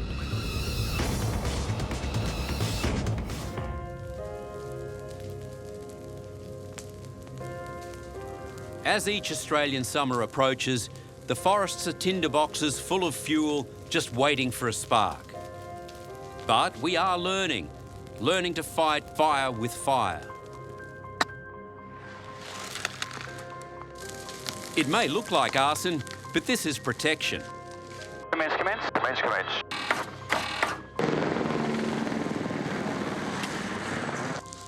On the ground and from the air, authorities start fires early so they don't have to fight them later.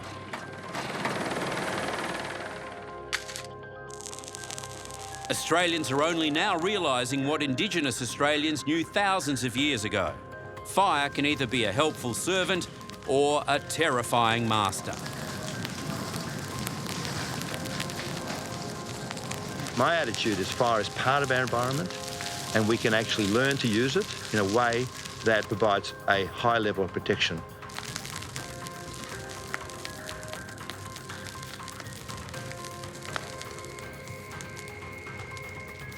I can't see us ever wanting to go back to an era where we allow the fuel to dictate the lives of our people. We must keep on top of the fuel, and prescribed burning is the best way to do that.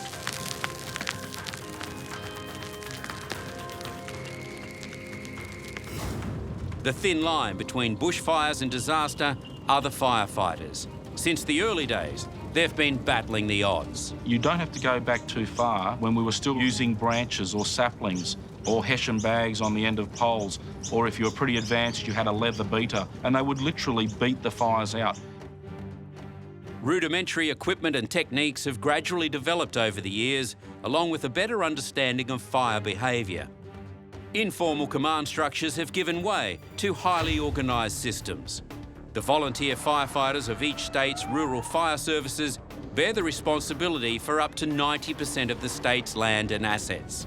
Being that most bushfires occur away from capital cities, that means that these volunteer firefighters are often the front line of defence in most bushfire emergencies. It really has been, in more modern times, that we've seen a massive advancement in firefighting vehicles, firefighting tankers, but also firefighting equipment.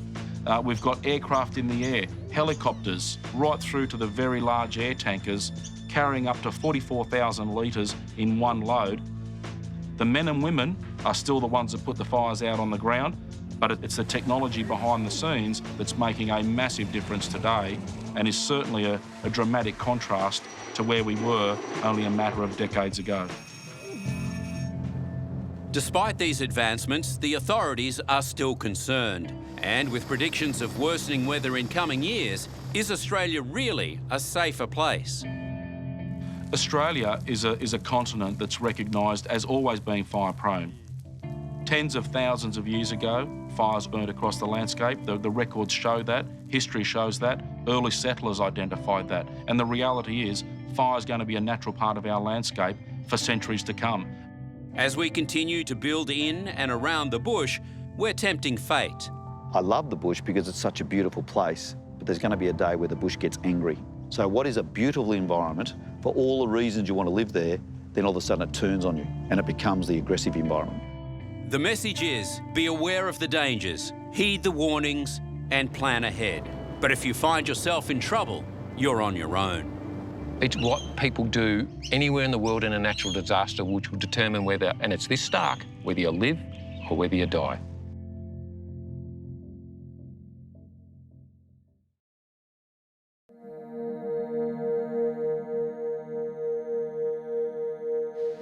Australia is the land of the great outdoors. Every day, Australians and tourists make the most of the natural beauty. In the bush, the skies, and on the beaches. But without warning, these innocent pursuits can turn deadly.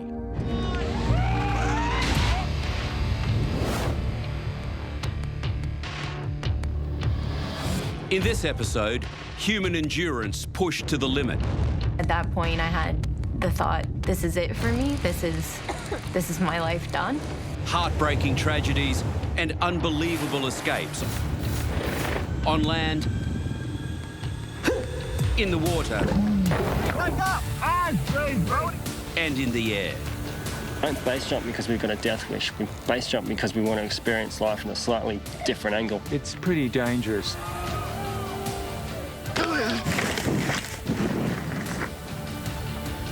On Savage Australia, Deadly Pursuits.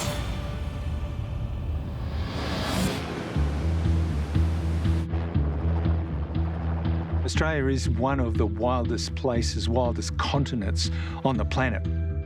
in every way you want to measure it. We're dry, we're flat, we're remote, we've got beautiful oceans, we've got incredible landscapes, and we've got incredible people who want to experience and interact with those landscapes. Every year, millions of locals and tourists spend their summers at the beach, swimming and surfing. Keeping them safe are the famous bronzed Aussie lifesavers, highly trained volunteers who risk their own lives to rescue swimmers from the punishing waves and powerful currents. Hustle between the red and yellow folks, the rip's pulling towards the left there. From its inception in 1906, surf lifesaving enjoyed a perfect record with not a single drowning death. The surf bathers along these beaches enjoy their bathing in comparative safety, owing to the fact that they are constantly under the vigilant eye of the lifesavers who patrol these beaches. But one fateful day in 1938, Aussie lifesavers were tested like never before, or since. A day known forever as Black Sunday. Bondi Beach, Saturday, February 5th. A beautiful summer's day. The first Empire Games had opened at the Sydney Cricket Ground, and tourists flocked to the city in holiday mode. Bondi Beach was experiencing huge swells. The surf lifesavers even set a new record, 74 rescues in a single hour. On Sunday the 6th, despite the seas still being fierce, the inspectors opened the beach, knowing there'd be huge crowds wanting to cool off at Sydney's most famous destination.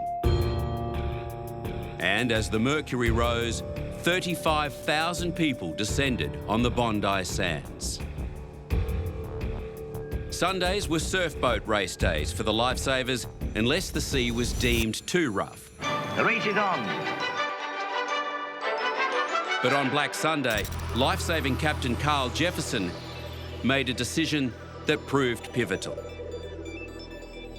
Luckily that morning when I was asked about the race, I said, yes, we'd have it. It was only a sort of luck decision. It could have gone either way. But that resulted in the fact that at that time at 3 o'clock, we had 60 members of our club on the beach, ready to enter this race.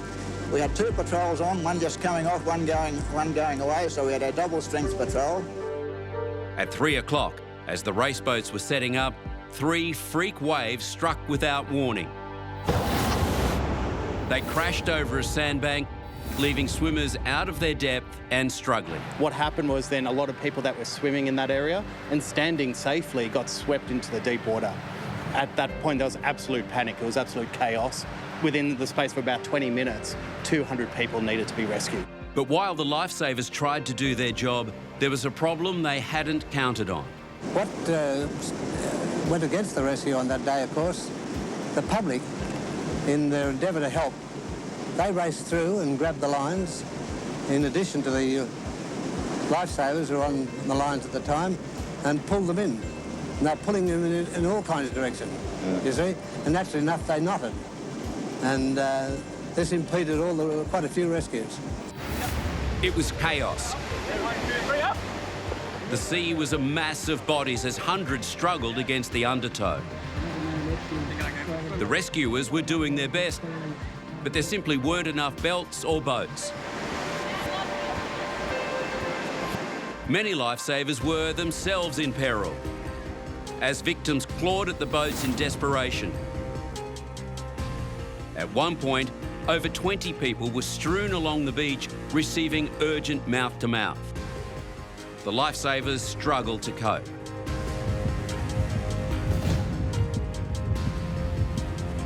One man made the ultimate sacrifice. Lifting a young girl high above his head, he managed to keep her out of the powerful currents, but lost his own life. Everyone came running down to help, and it's amazing with that sort of equipment that there weren't more lives lost.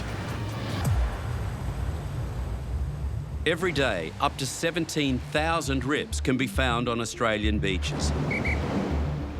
And they are insanely powerful. About 10,000 people are pulled from the rips by lifesavers each year. You see that sign just behind you? Yeah. That's right in front of that rip there, okay? Very dangerous where there's no breaking waves. Well, rips are dangerous because they're almost like rivers in the sea, and they sit in channels, narrow channels, and they flow fast.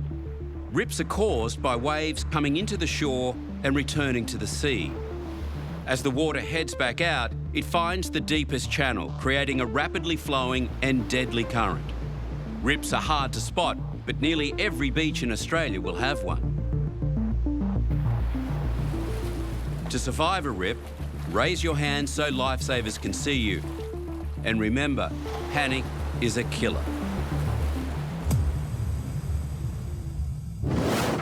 It's not just coasts and beaches. Tragedy in the water can strike inland, and hiking in remote areas can be a dangerous pursuit.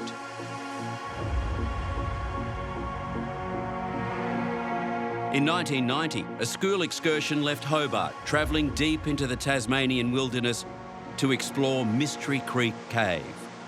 But they were walking into a death trap. When they went in, the water was described as being ankle deep to shin deep. And it had been raining apparently since about 10 o'clock the night before, and the water level in the cave had risen very, very little. And unfortunately, they were only in there for a period of a couple of hours when there was probably a 3 feet rise in the water in the cave. The flash flood caught them by surprise. One student stumbled into the deluge, and when another student tried to help, they were both swept away. A teacher went after the two girls. All three of them drowned. Rescuers couldn't get to the rest of the party until the waters subsided the next morning.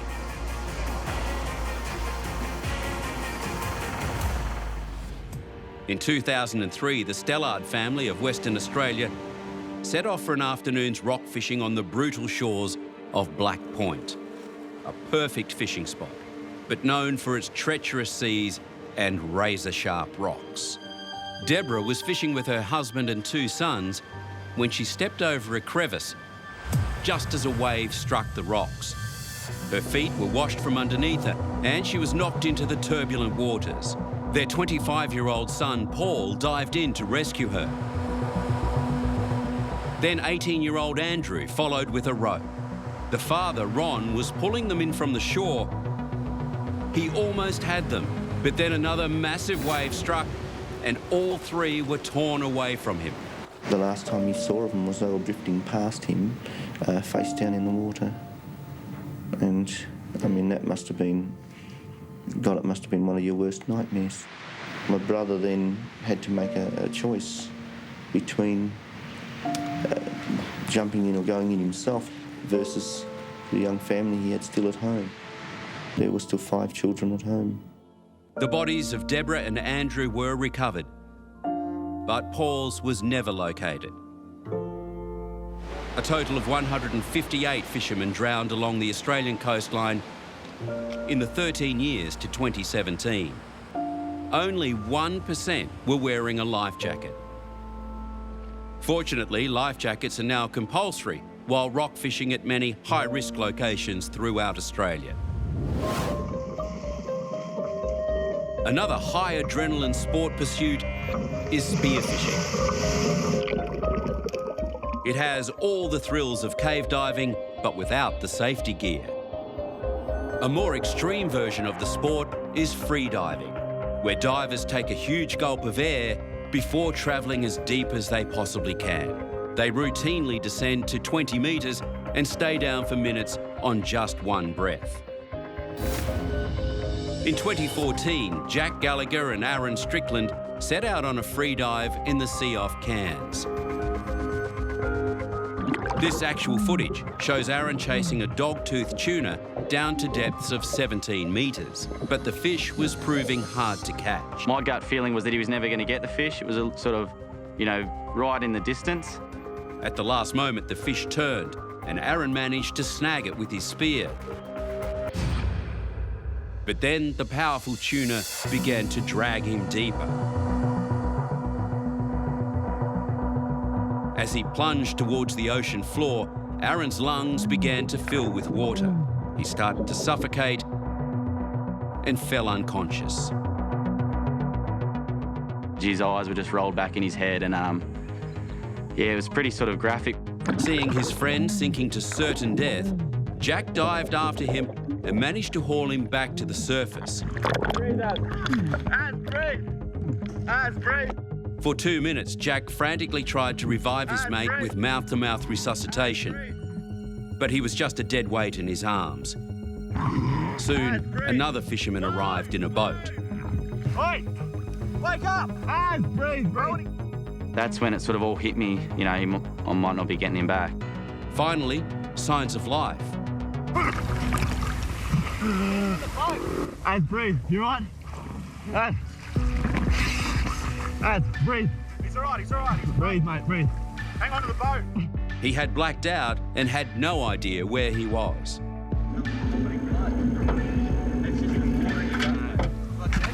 Yeah, pretty much. You weren't coming back unless you had to get out. He was taken to the nearest hospital with saltwater aspiration and was in danger of getting pneumonia. Aaron survived the deadly ordeal thanks to his friend's quick intervention.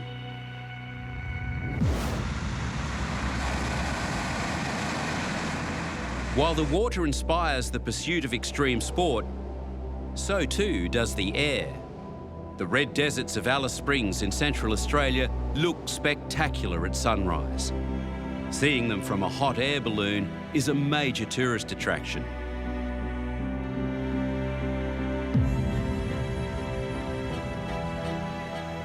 On the 13th of August 1989, early in the morning, a group of tourists set off on a sightseeing adventure with local operator Toddies. The balloon's basket was packed to capacity. There were 13 tourists in all, eager to view the sun coming up over the desert. But 15 kilometres south of Alice Springs, the balloon ran into trouble. Oh, collision. The Toddies balloon collided with another hot air balloon in mid-air. The upper balloon's basket brushed the lower Toddies balloon, tearing a huge hole in it. The lower balloon instantly began to collapse. I couldn't believe what I was seeing when the balloon just completely deflated and plummeted straight down to the earth. I can assure you it was sickening sight. Rescue crews rushed to the scene of the crash, but it was too late. On arrival here, the scene was checked and it was found that all persons on board had been killed on impact. The tragedy was the world's worst balloon disaster for years, and the worst in Australia to this day. Australia is a land of extremes, and people are drawn from around the globe to exploit them. A lot of people around the world who are into this high-altitude extreme sport envy us here in Australia, this incredible natural resource we have right over our heads. Adventure tourism is a growing industry in Australia, with new ways for thrill seekers to get their kicks by living dangerously. Skydiving from a helicopter over Rottnest Island in Western Australia is one popular pursuit. The divers fall towards Earth at a heart-stopping rate of 200 kilometres per hour. Combines breathtaking views with a real adrenaline rush. And we're starting to realise more and more that what we thought were the limits, they've just been blown apart. That was awesome! Wow! But even skydiving, which is heavily regulated, has its share of fatalities. In 2001, a skydiving training session turned deadly when 11 skydivers set off for a jump in central Victoria. One of the divers, Simon Lean, had over 10 years' experience. As I was climbing out, getting ready to exit the plane, it looked as though Simon's reserve pin got dislodged, opening his reserve parachute and dragging him out of the door. Simon was pulled from the plane and things turned even nastier. His parachute entangled with the tail section. It bent about 45 degrees and then it was a couple of seconds afterwards tore off with him still attached. I was scared. That's not something you like to see. Simon plummeted to the ground from 4,000 metres. He died from massive injuries soon after impact. When I saw him land, I was still hoping and praying that he would be okay. I knew he was going to be hurt, but to what extent, I wouldn't know. And it's very unfortunate that he did die. Barry's tangled chute sent the plane into a tailspin, and it hurtled towards the ground with 10 skydivers still on board. I believe they were just fighting their way out, basically, to get out the door. As the plane spun downwards, amazingly the pilot, Barry Dawson, managed to hold the aircraft steady, allowing the skydivers to jump out. But the increasing G-forces prevented his own escape. The door had jammed shut and I couldn't get it open. I thought, oh, yeah, I did. I thought I was going to go in and I don't know, just... It was only the thought of his wife and newborn baby that kept him going. Through sheer force, he managed to get the door open. He jumped from the plane seconds before it crashed and burst into flames. One more second in that plane and I would have been part of it. And to get himself out of an aircraft with the G-forces sort of holding him inside the plane and to get the door open and get himself out, it's a pretty incredible feat. Without the heroic actions of pilot Barry Dawson, all 10 remaining skydivers would have been killed. We've got a whole plane load of jumpers in the plane, and yeah, worst case scenario could have been that whole plane load of perished, and it would not have been nice. The incident proved that even for experienced skydivers, the skies are never truly safe. Humans are always searching for new ways to up their thrill factor. One of the most intense sports is wingsuit jumping. Wingsuit is an inflatable fabric suit that when it inflates, it becomes the shape of a wing and it flies through the air like a wing, generates lift, and you can get out of a plane or jump off a cliff and fly for kilometres. Air is rammed into inlet vents on the suit, and that's what pumps it up into the shape of the wing. Wingsuits are extremely sophisticated, featuring cutting-edge aerodynamics. The stuff we've been doing, even for wingsuiting, it's quite pioneering. To be able to fly a wingsuit in Australia, you have to be a qualified skydiver. It takes years to develop the skill set necessary to go wingsuit skydiving. That training plus the technology that we use is how we manage the risk. Glenn Singleman is one of the top extreme sport athletes in Australia, a joint world record holder in base jumping and wingsuit flying. His day job is an emergency doctor, so he's used to staring death in the face. He and his wife, Heather Swan, have been passionate wingsuit flyers for years. And for them, it's all about the adrenaline rush. You fly like a bird, like an eagle, like a hawk, like you imagined it was when you were a kid. It is personal human flight. There is nothing like it except being a bird. We can be up there and be flying around the clouds, geeking at each other, barrel rolling, playing with the birds. That's just fun. It makes me happy. So there's the savage part of Australia that most people don't even know about. It's right above our head. In winter, the polar jet stream comes up from Antarctica between 15 and 40,000 feet. It's howling like a gale at 150 knots. And we wanted to use that high altitude jet stream wind as a tailwind to break the distance record in a wingsuit. So in 2016, they planned to leap from a hot air balloon, 39,000 feet above the central desert. At that altitude, they were going to need oxygen. So worst case scenario, the oxygen fails at 39,000 feet. We've got about a minute of useful consciousness before we become incapacitated. If oxygen starvation was not enough, the flyers had to protect their bare flesh from temperatures of -50. The exposed skin freezes in about 30 seconds, especially with a lot of wind blowing over it, like when we're flying in the wingsuits. Yeah. You know, if anything happens, I can fly to there and back. There was one man they were trusting with their lives, John, the balloon pilot. I have some familiarity with the environment, but I'm still nervous about it. I am genuinely concerned and want to make sure we get it absolutely right. We're really trusting a lot to John, and we're also trusting that he won't be hypoxic, that he won't be incapacitated. But if any of that happens, we just don't get out. Just come down. At 4 a.m, the balloon was ready for action. This is the moment of truth. This is always the most nerve-wracking time. And yeah, I do feel nervous now. The couple spent an hour sucking in extra oxygen to prepare for the extreme altitude. Finally, the balloon set off in the early hours of the morning.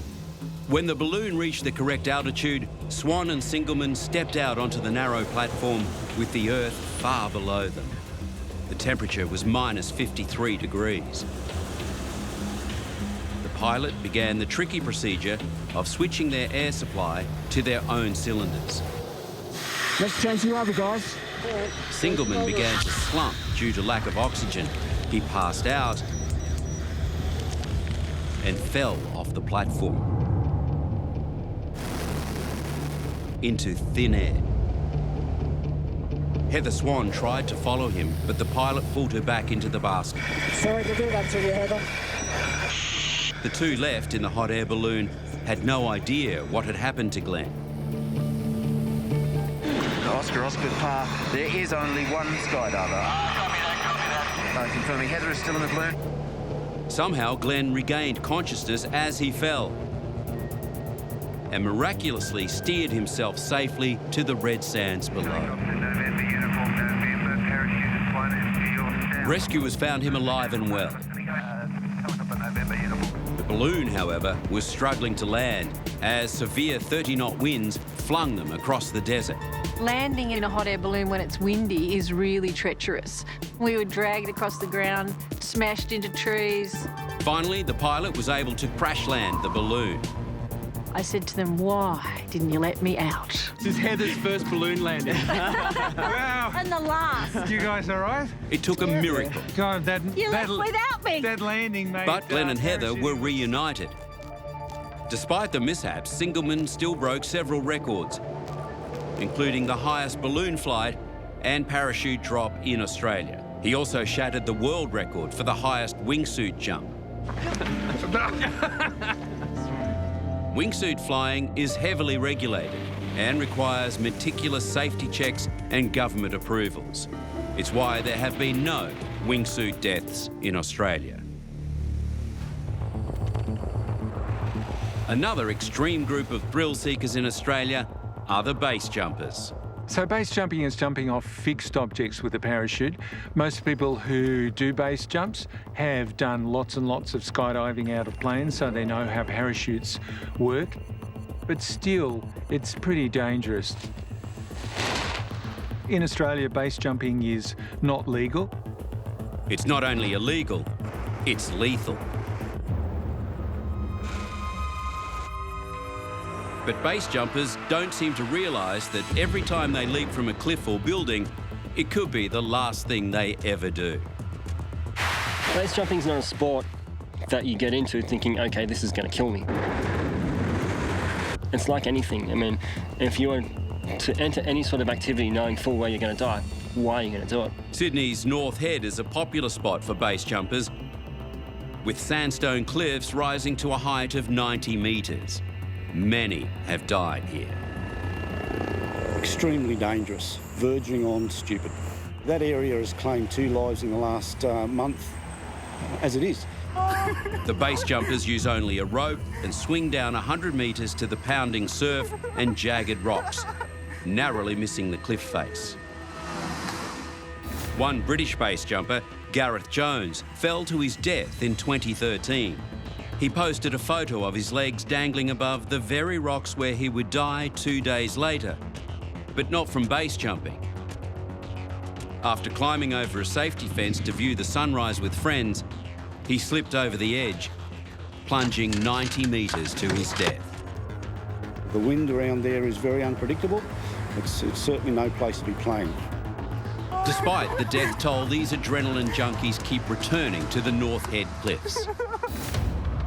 Base jumpers will travel deep into national parks to find the highest launching point to jump.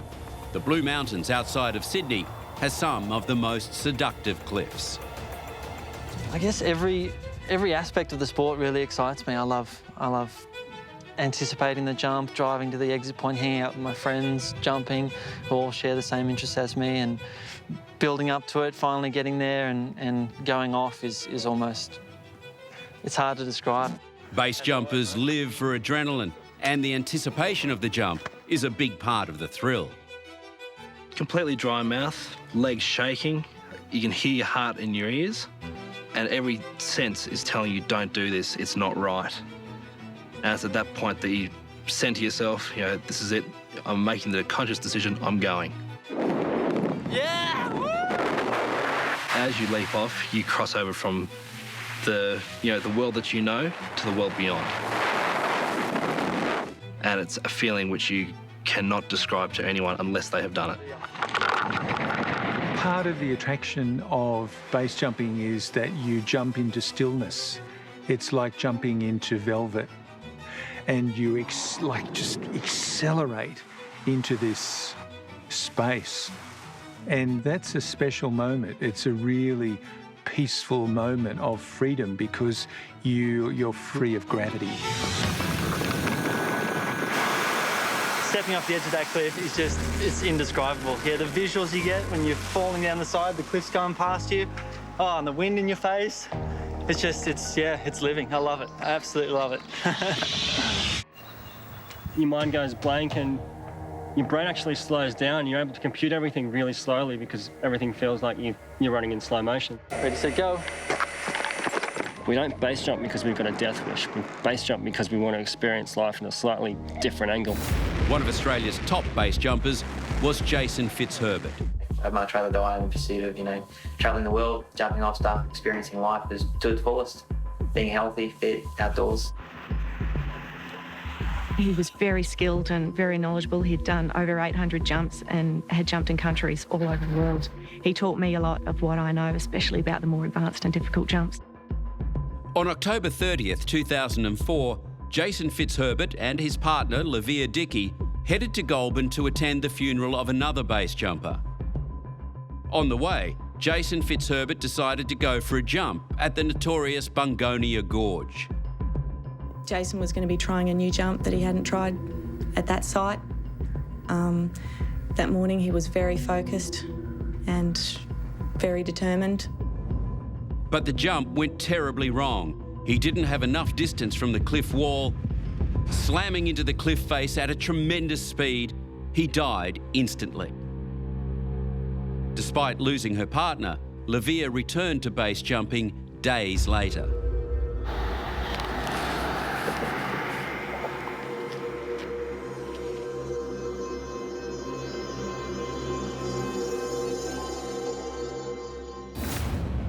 Jason isn't the only one to lose his life base jumping at Bungonia Gorge. Another thrill-seeking duo were Julia Stephan and Shane Rivette. Shane made a living out of filming his high-flying, daring feats. He was famous for parachuting off vertical cliff faces. He'd already survived 2 plane crashes and won a world record for the largest flag carry under parachute.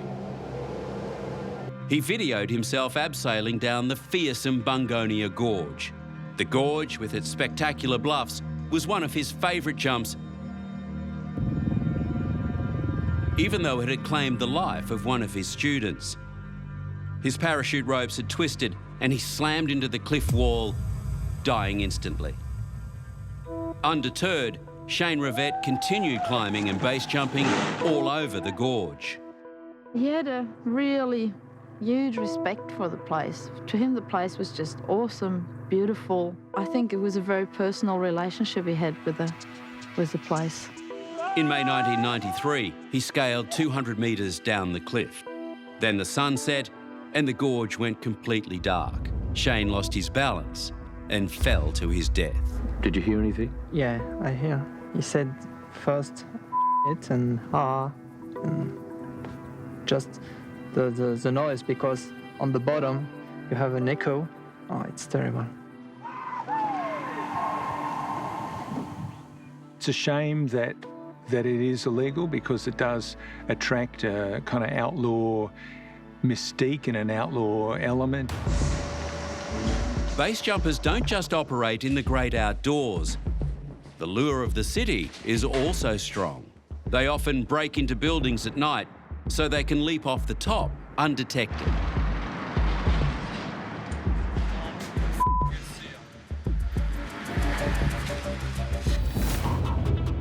One of those free-falling cowboys was Jason Rooney, who flouted the law with every jump.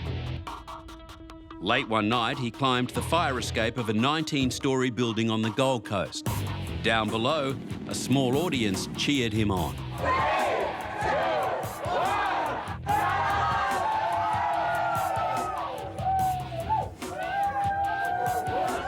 But a wind suddenly blew him off course and he smacked into a tree. The tree come at me from nowhere. I flared. I managed to get my legs in front of it. All evidence of the illegal jump was cleared before the police arrived. Got away, all being well, no police had turned up. Boy, we had fun. Rooney performed all kinds of thrilling aerial stunts, such as dropping from a balloon in a hang glider, then parachuting down to earth. He also jumped off the Mooney Bridge on the New South Wales Central Coast. To increase the challenge, he jumped with a friend in a harness only built for one. And I'm jumping on equipment designed for one person. So obviously we cannot land on land because we'd end up with spinal injuries. So we're going to attempt to swing it into the water where we've got a frogman to pick us out.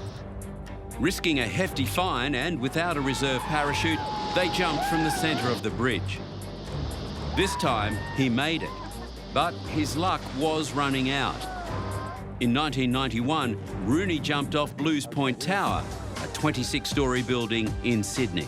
That's where he's going. It's about 200 foot by all accounts. Then 2 years later, he climbed to the same roof to repeat the jump. But this time, it went wrong. His parachute didn't open and he plunged to the ground. Just as I went to sit down, I saw a big, I thought it was a bag of garbage go flying past the window. A split second later, I heard a really loud thud. Rooney died on impact. I don't know why I didn't pull it off. He should have made that one. It didn't look like it was a planned jump because, well, one of his shoes was missing. The parachute didn't appear to be open. Police say finger marks on the roof suggest Rooney fell before he was ready and had tried to claw his way back.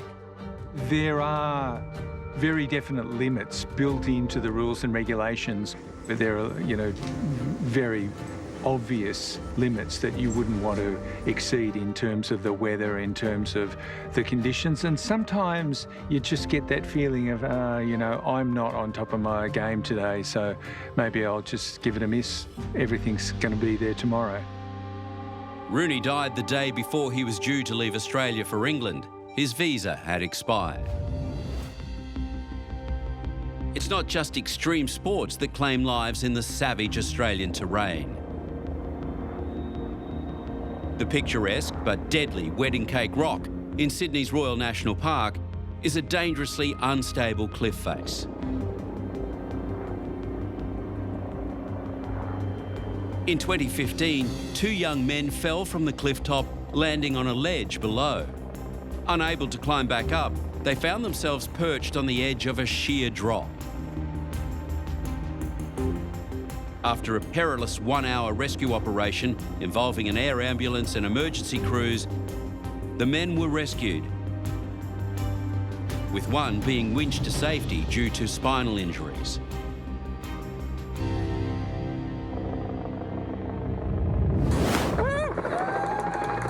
I'm fascinated by human performance, and the more we understand, the more we realise that the old limits are just being shattered. We're understanding that the human body is able to adapt to extreme environments much better than we thought it could, so that it is possible to run ultra-marathon events in the middle of the desert, in the middle of Antarctica, in these extreme places.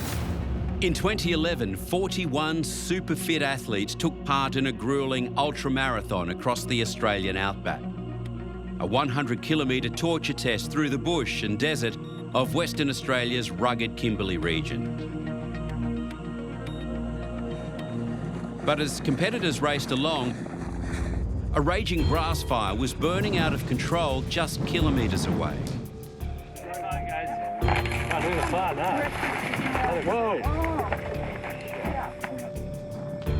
Desperate warnings to organisers failed to get through. It was coming over the range, it was about 2 kilometres away, and it would be on them in 2 hours. Race organisers either misread or ignored the warning signs. The fire has been extinguished, so there are no more fires. Well, a little bit next to the road, but everything should be okay. But it wasn't okay. Runners were waved through checkpoints without any warnings. Quite a decent grass fire that you can hear. Even the front runners were concerned. The fires are pretty bad. There's a lot of kind of smog happening as well. It's fire, like it can be really volatile. The wind can change, and it was moving with quite speed. And the flames weren't just like on the ground; they were quite high. But the race went on. It is stinking hot. They put us running through a fire. So... It got a brief mention, but you know, not something that was impressed upon us that was, you know, vitally important or some, you know, a big danger issue to be very careful of. Alice Caffin and partner Heather Scott kept racing until it became apparent they were in trouble. It was very late. It was to the point where the smoke was right in our face and we could hear the fire, and we thought, this is actually a problem.